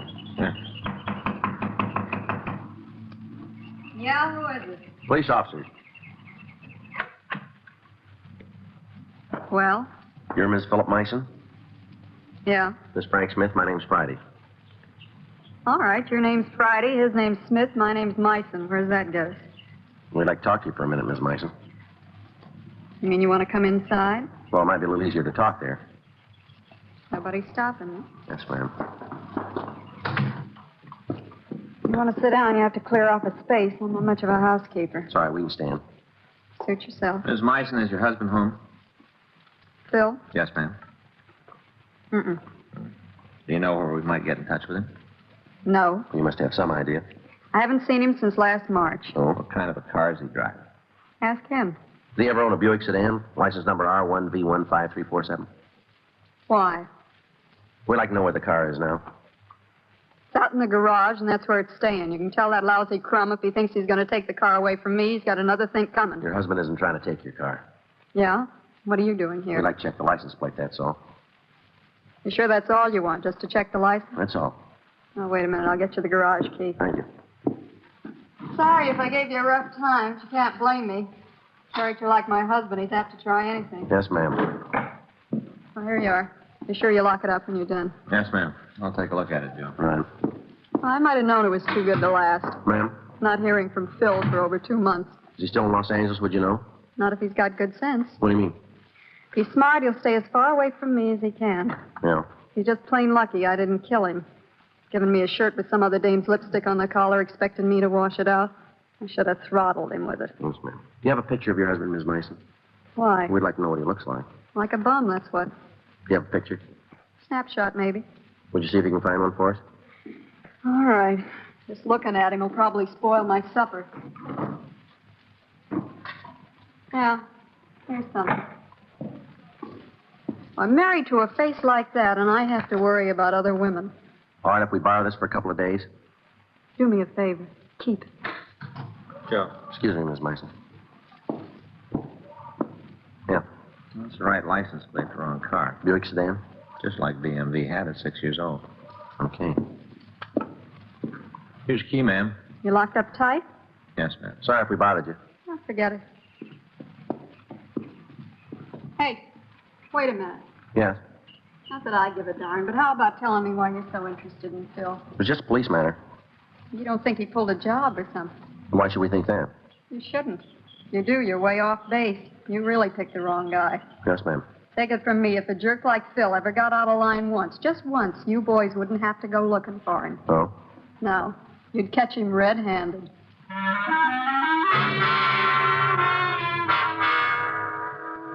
Frank and I left the Meissen home and contacted Alvin Driscoll. He confirmed his description of the suspect's car, but he admitted he might have been mistaken about the license number. We showed him Meissen's photograph, and he was certain that Meissen was not the man who had passed the forged check. The next day, May 18th, we showed the Meissen photo to several of the other victims. They all agreed that he was not the forger. 11:17 a.m., we went over to DMV and began to try variations of the license number Mr. Driscoll had given us to see if we could come up with a late model Ford convertible. 12:32 p.m. How you doing? Well, I turned up a couple of Fords, no convertible. Well, I've switched the last two numbers every way I can think of. What are you working on now? V15. Okay, I'll try the 53 part of it. Wait a minute. Huh? New Ford, only one digit off. Convertible? Yeah. Sounds like it might be it. It's pretty hard to tell you. What do you mean? Belongs to a car rental agency. DMV records showed that a vehicle similar to the one we were looking for was registered to the C.P. Adams Auto Rental Agency on South 6th Street. 2:17 p.m. Frank and I went over there and talked to the owner, Clifford P. Adams. Would you give me that number again, please? It's R1V35347. All right, I got it. Now, if you'll just give me a moment to check our records. Yes, sir. Now, we have a stock of over 50 cars. It's a little difficult to remember all the license numbers. Yes, sir, it would be. Mm-hmm. Here we are. It seems you're quite correct. That's one of our automobiles, a new Ford. Can you tell us what model it is? It's a convertible, yellow and black. Uh-huh. Most of our cars are convertibles. When people come to Southern California, that's what they all want. Yes, sir. Anything else I can do for you? Yeah, is that car rented right now? Well, I couldn't say offhand. Would you like me to find out? If you will, please. Be glad to. Be glad to. It's a different file, that's all. I see. Let's see. Oh, yes, this is it. No, that car's in the shop today. Grease job, oil change, regular checkup. Do you have the names of the people who've rented it lately? They're right here on the card. Any particular date? How about last week? Thursday. Thursday. That would be Mr. Waters, Mr. Gerald Waters. He used the car all last week, just turned it back yesterday. You're a regular customer? He's rented from us several times, as I recall, on and off during the last month or so. Can you tell us what he looks like? Actually, I've only seen him once or twice. He's a youngish man, about 40, tall, black hair, a little gray at the temples. How about his wife? Did you ever meet her? Yes, she picked up a car for him. Would you describe her, please? I think she was blonde. Nice looking, probably in her 30s. That's about all I can remember. Do you have their address, Mr. Adams? Oh, yes. We try to get all the information we can about our clients, but I'm afraid it's in the different files. All right, take your time. Someday we'll have to work out a more efficient system for all these records. Thompson, Tucker, Virgil, Waters. Yes, this is it. Home address, Springfield, Illinois. What about here in town? Oh, we have that, too. The Haven House Motel on Sunset Boulevard. I see. But I'm afraid you won't be able to reach them there. Oh? When Mr. Waters turned in the car yesterday, he asked us to drive him and his wife to Union Station. Yeah? Yeah, he said they were leaving town.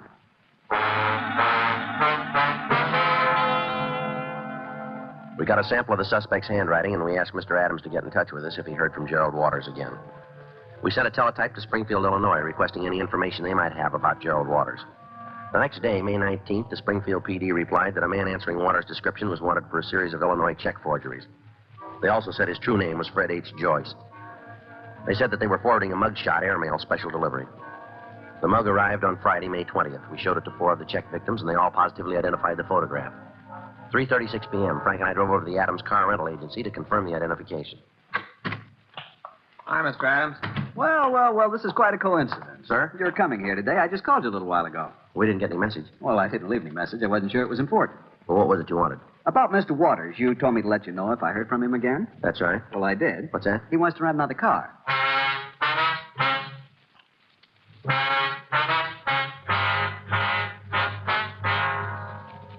We showed Mr. Adams the mug shot of Fred Joyce, and he stated positively that Joyce and Gerald Waters were the same man. He also told us that Waters had called the car rental agency about 11 o'clock that morning to make arrangements for renting a new convertible.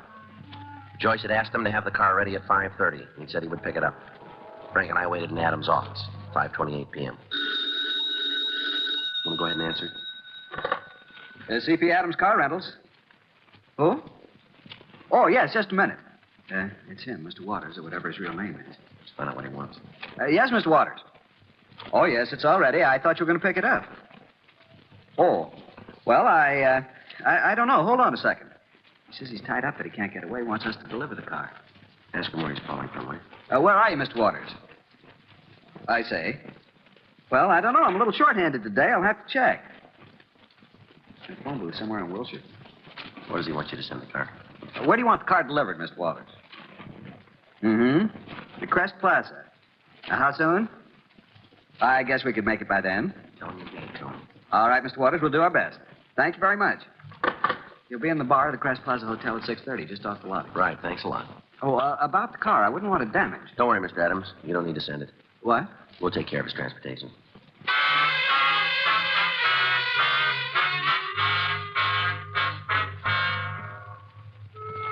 We went over to the Crest Plaza Hotel. It was 6:28 p.m. when we arrived. There were two entrances to the bar. Frank went in through the lobby, and I used the street door. Yes, sir. What can I do for you? Got any hot coffee? Yeah. Black, please. That all you want? Yeah, that's all. Not very busy tonight, are you? Place livens up later on. All right. Evening. Hi, you two guys together? That's right. He wants coffee too, huh? Yeah, Black. Figures. Okay, sports, I'll get it. You see him? No, he's probably not here yet. Here you are. Thank you. Hey, don't mention it. That'll be 20 cents. All right. There you are. You sure you don't want anything to drink? No. Well, would you mind finishing the coffee over in the booth? What do you mean? Well, it's not good for business. Why? We sell booze, not coffee. Other customers come see you sitting here swilling coffee, so I'll have to give them ideas. Thing like that catches on, the place will go broke. We're police officers. What? Police officers. Well, what are you doing here? Something wrong? A couple of questions we want to ask. Yeah, about what? Take a look at this picture. I'd like you to tell us if you know him. Wait a minute, let me get some light. Yeah. Yeah, I've seen this guy around. Does he live here in the hotel? I don't think so. He comes in once in a while, though. Usually drags a blonde around with him. Mm-hmm. You guys been looking for him long? Quite a while, yeah. You must be looking in the wrong places. What do you mean? He just walked through the door. That's him. Let's go. How about dry martini, eh? A couple of them will set pretty good before dinner, huh? Yeah? Something you want? You Gerald Waters? What? Gerald Waters, is that you? You from the car lot? You come up with the first answer, mister. How about the name? Yeah, I'm Waters. Where's the car? You won't need it. Police officers, you're under arrest. What are you talking about? You keep out of this, honey. All right, come on, Waters, on your feet. You better take it easy. You're liable to find out you're rousing the wrong guy. Well, I'll tell you, I'm going to run that risk. Get up. Okay. Keep your hands on the table. I don't know what this is all about, but I know you haven't done anything wrong, Gerald. Whatever happens, I'll stick by you. I'll get a lawyer. I'll raise the money somehow. Whatever happens, I'm never going to leave you, Gerald. Don't worry about it, lady. What? You're coming along. We took the two suspects into custody and drove them down to the city hall. 7:08 p.m. We turned the female suspect over to a policewoman to be searched, and we brought Joyce into the squad room for interrogation. All right, Joyce, take everything out of your pockets. My name's Waters. You know that. We know it's Joyce, too. Go on, empty. Lay the stuff on the table. Where do these keys fit? Lockers. Where? I forget. Sure. Listen, why are you holding my wife? She hasn't done anything. If you think you can frame me, go ahead and try it, but turn her loose. That's not up to us. Why not? She's been with you too often. What do you mean? When you were passing those phony checks. Phony checks? Is that what you think I've done? There are about 25 people who say it was you. They're wrong. That's all. Dead wrong. They don't think so. Are you willing to go to court? I better shut up. Ever been in Illinois, Joyce? What? Springfield. What do you know about that? You're in the upper brackets, Joyce. We got the whole story. Come on, Joyce. It'll make it easier all around. How about it? Where's Myra? She's all right. Where is she? Right down the hall. I'll tell you what. Yeah. We can get together on this thing. We can come to an agreement. Go ahead. What if I admit the whole deal? Tell you all about it. Yeah. What about Myra? Will you let her go? That depends. On what? How clean she is. Well, she'll stand any kind of a look. She's never been in any trouble. Mm-hmm. And she hasn't got anything to worry about. Go ahead with the story. Okay, I'll get on your side. I'm the guy you're looking for. We knew that going in. Whole thing started right after Myra and I were married. Yeah. Was making pretty good money, enough to give her the things she wanted. You know, she's a pretty girl. A woman like that's got to have nice things. Mm-hmm. I don't know how it happened. Just all of a sudden, the bottom seemed to drop out of the whole company. You mean your business? Yeah. The whole thing just seemed to explode. No matter what I did, it was wrong. Nothing worked. Mm-hmm. Couldn't let Myra know about it. They just couldn't. Yeah. I tried to borrow the money, talked to all my friends, tried to get them to stake me again. Mm-hmm. All I could see of them was their backs. I had to do something. So you started hanging paper. It was the only way, the only one. Do you have any more checks? Yeah. Keys there. They're for a locker downtown. You'll find all the stuff there. Okay. All right, now how about it? What? Now, you let Myra go? She didn't know anything about it, not a thing. She didn't have anything to do with it, I swear to you. Mm-hmm. You're not going to hold her, are you? Now that I've told you the truth. Forgery, Friday. Yeah. Mm-hmm. Where? Okay, thank you. They just checked your wife's prints, Joyce. Why'd they do that? You aren't going to hold her. You gave me your word. You don't want her for anything. A couple of other states do. What? You aren't the only husband she's had, and you aren't the first forger she's worked with either. What kind of a double cross is this? No double cross. She's got a record as long as your arm. That's a lie, a dirty, lousy lie. Oh, take it easy, Joyce. Sit down. Still a lie. Figure it out for yourself. Take a good look. What do you mean? Did your wife know anything about the checks? Sure, after we got going. Wasn't any way to keep it away from her. How about when you started? She know then? No. You sound pretty sure. Maybe you talked it over with her, huh? I don't know, maybe. She might have helped you out a little then, huh? Maybe some of the operation was her idea. How about it, Joyce? I don't know. I don't much care anymore. Maybe it was her idea. Maybe she did play me for a sucker. Sure sounds that way to us. Doesn't really make any difference if she did. Take a look around you, cop. Everybody's a sucker. Everybody in the world is going to fall for a con game sooner or later. Everybody. Mm-hmm. Those guys that cash the checks for me. Suckers, every one of them, just like me. Look at all the money they're out. Well, there's a big difference. Huh? That's all they're out.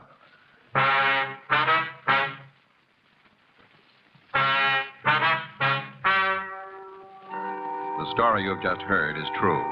The names were changed to protect the innocent. On August 17th, trial was held in Department 98, Superior Court of the State of California, in and for the County of Los Angeles.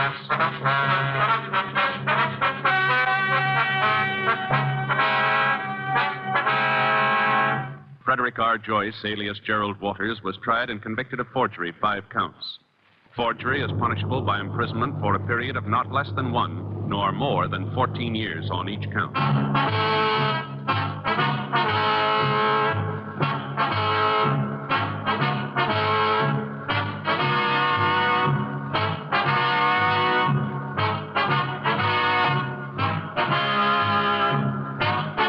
Just heard Dragnet, the authentic story of your police force in action, and starring Jack Webb, a presentation of the United States Armed Forces Radio Service.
Sound off for Chesterfield.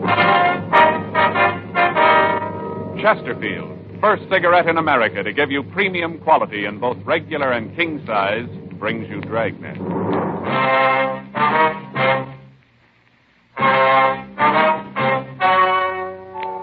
Ladies and gentlemen, the story you are about to hear is true.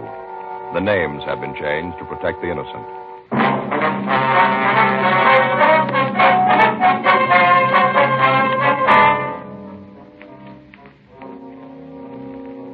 Your a detective sergeant. You're assigned to homicide detail. You get a call that a man has been murdered. His killer is unknown. Your job? Get him. Here's what the tobacco trade press has had to say about Chesterfield's. U.S. Tobacco Journal, Boston, Massachusetts. Chesterfield cigarettes in the new king size is still maintaining large turnovers in this area. Dealers report that sales continue to climb on this size, and it seems that volume on the regular size has climbed to new heights with its big brother. And Tobacco Leaf reports from Chicago more calls for Chesterfield king size cigarettes than for most brands being marketed. Dealers all over the country tell us no product they ever handled has grown so fast in so short a time as king-size Chesterfields. King-size cigarettes give you quantity, but only Chesterfield king-size gives you quantity plus quality. Premium quality. Chesterfield king-size contains tobaccos of better quality and higher price than any other king-size cigarette. In fact, the only difference between Chesterfield king-size and Chesterfield regular is that the king-size is larger, contains more of these same tobaccos, enough to give you more than a 1/5 longer smoke.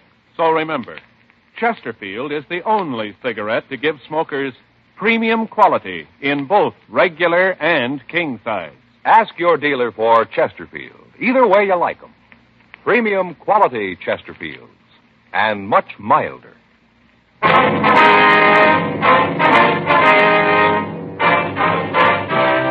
Dragnet, the documented drama of an actual crime. For the next 30 minutes, in cooperation with the Los Angeles Police Department, you will travel step by step on the side of the law through an actual case transcribed from official police files. From beginning to end, from crime to punishment, Dragnet is the story of your police force in action. It was Saturday, May 12th. It was warm in Los Angeles. We were working the day watch out of homicide detail. My partner's Frank Smith. The boss is Captain Lorman. My name's Friday. It was 8:04 a.m. when I got to room 42. Homicide. That's you, Joe? Yeah, I'm sorry I'm late, Frank. I got held up in traffic. Okay, no problem. I'll sure be glad when they get that freeway finished, won't you? Around the end of the pass this time of the morning, you can't go more than 10 miles an hour. Yeah, cars really climb up around Franklin. Oh, boy, when we get through tonight, I'm going to go straight to bed. I might not even stop to eat. All right, what's the matter? Have trouble getting to sleep last night? Well, I wouldn't have had any trouble if I'd had the chance to do it. What do you mean? I don't get it. My brother-in-law. Oh, what do you have to do with it? Oh, a couple of weeks ago, he sent away for one of those courses in hypnotism at home. Book got to the house yesterday right away. He's got a new career, going to go into the hypnotism business. All right. Yeah. Book tells how if you do it right, you can have full control over people, make them do things you want, all that stuff. Right away, he's got to practice on somebody. We just finished dinner, and I was all settled down to watch television. He comes in with this little book, a little bitty mirror and a candle, and first thing he lights the candle and tells me to look at it. Concentrate, you know. Yeah. I told him to go take a run and jump, and right away Faye joins in and says I don't want him to get ahead. And I said something about the fact that he could use one, and it started. Ends up with me sitting there and him trying to control my will. Well, did it work?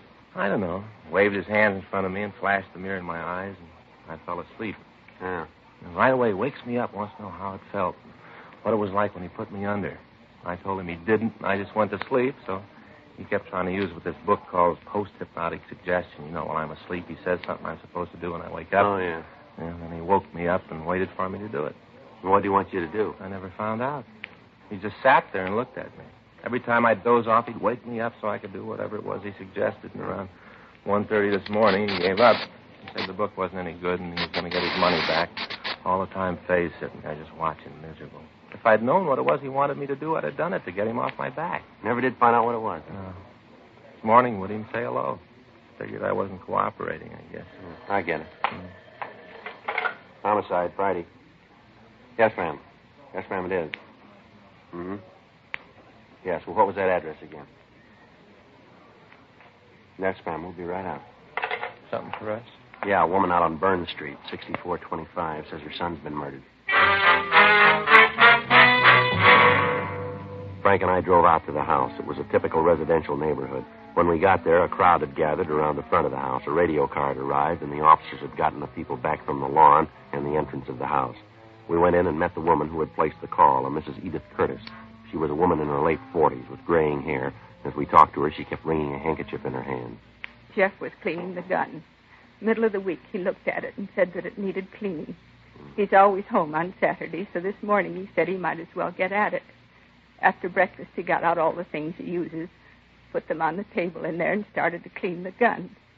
I was in the bedroom tidying up the place. I heard these loud voices and then a shot. I went to the living room, and I saw this man standing there.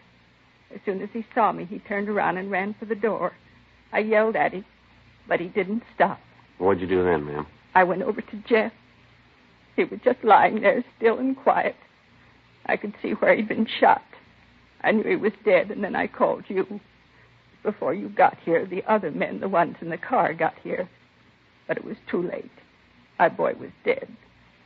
Terrible. Just terrible. Yes, ma'am. I'll go see if my partner's finished with the call, Mrs. Curtis. Would you like us to call your family doctor? No. Very kind of you, but I'll be all right. This house has been full of tragedy. Last couple of years, nothing but sadness. I'm used to it.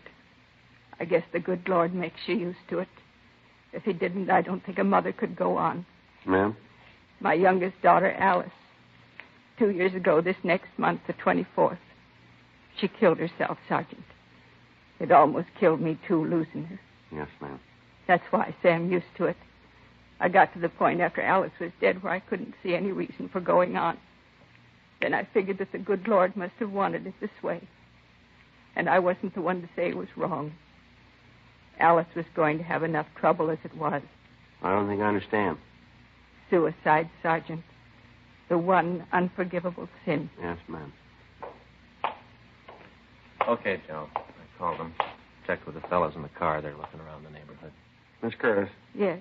I wonder if you could give us a description of the man you saw. We'd like to get out a call on him.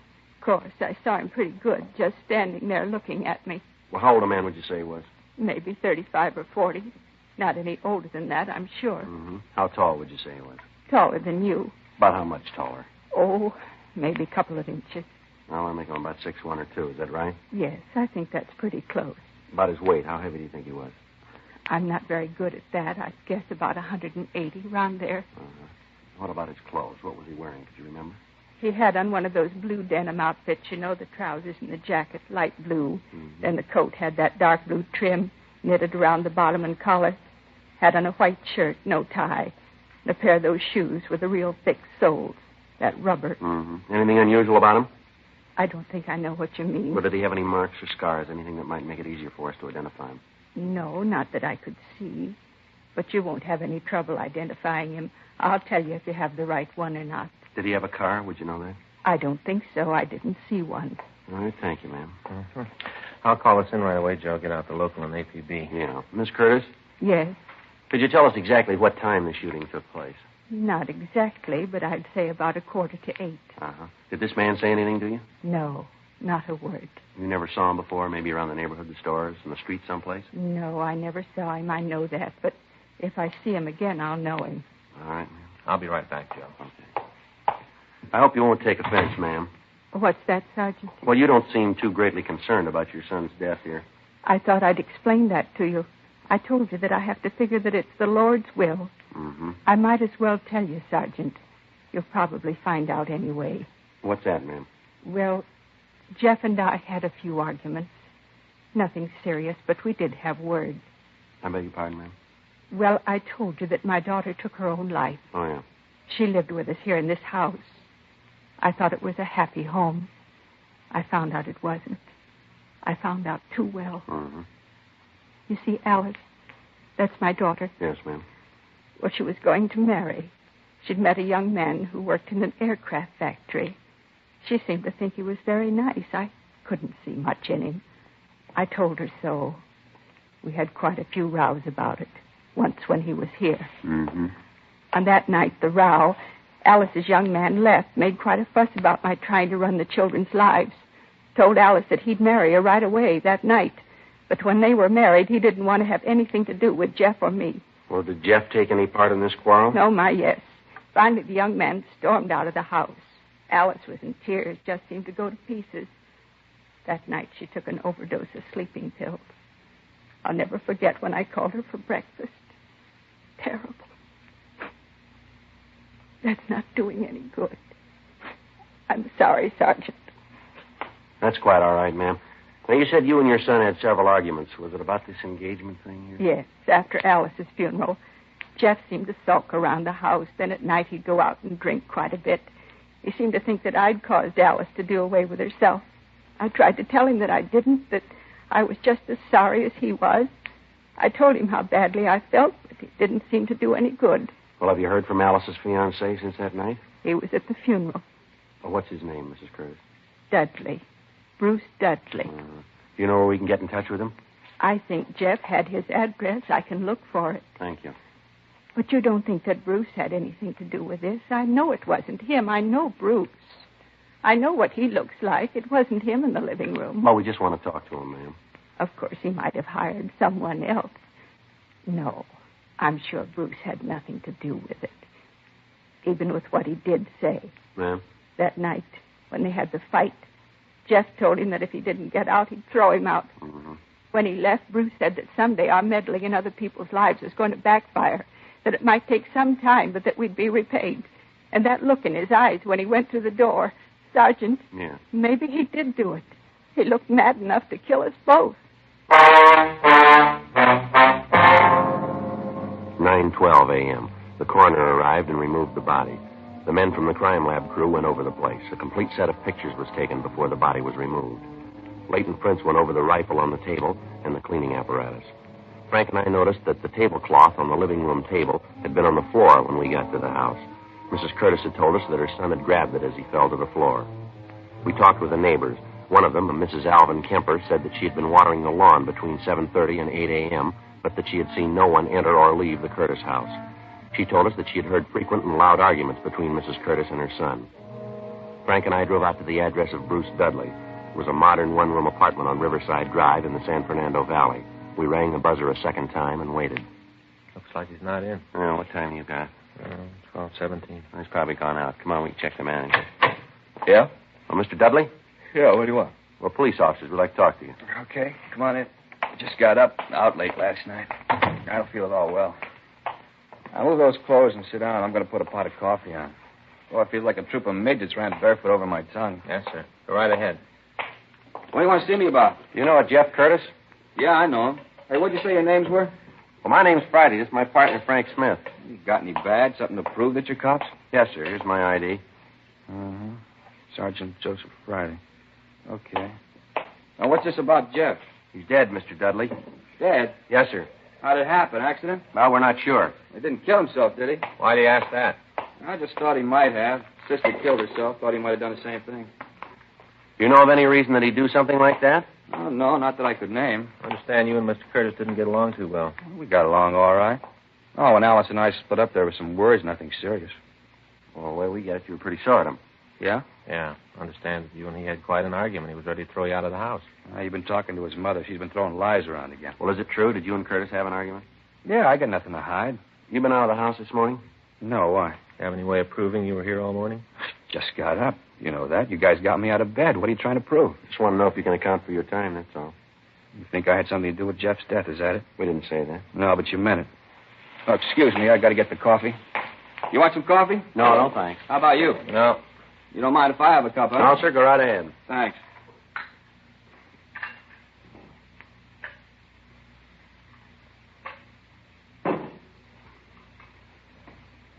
Let's face it. You guys really think I had anything to do with what happened to Jeff? We're not paid to say what we think. We try to get the facts. Yeah. But if I was you, I'd concentrate on Mrs. Curtis. I wouldn't put it past the old bat to kill her own son. Check around the bars in the neighborhood. Talk to his friends, they'll tell you. His mother was scared to death that he'd marry one of these days, walk out on her. He used to be on his back all the time about the girls he went out with. I knew some of them. Alice and me used to double date with him once in a while. Mm-hmm. They ever have any arguments about this while you were around? A couple of times, yeah. If you don't believe me, why don't you check with Harry? He'll tell you the same story. Lord knows he went through enough of it. Harry? Yeah, Jeff's brother. He got married, let's see, about 5 years ago. Moved out of the house, lock, stock, and baggage. He went through a thrash with his mother about it. He'll tell you about it. He used to come over to see Jeff once in a while after he got married, but the old lady caused so much trouble that they started to meet at a bar. Got to the point where Harry wouldn't go in the house. Check with him. He'll tell you. You know where we can get in touch with him? No, I haven't got the address. Look it up in the book. Harry Curtis. I think it's out on Selma, someplace in Hollywood. All right, sir. Where do you work? Meyer Aircraft. I'm a toolmaker. You work the day shift? Yeah, I'm off today. Hey, what's this for? Just wanted to know where we could reach you. You still think I had something to do with it, huh? No, we didn't say you did. Your name came up and we had to check it out. Yeah. Well, there were a lot of times when Jeff and I didn't get along. I won't try to tell you that there weren't. I'd never do anything to hurt him. He had enough on his hands with that mother. Yeah? Sure, one night when we came home from a date, Alice, me, Jeff, and his date, we were sitting around the kitchen having something to eat. Mother came in madder than a wet hen. Raised Cain, told Jeff to get the woman out of the house. Jeff told her he wouldn't have her talk to the girl like that. He thought quite a bit of her. Mm-hmm. Yeah, the old biddy walked right over and slapped the girl across the face, told her to leave Jeff alone. Said she'd rather see him dead than tied up with a girl like that. 2:40 p.m. We drove back to the office. There'd been no replies on the local or the APB. We checked the names of Jeffrey Curtis and Bruce Dudley through R&I. There was no record on Curtis, but Dudley had been arrested twice for LAMC 4127C, being drunk in a public place. He'd served sentences in the city jail on both charges. We checked with the coroner's office, and they told us that Curtis had been killed by a .38 caliber bullet. It had been fired at close range into the back of his skull. The bullet was booked for evidence, and we made out a dead body report. We put in a call to the brother's house, but we were told that he was out of the city, and he wouldn't return until sometime that night. We left word for him to call our office as soon as he returned. We checked on the suicide story given us by Mrs. Curtis and found that an Alice Curtis had taken her own life by an overdose of sleeping pills 2 years before. 5:20 p.m. Frank and I drove out to talk to Mrs. Curtis again. You want to look at Jeff's room, don't you? Yes, Miss Curtis. This way. When we were here this morning, you didn't say anything about your other son. Harry? Mm-hmm. Well, you see, Officer, Harry doesn't care much for me. I know it's hard to believe that a boy would desert his own mother, but that's what Harry did. He got married, and right away his wife started to cause trouble between us. A rifle your son was cleaning this morning. Oh, yes. Those men from the crime lab, I think they said they took it. Yes, ma'am. Did your son do much hunting? Well, he used to do quite a bit before Harry got married. They used to be great pals. Mm-hmm. Mother couldn't ask for a better pair of sons. And when Harry left home, Jeff sort of gave it up. He cleaned the gun when he had to, but he didn't go after game anymore. Then, too, he was afraid to leave me alone at night. Ma'am? Well, we've had a lot of trouble with prowlers in the neighborhood. Had to call the police a couple of times. They didn't find anybody, though. Mm-hmm. These your son's clothes, ma'am? Yes. This man you saw this morning, did you notice if he had a gun? Yes, he did. It was a revolver. When I came into the room, it was still smoking. Mm-hmm. Did your son keep any other firearms in the house? Oh, no, just the rifle. I wouldn't have any other guns in the place. I don't like them. Mm-hmm. You had any call to go up in the attic lately, Mrs. Curtis? What? The attic, ma'am. Have either you or your son had any reason to go up there? No, I don't think we've been up there since we moved. Could I get you officers a cup of coffee or anything? I've got some nice fresh cake. Like a slice of that? No, ma'am. Thanks just the same. Oh? Yeah. Look at here. Yeah.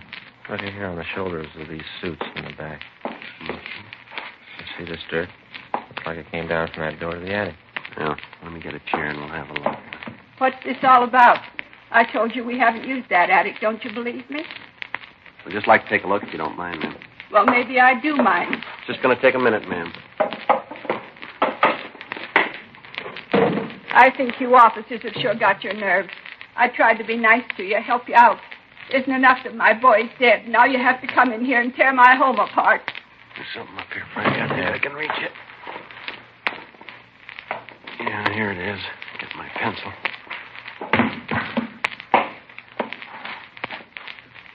You ever seen this, Mrs. Curtis? No. I haven't got any idea how that gun got there. Doesn't belong to us. What do you think, Joe? I don't know. .38 caliber.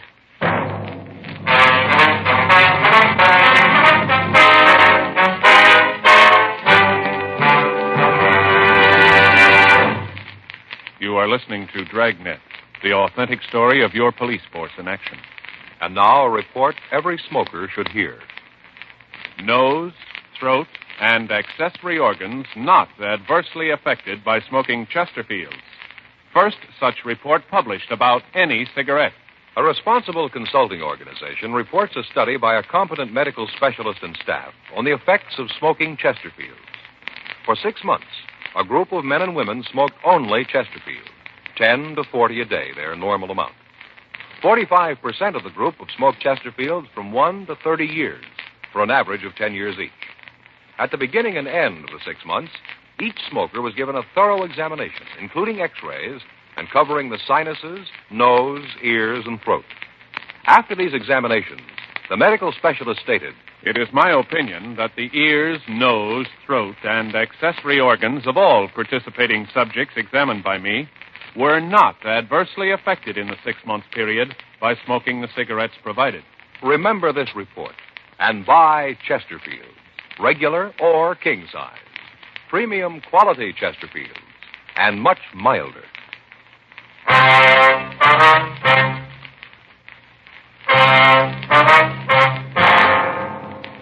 We took the gun back to the city hall. It was checked for fingerprints, but none were found. We checked with pawn shop records, but the gun had not been registered. By checking with the manufacturer, we got the retailer's name. It had been sold to the victim, Jeff Curtis. The gun was turned over to Russ Camp for the routine check through ballistics. Just a minute until I take it out. Right. Okay. Place it under the comparison knife. There we are. What's the matter now? Striations here. Got a make, Russ? Yeah, put a match. 11:46 p.m. Harry Curtis called the office. He was surprised to hear of his brother's death, but said that he would be down to see us in the morning. Frank and I checked out, and the next morning we drove out to the house on Burn Street and picked up Mrs. Curtis. We talked to her in the interrogation room. This is perfectly ridiculous. I don't understand what you're trying to get me to say. Well, maybe if we lay it out for you, ma'am. Yes, that might do it. At least it would be something. All right, when we walked into your house yesterday morning, you said that nothing in the house had been touched, that everything was just as it was when your son was killed. Is that right? Yes, I guess I said that. I'd like to have you be sure one way or the other, ma'am. What did you say? I said that. I hadn't touched anything. Nobody did. Uh-huh. Would you tell us what your son was doing when you left the room? I told you he was cleaning the rifle. On the living room table? Yes, that's right. What did you say he did after he was shot? I said he fell down. Did he touch anything as he fell, brush up against anything? Well, when he fell, he grabbed the tablecloth, pulled it down with him. Yes, ma'am. Well, then maybe you can explain how it was that all the things he used to clean the rifle and the gun itself were still on the table. What? How is it those things didn't come off the table when he pulled the cloth off? I don't know what you're trying to get me to say. Well, we'd like for you to tell us the truth. I'm telling that. All right, ma'am. When the crime lab went over to your house, they found 2 places in the kitchen floor that had been filled in with plastic wood. The job didn't look very old. Well, what's wrong with that? Jeff took good care of the house. He might have tried to plug up some place where ants were getting in. When the men from the lab dug up the patches, they found 2 .38 caliber bullets underneath. They checked them with the bullet that killed your son. The bullets came from the same gun. I don't know what you're talking about. What does all this show? You talked about the prowlers. Said you had trouble with them in the neighborhood. That's right. What action did you take to stop this? I called the police. Had them come out and try to find the person who was causing the trouble. When did you call the police last? 3 weeks ago. We've checked the reports, ma'am. There's no record of anyone having called the police to check prowlers in that neighborhood for the past 6 months. Are you trying to make me out a liar? Is that what you're trying to do? We're trying to get the truth. Frank? Yeah, Joe? You want to check the office and see if Mr. Curtis is here yet? Yeah, sure. You brought my son here? Yes, ma'am. We've got to get the truth to this. Well, why did you have to get him involved in it? Well, as I said, ma'am, we're trying to find the facts. You don't believe what I've told you? Well, no, ma'am. You've made it a little difficult. How can you say that? Well, first you tell us that nothing was touched, yet the physical setup doesn't make that possible. You deny knowing anything about the gun when we find it, but we find 2 bullets that have been fired from the same gun embedded in the floor of the kitchen. You told us about prowlers in the neighborhood, but there's no police record of it. Your next-door neighbor says she was out in front of her house all morning, but she didn't see anyone enter or leave your house. We find the murder gun up in the attic. You told us you saw the killer leave the house with the gun. Your son died instantly. Now, can you tell us who put the gun there? No, ma'am. There's too much here that doesn't gel. They got you into this, didn't they, Harry? Yes, Mother? They're trying to tell you that I killed Jeff. They want me to tell them that I killed my own boy. Tell them. Tell them I wouldn't do a thing like that. Not my own boy. Afraid I can't, Mother. What do you mean you can't? The officers just told me about it. Well, who are you going to believe? These policemen or me, your mother? You don't give me much choice. What? I love you, Mother. You got to believe that. I know that whatever you did, you thought was right. I know you didn't mean to hurt Jeff. I know that. And you think I killed him, too? don't you? Harry, give me an answer. You think I killed Jeff, don't you? Yes, Mother. Well, I did. I didn't think I meant to do it. I think I just wanted to frighten him. He was running around so much. Those tramps he was seeing, terrible women. I had to keep him home. I had to keep him with me. He was all I had. I'm not young anymore, Harry. You went away, then Alice. Jeff was all I had. I didn't want him to leave, and he was going to. We had an argument. He was cleaning the gun. I got the revolver. That way I knew that I'd always have him with me, that he wouldn't leave. I pulled the trigger. Then I knew what I'd done. That Jeff was gone, too. I didn't know what I was doing. I didn't know. You've got to believe that, officer. Yes, ma'am. Do you believe me? That I just wanted my boy? I wanted to keep him. That's all any mother wants. I tried to keep my boy. Or maybe that's what was wrong. What do you mean? You tried too hard.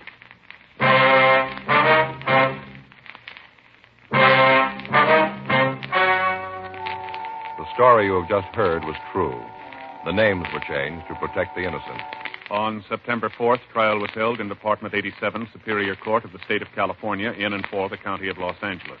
In a moment, the results of that trial. Now, here is our star, Jack Webb. Each of our Dragnet case histories is based entirely on facts taken from authentic police files, and everything we tell you about Chesterfield is based on facts, too. Chesterfield, for example, was the first to name its ingredients.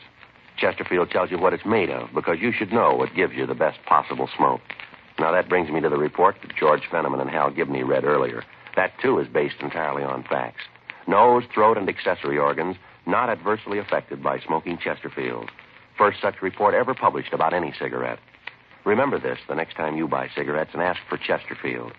Regular or king size, premium quality Chesterfield gives you the best possible smoke.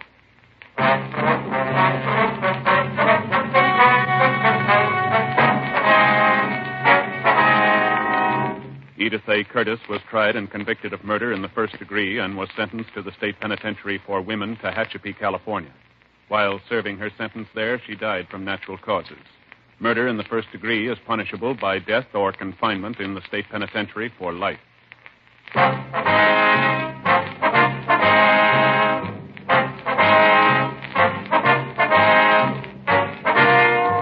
You have just heard Dragnet, a series of authentic cases from official files.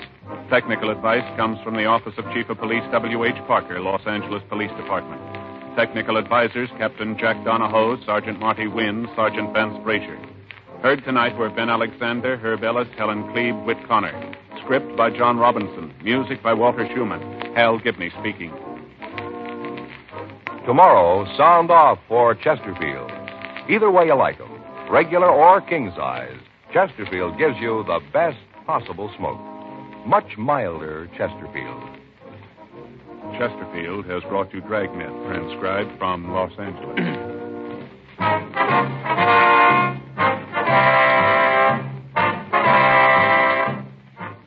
This is NBC, the national broadcasting company.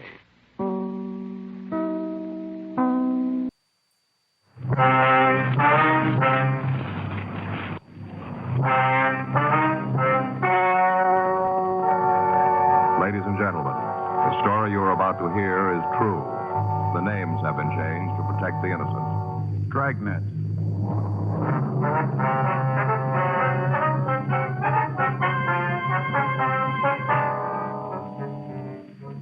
You're a detective sergeant. You're assigned to robbery detail. For the past 10 days, a gunman has been terrorizing the downtown area of your city. You know he's armed and dangerous. Your job? Stop him.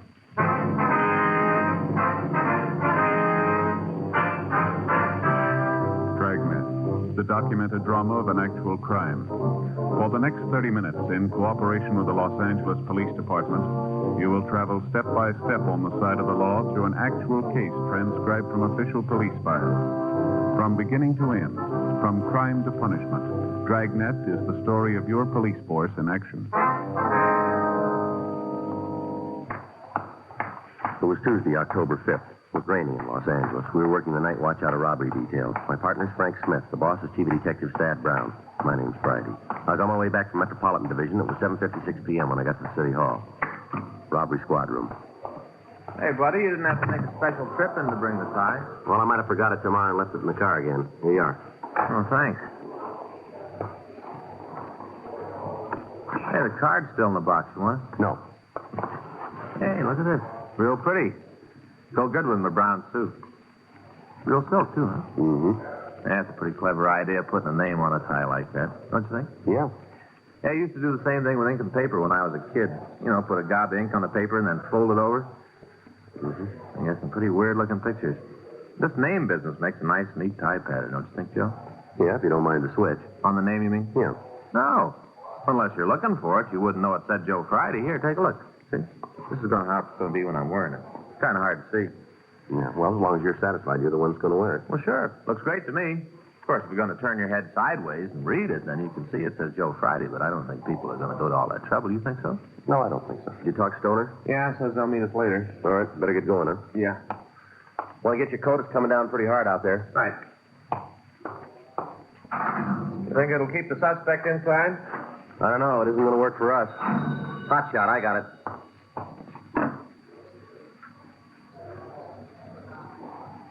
Let's go. 211 at Flower and 14th.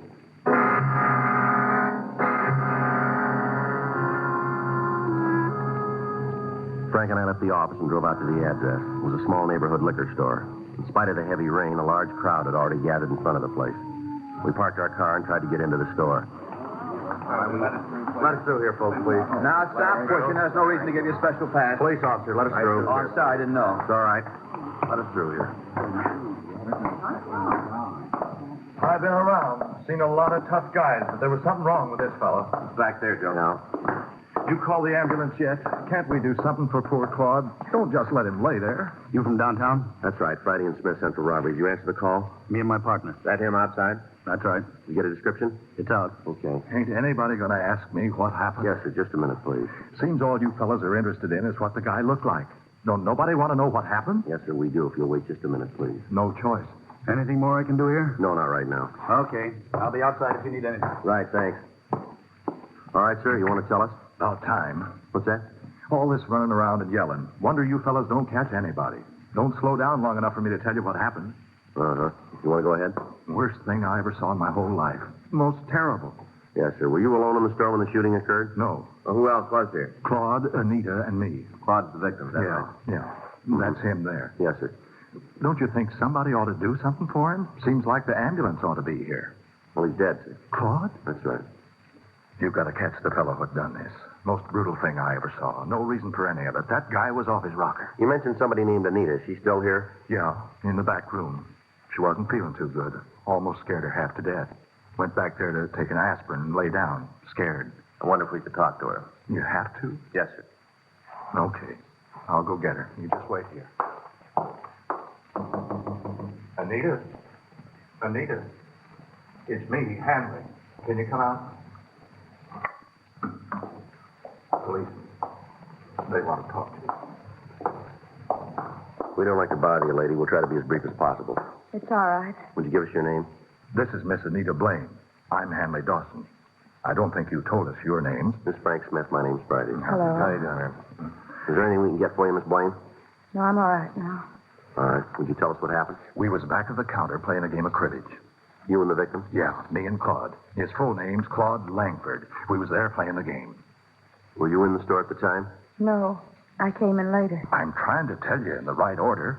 Can't do it if you're going to keep interrupting. All right, you go right ahead. Oh, we were having a good game. Claude was ahead, already made the first turn.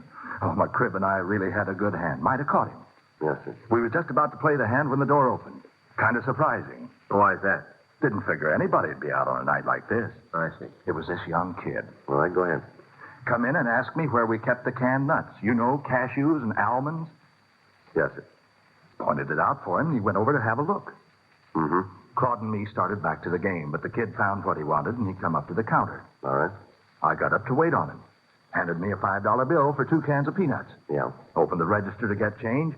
That's when he pulled the gun. Now, where'd he have the gun? In his overcoat pocket. It was funny, though. And not funny, ha-ha, but funny. Odd. You know? How do you mean that?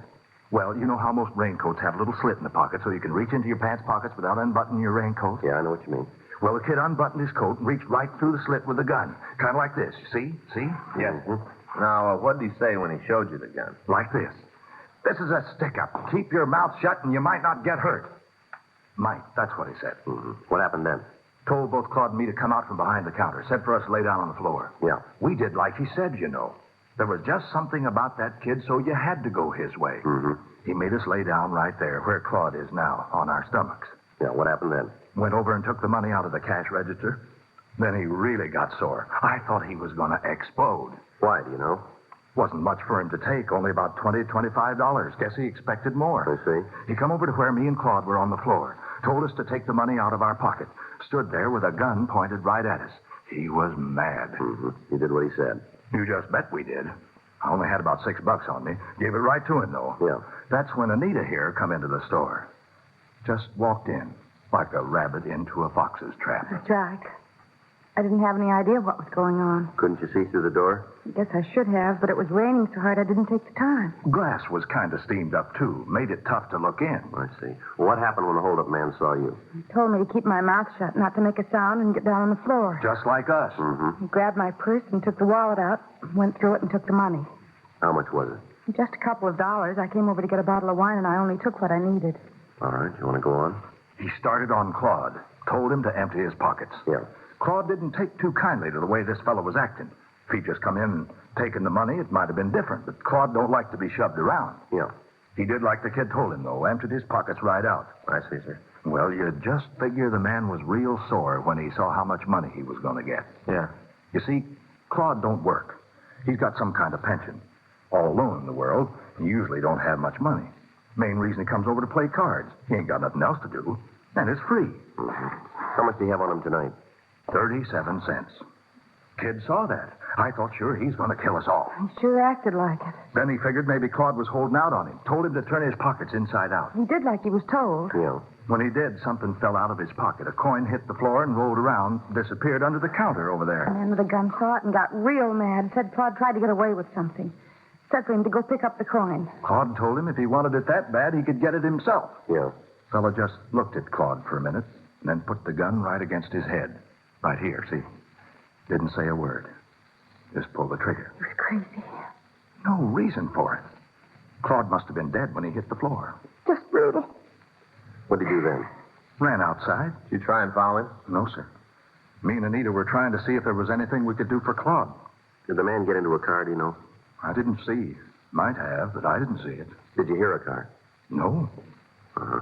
Have you ever seen the man around here before? Not that I remember. A lot of people go by the door. Hard to pick one, make it stand out. You'd know him again if you saw him, though, would you? I think so. I would. Ma'am? Never forget the way he looked at me.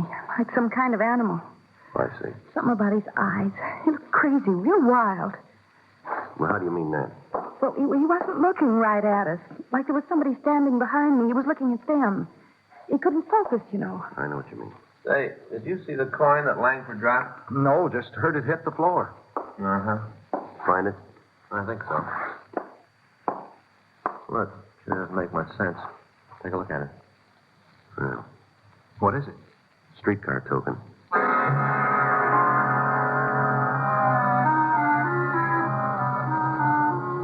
The men from the crime lab arrived and photographed the store. Diagrams were made showing the position of the body, and the premises were checked thoroughly.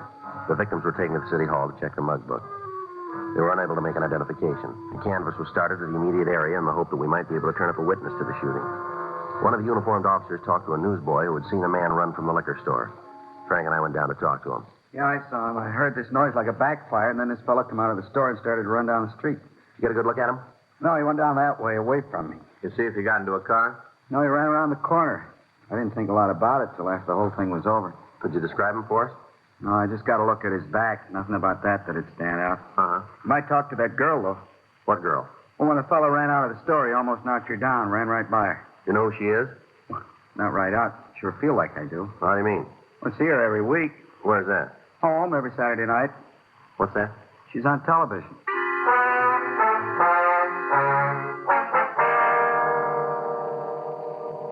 From the witness, we got the time of day of the television show. We contacted the network and obtained the information that the girl's name was Betty Martin. They went on to tell us that she was working in a nightclub in Beverly Hills. Frank and I drove out to see her. She was sitting at a table talking to some people, and we asked the waiter to tell her we'd like to see her. Hello, you want to see me? Yes, ma'am. Would you sit down, please? Thank you. Here, I'll get that chair for you. What can I do for you? We're police officers, Miss Martin. This is Frank Smith. My name's Friday. How do you do? Hello. We understand that you're in the area of 14th and Flower tonight. Is that right? That's right. Why? Well, there was a holdup and shooting down there. It's possible that you might have seen the man who did it. Well, I don't think so. My manager and I went down there to listen to a group that's playing, but as far as I know, I didn't see anybody else. Oh, excuse me. I'll be right back. If you wait until I'm finished, I'll tell you what I can. Well, it's rather important, Miss Martin. We'll wait. Well, so's my job. I'll do one song, and then I'll be back. Right. Thank you. Excuse me.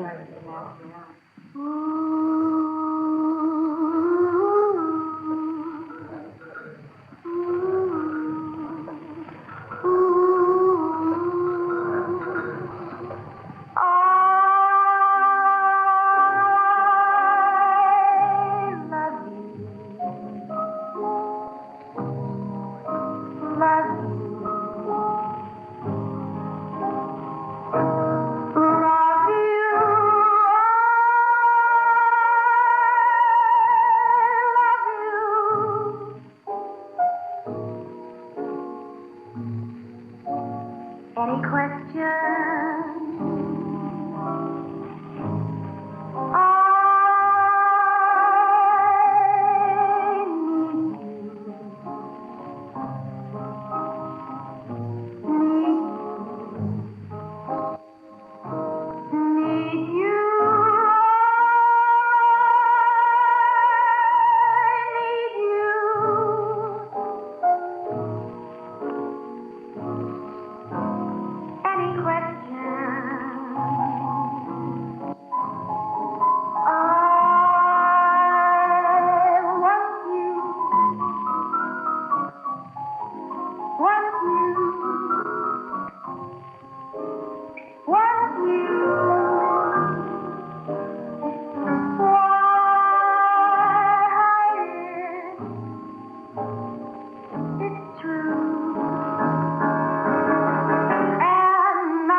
That's sure a pretty song. Oh, thank you very much. It's a new song written by a fellow named Arthur Hamilton. Yeah, it's very nice. Now, what's this about a man I'm supposed to have seen? Well, we told you there was a shooting at 14th and Flower. Uh-huh. Well, one of the people in the neighborhood recognized you, and he tells us that the suspect ran right by you. Is that right? Gee, I don't remember. Just a minute. Oh, now I remember. Yeah, he ran out of the store, almost knocked me down, didn't even stop to say anything. Did you get a good look at him? Well, he ran into me. Can you tell us anything about him? Well, I'm afraid not. I didn't pay any attention. It's something that happens and you don't think about it, you know. Yes, ma'am. Would you know the man if you saw him again? I don't think so. The whole thing happened so fast. There's nothing about him that you remember. No, unless it was his eyes. Ma'am? Well, his eyes, like he was looking right through you.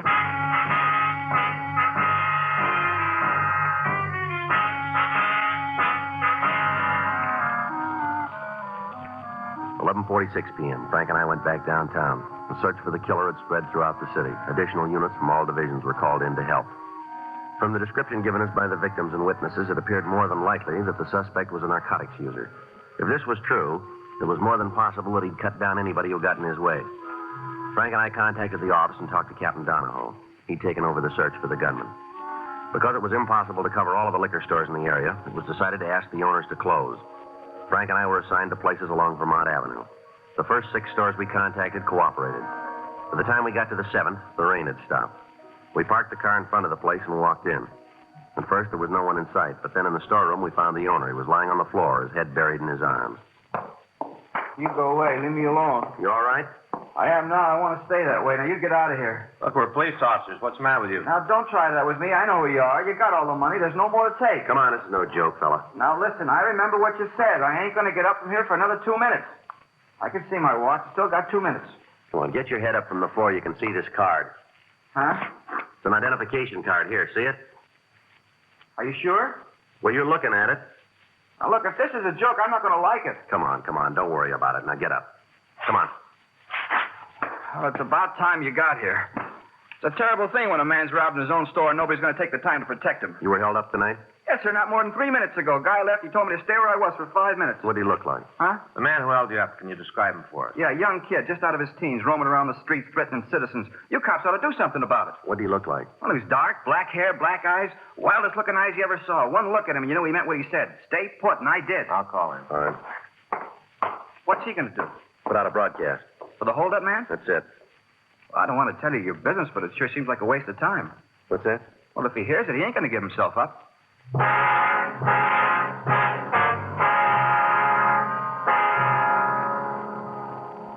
The broadcast was put out to all units. From the description given by the victim, we were sure it was the suspect. All of the cars on the perimeter of the search area were drawn in, and the entire vicinity was surrounded. It took a little over 20 minutes to get the cars into position. Frank talked with Captain Donahoe at the corner of Vermont Avenue and Beverly Boulevard. After the meeting, he came back to the car. Well, that does it. Yeah? Area's secure. Were they trying to nail him down? No. We figured to keep the area surrounded, wait for morning, and then move in. You think he's still here? We'll know in 3 hours.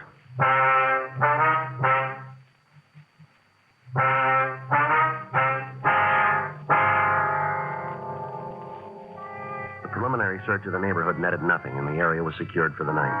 The rain kept up. All officers involved in the operation were kept on duty. At 6:20 a.m., the circle began to tighten. House by house, the space where the killer could be hiding was eliminated. All cars into and out of the area were stopped and searched. 7:15 a.m., the perimeter began to narrow. At 8:46 a.m., a call went out to all units. All units on special detail in the vicinity of Vermont Avenue and Beverly Boulevard regarding the suspect wanted for murder. Possible suspect believed to be in the vicinity of Vermont and Catalina Street. Attention, all units. Special detail regarding the suspect wanted for murder. Possible suspect believed to be in the vicinity of Catalina Street and Vermont Avenue. That's us. Yeah. Be a break if it's him. Right. All units on special detail in the vicinity of Vermont Avenue and Beverly Boulevard regarding the suspect wanted for murder. Possible suspect believed to be in the vicinity of Vermont and Catalina Street. Attention, all units. Special detail regarding the suspect wanted for murder. Possible suspect believed to be in the vicinity of Catalina Sure Street doesn't make and sense. Vermont Avenue. Why do you kill a man for a streetcar token?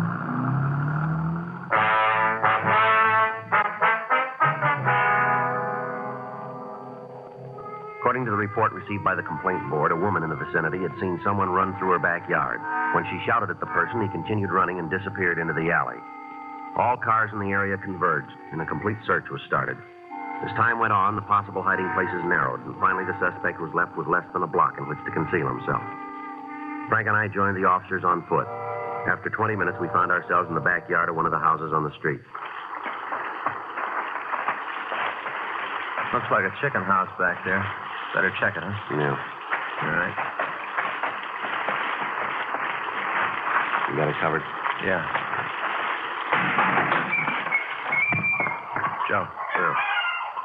All right, come on out. Keep your hands where we can see him. Don't shoot now. Please don't shoot. I give up. Stand still. Right where you are. I'm doing like you say. Don't shoot. All right, get up against that wall. Come on. Put your hands up there. On the wall.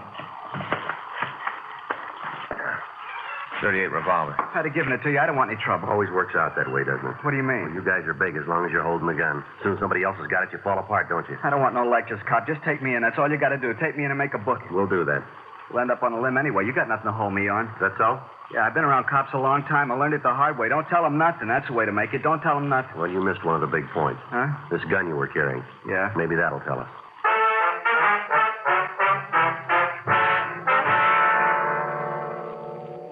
The suspect was taken to the city hall. He was mugged and fingerprinted. From his prints, we identified him as Max Hanford. He had a record listing several arrests for violation of the State Narcotic Act and 2 counts robbery. However, he'd never served time on any of the charges. We talked to him for an hour without result. 10:40 a.m. Why don't you leave me alone? I got nothing for you guys. Well, you keep believing that. We got people coming in who are going to lay it on you. For what? 211 and murder. You're out of your mind. We got you made on all counts, any way you slice it. You're on the needle, cop. Is that so? Yeah, you got one beef on me. Most you can take me for is stealing chickens. You sit down and try to think what a judge is going to say when you read that off in court. All right, Hanford, you keep that smile on your face. You go right on believing that we can't press a charge that'll stick. Now, we got a half a dozen people on the way in here. They'll point you out in a crowd.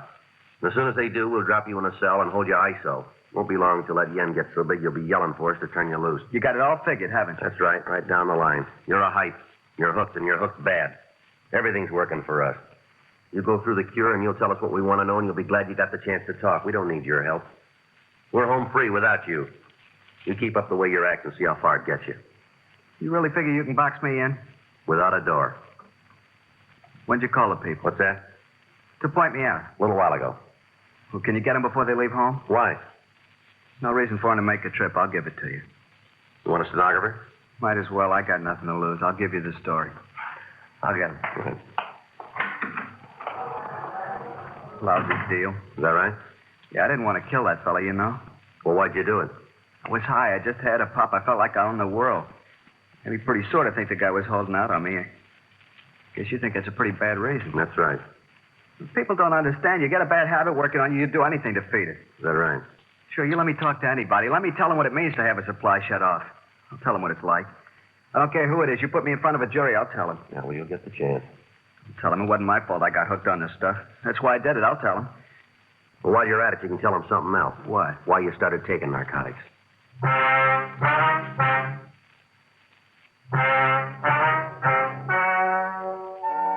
The story you have just heard is true. The names were changed to protect the innocent. On February 16th, trial was held in Department 97, Superior Court of the State of California, in and for the County of Los Angeles.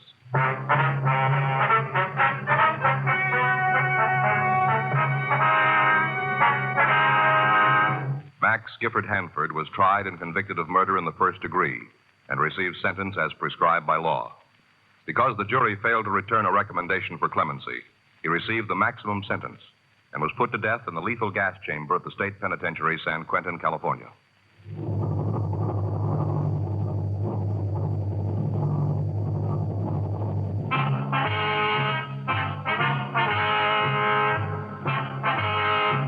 You have just heard Dragnet, the authentic story of your police force in action, and starring Jack Webb, a presentation of the United States Armed Forces Radio Service.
about to hear is true.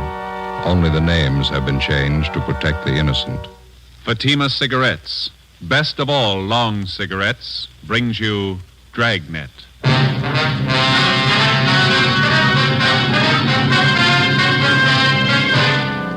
You're a detective sergeant. You're assigned to bunco detail. A gang of petty swindlers has set up operations in your city. They're experienced, cunning. They work fast. Your job, get 'em.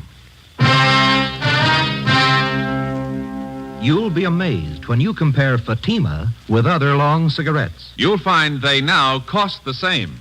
But in Fatima, the difference is quality. You see, Fatima is the quality king-size cigarette because it contains the finest Turkish and domestic tobaccos superbly blended. And Fatima is extra mild with a much different, much better flavor and aroma than any other long cigarette. Because of its quality, its extra mildness, its better flavor and aroma, Fatima has more than doubled its smokers coast to coast. So try comparing Fatima yourself. Fatimas now cost the same as other long cigarettes, but your first puff will tell you. Ah, that's different. Yes, in Fatima, the difference is quality. Ask your dealer for Fatima, the quality king-size cigarette. Best of all long cigarettes. Start enjoying Fatima tomorrow.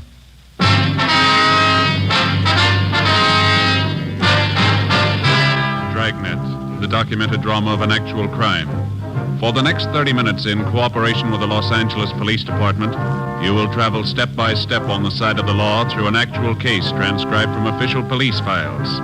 From beginning to end, from crime to punishment, Dragnet is the story of your police force in action. It was Tuesday, December 14th. It was cold in Los Angeles.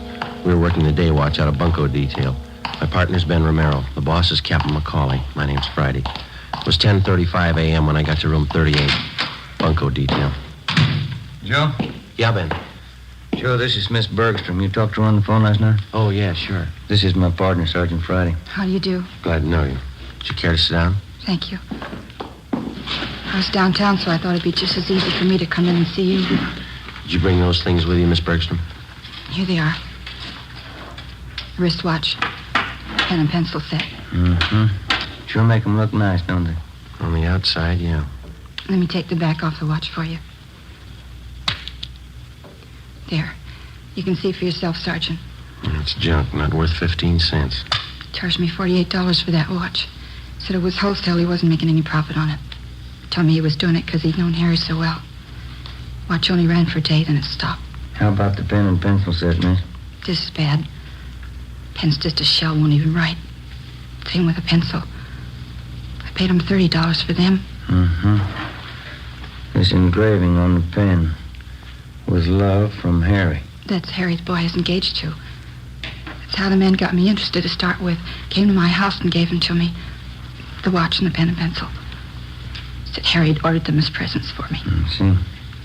I just had to cry when he brought them. Poor Harry. When did this man come to your home, Miss Bergstrom? Yesterday morning. Guess I should have been more careful, but I didn't think anybody would do a thing like that. What kind of a story did he give you? Well, he came to the door and told me his name was Spencer. He said Harry had ordered these things as presents for me, and Harry told him to deliver them to my house. Watch looked beautiful in the case. I didn't know anything was wrong. I see. Would you go on, please? He told me it was a special order. Said Harry had written him from overseas a week before. Harry was in the Marine Corps, you know. Mm-hmm. Well, he said he hoped the engraving was all right. The way Harry wrote, he wanted it in his letter. I just couldn't take it. I cried. This man, he pretended to be a close friend of Harry? Yeah. That's why I showed him the letter. One from the Marine Corps about Harry being killed overseas. When did you receive that letter, Miss Bergstrom? 2 days before, on Saturday. Harry's name was on the casualty list on Monday. Yes, we understand. What did the man do when you showed him the letter? He sympathized with me. Or he pretended to. I didn't think there was any trick. I didn't think anybody was that low. Pen and pencil set looked a little cheap, but I wanted them no matter how cheap they were. Harry's last present to me, that's what I thought. How did he broach the idea of money? Well, When he was ready to leave, he told me Harry had ordered the things on credit. He said he didn't want to mention it, but he wondered how he could get payment for the watch and the pen and pencil. Well, he didn't show you a bill, did he? An invoice listing the price of the watch or the engraving that was done? No. And I didn't want him bothering Harry's mother or father at a time like this. I borrowed some money from my dad and paid him. Let's see, it's $48 for the watch, $30 for the pen and pencil set. Yeah. He gave me a phone number to call if the watch needed adjustment, and when I found the watch was a fake, I called the number. It was a Chinese laundry. They didn't know anything about it. You haven't seen or heard from this man since he left your house yesterday morning? No. Could you describe this man for us, Miss Bergstrom? What he looked like, clothes he was wearing? It's right here on this slip of paper, Sergeant. I wrote it all out for you. Thank you. Well, you're not alone, if that's any consolation. There's an army widow out in Hollywood who was cheated on the same kind of deal last Friday. It's so cruel using a dead person's name to cheat you. Yes, ma'am. How can anybody get lower than that? They keep trying. Ben and I took Miss Bergstrom's crime report. The phony watch and pen and pencil set were booked as evidence. In the past 2 weeks, we'd received a half a dozen identical complaints from relatives or friends of lately deceased persons. The swindler, or con man, as he likes to be called in his trade, gets the names of lately deceased persons from the obituary column or the military casualty list in the newspapers. And then he fixes up some cheap article of merchandise with appropriate engraving and calls on the friends and relatives of the deceased. He pretends to know nothing about the death of the person whom he claims placed the order for the merchandise. In almost every case, the friend or relative agrees to pay for the articles at some exorbitant price. For the con man, it's a lucrative racket. For the public, a vicious one. Wednesday, December 15th, Ben and I looked up an informant, a former con man. What do you think of it, fellas? Been in business for 2 months, doing fine. What do you think of it? Looks great, Judge. Nice setup. Finest baby laundry in South Los Angeles. That's why I advertise. Hey, you don't think that's too broad, do you? Oh, I don't think so, Judd. You got some nice equipment here.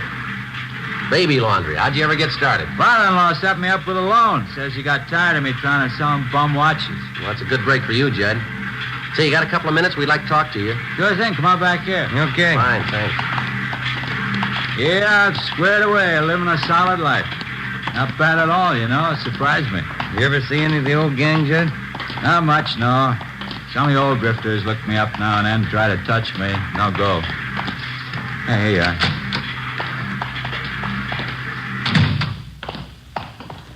Pull one up. Yeah. Thank you. Okay, fellas, what can I do for you? Well, we'd like to know how close you got your ear to the ground, Judd. There's a gang of bunks in town. They're working hard. What pitch they using? They're working the obits, the casualty lists. Thought maybe you might be able to help us. I don't know. How long you been going? Last couple of weeks. Had half a dozen reports on them. That's one thing they never could tap me for. Obituary racket. Lousiest racket there is. Can you do anything for us? I heard one little rumble about it. 4 or 5 guys in the con mob. That right? We know that, Judd. Where can we look for them? You know my position. When I quit the game, I quit. The only contacts I make are when some of you old boys come around for a touch. Well, how much have you heard about the gang? What I said, there's 4 or 5 of them out of Middle West, I think. You got any idea at all where we could start looking? Well, I can start checking for you. You nailed any of them yet? We've got to find them before we can arrest them, Judd.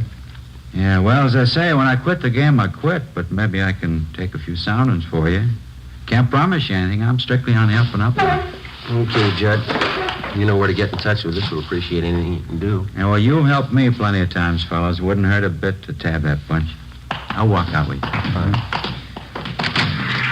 I see you got all the machines going. Baby laundry business must be pretty good, huh? It's a staple commodity, fellas. Kids always need a fresh change. Just a minute. Yeah, look at this. Just look at the size of it. Yeah. You ever see anything so small in your life? It's cute, huh? Yeah, what is it? New kind of soakers, I think. Let's see the label here. Yeah, Mother Greg Super Soakers. Kids things, they sure give me a wallet, you know. Hey, we might as well check the office while we're here, Ben. Can I use your phone, Judd? Yeah, right over there on the wall. You got change? Yeah, thank you. I have.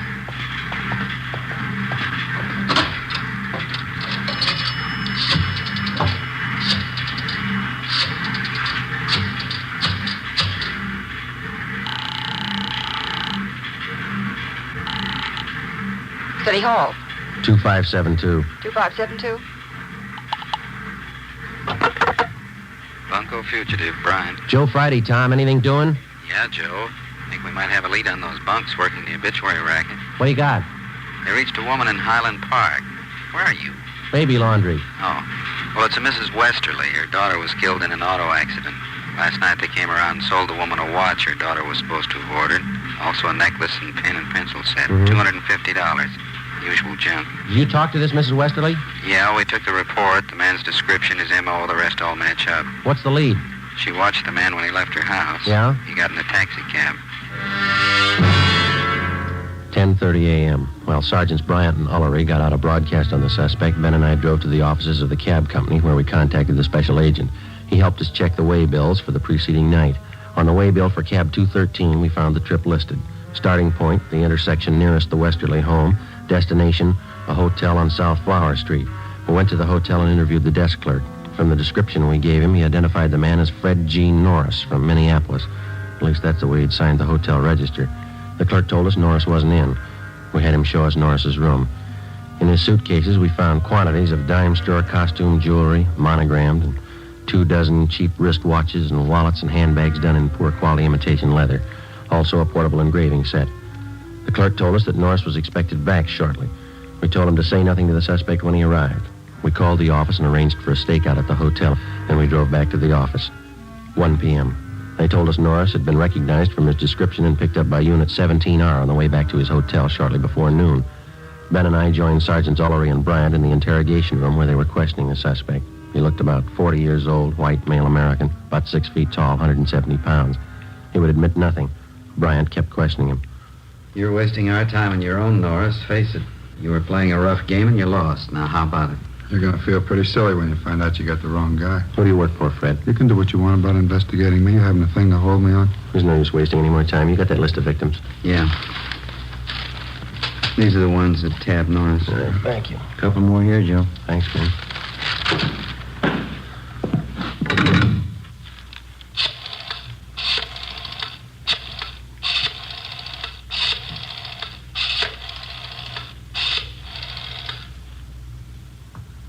Hello, Miss Bergstrom there, please? Oh, this is Sergeant Friday, Miss Bergstrom, bunco detail. Yeah, we picked up a suspect. We'd like to see if you can identify him. Would it be all right if we sent a card for you right now? All right, fine. Thank you very much. Bye.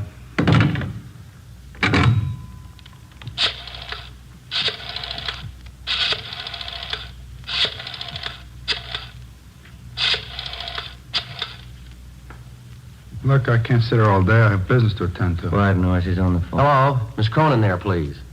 This is Sergeant Friday calling, Miss Cronin. Bunco detail? Yes, ma'am, that's right. I'm sorry to disturb you, but we have a suspect in custody down here. Yes, ma'am? Hey, Sergeant. Could you come down to City Hall right away? Sergeant. Would you hold on just a minute, please? Thank you. Yeah, Norris? You got me. 2:58 p.m. We informed the victims that the special show-up had been canceled. Then we called in a stenographer and had her take Fred Norris's statement. In addition to listing the crimes he committed, he also told us that there were 6 men in the bunco gang besides himself. He gave us the names and descriptions of each one of them. He stated that they'd been operating in Los Angeles for the past 4 months. Norris said that none of them had ever met the leader of their bunco gang. The only contact they had with the leader was through one of the older gang members, a man by the name of Wesley Fisher. Before Norris was taken to Central Jail for booking, he gave us the address of the house where he had been living with the other gang members. Norris's information on the suspects was checked through R&I. We got one mate, Wesley Fisher. He had one prior arrest 2 years before on a grand theft charge, but he'd been released for lack of evidence. 3:15 p.m., together with Sergeants Ullery and Bryant and 2 men from Metro Squad, we drove out to the address given us by Fred Norris. Turned out to be a neat-looking bungalow in the West Hollywood area. Well, let's go.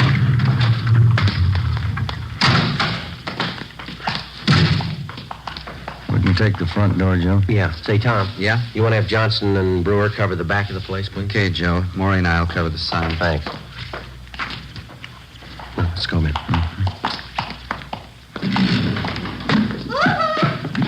you want to see the people who live there? Yes, ma'am. Do you want to check for the termites now? I'm Mrs. Callahan, the owner. No, ma'am. We want to see the tenants. Oh, I'm afraid you're a little late. Was that so? They just moved out, bagging baggage.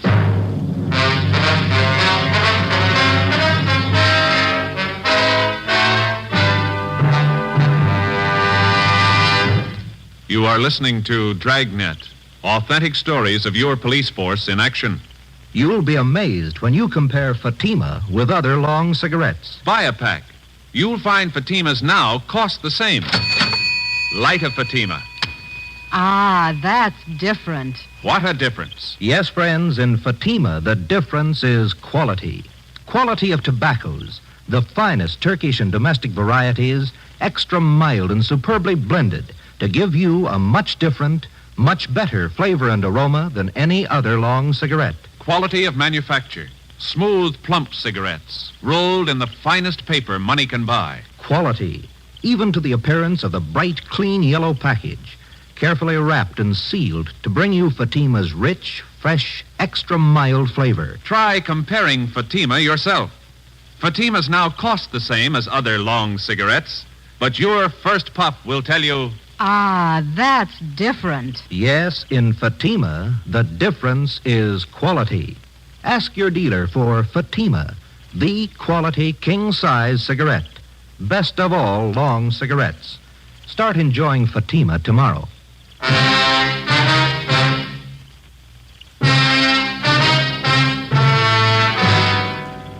Wednesday, December 15th, 4 p.m. We made a thorough check of the house, which the 6 suspects had just vacated.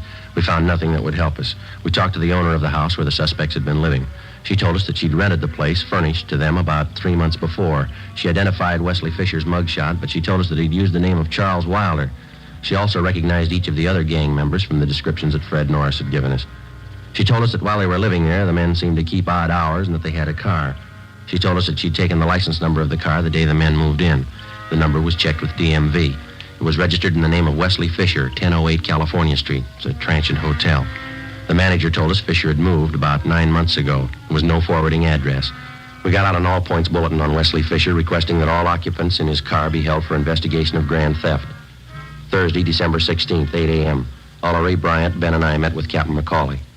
Where are they getting all this junk they're palming off? Where's their source of supply? The guy we picked up, Norris, told us they brought a good supply of it out with him from the Middle West. That hotel room Norris had downtown, they were using that for a warehouse. They didn't want to keep the stuff at the house they were living in. How are they hitting? Any possibility of stakeouts? No, not unless we cover every name in the columns. You might have to try it. Something's got to be done. Look at these. 2 more this morning, straight out of the obituary column. Took one family for $90. Another one for $60. How about that last run through the stats office? Help you any? They pulled some more mugs for us. I'm going to show them to the victims this morning. How about this Norris? You think he's come up with everything?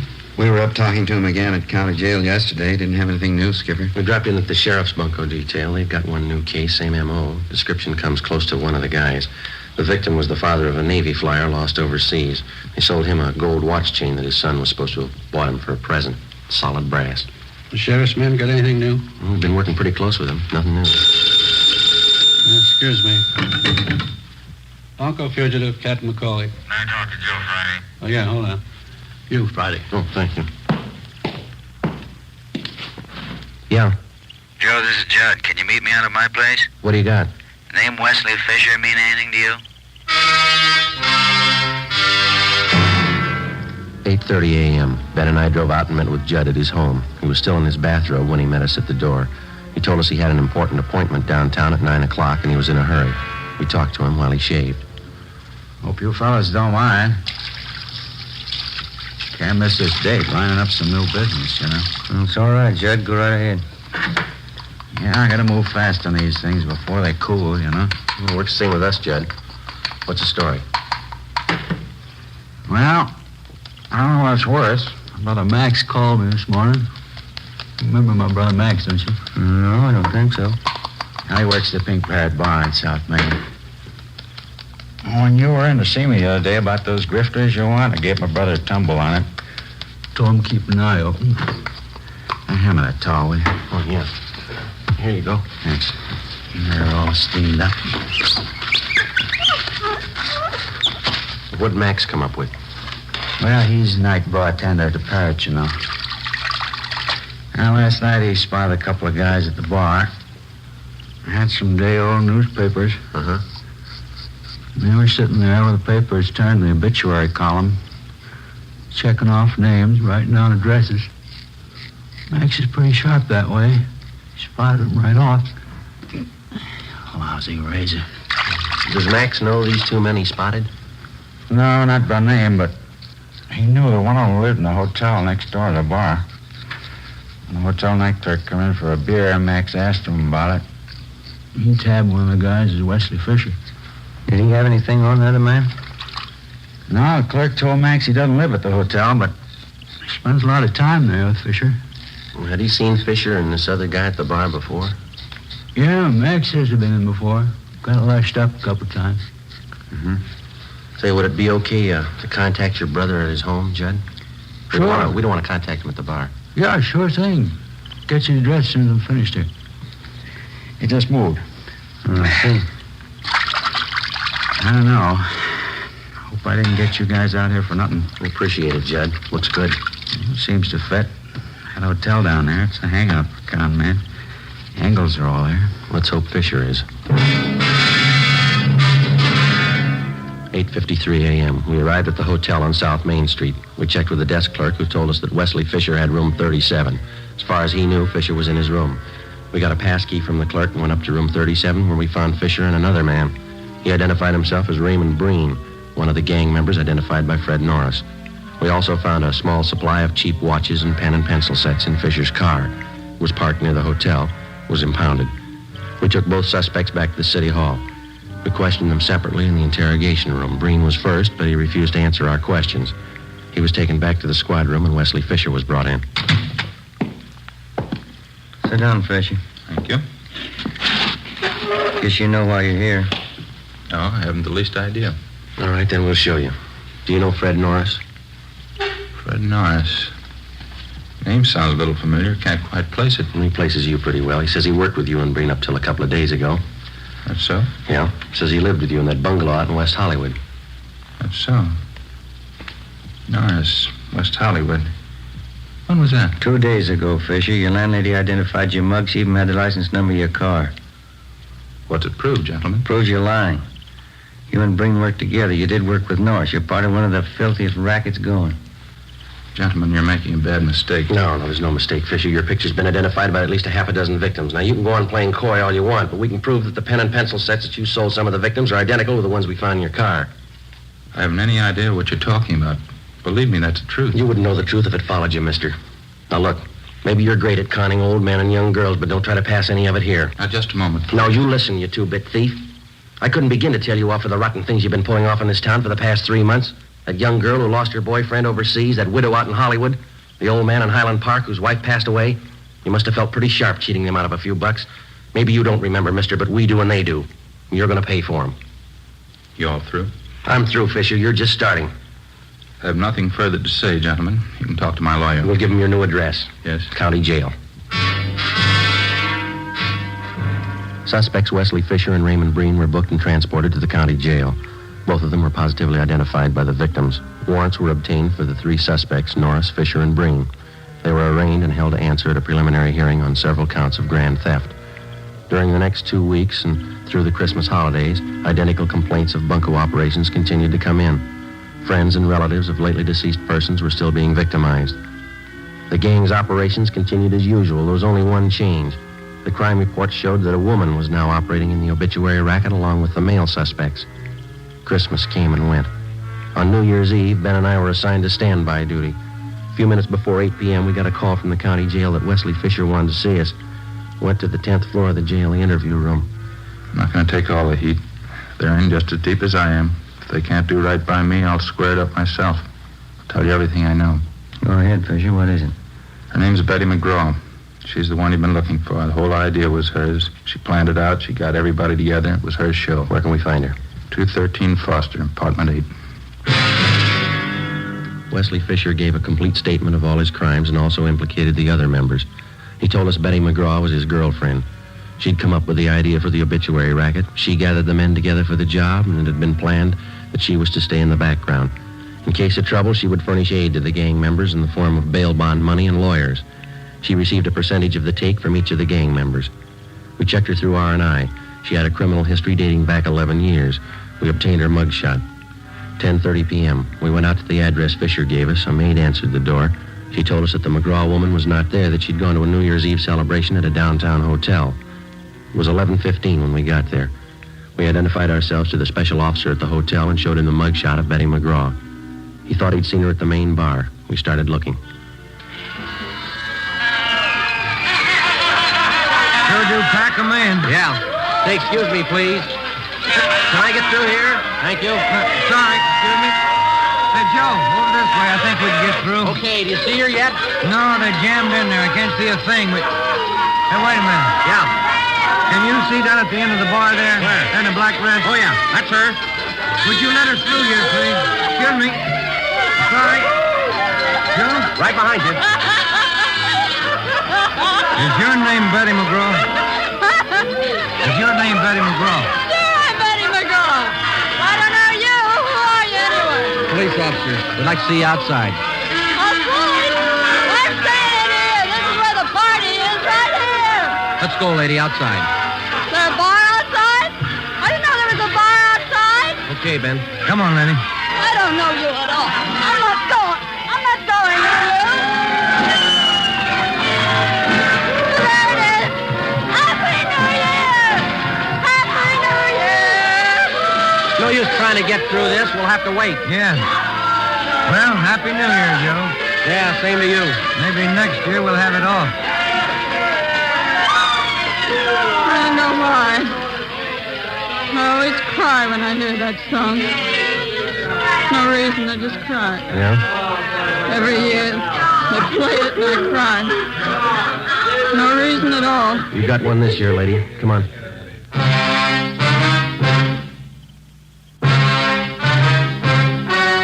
The story you've just heard was true.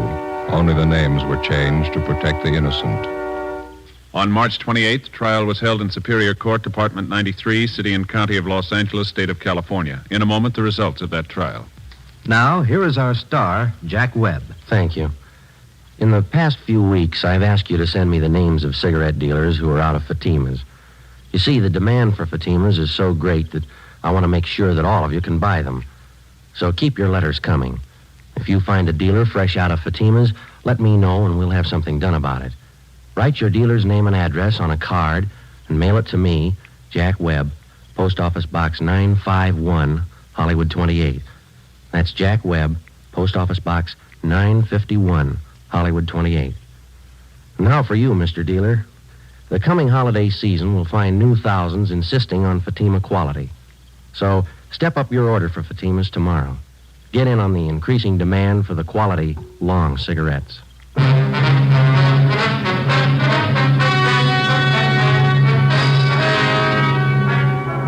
The remaining members of the Bunko gang were apprehended and brought to trial.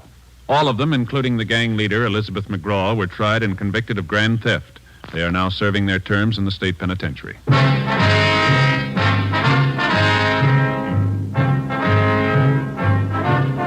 You have just heard Dragnet, a series of authentic cases from official files.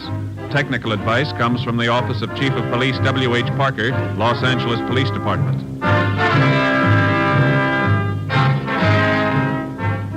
Fatima Cigarettes, the best of all long cigarettes, has brought you Dragnet, portions transcribed from Los Angeles.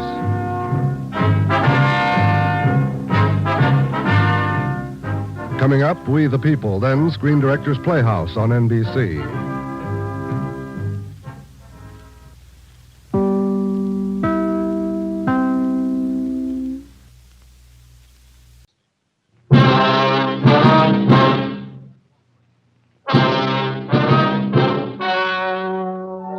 The story you are about to hear is true. The names have been changed to protect the innocent. Fatima Cigarettes, best of all king-size cigarettes, brings you Dragnet on both radio and television.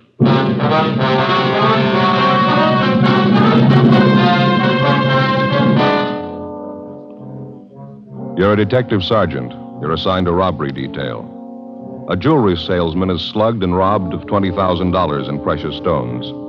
After months of investigation, you finally discover the man responsible for the holdup. You've got the evidence to prove him guilty. Your job, bring him in. Fatima, America's first largest selling blended cigarette. Now, best of all, king-size cigarettes. Prove it yourself today. Compare Fatima with any other king-size cigarette. 1. Fatima's length filters the smoke 85 millimeters for your protection. 2. Fatima's length cools the smoke for your protection. 3. Fatima's length gives you those extra puffs, 21% longer than standard cigarette size. And in Fatima, you get an extra mild and soothing smoke, plus the added protection of Fatima quality. Definitely the best quality in its class, but the same price as the cigarette you are now smoking. Buy Fatima in the bright, sunny yellow pack. Best of all, king-size cigarettes.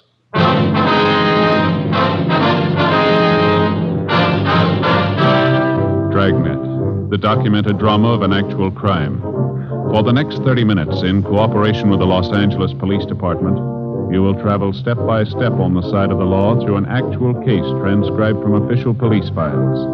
From beginning to end, from crime to punishment, Dragnet is the story of your police force in action.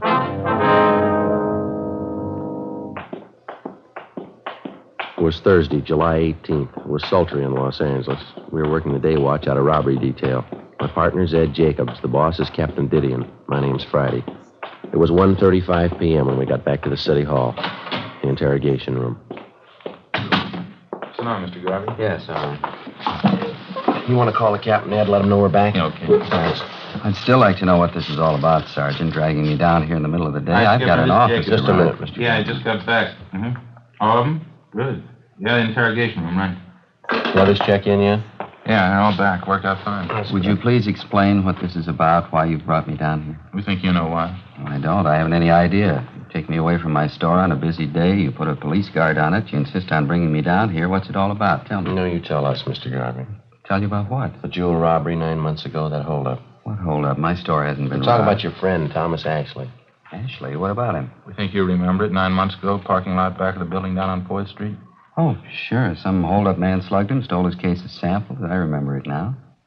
Poor Tom. The thief made a big haul, didn't he? Unset diamonds, $20,000 worth. I remember it now. I don't think Tom's gotten over it yet. I was a jewelry salesman for the same company at the time, you know. Same company Tom was working for. I mean, Yeah, we know all that. some of the big bosses thought Tom had a hand in it. They figured it was a put-up job. Nothing was further from the truth. That's so. Sure, I know Tom. He's a close friend of mine. He wouldn't be mixed up in a deal like that. Tom and I worked out of the same office for years. We've had him over to the house for dinner. We've even been on vacations together. He's one of the most honest men I know. You sure of all this, are you? Well, of course I'm sure. But that isn't why you called me down here, is it? You don't think Tom had anything to do with that robbery, do you? You don't think he was in on it? He had nothing to do with it. I think you know that as well as we do. Well, then why am I here? There's nothing I can tell you about the holdup. Only what I heard from Tom, what I read in the news. No, you can tell us a lot more, Garvey. We didn't bring you here just to pass time of day. Tom was slugged and his sample case of stones were taken. That's all I can tell you. You're a liar, mister. What? You engineered the whole thing. We know it, and so do you. Was this some kind of a joke? If it is, I think it's in very It's a long bad way from a joke, Garvey. You planned the job. You got the loot. We can give you chapter and verse. I really think you're serious. You think I robbed Tom? We're past the thinking stage, Garvey. We already told you. We know you robbed him. Now, wait a minute. This thing is ridiculous. The whole idea is ridiculous. I don't know who gave you the so-called information on me, but it's wrong. There's nothing further from the truth. Nobody gave us the information. We got it ourselves. You're really serious, are you? I robbed Tom, and you can prove I did. You're getting the idea. I don't know what to say. It's fantastic. I robbed my best friend Tom Ashley 9 months ago. I have $20,000 worth of diamonds, and you can prove it. Every bit of it. What about it? I think you're out of your mind. My name's George Garvey. Are you sure I'm the man you want? There couldn't be a mistake? No, there's no mistake. This thing would be funny if I didn't think you were serious. Let me ask you just one question. Maybe that'll clear it up for you. Yeah? If I held up Tom Ashley, how is it he didn't recognize me? You know better than that, Garvey. What? You didn't hold up Tom Ashley yourself. You had someone do it for you. Oh, cloak and dagger, huh? I'm afraid this is getting a little too wild for me, Sergeant. Maybe you can waste time making ridiculous charges. I can't. I'm going back to my store. It's a weak bluff, mister. It's not going to do it. Excuse me. Are you sure you two men haven't been drinking? Sit down, Mr. Garvey. I told you I'm going back to my store. Sit down.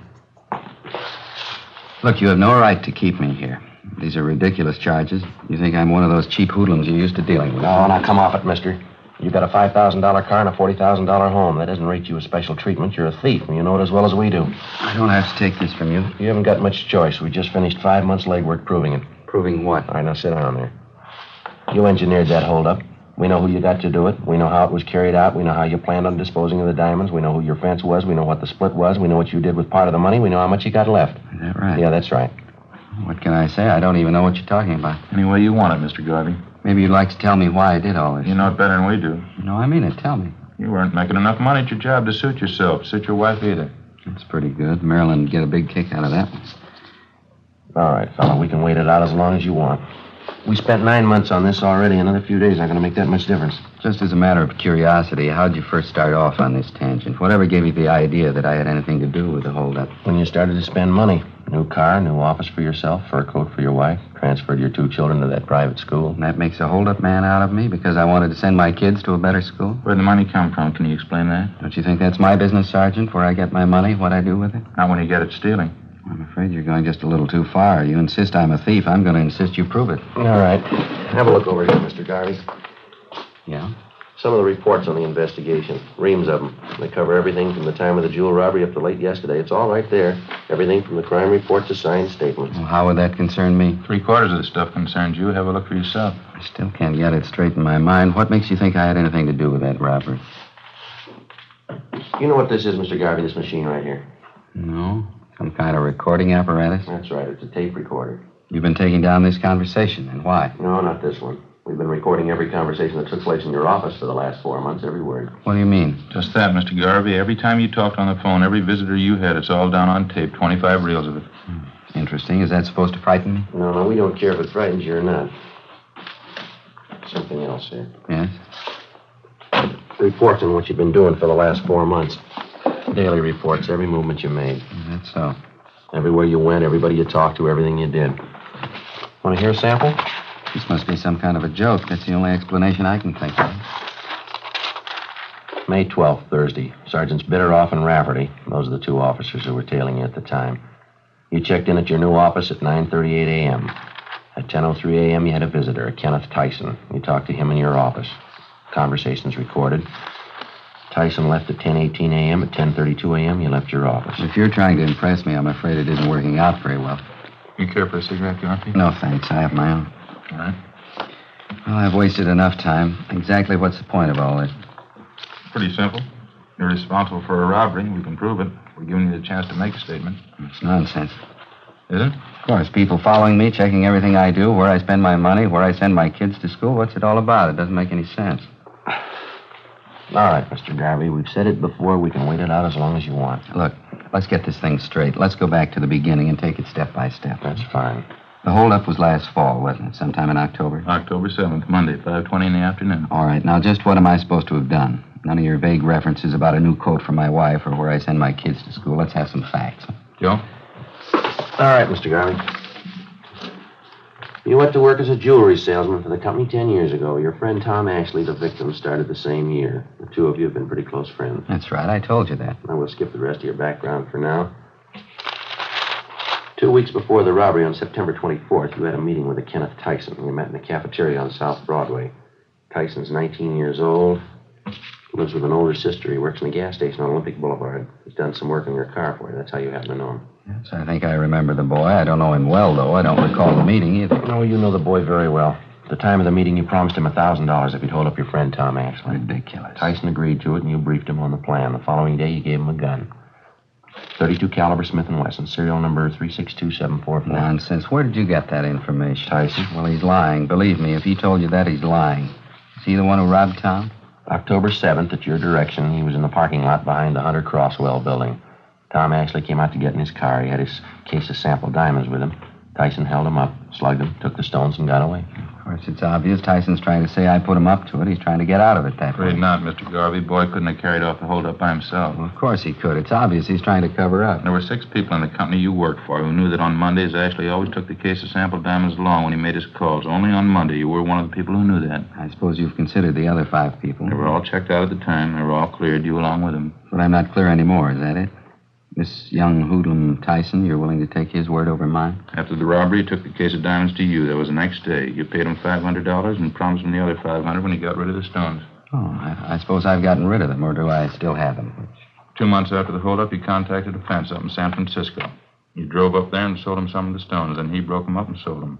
We know who he sold them to. We know what he got for them. Well, this fence, he's supposed to be another good friend of mine? You're still doing business with him. His name's Fred Lawrence.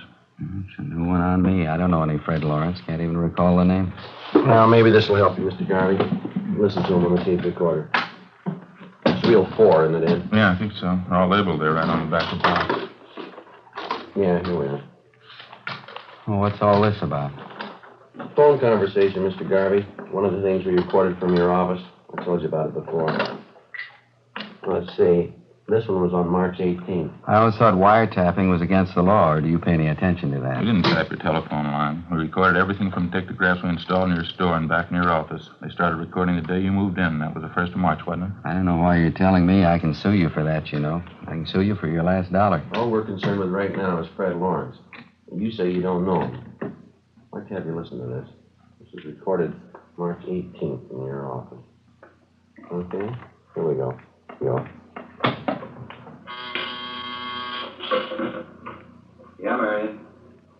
Mr. Lawrence? Yeah, sure. Put him on. Hi, Fred. How are you? I'm good. No, everything's fine. No heat at all. Tyson? No, he's all right. Believe me, he's a good kid. Nice.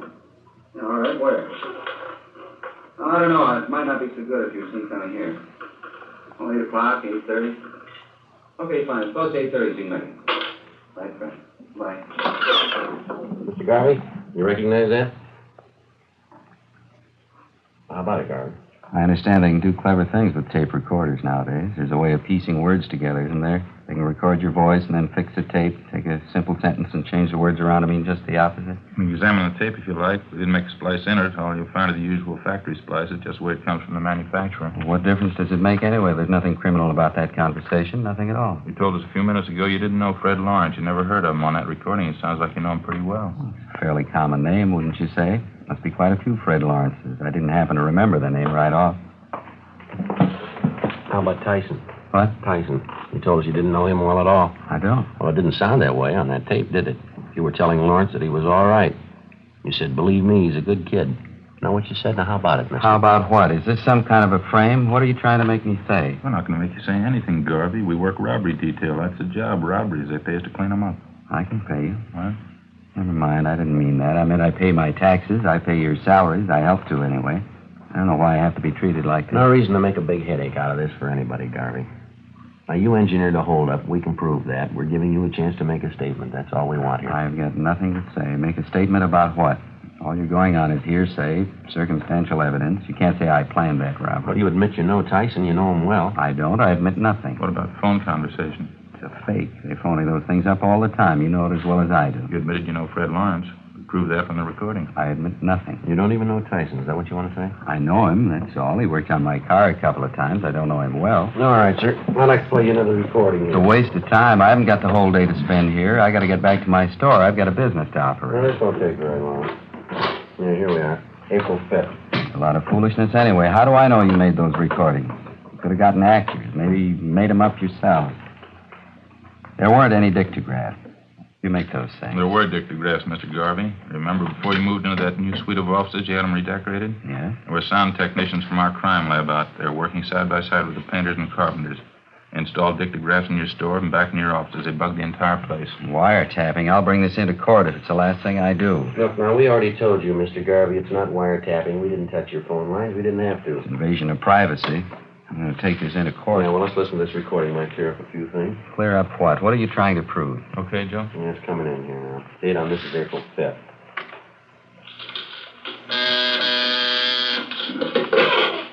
Yeah, Mary.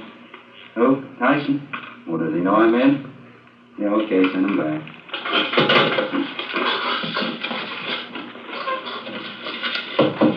Yeah, come on in. Hi, Mr. Garvey. Yeah, how are you? Come on in, sit down. Thanks. Well, how you been anyway? Pretty good. Trying to get a hold of you last week. It's so hard to do, I didn't very much. Pretty busy, I understand. This time of year, it keeps you going. I don't want to waste any time. I'd like to know how the deal's working out. Going back east to Albany next month. I'd like to get the rest of my money if I could. Well, just like I told you the last time, Ken, I'm sending the stuff north. I hope to hear in a couple of days. Yeah, I know. That's what you told me before. It was a pretty heavy job. I could use the money. I mean, if it wasn't so heavy, I wouldn't mind, but I got it coming, I think. Huh? Of course you do, Ken. There's no question there. It's just that I haven't got it right now. Believe me, you'd have it in a minute if it was mine again. Yeah, but that was the agreement, wasn't it? 500 before the job, 500 after, and have them last October. That's a pretty good stretch. Now, look, Ken, I told you the truth. I just haven't got it. Now, why don't you drop back in a week or so? How about it, Mr. Garvey? What do you say to that? It's ridiculous, that's all. It's an obvious fake. You can look at the tape if you like, inspect it. You can check every one of those 25 reels. We'll play every one of them for you if you want. Fakes, and they're bad ones at that. Now, look, I'll give you both a chance. Either you book me in on a charge or else release me. You try booking me in, and I'll sue you for false arrest. I'll break you. I'll sue you blind. I can promise you that. Uh-huh. Release me, and I'll get back to work. I'll forget all about it. Now, you name it. Which one? Book me in or release me? Oh, that's fair enough. You're going to give us a choice, huh? You bet it's fair.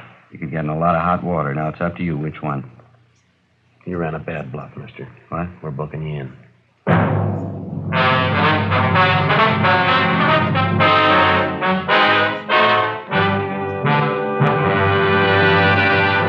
You are listening to Dragnet, authentic stories of your police force in action. Compare Fatima with any other king-size cigarette. 1. Fatima's length filters the smoke 85 millimeters for your protection. 2. Fatima's length cools the smoke for your protection. 3. Fatima's length gives you those extra puffs, 21% longer than standard cigarette size. And in Fatima, you get an extra mild and soothing smoke, plus the added protection of Fatima quality. To show our confidence in Fatima, we make this money-back guarantee to every king-size cigarette smoker. Buy a pack of Fatimas. Enjoy Fatima quality, extra mildness, and superbly blended tobaccos. If you're not convinced Fatima is better than the king-size cigarette you're now smoking, just return the pack and the unsmoked Fatimas before August 1st, 1952, and we'll give you your money back plus postage. Fatima, Box 37, New York 1. Remember, each king-size Fatima gives you an extra mild and soothing smoke, plus the added protection of Fatima quality. Switch to Fatima today. Best of all, king-size cigarettes.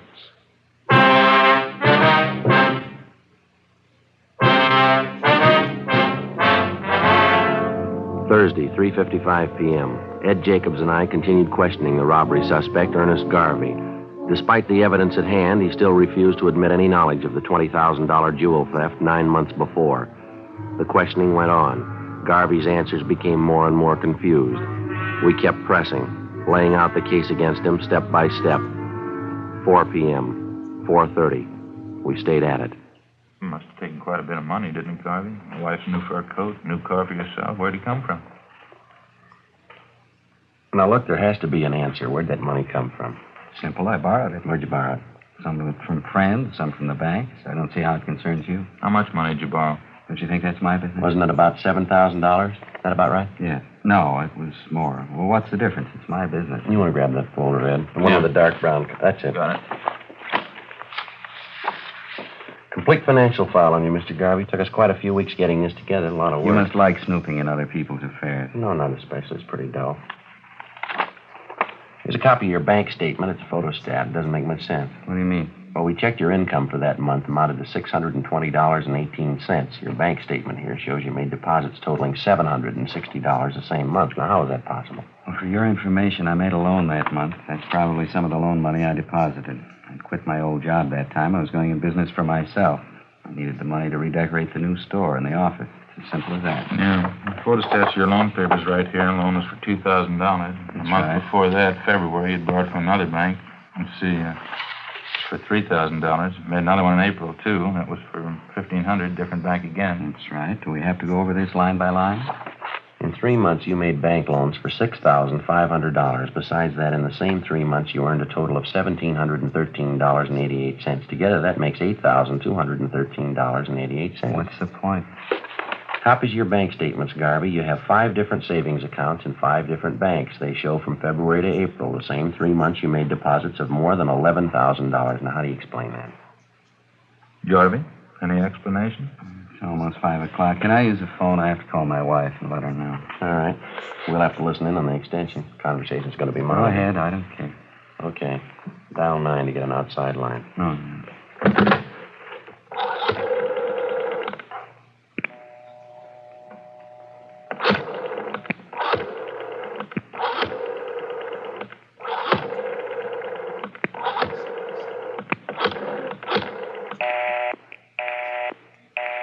Line's busy. Photostats are there if you want to examine them, Garvey. I see him.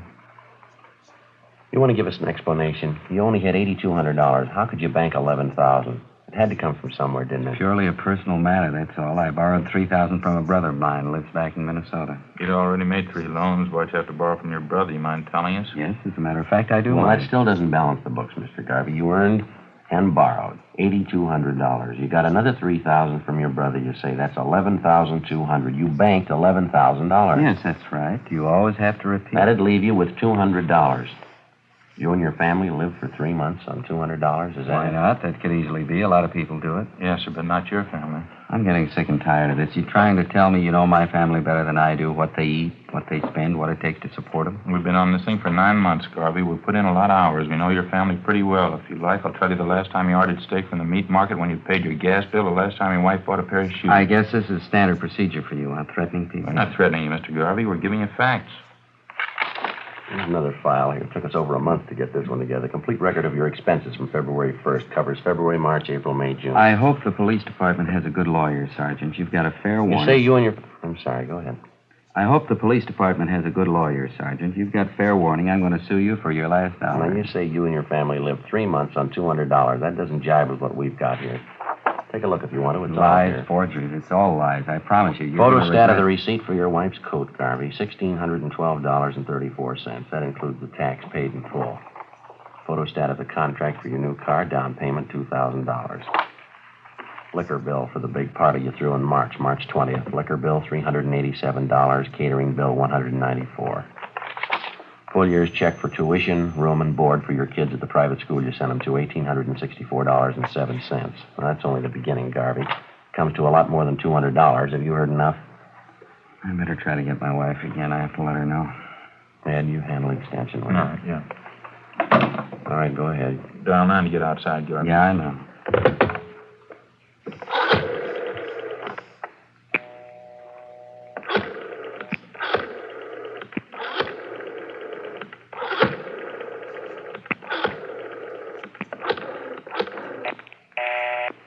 Still talking. I know I'm trying to get her, stupid. Well, wait a couple of minutes. She'll get through. Gabbing on the phone all day long, gab on the phone and play cards. That's all she ever does. Got some more figures here for you, Garvey. Be a good idea if you hear them. Bills for 2 more parties you threw last month. Food bills. Why do you have to keep pushing that stuff at me? So you've been sneaking around, finding out about my personal affairs. That's supposed to be good police work, is it? This is the You kind carried of off a robbery, Garvey. We're giving you a chance to make a statement. I told Why you. should I? What for? Give you a statement, have you twisted around, incriminate me? I haven't had anything to do with this kid Tyson. I better try that call. And we'll dial 9 first. I know. You told me.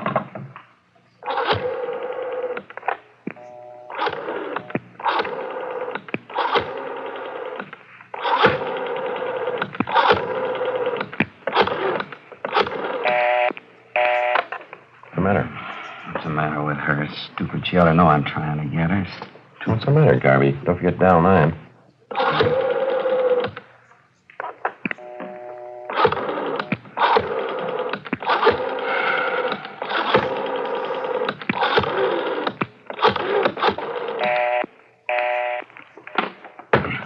One more recording you ought to hear. I'll just play part. I don't want to hear it. I'll just play a piece. I think you ought to hear it. That's the same reel there. Just fan it over there to that other part, Ed. All right. Tyson, Mr. Garvey, same place, the office.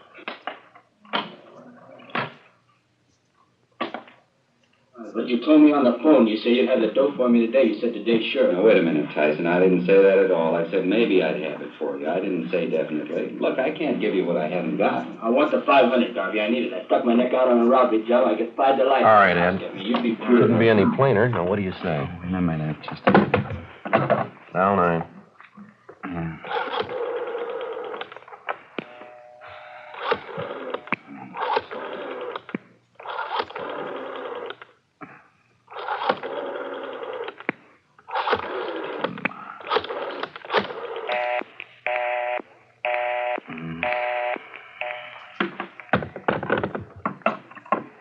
She was never satisfied. She never could be satisfied. Always more. She always had to have something else. How do you mean, your wife? Playing cards, gabbing on the phone, that's all. She just kept writing me day in, day out. I wasn't making enough money. She didn't have any clothes. Kids ought to go to a better school. We ought to have a new house. On and on. I ought to go in business for myself, make money, lots of money. Same thing, all the time. Talk. There's only so much you can take. You figured the robbery'd solve the problem, is that it? Guess so. I would have tried anything just to shut her up, get her off my back for a while. I guess you got Tyson, huh? The other man, too, Fred Lawrence? Yeah, they were picked up this afternoon. Lawrence at the airport, Tyson and Show downtown, all three, all at the same time. What about your wife, Garvey? She knew you planned this robbery. Oh, I didn't tell her. I think she knows, though. Pretty sure she does. Maybe she'll be satisfied now. The lousy money, she had to have it. Didn't even leave me enough to pay off that kid Tyson. Private school for the children, wall-to-wall carpets in the house, new dishwasher, new coat, new car, everything. She just had to have them. You want to take me, book me in? I don't care. All right. We'll stop off down the hall, take your statement. Sure, I don't care. All right. Let's go. Oh, say, just a minute, huh? Yeah? It'll only take a minute.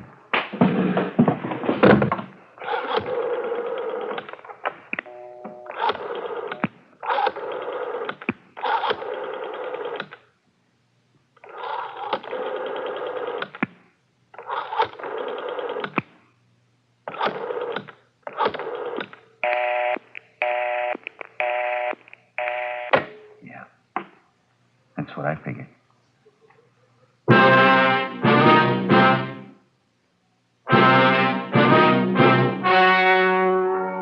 The story you have just heard was true.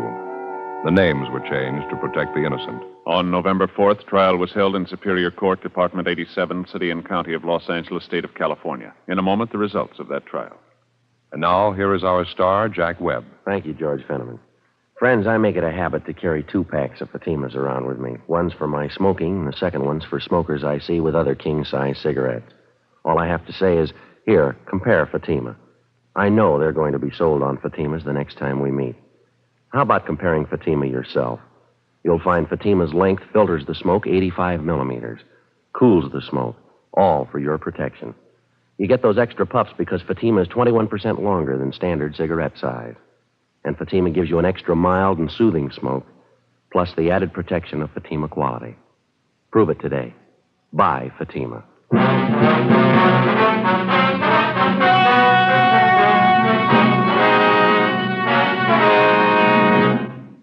Ernest W. Garvey and Kenneth Tyson were tried and convicted of first-degree robbery, 1 count, and received sentences as prescribed by law.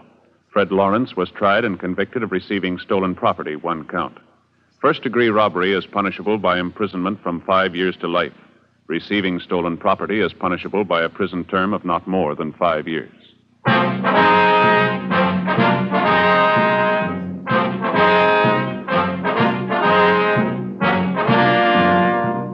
You have just heard Dragnet, a series of authentic cases from official files. Technical advice comes from the Office of Chief of Police W.H. Parker, Los Angeles Police Department. Heard tonight were Barney Phillips, Vic Perrin, and Eddie Firestone. Script by Jim Moser. Music by Walter Schumann. Hal Gibney speaking.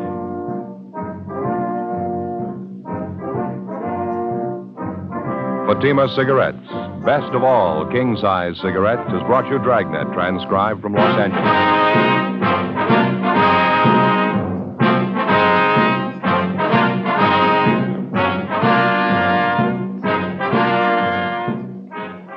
February 18th, hear the Gala City Service Silver Radio Jubilee on NBC.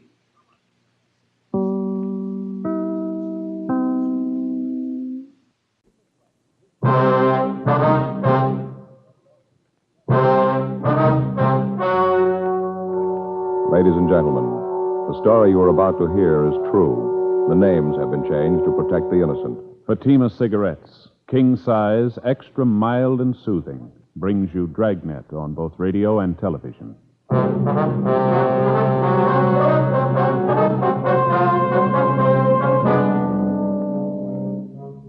You're a detective sergeant. You're assigned to homicide detail. You get a call that a man has had a heart attack, fallen and fractured his skull. It looks like an accidental death. Your job, investigate. Friends, the name Fatima has always stood for quality. Fatimas are distinctive, with a truly different flavor and aroma. And in king-size Fatima, you get an extra mild and soothing smoke, plus the added protection of Fatima quality. Remember, in Fatima, the difference is quality. Because of its quality, its extra mildness, its better flavor and aroma, Fatima continues to grow in favor among king-size cigarette smokers everywhere. Switch to Fatima yourself today. Ask your dealer for Fatima in the bright, sunny yellow pack. King-size Fatima. The difference is quality.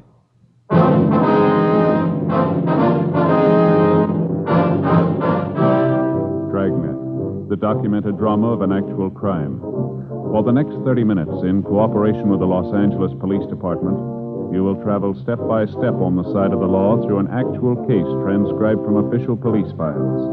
From beginning to end, from crime to punishment, Dragnet is the story of your police force in action.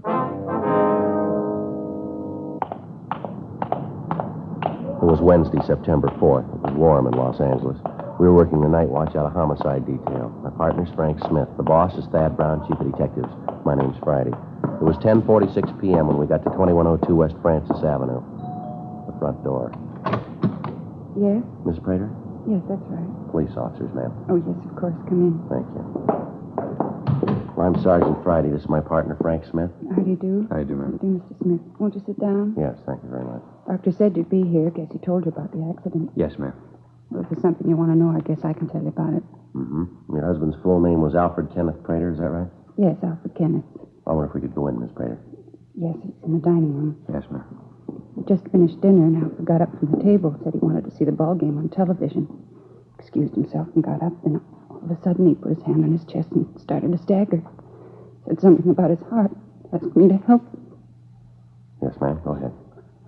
Well, I jumped up to go to him. He just crumpled and fell. Hit his head on the table. The lay there didn't move. The doctor said his skull might be fractured. That's what it might have killed him. Did you call the doctor right away? No, I stayed with Alfred. My mother called Dr. Adams.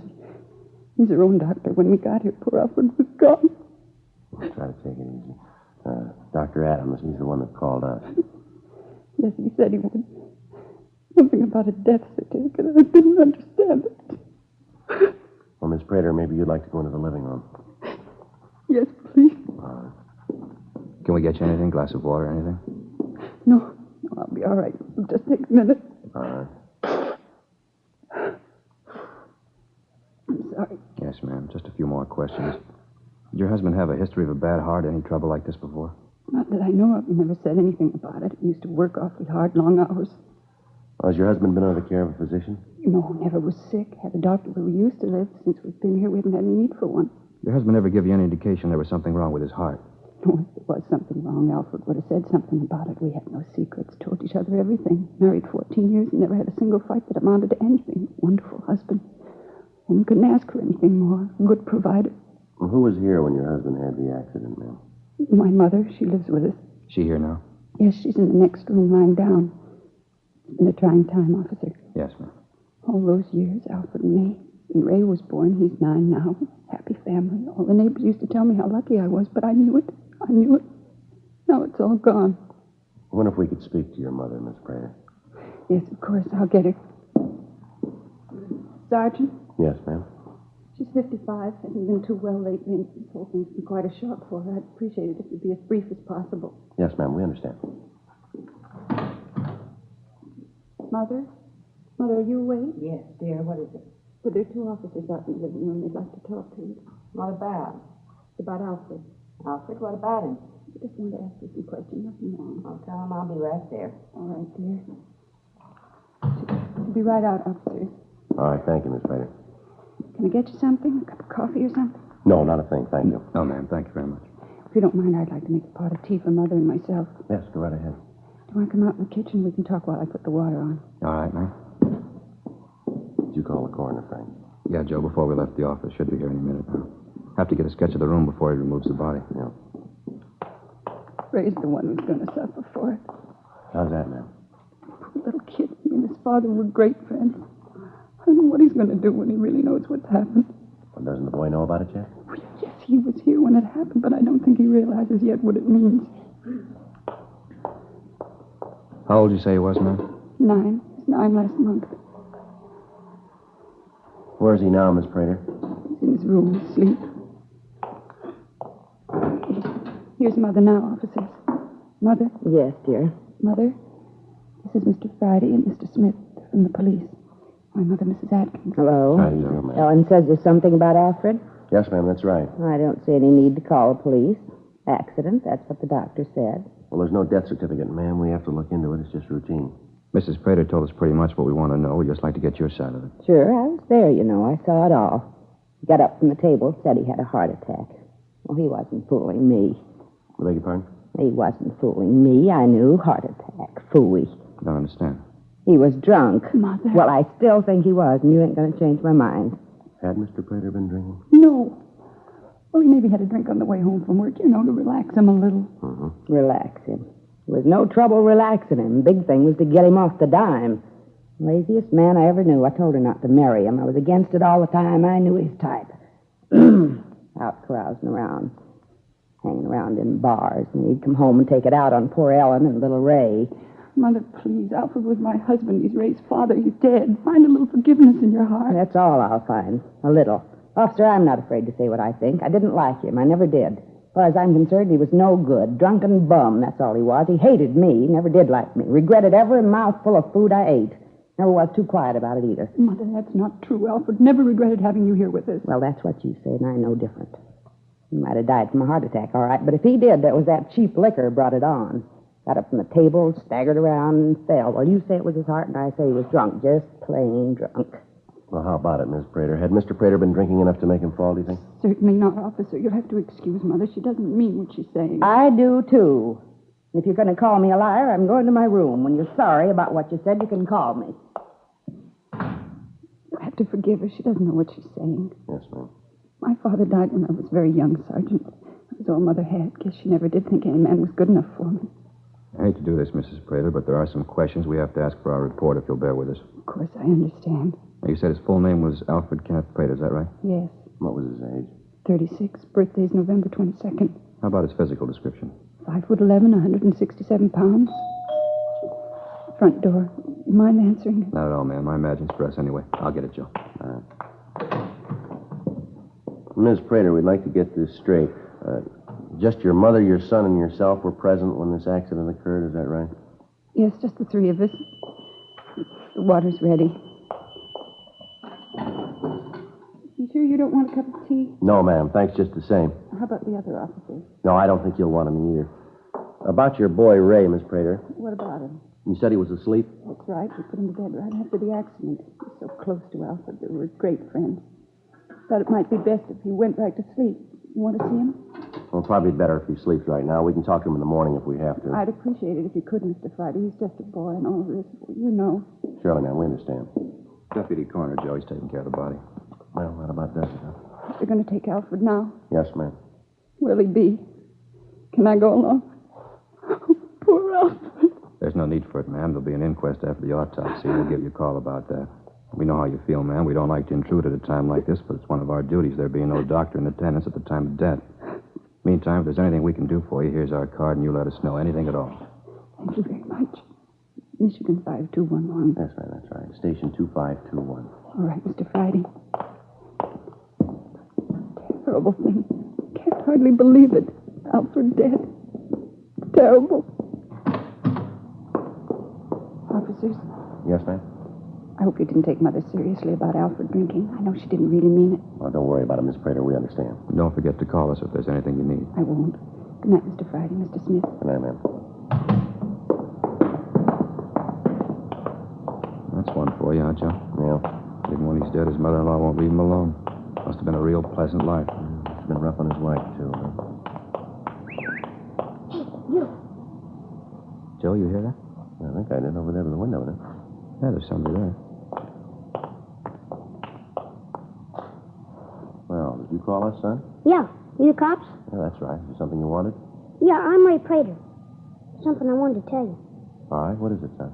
About my father. I don't want Mom to hear me. She'd be sore if she knew I told you. I'm supposed to be asleep. What's that, Ray? I've been sitting here listening to you talk to me. She told me she'd tell you, and she didn't. Tell us what, Ray? Maybe I shouldn't tell you. Mom said she'd take care of it. I just don't know what to do. I tried to think of what Dad'd do. He always said if there was something wrong to find a policeman and tell him. All right, son. What is it you want to tell us? About Dad. Just before he fell and hit his head, he was finishing dinner. He drank a glass of milk and he put the glass down on the table and he said to Mom, "This milk tastes bitter." Just like that. This milk tastes bitter. I tried mine, but it tastes all right. Now, go ahead. Well, a little bit after it, he got it from the table and it fell and hit his head. Did your mother hear him say that about the milk? Yes, sir. She was right there. Well, why'd you say that you didn't want your mother to know that you talked to us, Ray? Because when I asked her about it, she said for me not to tell anybody. Mom said that if I told anybody, he wouldn't believe me. He'd be mad at me. I sat here and thought about it, and if she didn't tell you, I thought maybe I should. Is that wrong, mister? No, son, that's not wrong. Hope it's all right. Is it, mister? What's that, son? Are you mad at me? Before we left the house, the incident looked just like another natural or accidental death. However, with the boy's story, it seemed possible that it might be something more. 11:56 p.m. Under the pretext of getting additional information for our report, Frank and I went back into the house. We talked to Mrs. Prater for another hour. It was possible that the boy's story about the glass of milk was his imagination, but it had to be checked out. While we talked to her, we had to be careful not to let her know that we'd seen or talked to little Ray. We noticed that the dishes from the evening meal had been washed and put away. We commented about this, and Mrs. Prater said that she'd done the dishes to keep her mind occupied while she waited for us. Frank and I asked her about her husband's insurance policies, and she gave us the name of the company that had written them. We asked if she and her husband had quarreled much, and she told us that in 14 years of marriage, they hadn't had one serious argument. During the conversation, we gave her every opportunity to tell us about Mr. Prater's remark concerning the glass of milk. She didn't mention it. Until we received the results of the autopsy, Frank and I figured we'd better wait before questioning her further. 12:34 a.m. We got back to the office and signed out. The next morning, we put in a call to the insurance company to check on the husband's policies. The deputy coroner said we'd have the results of the autopsy by noon. Thursday, 11:20 a.m. Yes, sir. Mm-hmm. All right, sir, thank you. Yeah, that's right, Smith, 2521. Thanks again, bye. Anything? Insurance company says when they wrote the policy on Prater, there was nothing wrong with his heart. Yeah. Good-sized policy, Joe. Yeah? $25,000 double indemnity in case of accidental death. Who's the beneficiary? His wife. The guy at the company told me that Mrs. Prater called last week, wanted to know the premium on a larger amount. Mm-hmm. He gave it to her and said they'd like to send a salesman over to the house to talk to her and her husband. She said it wouldn't be necessary. She'd bring him down to the office. They haven't heard from her since. $50,000. Sure good enough motive, isn't it? Yeah. Funny about the kid, isn't it? What do you mean? Figuring what his father said about the milk might have meant something. Must have been a tough decision for the little guy to make, whether to tell us or keep quiet. I get it. Homicide, Friday. Yeah, just a second. All right, go ahead. Well. Okay, thank you. Abernathy at the coroner's office just finished the autopsy. Anything? Yeah. Considerable amount of poison in the victim's stomach.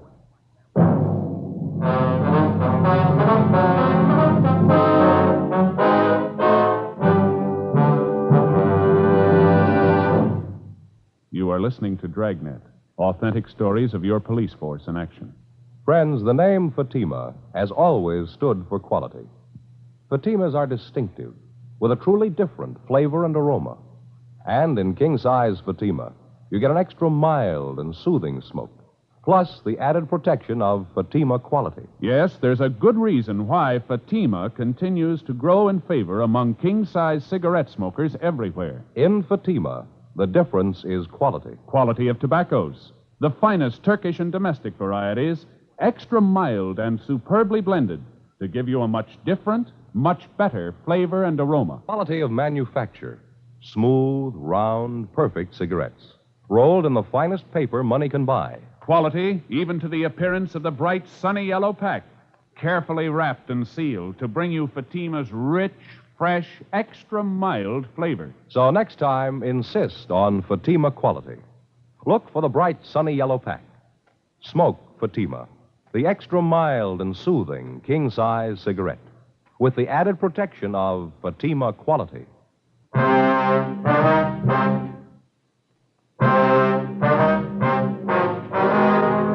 The finding of the poison in the stomach of Alfred Prater had definitely ruled out natural or accidental death. There was still the possibility, however, that he'd taken his own life. The story given us by the Sun made this unlikely, but still within the realm of possibility. 1:15 p.m., Frank and I arrived at the Prater residence. Yes? Oh, you're the officers who were here last night. Won't you come in? Thank you, ma'am. anything more that you wanted to know? I think I told you everything last night. Well, something's come up, ma'am. Kind of changes things a little. What's that? Well, originally, ma'am, we thought your husband's death was natural or accidental. You mean now you don't think so? No, ma'am, he died of poison. No, it can't be. There's a mistake someplace. No, afraid not, ma'am. Wonder if we could sit down. A few questions we're going to have to ask you. Yes, of course. This is quite a shock, officers. I don't know what to think. Yes, ma'am. Did you tell us what you had for dinner last night, what your husband ate? He ate the same things all of us did, nothing different. What was that, ma'am? Green salad, macaroni and cheese, bread and butter, and a pudding for dessert. You all ate the same food, is that right? Yes, what are you trying to say? Do you think that I poisoned Alfred? We're not trying to say anything, Mrs. Prater. Your husband died of poison. We're trying to find out why. Just a minute. Mother? Mother, can you come out here a minute? It's the most ridiculous thing I've ever heard. Your husband have anything to drink with his dinner, ma'am? Of course, water, then coffee after dinner. He always has a couple of cups of coffee after dinner. Now, all he had with his dinner was water. Is that right? Yes, just water. You ever drink anything else with his dinner? Milk, tea, maybe a glass of beer? Oh, milk once in a while. Last night we only had enough for Ray, though. Just one glass. As for beer, Mother'd raised such a fuss, I don't think Alfred wanted to go through it.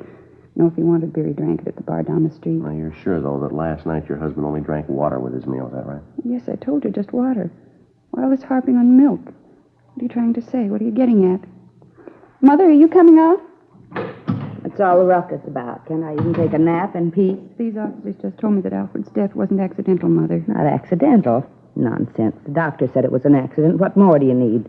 Got drunk and fell down, broke his head. Of course it was an accident. I'm afraid not, Miss Atkins. Your son-in-law was poisoned. Poisoned? How? That's what we're trying to find out. They seem to think that maybe I did it, Mother. You? Why, that's ridiculous. Why would she do it? Well, there was quite a bit of insurance, for one thing. You've been nosing around, haven't you? So there was a little insurance. What does that prove? It was more than a little, ma'am. $25,000 worth. Double indemnity clause makes it $50,000. And that brings up another thing, Miss Prater. Yes? The insurance company says that you called them and wanted to raise the amount of the policy. Is that right? Well, yes, I did call him, but Alfred told me to. Said he wanted to provide more for me and Ray.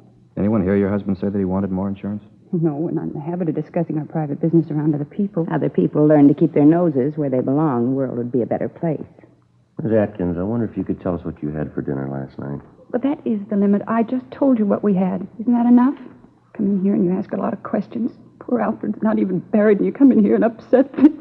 Well, we're awfully sorry, Mrs. Prater, but we have to find out. That's what we're paid for. It's all right, Ellen. We've got nothing to hide. Answer their questions, and then maybe they'll leave us alone. But I told them that we don't know anything about it. I told them. All right, honey. Now, calm down. Now, dinner last night. What you wanted to know about? Yes, ma'am. Just what you had to eat. Macaroni and cheese. Little salad and some pudding Ellen made. Nothing else? Bread and butter. How about something to drink? Water. Good, clean water. Ray drink water, too? No, he had milk. Mr. Prater drink milk? I told you. We'd like for your mother to tell us, too, ma'am, just to keep the record straight. I think he might have had some milk to drink. I don't remember special. No, he didn't, Mother. Remember when I poured the milk for Ray? I said there wasn't enough for anyone else. Just one glass for Ray. That's all there was. Don't you remember? Well, no, I don't. But if you say it was that way, then I guess it was. You got no reason to lie. Ever occur to you officers that maybe Alfred took the poison himself? Ever think of that? How's that, ma'am? Well, didn't you tell him, Ellen? About how he used to moan around the house saying he couldn't stand it anymore? What's this, ma'am? Your husband ever talk about taking his own life? Yes, I didn't want to bring it up, but now I suppose I'll have to. Yes? Alfred was pretty depressed. He felt that he wasn't getting any place in his job. He felt that at his age he should be farther along. Times he'd get real low, say he wasn't going any place. I did my best to make him feel better. Guess it didn't do any good. Well, did he ever say he was thinking of taking his own life? Yes, several times. I laughed him out of it, and things would go along quiet for a while, and then something would happen that would set him off again. Well, how is it that you didn't tell us about this before, ma'am? Well, I didn't think it'd prove anything. No reason to drag skeletons out of the closet. You satisfied now? You happy? Now you know about Alfred, maybe you'll leave us alone. Is your son here, ma'am? Yes, he's out in the yard playing. I'll call him if you have to talk to him. I'd like to very much, ma'am. All right, I'll get him. And before you go, Miss Prater, Yes? do you keep any poison around the house?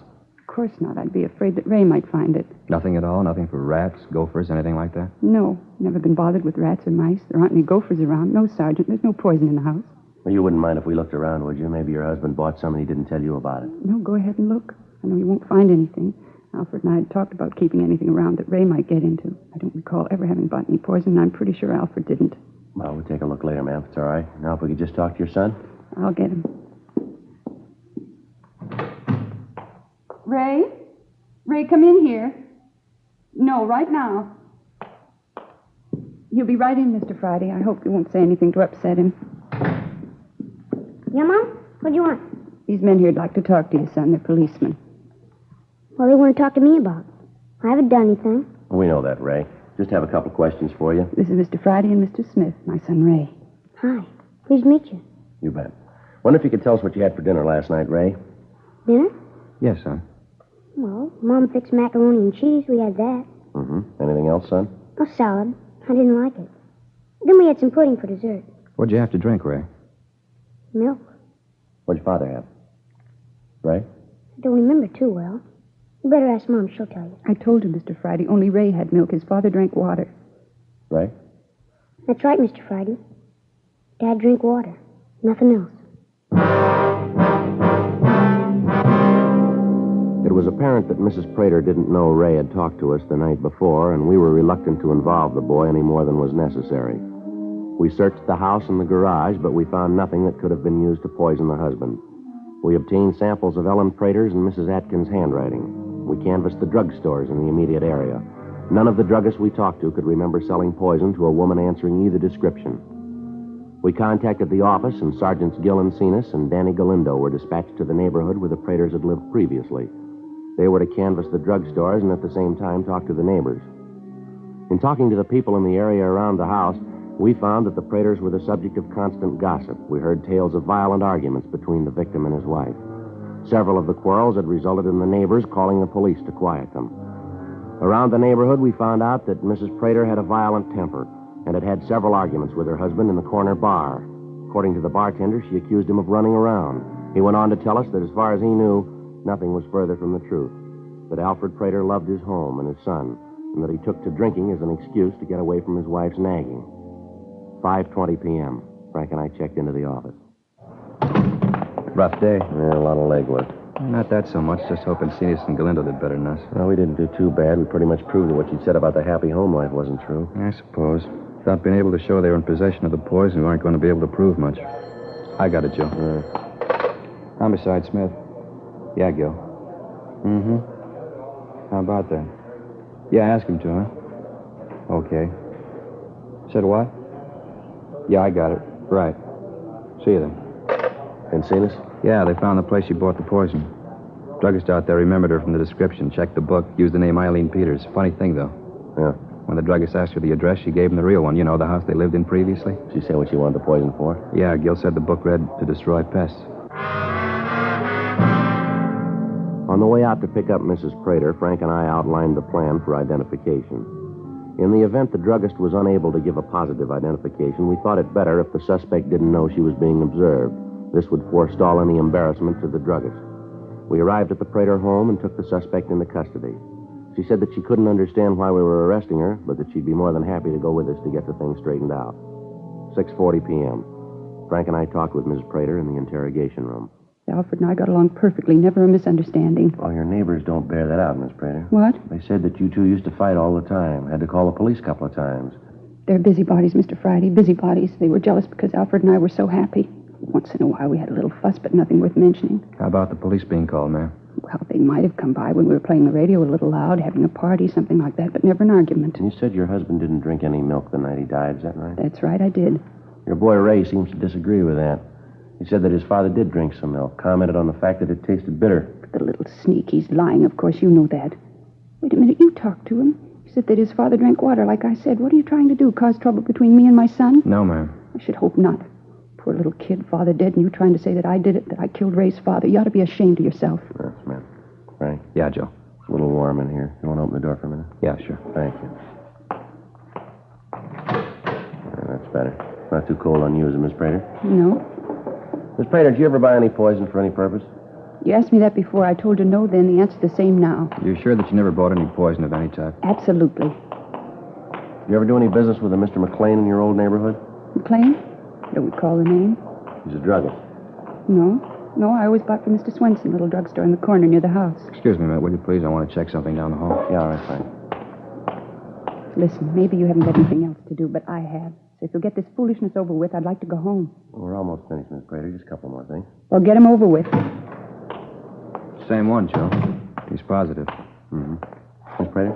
Yes? Maybe if we lay this thing out for you, it'd be a little better. Anything to get it over with. I want to go home. I got to get dinner for Ray and Mother. All right. In the first place, you told us that you and your husband were happy. The neighbors tell us that you fought all the time. The bartender says you used to come in there and raise the roof with your husband. You claim he was going out with other women. So the part about you and your husband being happy is a lie, isn't it? I don't know what you're talking about. Well, you said your husband didn't drink any milk for dinner the night he died. Your son says he did. What's all this about milk, anyway? What's that got to do with it? Well, according to what your son said, it looks like that's what your husband got the poison in, doesn't it? Where would I get poison? I didn't buy any. I told you that. You searched the house and the garage. You didn't find any. We've got the man who sold it to you, Mrs. Prater. He just gave a positive identification. And Don Meyer, our handwriting man, checked the samples of your handwriting with a signature in the druggist's buy book. They're the same. You might have wanted to collect on that insurance policy. Any way you look at it, Miss Prater, the facts point out that you killed your husband. No, why not admit it? I didn't want to kill him. I only wanted to make him sick. Just sick, that's all. So he'd stop drinking, stay home a little bit. I didn't want to kill him. I didn't mean it. I didn't want the money. I just wanted him home with me. Yes, ma'am. Frank, you want to call the stenographer? Yeah, Joe.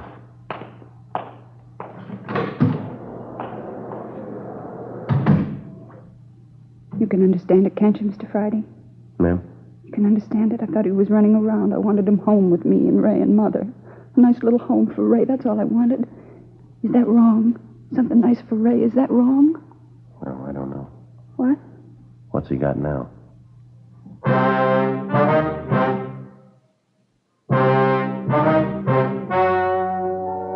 The story you have just heard was true. The names were changed to protect the innocent. On January 13th, trial was held in Superior Court, Department 87, City and County of Los Angeles, State of California. In a moment, the results of that trial. And now here is our star, Jack Webb. Thank you, George Fenneman. Friends, you know best of anyone what you're looking for in a king-size cigarette.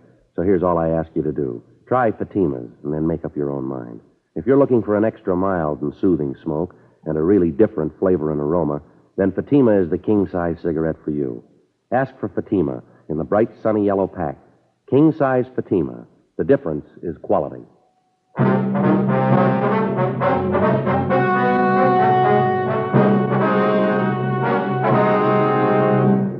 Ellen Adelaide Prater was tried and found guilty of murder in the first degree. She was sentenced to life imprisonment and is now serving her term in the state penitentiary for women. Further investigation proved that the mother-in-law, Mrs. Ruth Atkins, was unaware of the intention of her daughter to kill her husband.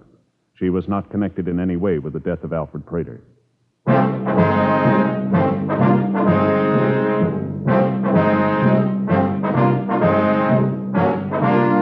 You have just heard Dragnet, a series of authentic cases from official files. Technical advice comes from the Office of Chief of Police W.H. Parker, Los Angeles Police Department. Technical advisors, Captain Jack Donahoe, Sergeant Marty Wynn, Sergeant Vance Brasher. Heard tonight were Herb Ellis, June Whitley, Sammy Ogg, Virginia Gregg. Script by John Robinson. Music by Walter Schumann. Hal Gibney speaking. King Size Fatima has brought you Dragnet, transcribed from Los Angeles.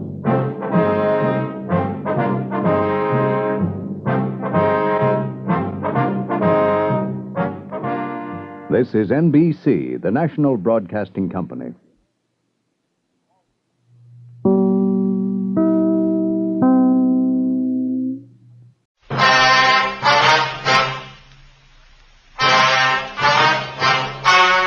The story you're about to hear is true.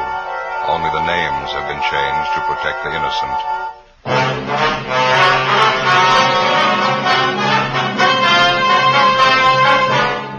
You're a detective sergeant. You're assigned to homicide detail. It's New Year's Eve in your city and you're on special duty. Thousands of people crowd downtown streets. One of them is a killer. Your job, find them.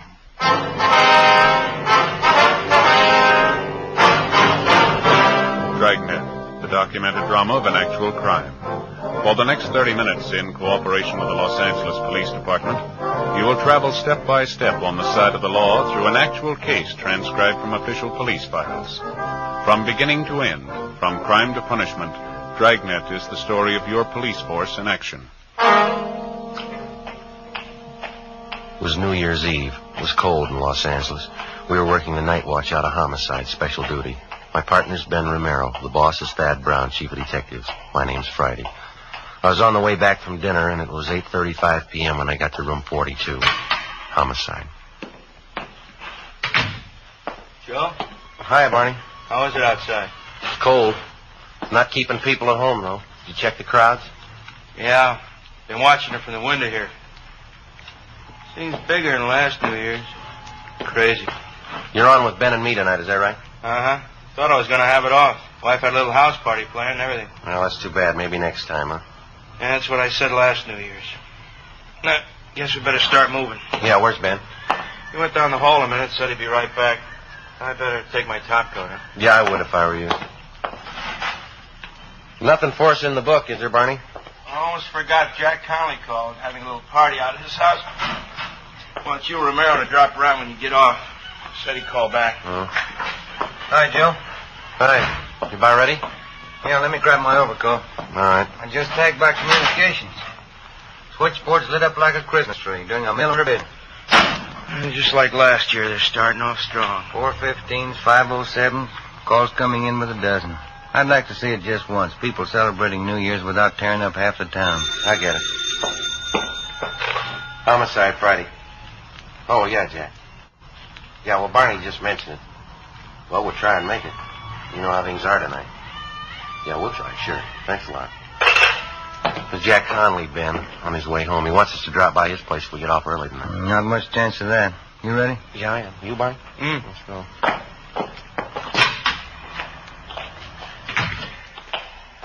Guess you can't tell. You might get a break. Hmm? The crowds are starting in pretty early. Good chance they'll break and go home right after midnight. That should get us off early. And that was the idea last year, wasn't it, Ben? Yeah. What time did you get off? 6 a.m. Together with Sergeant Barney Luchek, Ben and I left the city hall and started to cruise to the southern end of the central area. As any police officer can tell you, New Year's Eve for him is one of the hardest working nights in the year. This one was no different for us. Within an hour, we'd had more than a half a dozen calls to check out. Street fights, drunken driving, disturbing the peace. The usual complaints that you'd expect to get when a community of 3 million celebrates New Year's Eve. 9:43 p.m. We were cruising in the area of Alameda and Macy Street. Unit 72R at Wilshire in Geneva at 311. 311 KMA 367. Roger, 72R. Unit 112 at 83 Naylor Avenue. See the man, keep the peace. KMA 367. No stopping them, huh? Oh, it's a big night. Smoke, Joe? No, no thanks. Attention all units in the vicinity at East Main and Darwin, and officer needs help. That looks like we got one, huh? Yeah. All units in the vicinity at East Main and Darwin, and officer needs help. KMA 367. I guess we better handle it, huh? All right. The next one to the left, Ben. We can go out Darwin. Well, I better call in. 80K to Control 1. 80K to Control 1. What's the matter? Well, I guess they're busy. 80K to Control 1. 80K to Control 1. Stand by, 80K. Attention, all units. All units in the vicinity. The call to East Main and Darwin is now a shooting. I guess you better push it, Ben. Yep. Got it down to the floor. All units in the vicinity. The call to East Main and Darwin is now a shooting. The call is now code 3, KMA 367. That's it coming up, Ben. East Main. Yeah. There's a crowd there on the corner. I guess you better pull up here, huh? All right. Come on. Yep. Over by the light pole, Ben. Joe, man lying on the sidewalk. You want to check the crowd, Barney? Yeah, okay. Let us through here, please. Can we get through? Excuse me. Look, will you please get back? Move back, please. All right, come on. I wonder if you just move along. Just move along, man. Move along. That's Give us right. a little room to work. Thank you. Ben? Yeah, Joe? Have a look here. Huh? No. There's Jack Conley. That? He's dead. His full name was John Patrick Conley, serial number 367. He was one of the veteran officers in Central Homicide. He lay face down on the pavement, one of his legs straddling the curbstone. He'd been shot twice at the base of his skull. There were 4 more bullet wounds in his back. Ben got to a phone, called Homicide, and told them what had happened. 24 cruiser cars and more than a half 100 men were immediately dispatched to the scene of the killing. They circled the area for a dozen blocks around and started a door-to-door search for the killer. Suspicious-looking pedestrians were stopped at every street corner and questioned. 10:30 p.m. The ambulance arrived and Jack Conley's body was taken to the morgue. Along with Thaxter and Bryant from Homicide, Barney Luchek, Ben, and I continued checking in the immediate vicinity of the killing. We found no one who'd admit that they actually saw the shooting. Half a dozen people in the crowd told us that they heard the shots and they saw Conley fall to the pavement. They'd also seen a man standing behind Conley turn and run down the street right after the shooting. No one had followed him. The man was described as medium build, wearing a dark suit and a dark hat. That's all they could tell us. 11:25 p.m. Ben and I met Barney Luchek back at the car. Morning. Did you get anything?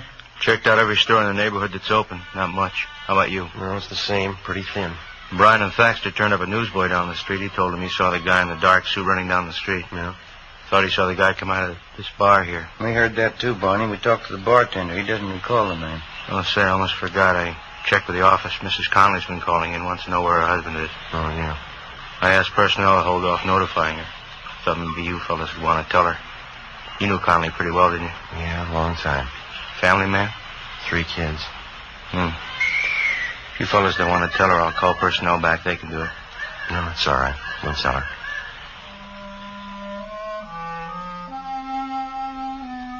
$11:40 p.m. Ben and I got in the car and headed out for the home of the slain officer, Jack Conley. The house was on Ralston Avenue, just a few blocks from where Ben lived. We parked the car and started up the front walk. The lights were burning in the living room.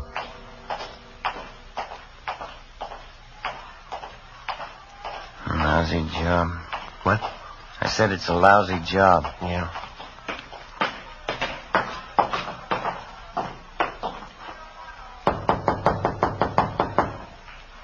Better try it again, huh? I heard it. Somebody's coming. Oh. Hi, Joe, Ben. Hello, Betty. Hi, Betty. I'm sure glad you can make it. Everybody's here. Come in, come in. Okay. Thank you. I'm still waiting for that wandering husband of mine. If he's not here by midnight, he's going to be in the doghouse for sure. Here, let me take your coat. No, Betty, that's all right. I wonder if we could go back into the kitchen. We'd like to talk to you. What's the matter? Can't you stay long? Well, no, not too long. Oh, that's too bad. Well, come on back in the kitchen and I'll get you something. Maybe you can drop back later on. Jack should be here by then. He'd better be. Come on in. Either one of you seen Jack? That's what we wanted to talk to you about, Betty. What? You want to sit down, Betty? What is it, Joe? Tell me. Well, he had an accident. Where is he? I want to go see him. How bad an accident? Pretty bad.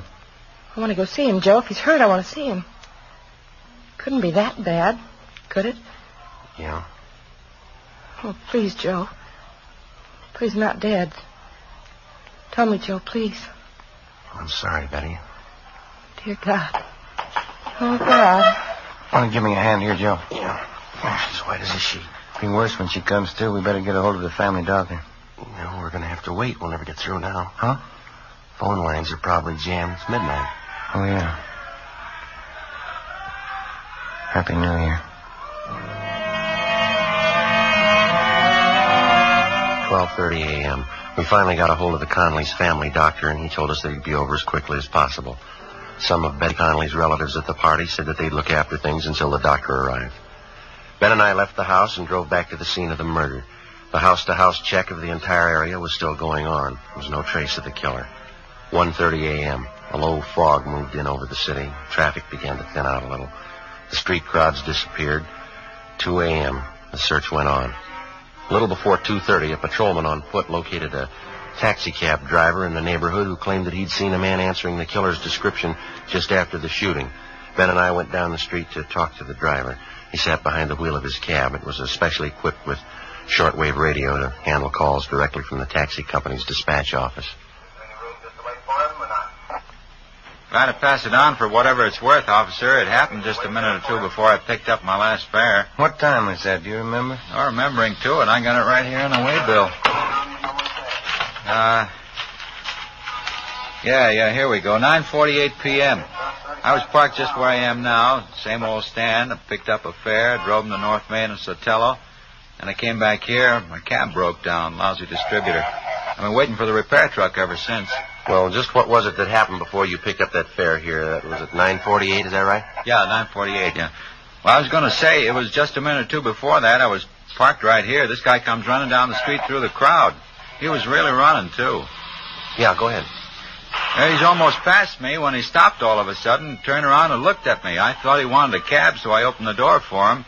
He just looked at me and said, "Never mind," or something like that, and then he took off down the street. Maybe he was just a little goofed up, I don't know. Can you remember what he looked like? Oh, about your build, I guess. Medium. He had a hat on, dark hat, dark suit. Did you get a look at his face? Yeah, he's about 28 or 30, dark complexion. Anything else you remember about him? No, not for sure. He looked like 100 other mooches down around this neighborhood. Just listen to those calls come in, huh? New Year's Eve, and I draw a lame cab. Well, there's nothing else that you remember about this man that you think might help us, huh? No, you got it all, Sergeant. Just acted a little queer, that's all. Goofed up, probably. Did you see which way he went when he took off? Right down the street. That way. Mm-hmm. Lost himself in the crowd. I couldn't be bothered. Mm-hmm. How about when he came running down the street towards you? Did you happen to notice where he was coming from? Matter of fact, yeah, that was just after I heard those gunshots. Of course, I didn't know there were gunshots then. Yeah? Looked to me like he came out of that joint up there, right near where the cop was shot. Which joint was that? The 228, that bar up there. Well, it wasn't much, but it was the only lead we had to go on. 7 persons in the vicinity at the time of the shooting had volunteered the information that the killer had been a recent customer at the 228 Club, the neighborhood tavern. The owner and bartender of the club, Ralph Stevens, had been questioned twice that night by different officers, and he twice denied that there was any possibility that the killer could have been a patron at his bar. Stevens' denial didn't make any more sense than the killing itself. We made arrangements to have the cab driver we interviewed come down to the city hall to check through our mug books for the suspect. By 10 a.m. the next morning, the body of the slain homicide officer, Jack Conley, had been posted. 4 bullets were taken from his back, 2 from the base of his skull. Russ Camp ran the slugs through ballistics, where they were identified as having been fired from a .38 caliber Colt Special revolver. 11 a.m. We drove back to the 228 Club, where we talked to some of the customers who'd been there the night before. 3 of them told us that they'd seen a man answering the general description of the killer in the bar shortly before the shooting. Ben and I went back to the stockroom at the rear of the bar and talked to the owner, Ralph Stevens. Look, how long does this thing have to go on anyway? I told you everything I knew last night. We know that, Stephen. Doesn't seem to jibe with what the rest of the witnesses saw, though. Then maybe you better take it up with them. I don't know anything about it. I got work to do, and you're in my way there. Excuse me. How come you're so sure that the man we want wasn't in your place last night? I'm not on trial here. You asked me what I know, and I told you. If you don't mind, I got work to do. You mind moving over there? All right, we'd appreciate it if you'd cooperate. All right, if you want to know the truth, you're not good for my business here. Cops never are. Coming around asking questions, customers don't like it. It's no good for business, no good at all. A cop was killed last night right outside your front door. Now, 6 people say that the guy who did it was in here drinking. I run this place. It's mine. I say the man wasn't in here. Still like to know how you're so sure. I'm getting a little tired of this. I don't have an office down at the city hall to lounge around in. I got work to do. How about leaving, huh? You want to get your coat? We can talk to you downtown. Come on. Not before I call my lawyer. Go ahead and call him. Where's your coat? Why do we have to have trouble? I haven't got any beefs with you. No trouble, Stevens. We have to get to the bottom of it, that's all. Like to have you cooperate. Maybe the guy was in here last night. He came in a couple of times, that's all. I didn't want it to get out. Bad for business, those things. Can't afford it. Keeps customers away. Then the man was in here last night, is that right? I wasn't trying to cover it for him. I hardly know him. I just didn't want it to get out. I got a right to protect my business. Who is the man? Harry Talmadge. He's a hophead. If he did it, it probably wasn't his fault. How do you mean? He was hyped up last night, uses heroin. He probably didn't mean to shoot. Where do we find him? I wouldn't know if this is right. Old address. What is it? Fairview Hotel. Try there. 11:35 a.m., New Year's Day. We got in touch with Barney Luchek and Tom Bryan from Homicide, and they drove downtown to check at the Fairview Hotel for the suspect. Ben and I finished questioning the owner of the 228 Club, and we went back to the office. 11:58 a.m., Barney Luchek and Bryan got back. Barney, what have you got? Fairview Hotel in South Grand. Was that the one? Yeah. Did you find it okay? Yeah, I talked to the desk clerk. Talmadge registered there? Yeah, he was. Checked out 2 months ago. No leads.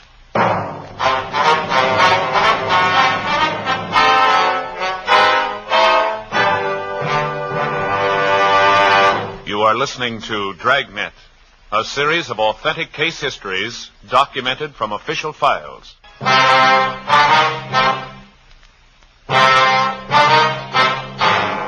1 p.m. New Year's Day.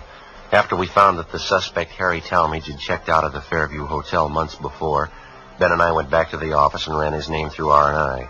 The information given us by Ralph Stevens, the owner of the 228 Club, was apparently correct. The record on Talmadge showed that he was a confirmed user of narcotics. He served 2 brief terms for illegal possession of narcotics and another short term in the county jail for petty theft. We got out a broadcast and an APB on Talmadge. We checked out all his known friends and relatives, the places that he frequented, hotels, boarding houses that he'd stayed at. No leads. With the help of Lieutenant Walters and narcotics detail, we finally found the trail most likely to lead us to the suspect.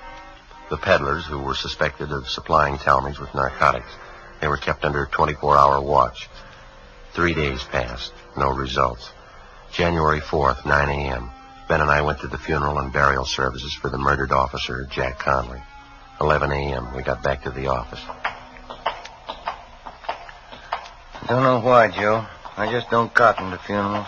Not a cop's funeral, anyway. No, I don't blame you. His wife looked a lot better, didn't she? Yeah, seemed to be bearing up good, considering. Well, Joe? Hi, Barney. What do you say, Barney? Yeah, a young fella you told me about. He phoned you, Ben. Oh, is that right? Did you give him the information? Yeah, he wanted to know all about taking the police department examination. Now, who's that? One of my neighbor boys, a nice kid. Wants to get on the force. I told him to apply at room 5, City Hall, any weekday. You can make his application then.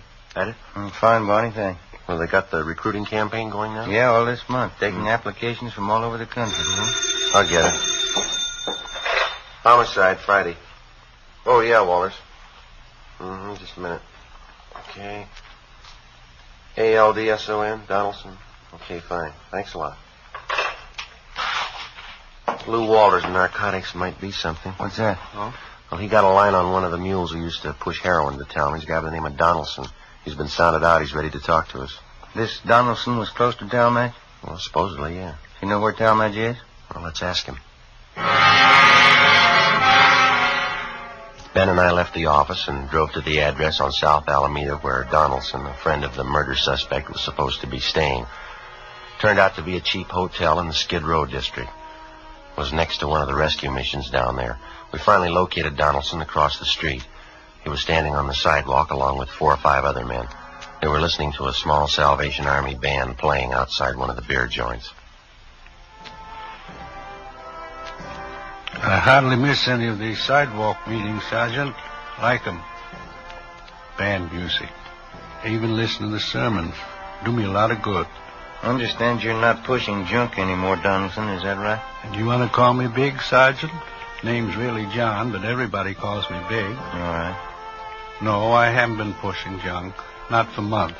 All through with it. Well, when's the last time that you saw Harry Talmadge? A couple of weeks ago. I'm not much for Harry anymore.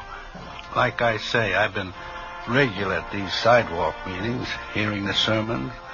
Changes the way a fella does things, you know. Yeah. Man's got to turn good sometime during his life. Not getting any younger. 58.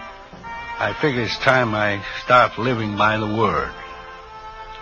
Say, that's nice music, isn't it? Yeah. Do you have any idea where we might find Talmadge now? I might have a few ideas on it. I don't know. Say, I guess neither one of you fellas use snuff. No. Don't bother you, does it? No, go right ahead. That's all right. I know the last boarding house Harry stayed at, if that'll help any.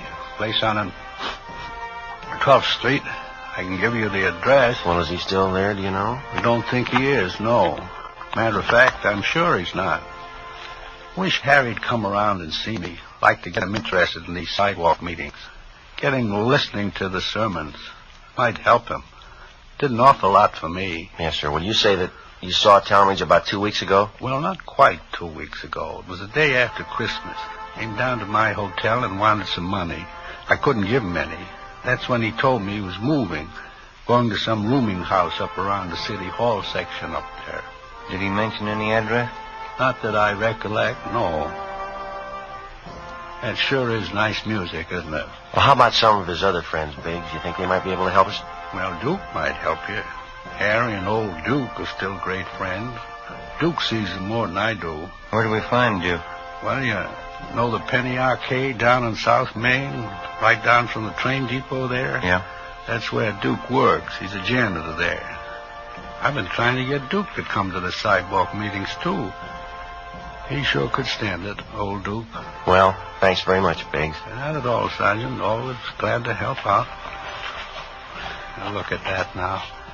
All out of snuff. Say you couldn't see your way clear, could you? There you go, Biggs. That's sure Christian of you, Sergeant. I'll handle this just like a personal loan. That's all right, Biggs. Don't say anything about us talking to you, though, huh? Not to anyone. No, sir, I won't. You can trust me. Say, when you see Harry, give him a message, huh? Well, what's that? You tell him to come and see me. I want him to show up at these meetings, hear the sermons. It could change everything, Sergeant. It could give him a new life, new soul. Brand new soul for Harry. Think of that. Yeah, I could use one. 3 p.m. Tuesday, January 4th. We drove down to the Penny Arcade on South Main. Harry Talmadge's friend, Duke, wasn't there. The manager of the place gave us his home address, and we checked it out. Duke wasn't there either. We staked out at the place for the rest of the afternoon. Duke failed to show. At 6 o'clock that night, Barney Luchek and Brian from Homicide came out and relieved us. Ben and I had dinner at Johnny Cokin's, and then we went back to the office. 7:20 p.m. Want to grab that, Joe? Yeah, I got it. Homicide, Friday. This is Luchek, Joe. Oh, yeah, Barney. Talmadge's friend just showed up here. We're talking to him now. Will he tell you anything? Yeah, you got a pencil. You better write this down. All right, wait a minute. Just a second. All right, go ahead. 1727 West Hoover, apartment 3. That was 1727 West Hoover, is that right? Yeah. Apartment 3? Well, what's the pitch? Harry Talmadge. Duke says he's there now. All right, Barney, thanks. Bye. Luchek? Yeah. What's he got? Harry Talmadge. Supposed to be at this address. Ben and I got in the car and drove out to the West Hoover Street address where we met Luchek and Brian. 1727 was a small 2-story apartment house, Spanish stucco in style. Apartment 3 was at the rear of the first floor. All right, Luchek, you want to pick up Brian and you cover the back. Huh? Right, Joe. Come on, Ben. Let's go.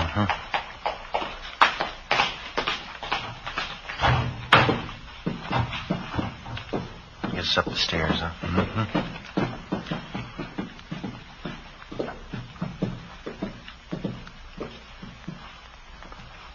Number 3. Okay. I'll cover you.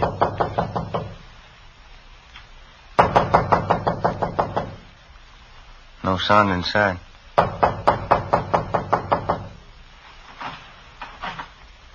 Door's open. Well, let's have a look.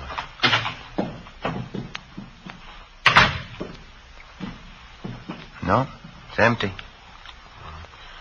want to try the bedroom? I'll check the kitchen. Joe,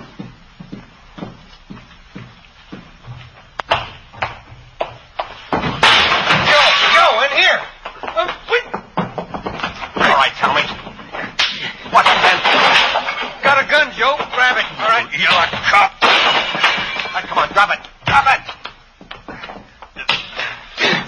My arm. I got it, Joe. All right, come on your feet. All right, get him in backing. All right. Come on, hold still. 38 revolver, Joe. Colt special. All right, how about it, Talmadge? It's mine. What of it? Where's your coat? I don't know. Why'd you kill him? Because I wanted to, that's all. He was a cop. Is that your only reason? I told you he was a cop. What's the difference? There's a big difference, mister. Why? I killed him. It's just one cop less. What's the difference? Ask his family. They'll tell you. The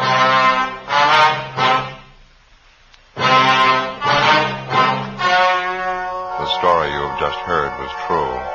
Only the names were changed to protect the innocent. On March 26th, trial was held in Superior Court, Department 86, City and County of Los Angeles, State of California. In a moment, the results of that trial.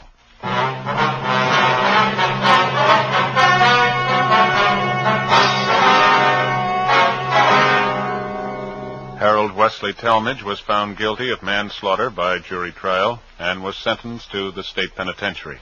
He was paroled after serving 6 years in prison.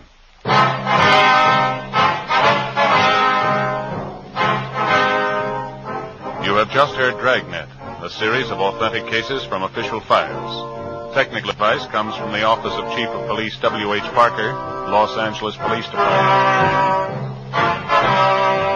Fatima Cigarettes, best of all long cigarettes, has brought you Dragnet, portions transcribed from Los Angeles.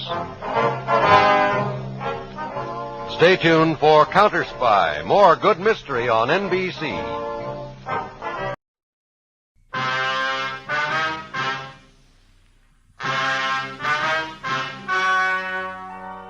story you're about to hear is true. Only the names have been changed to protect the innocent. Fatima Cigarettes, best of all long cigarettes, brings you Dragnet.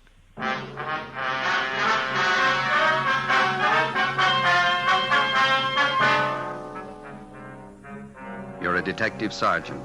You're assigned to missing persons detail. A 10-year-old boy disappears from his home in a remote section of the city.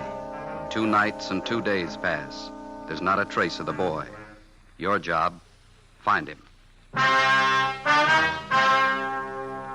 Friends, compare Fatima with any other king-size cigarette. You'll find a world of difference. Yes, in Fatima, the difference is quality. Quality of tobaccos. The finest domestic and Turkish varieties. Extra mild, superbly blended. To give you a much different, much better flavor and aroma. Quality of manufacture. Smooth, round, perfect cigarettes. Rolled in the finest paper money can buy. Manufactured in the newest and most modern of all cigarette factories. Quality. Even to the appearance of the bright, clean, gold and yellow package. Carefully wrapped and sealed to bring you Fatima's rich, fresh, extra mild flavor. So compare Fatima yourself today. You'll find Fatima's now cost the same as other long cigarettes, but your first puff will tell you, ah, that's different. Yes, in Fatima, the difference is quality. Buy Fatima.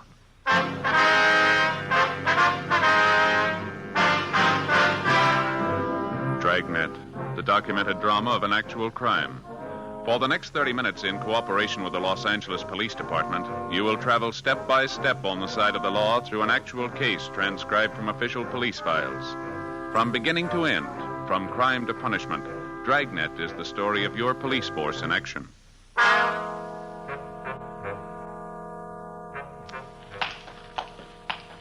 It was Wednesday, August 4th. It was hot in Los Angeles. We were working the day watch out of Juvenile Bureau. My partner's Ben Romero. The boss is Inspector Bowling. My name's Friday. We were on the way out from the office, and it was 2:25 p.m. when we got to Bowers Avenue, number 1218. Yes. Police officers, ma'am, we'd like to see Mr. Sherman. Oh, certainly, officers. Won't you come in? Thank you very much. I'm Mrs. Keller from next door. I saw you around here yesterday. Yes, ma'am. Came over this morning to look after poor Mr. Sherman. Yes, ma'am. Well, how's he feeling today? Not too well. Fixed him some nice chicken broth for lunch, and then I helped him in his wheelchair and took him out in the backyard out in the sun. Good hot sun. It's wonderful for his legs. He has arthritis, you know. Yes, so we understand. Wonder if we could talk to him, Miss Keller. Well, yes, I guess you have to. He's still out in the back asleep in his chair last time I looked. Seems a shame to disturb him. Well, he called us at the office, said he wanted to see us as soon as we could make it out here. Was it about his grandson, Jimmy? They found him yet? No, ma'am. Searching party's combing the area. There's still no trace of the boy. Did any of the other officers who were out here covering the neighborhood talk to you, Miss Keller? Oh, yes. There was Mr. Lorman, Detective Lorman. Yes, ma'am. I told him everything I knew about Jimmy's disappearance. It was right after dinner hour on Monday. It was about 6:30 last time I saw Jimmy. I see. I came out the side door to empty the garbage, and I saw Jimmy hiking up the side of the hill there, just in back of the house, all by himself. A nice boy. As far as you know, Mrs. Keller, Jimmy is Mr. Sherman's only living relative. That's right. His only relative, his only grandchild. Mm-hmm. Jimmy's mother and father were killed in an auto wreck. That was 3 or 4 years ago. Sherman's had a terrible auto tragedy. Jimmy and his grandfather, they're the only ones left. You can't think of any reason why the boy would want to leave his grandfather, can you? None at all. Mr. Sherman's a wonderful man. Jimmy loved him, I knew that. Mm-hmm. Mrs. Keller! Mrs. Keller! Oh, that's Mr. Sherman. He's awake. We can go through the house out the back here. All right, ma'am. This way.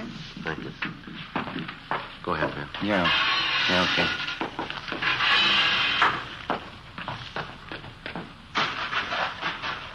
Visitors for you, Mr. Sherman. How are you feeling? All right, I suppose. Hello, Sergeant. How are you, Mr. Sherman? What about the boy? Have you found him yet? Well, nothing yet, Mr. Sherman. We've added more men to the searching party. We're doing everything we can. Gone 2 nights and 2 days. Tell me the truth, Sergeant. What's happened to the boy? Well, right now, we don't know any more about it than you do, sir, but that's no reason to give up hope. You told us yourself yesterday that Jimmy's been missing once before. It turned out all right that time. He wasn't gone for 2 nights and 2 days. Maybe you'll just say I'm old and I've got funny ideas, but I got a feeling, Sergeant, something's happened to Jimmy. Something's happened and I can't do anything about it. You just put those thoughts out of your head, Mr. Sherman. They're going to find Jimmy and it's going to be all right. Why don't you pull up those lawn chairs there, Sergeant? All right. I'm going to go in the house and fix some cold lemonade for you men. Well, thank you, ma'am. We got your phone message at the office, Mr. Sherman. Anything special you wanted to talk to us about?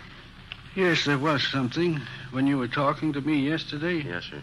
I told you that Jimmy had on a brown jacket when he disappeared Monday night. Yeah. I was wrong, Sergeant. We found the jacket in his room. All he was wearing was a pair of blue jeans and this white sweatshirt. Do you think that might help any? Yes, sir, it might. We'll send out a supplementary description of his clothes. We'll see that everybody's notified. Just wish I could be out there with a searching party. Arthritis is pretty bad today. Caught me at a terrible time. Don't know what I'd do if anything happened to the boy. I know we've asked you this before, Mr. Sherman, but can you think of any reason at all why your grandson would want to leave home? No, sir, no reason at all. Those 2 collie pups over there in the pen. Jimmy just bought them last week with his own money. Saved up to get them. I see. The boy's crazy about dogs. That's why I say he just wouldn't pick up and leave everything. The boy and me got along fine. No reason for it, Sergeant. Something's happened to the boy. I just got a feeling. Officer, Yes, ma'am? a telephone call for either one of you. I get it, Ben. I'll be right back. Yeah, right.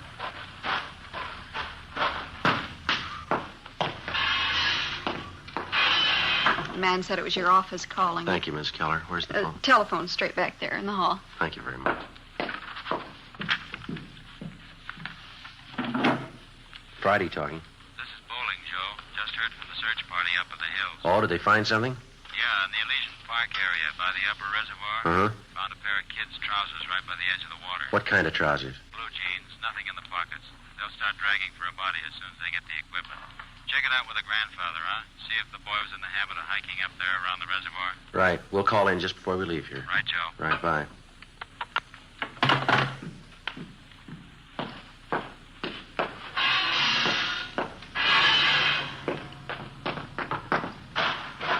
Well, there's your lemonade, Sergeant. Just poured it for you. Nice and cold. Thank you, ma'am. What was it, Sergeant? Something about the boy? Well, nothing definite, no, sir. Just a report on the search party. They're still up in the Elysian Park area. Oh, I see. Did your grandson Jimmy do much hiking in that neighborhood up there, Mr. Sherman? Yes, I think he did.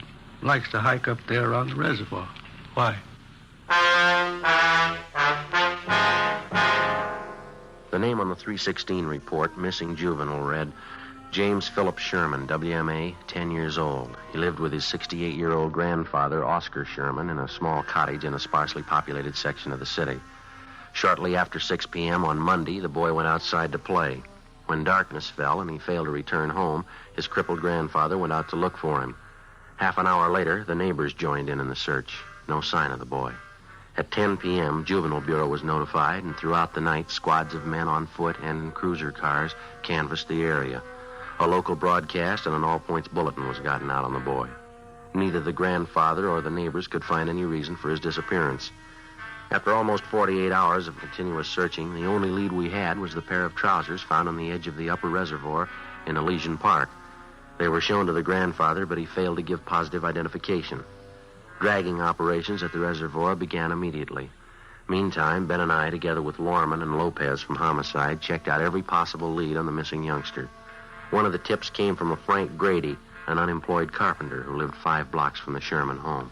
I don't know how much this may be worth to you, Sergeant. I don't want to get anybody into trouble, but I figured this is a pretty important thing. Well, what is it you want to tell us, Mr. Grady? Well, as I say, I don't want to get anybody in any trouble, but have you checked over everybody in this neighborhood? I think we've talked to just about everybody in the area, don't you, Joe? Well, either us or the men from Homicide. Why do you ask, Grady?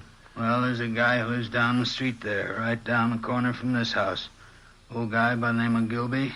What about him? As I say, I don't want to cause any trouble, but maybe you ought to double-check him. One thing, he's an ex-convict, I know that. Another thing, he hates everybody in the neighborhood. Hates the kids, too.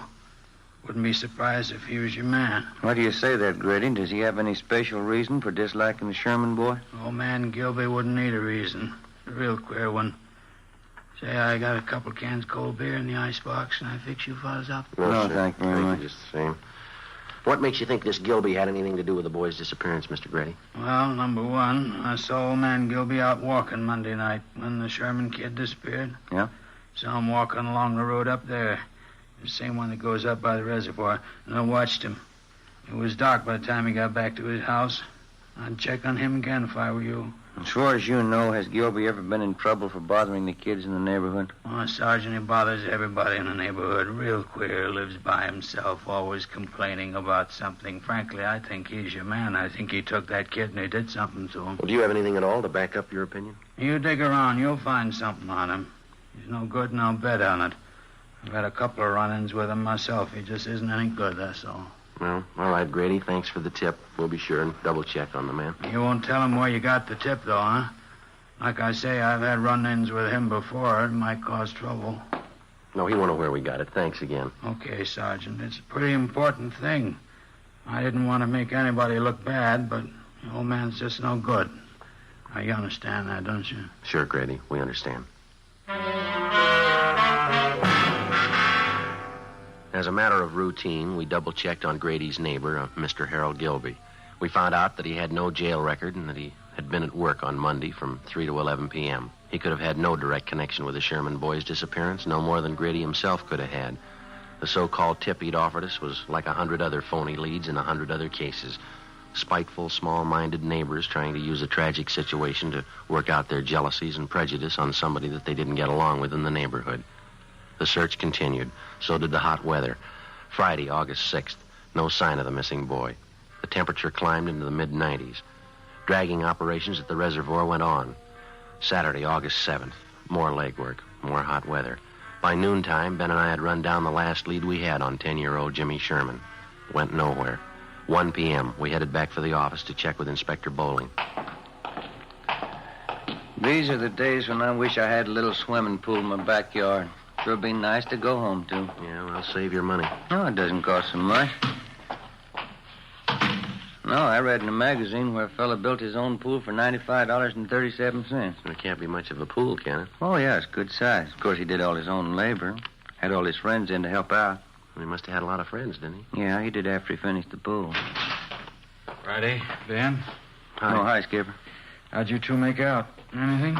No luck at all. It makes it unanimous. Did you hear about the old man, the boy's grandfather? No, what happened? I guess the strain got too much for him. He collapsed. They're moving him to a hospital. Oh, that's too bad. Right. Our men still up there Dragnet Reservoir? Finished this morning. Nothing. Well, how about the search party? Nothing there either, I suppose. No, not a trace of the boy. It's a blind alley all the way around. How about the APB, the radiogram? Had 3 replies so far. None of them panned out. Here, grab it. Juvenile Bureau, Bowling. Yeah, Fred. No good, huh?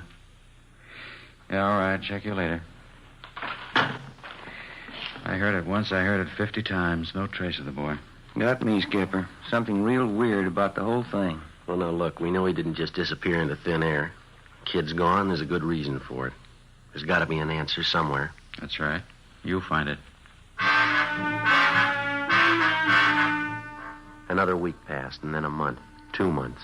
We were no farther along than the day we started on the case. In November, we had a teletype from Chief Earl O'Clair of the Phoenix, Arizona Police Department. Reportedly, the Sherman boy had been seen in Phoenix. It was another false alarm. The Christmas holidays wore on into a new year. February came and went. Then March, April. Tuesday, May 3rd, 1:40 p.m. Ben and I got a call to check in with Inspector Bowling. This telegram just came in from Dayton, Ohio. Have a look. Thank you. Let's see, Joe. What is it? Jimmy Sherman. They found him. 9 months had gone by, almost to the day, since the Sherman boy had disappeared. The grandfather was contacted immediately. When he was told his grandson had been found and that he was safe, the old man was unable to answer. He broke down and wept. In our communications with the Dayton, Ohio police, they told us that the boy had been found wandering along a highway just outside that city and that he'd appeared to be in a kind of a dazed condition. The boy told the Dayton officers that he'd been kidnapped a short distance from his home in Los Angeles by a man in a blue sedan. He gave them detailed descriptions of both the man and the car. He told them that for the past 9 months, the man had held him prisoner, driving from state to state, never letting the boy out of his sight. He said the kidnapper told him on several occasions that he was holding him for ransom and that he was waiting to get money from his grandfather.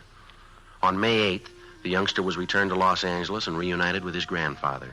On May 10th, we got a call from the grandfather that he wanted to talk to us. Ben and I drove out to see him. Come right in, officers. Glad to see you. How are you, sir? Hi, Mr. Sherman. Sorry to cause you all this trouble chasing you out here like this. Not at all, sir. What is it that you want to see us about? Well, I'm not really sure about it, Sergeant. That's the whole thing of it. I don't know if it's me or what it is. Well, what's bothering you, Mr. Sherman? It's the boy, Jimmy. I don't know what to think. Well, how do you mean, sir? He's all right, isn't he? We saw him as we drove up, playing out in the backyard, and the doctor checked him over, didn't he? No, it's not that. The boy's healthy enough. Nothing wrong with him. Well, then what is it, sir? Maybe it sounds a little weird to you, but I'm just not sure. You're not sure of what?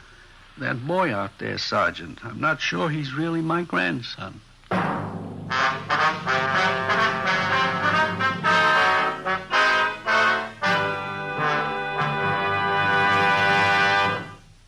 You are in the communications division of a metropolitan police department, the teletype room.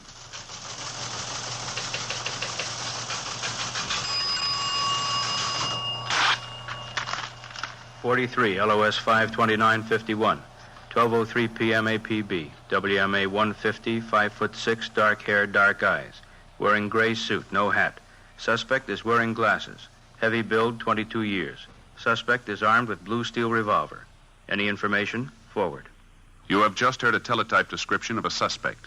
This information will apply to many, but careful screening will eliminate all but one. You'll find the same is true when you examine king-size cigarettes.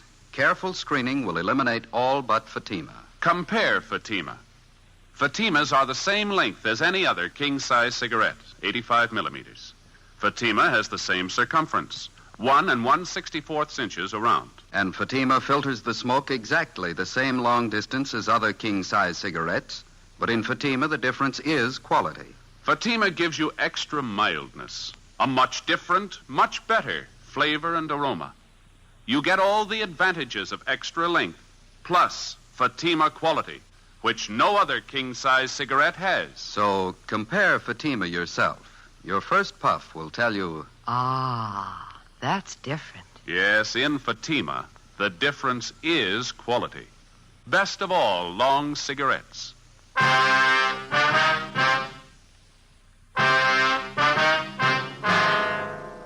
Tuesday, May 10th, 2 p.m.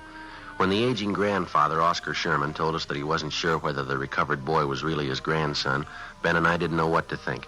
Our first reaction was that the shock of recovering the boy after he'd almost been given up for lost had been too much for the old man. Mr. Sherman admitted that there was no physical difference in the boy as far as he could see, but he still insisted that there was something wrong, that the boy seemed different somehow.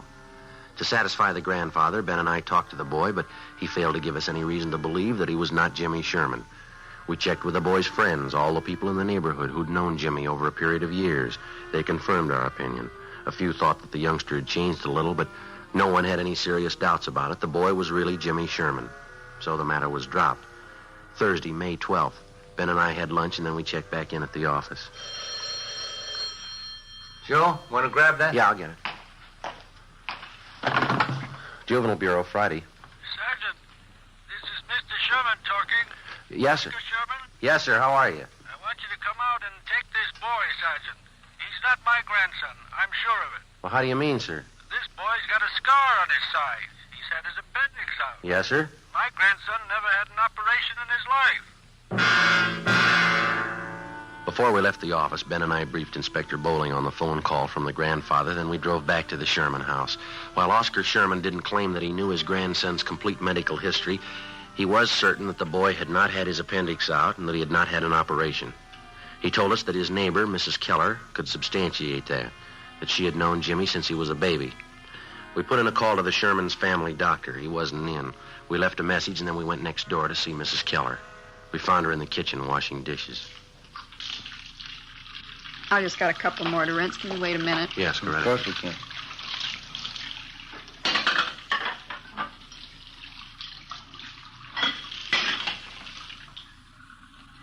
No, to tell you the truth, Sergeant, I just don't know what to think about Mr. Sherman.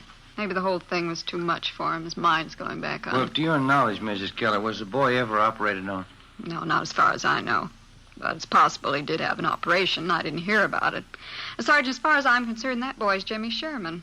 I don't know what his grandfather's up to with all that silly talk. Well, if it's not really the boy, we won't have too much trouble finding the truth.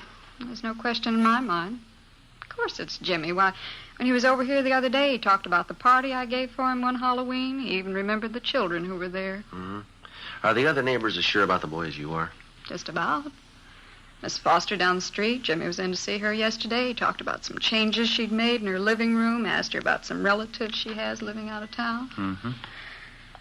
Come to think about it, Jimmy even remarked on that new trailer rose I planted out in front. Besides, as the boy's dogs, why, they knew that youngster the minute he set foot in the yard. Yes, ma'am. Well, thank you very much, Mrs. Keller. If we have any more questions, we'll contact you. Is that all right? All right, Sergeant. Couldn't fix you a cup of coffee, could I? No, thank you, Miss Keller. Take the time now. Poor old Mr. Sherman. I don't know what to make of it. He's so mixed up. Yes, ma'am. So are we. We left the neighbor, Mrs. Keller, and went back next door to the Sherman house. The grandfather told us that the family doctor hadn't returned our call yet. At 3:30 p.m., the boy came home from school, changed his clothes, and went out into the backyard to play. We figured we had nothing to lose in talking to the boy again. We found him in the small workshop at the rear of the garage where he was sawing on a piece of plywood with a hacksaw. We talked to him for about 20 minutes. It was no different than the first time we interviewed him. He was relaxed and talkative. Say, would you hand me that hammer there, officer? Oh, yeah. Yeah, here you go. Thanks. Well, if I ever get this thing finished, it's going to be the best coaster around here. These are the wheels I'm going to put on it. Pretty good, aren't they? Yeah, they look fine, son. Do you like building things, coasters and things like that? Oh, yeah, I like it all right. It's fun. Your granddad says you've changed quite a bit since you got back, Jim. Says you didn't like working around the shop here before. Well, I guess I don't really. You know, once in a while I like to come out and fool around. Mm-hmm. Have you seen Mr. Barlow down the street since you've been back? Mr. Barlow? No, I went down to see him, but he wasn't home. Maybe I'll go down and see him tomorrow. His name isn't Barlow, is it, Ben? I thought it was Robinson. Oh, yeah, that's right, Mr. Robinson. Sometimes I forget. How do you and your grandfather get along, Jim, all right? Oh, sure, every once in a while looks kind of funny at me. I don't know. I guess he's still worried about that man taking me away, you know, and all. Uh-huh. How you been feeling lately, Jim, okay? Sure, I feel fine. Hardly ever get sick. That's good. You ever been in the hospital, son? Uh-huh, just once. Had my appendix out. I hate hospitals. Can I have that can of nails there, please? Oh, yeah. Yeah, here you are. Gotta make this good and strong, you know. I'd like to ask you a question, son. Yeah? What's your real name? I'm Jimmy Sherman, you know that. No, I'd like to have the truth, son. Who are you? You must be fooling, officers. You know who I am. Jimmy Sherman. No, Jimmy Sherman never had his appendix out, son, but you did, and you've got a scar to prove it, haven't you? Sure, I had my appendix out. Ask my grandpa, he'll tell you. I'm afraid he won't, son. He says he's not your grandfather. He says you don't belong here. His grandson never had an operation in his life. How about it, son? You want to tell us about it? Oh, Grandpa isn't feeling well. He doesn't know what he's saying. Well, he knows you're not his grandson. Now, come on, what about it, son? All right. I'm not Jimmy Sherman.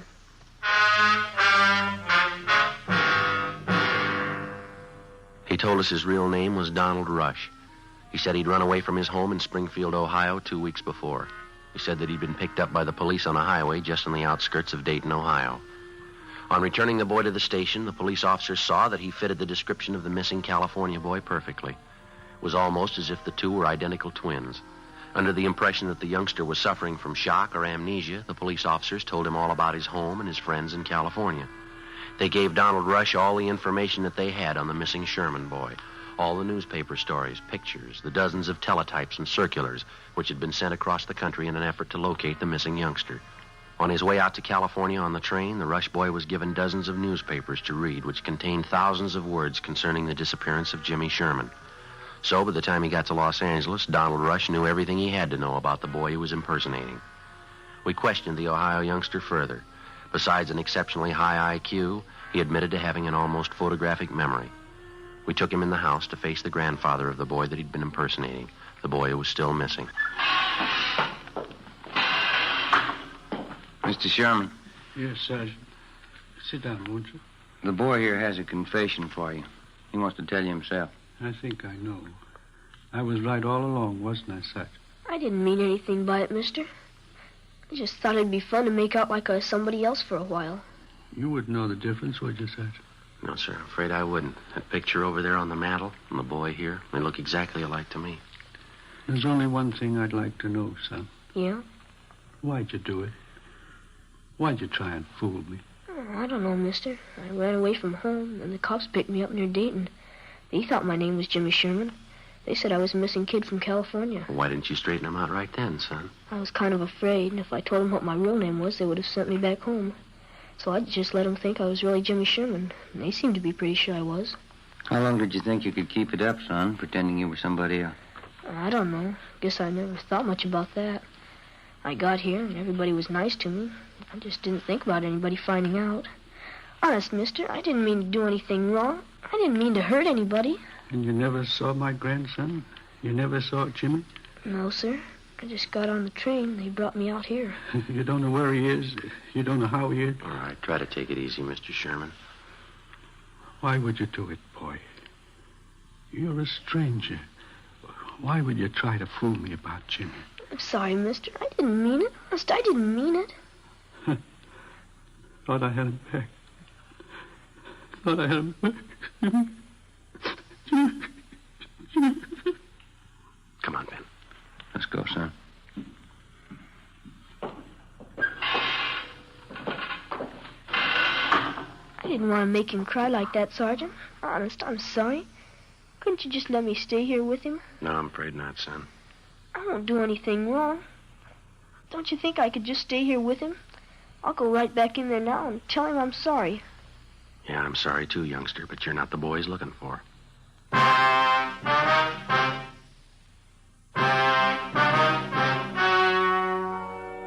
The story you have just heard was true. Only the names were changed to protect the innocent. On Wednesday, May 20th, a meeting was held at the Juvenile Bureau, City and County of Los Angeles, State of California. In a moment, the results of that meeting. And now here is our star, Jack Webb. Thank you. Friends, I hold in my hand a new pack of Fatimas. All I need to prove that Fatima is the best of all long cigarettes.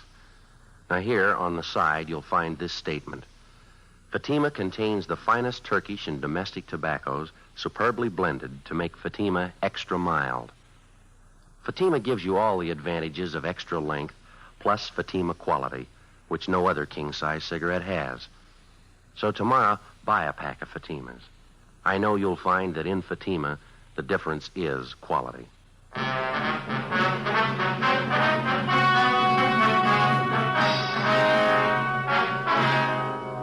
Donald Rush, who impersonated missing 10-year-old Jimmy Sherman, was returned to the custody of his parents at their home in Springfield, Ohio. 4 months later, the body of Jimmy Sherman was discovered buried on a farm on the outskirts of Riverside, California. The boy had been murdered. His killer, a farmer in the neighborhood, was subsequently apprehended and brought to trial. He was found guilty of murder in the first degree and was executed at the state penitentiary, San Quentin, California.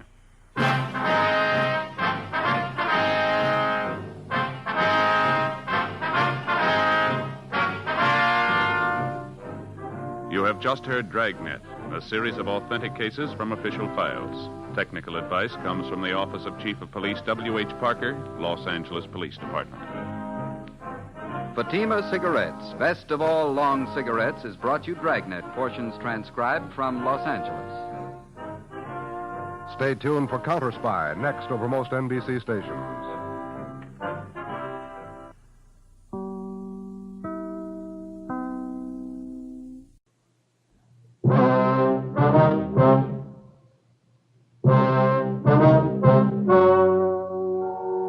Ladies and gentlemen, the story you are about to hear is true. The names have been changed to protect the innocent. Fatima Cigarettes, king size, extra mild and soothing, brings you Dragnet on both radio and television.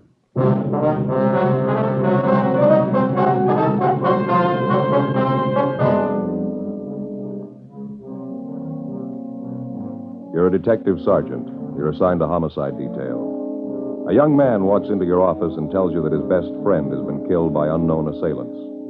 Your job? Investigate. Friends, the name Fatima has always stood for quality. Fatimas are distinctive, with a truly different flavor and aroma. And in king-size Fatima, you get an extra mild and soothing smoke, plus the added protection of Fatima quality. Remember, in Fatima, the difference is quality. Because of its quality, its extra mildness, its better flavor and aroma, Fatima continues to grow in favor among king-size cigarette smokers everywhere. Switch to Fatima yourself today. Ask your dealer for Fatima in the bright, sunny yellow pack. King-size Fatima. The difference is quality.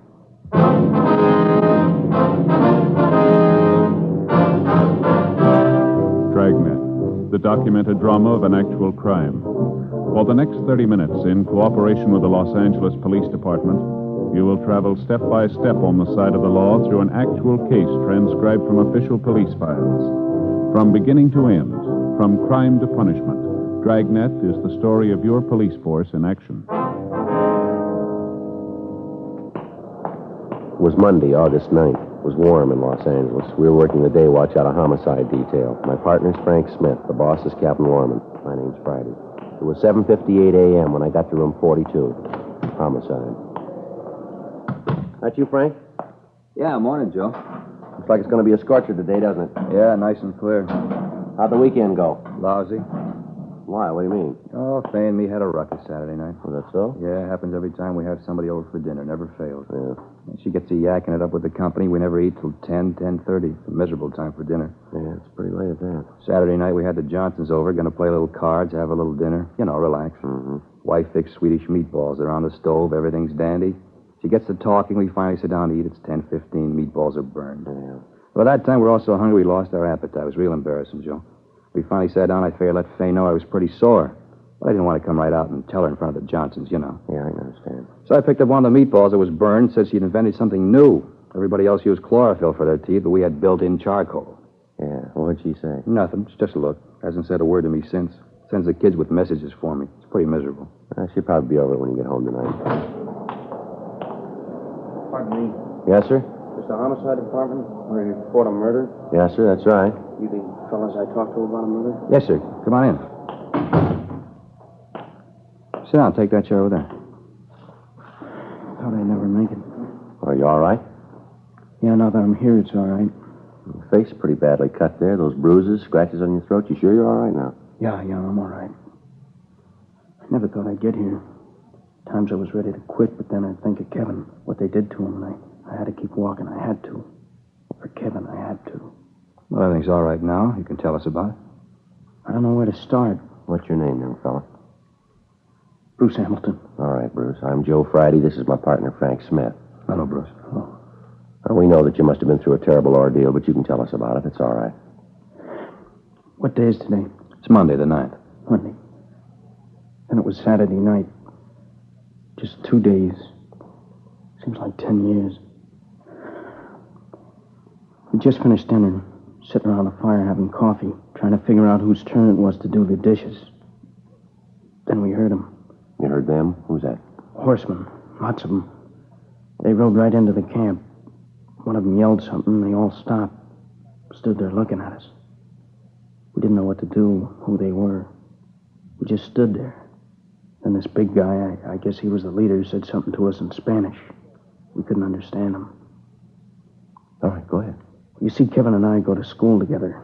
Summer vacation, we decided to go down to Mexico and do a little prospecting. That's the reason we were there. Mm-hmm. Go on. We just stood there and looked at him. Big guy said something else, and then they all laughed. Then he got off his horse and came over to Kevin and me. He was a big man. When we tried to tell him that we didn't know what he was saying, he laughed and turned to the other men, and they laughed, too. Big guy said something else to him, and they all got off their horses and started to go through our things. Kevin told them not to and started to walk over to him to stop him. The leader hit Kevin and knocked him down. The men laughed at him, and Kevin got up and ran toward one of them. Kevin started to hit him. I broke away from the one that was holding me and ran to help Kevin. The big guy grabbed me and hit me in the face, knocked me down, started to kick me. I heard a shot. When I looked where Kevin was, he was all doubled up, holding his stomach. He hollered at me to help him. Then the guy shot him again. He fell down, didn't move. They all laughed, thought it was a big joke. I got up, one of them shot at me. I started running. I ran as fast as I could. He kept shooting. Thought sure they'd hit me, and I kind of waited for it. Then I ran through some bushes, and I fell into this gully. Mm-hmm. When I hit the bottom, I just lay there and didn't move, almost afraid to breathe. Guess they thought they'd kill me. I see. What happened then? I waited until I couldn't hear them anymore, and then I crawled up out of the gully to see if they were gone. I wanted to help Kevin. I didn't see anybody, so I walked over to where he was. He was laying on his face. You got no idea how I felt when I turned him over. Mm-hmm. All right, we understand. Go ahead. I knew right away he was dead. It shot him in the stomach and in the chest. Shirt was all stained. There was nothing I could do for him. Nothing anybody could do. I looked at him for a long time. I guess I cried. It was terrible. Kevin was dead, and there's nothing I could do for him. I see. What'd you do then? I buried Kevin. I looked for something to dig the grave with, but they'd taken everything, even the shovels. Everything. I found a place under a tree and dug a grave with my hands. Then I went back and got Kevin. Laid him in the grave I dug and covered him up. Said a prayer for him. I did the best I could for him. Best I could. All right, son. Try to take it easy. Frank, let's get him some water. I'll take him down to the interrogation room, all right? All right. Bruce, maybe you'd like to go down the hall to another room. It's a little more quiet down there, huh? Yeah. Sorry. Crying like a kid. I guess you think it's silly, but I can't help it. Oh, it's all right, Bruce. We know how you feel. Nobody gets too old to cry. Go ahead. No, it's down this way. Okay. I'm so tired. I'm glad to get this over with. Sure. All right, here we are. Go ahead, Bruce. Want to sit down? Thanks. Here's your glass of water, Bruce. Thanks.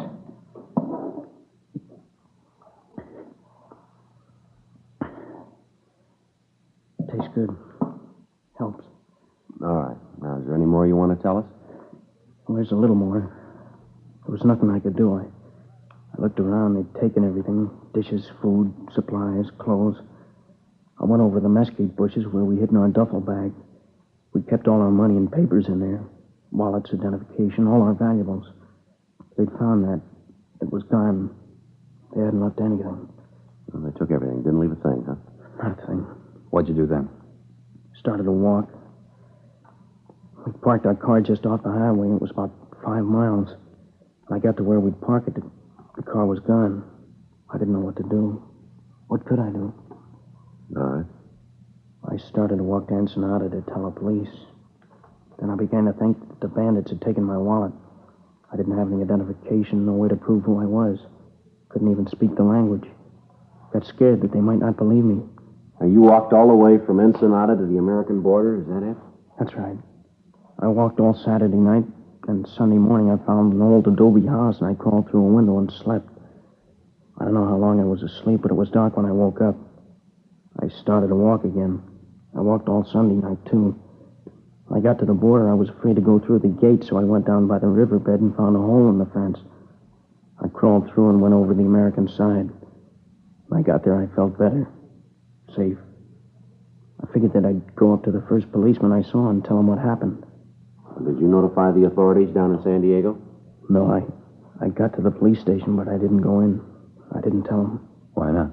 Like I said, I didn't have any way to prove who I was. I had no money. My wallet was gone. My clothes were all torn. Face was all cut. I thought it'd be better if I could get to Kevin's mother. If I could see her and talk to her, she'd know what to do. I hitched a ride. I wanted to go to San Francisco. Truck driver brought me this far. While we were driving, I thought more and more about what I'd say to Kevin's mother, how I'd tell her he was dead. Then I knew I couldn't do it. But I had to tell somebody. That's why I came to see you. Now, Bruce, we're going to have to go back down to Mexico. You'll be able to show us where the body is, won't you? Well, if I have to go, I guess I can. But I can tell you exactly where it was. I can give you a map, tell you right where he's buried. Do you want to give us that information now? Yeah. It was south of Ensenada, 40 miles down the new paved highway. South of Ensenada, 40 miles. You sure it was 40 miles? Yeah. While we were driving, Kevin and I kept trying to figure out how many kilometers to a mile. I kept watching the speedometer. It was just 40 miles when we turned off the paved highway onto a little dirt road. 40 miles? Yeah. There's a clump of trees near there in the gully. You can't miss it. I say, can you give us the description of the car, the license number? Oh, I don't remember the license number, but the car was a 51 Ford sedan, dark blue. Car belonged to Kevin. I never paid any attention to the license. Mm-hmm. That's Kevin, Kevin, huh? Yeah. Well, we can check that through DMV. What was Kevin's full name and address? Kevin Allen Bradley. He lived at 6502 Washington Street, San Francisco. He lived with his mother, apartment on Nob Hill. Mm-hmm. Would you give us a description of Kevin? Well, he's about my size generally. 5'10", 140 pounds, blue eyes. His hair's light, kind of blonde like mine, 22 years old. We looked a lot alike. Kids at school used to think we were brothers sometimes. I see. Joe, we better get a communication to the Mexican authorities, fill them in on the whole thing. Tell them we're coming down. Yeah. Contact San Francisco and let them handle that end of the thing. Mm-hmm. Get a teletype off the DMV in Sacramento, get a license number on the car. We better contact the San Diego PD and get a hold of Al Gate and fill him in on the thing. Yeah, that's a good idea. I'll stay here with Bruce. You want to take care of that?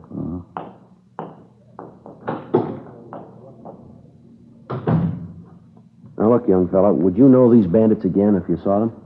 I might not know some of them, but the big guy and the one that shot Kevin up, I'll never forget them. The big guy was tall, heavy, over 6 feet, well over 200 pounds. I'll never forget him. That laugh when he killed Kevin. When he laughed, you could see he had 2 gold teeth right here in front. These here. 2 gold teeth, huh? Yeah. Now, how about the other man, Bruce? Did you get a good look at him? He was a small man, dark like the leader. He wasn't wearing a hat, real thin face. His clothes were all dirty, and his pants were torn around the bottoms. He was wearing those leather sandals, the open kind. His feet were filthy, like he hadn't had a bath in a year. You think you'd be able to identify any of the others? Well, I don't know. Maybe if I saw him. I was scared, and I don't mind admitting it. Joe? Yeah, Frank. I stopped by R&I before I went on with the other communications. Checked the name Kevin Allen Bradley through. Yeah. There's a teletype from San Francisco dated July 13th. It's a missing person report on Kevin. You want to read it? What's it say? Regular missing report? It's described as male, white American, 22 years, 5'10", 140 pounds, blonde, blue eyes, fair complexion. Time of disappearance was wearing a dark blue gabardine suit. Driving a dark blue 1951 Ford, license number 1 Robert 2951. Something else, Joe. Mm-hmm. He was known to be carrying a sum of money in excess of $1,500 when he disappeared. $1,500? That's a lot of money, isn't it? Not to Kevin. He was used to carrying that kind of money. See, his folks were pretty rich. He always had all the money he wanted. Oh, I see. Well, how about this missing report here, Bruce? What do you mean? Well, didn't Kevin's mother know that he was going to Mexico? Well, no. You see, they had an argument about where he was going to spend his summer vacation. She wanted him to go to Canada, and he wanted to come down here. One afternoon, we just took off. Kevin went to the bank and got the money, and we just took off. I see. You didn't tell his mother anything about it? No, he thought that she'd try to stop him.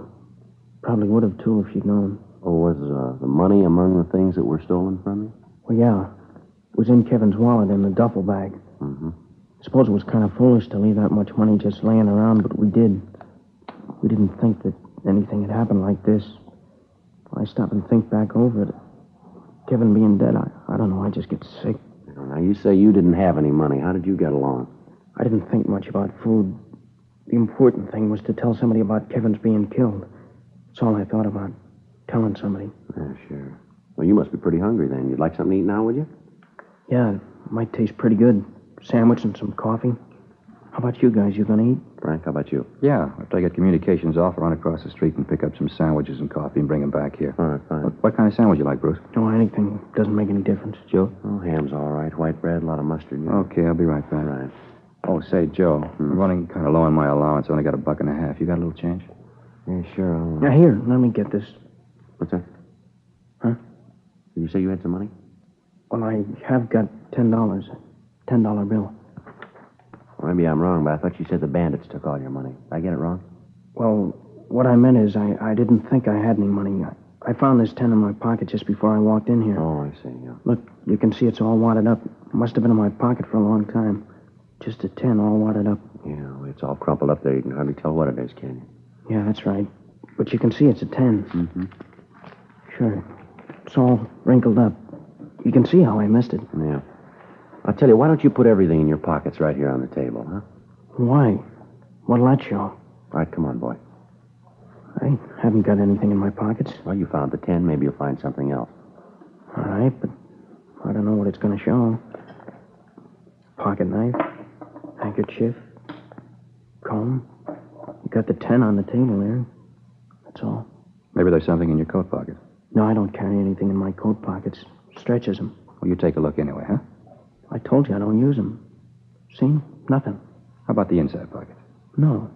There's nothing there. Let's have a look, huh? I told you there's nothing there. Then you won't mind if we have a look.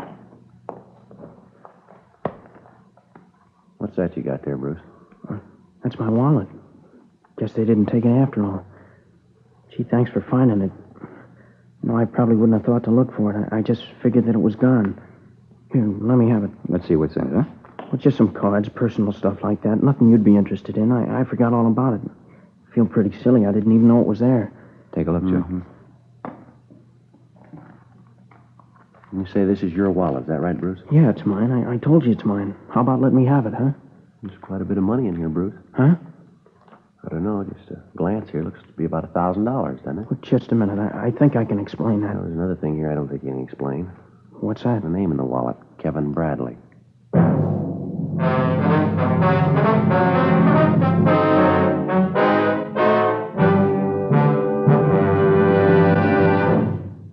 You are listening to Dragnet, authentic stories of your police force in action. Friends, the name Fatima has always stood for quality. Fatimas are distinctive, with a truly different flavor and aroma. And in king-size Fatima, you get an extra mild and soothing smoke, plus the added protection of Fatima quality. Yes, there's a good reason why Fatima continues to grow in favor among king-size cigarette smokers everywhere. In Fatima, the difference is quality. Quality of tobaccos, the finest Turkish and domestic varieties, extra mild and superbly blended to give you a much different, much better flavor and aroma. Quality of manufacture.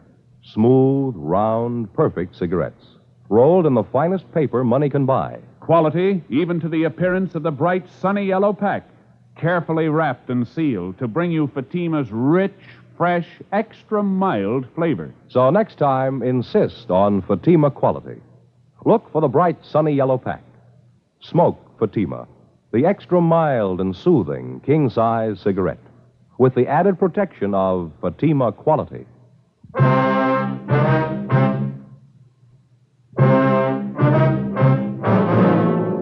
With the finding of Kevin Bradley's wallet, the case had taken a new turn. We continued to question Bruce Hamilton, but he insisted that he thought the wallet and the money had been taken by the bandits when they killed the Bradley boy. While I talked to him, Frank went down the hall and contacted the Mexican authorities and gave them the information. He gave them the description of Kevin Bradley and of Bruce Hamilton. They told him that to the best of their knowledge, there were no bandits operating in the vicinity, but they would dispatch a search party to go over the area. They said they would keep us advised of any developments that might arise. Frank also contacted the San Francisco Police Department and gave them the information. They said they'd take care of that end of the investigation. 11:47 a.m. Frank came back to the interrogation room, and we continued to question the Hamilton boy. Well, I've told you all I know. I don't know how the money got there. I was as surprised as you were. I don't understand it. You gotta believe me. Yeah, well, you're making it pretty tough to believe, Bruce. It's kind of hard to buy the fact that over $1,000 in Kevin's wallet turns up in your pocket and you don't know how it got there. But it's the truth. I don't know how I can convince you that it's the truth. Well, there are a couple of other things that aren't clear here. What? Tell me. I'm not lying. I've got nothing to hide. What's not right? Tell me. Well, this business of not telling the authorities. I told you I was scared that they might not believe me. You can understand that, can't you? Well, maybe up to a point. I thought that if I could get to Kevin's mother, then she could take care of it. I didn't know what else to do. Then when I got to L.A., I had a chance to think about it, and I couldn't go through with it. I couldn't tell his mother. I couldn't face her. Bruce, when you described where we could find the body, you said it was about 40 miles down the paved highway, that right? That's what I said. Well, how long has it been since you've been to Mexico? Well, I told you I just came back from there. Don't you believe anything I've told you? Well, Joe and I just finished an investigation down in Mexico. Investigation took us about 70 miles south of Ensenada. We found a highway paved for only about 5 miles south. You say 40 miles. How do you explain the difference? Well, maybe I was wrong about the distance. Well, you're pretty sure when you first told us about it. Well, maybe I made a mistake. There's something else, Bruce. It's a little hazy here. I told you I want to help anything. How far south of Ensenada did you say you were? I said about 40 miles. Now I'm not sure. But you are sure that it was south of Ensenada. Well, yeah. And Kevin was killed on a Saturday night. That's right. And you started for the States right away. That's what I said. I started walking as soon as I found the car was gone. And you walked all the way to the border. Well, that's right. How'd you walk? What route did you take? I told you I stayed off the road. I was afraid of the bandits coming back. I walked along the roadside and then through the hills. I got off the roadside whenever I saw anybody coming. But you did walk all the way. Yeah, that's right. All the way from Ensenada to the border. And it took you how long? Well, Saturday night and Sunday night. I got a ride in San Diego in the morning. What time do you figure that you started for the border? Maybe 11:30, midnight. I don't know for sure. And you stopped at dawn? Well, yeah, I stopped and slept. Then I woke up and I started to walk. And you're asking us to believe that you walked over 100 miles in less than 14 hours. Is that right? Yeah. Through country like that? What do you think, that I'm making the whole thing up? Look at my face, my back. Here, look. Does this look like my imagination? You could have gotten these in a fight with Kevin. Maybe he didn't want you to take the money. You keep talking about the money. I try to tell you I don't know how the money got in my pocket. I don't know anything about it. You think I killed Kevin, is that right? Yeah, it looks that way, doesn't it? But he was my best friend. I had no reason to kill him. He was my friend. Now, look, son, we better get this thing straight for you. You've opened up a can of beans here. You waltz in here and give us a cock and bull story about this killing. Parts of your story we can't buy. Why are you trying to sell it to us? You lied about the road. You lied about the money. The story about how you walked doesn't ring true. You want to know what I really think, Bruce? I think the whole thing's a lie, from start to finish, a lie. Now, let's come off it. Who killed Kevin Bradley? I don't know. I don't know. Now, get this straight, Bruce. Did you kill him? Huh? Did you kill Kevin Bradley? Is that the reason for this story? No, I didn't. Well, somebody did. Can you tell us who? You're getting me all mixed up. You're the one that's getting it mixed up, Bruce. We just want to know who killed Kevin Bradley. We think maybe it was you. Looks like it might have been. No, it couldn't be. Leave me alone. I didn't do it. Why couldn't you have done it? Looks like you did. Because Kevin Bradley isn't dead. What's that? He was never killed. I'm Kevin Bradley.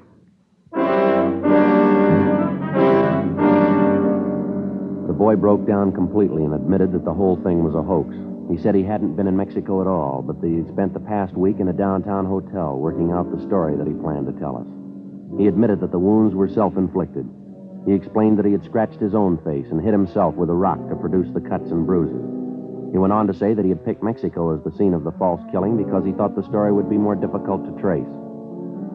Like many citizens, he was unaware of the close cooperation between American law enforcement agencies and the Mexican authorities. We asked him about the existence of a Bruce Hamilton, and he told us there was such a boy in his class at school. 12:50 p.m. The communication had come through from San Francisco, and the teletype said that Mrs. Bradley was en route to Los Angeles to aid in the investigation.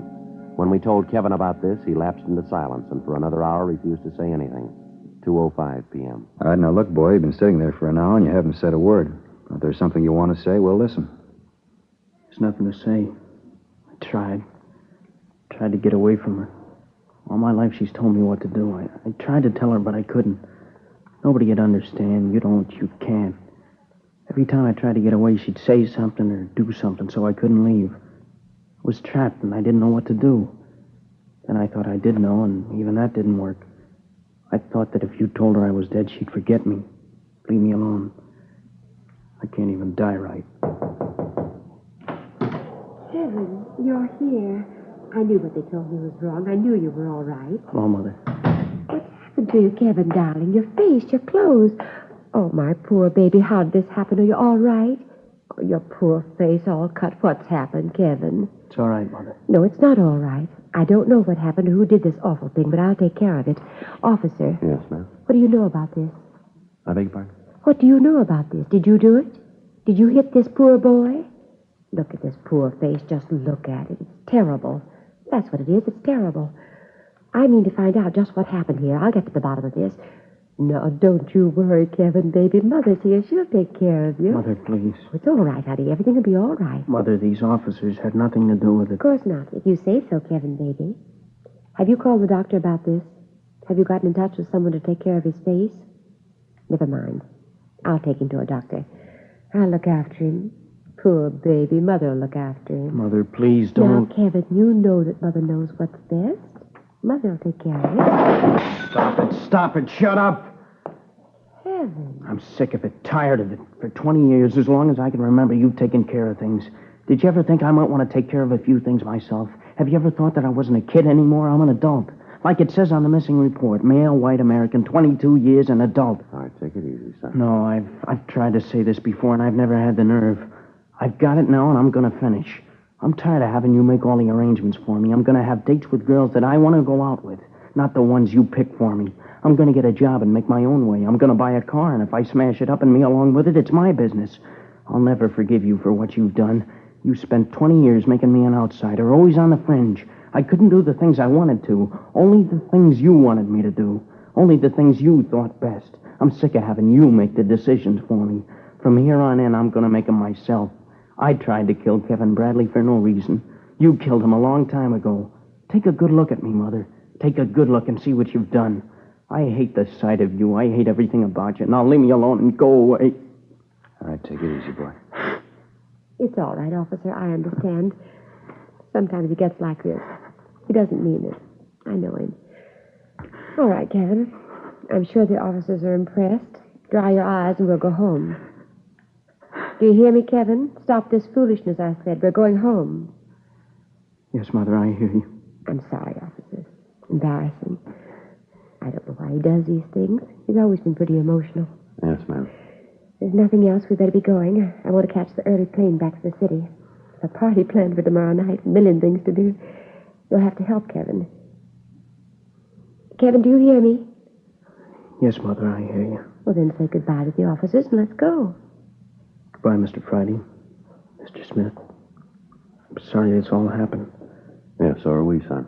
I tried, Sergeant. Just didn't work, but I did try. Kevin, let's go. I don't want to miss that plane. Yes, Mother. Oh, Sergeant. Yes, ma'am.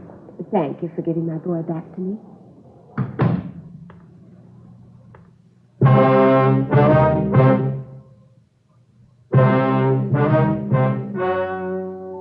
The story you have just heard was true. The names were changed to protect the innocent. On August 9th, the matter was taken before the city attorney for a decision. In a moment, the results of that decision. Now, here is our star, Jack Webb. Thank you, George Fenneman. Friends, if you're planning a trip this coming holiday weekend, I'd like to suggest that you take Fatima's along with you.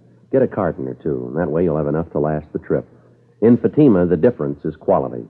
Quality that gives you extra mildness and a really different flavor and aroma. You get an extra mild and soothing smoke, plus the added protection of Fatima quality. That's king-size Fatima in the bright, sunny yellow pack and carton.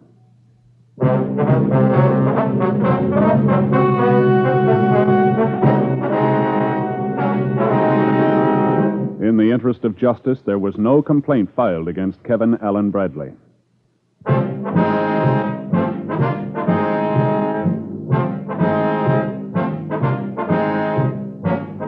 You have just heard Dragnet, a series of authentic cases from official files. Technical advice comes from the Office of Chief of Police W.H. Parker, Los Angeles Police Department. Technical advisors, Captain Jack Donahoe, Sergeant Marty Wynn, Sergeant Vance Brasher. Heard tonight were Herb Ellis, Edwin Bruce, Sarah Selby. Script by John Robinson. Music by Walter Schumann. Hal Gibney speaking. King Size Fatima has brought you Dragnet, transcribed from Los Angeles.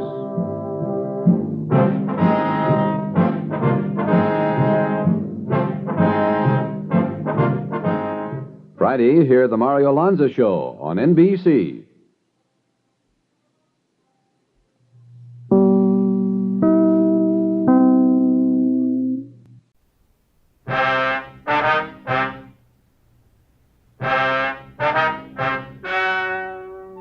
Ladies and gentlemen, the story you are about to hear is true. The names have been changed to protect the innocent. Dragnet is brought to you by Chesterfield, made by Liggett and Myers. First major tobacco company to give you a complete line of quality cigarettes.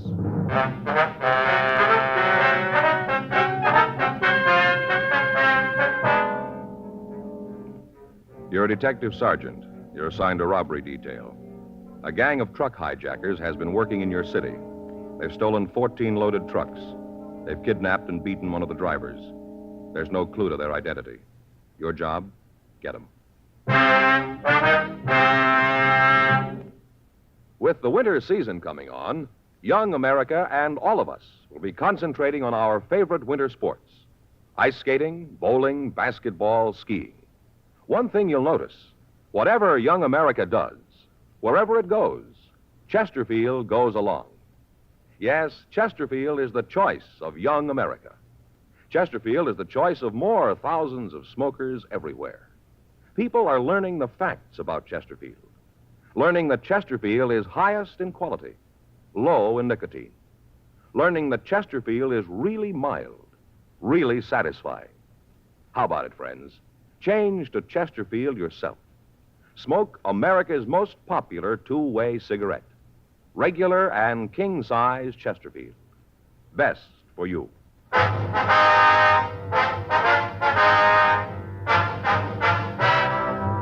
Dragnet, the documented drama of an actual crime. For the next 30 minutes, in cooperation with the Los Angeles Police Department, you will travel step by step on the side of the law through an actual case transcribed from official police files. From beginning to end, from crime to punishment, Dragnet is the story of your police force in action.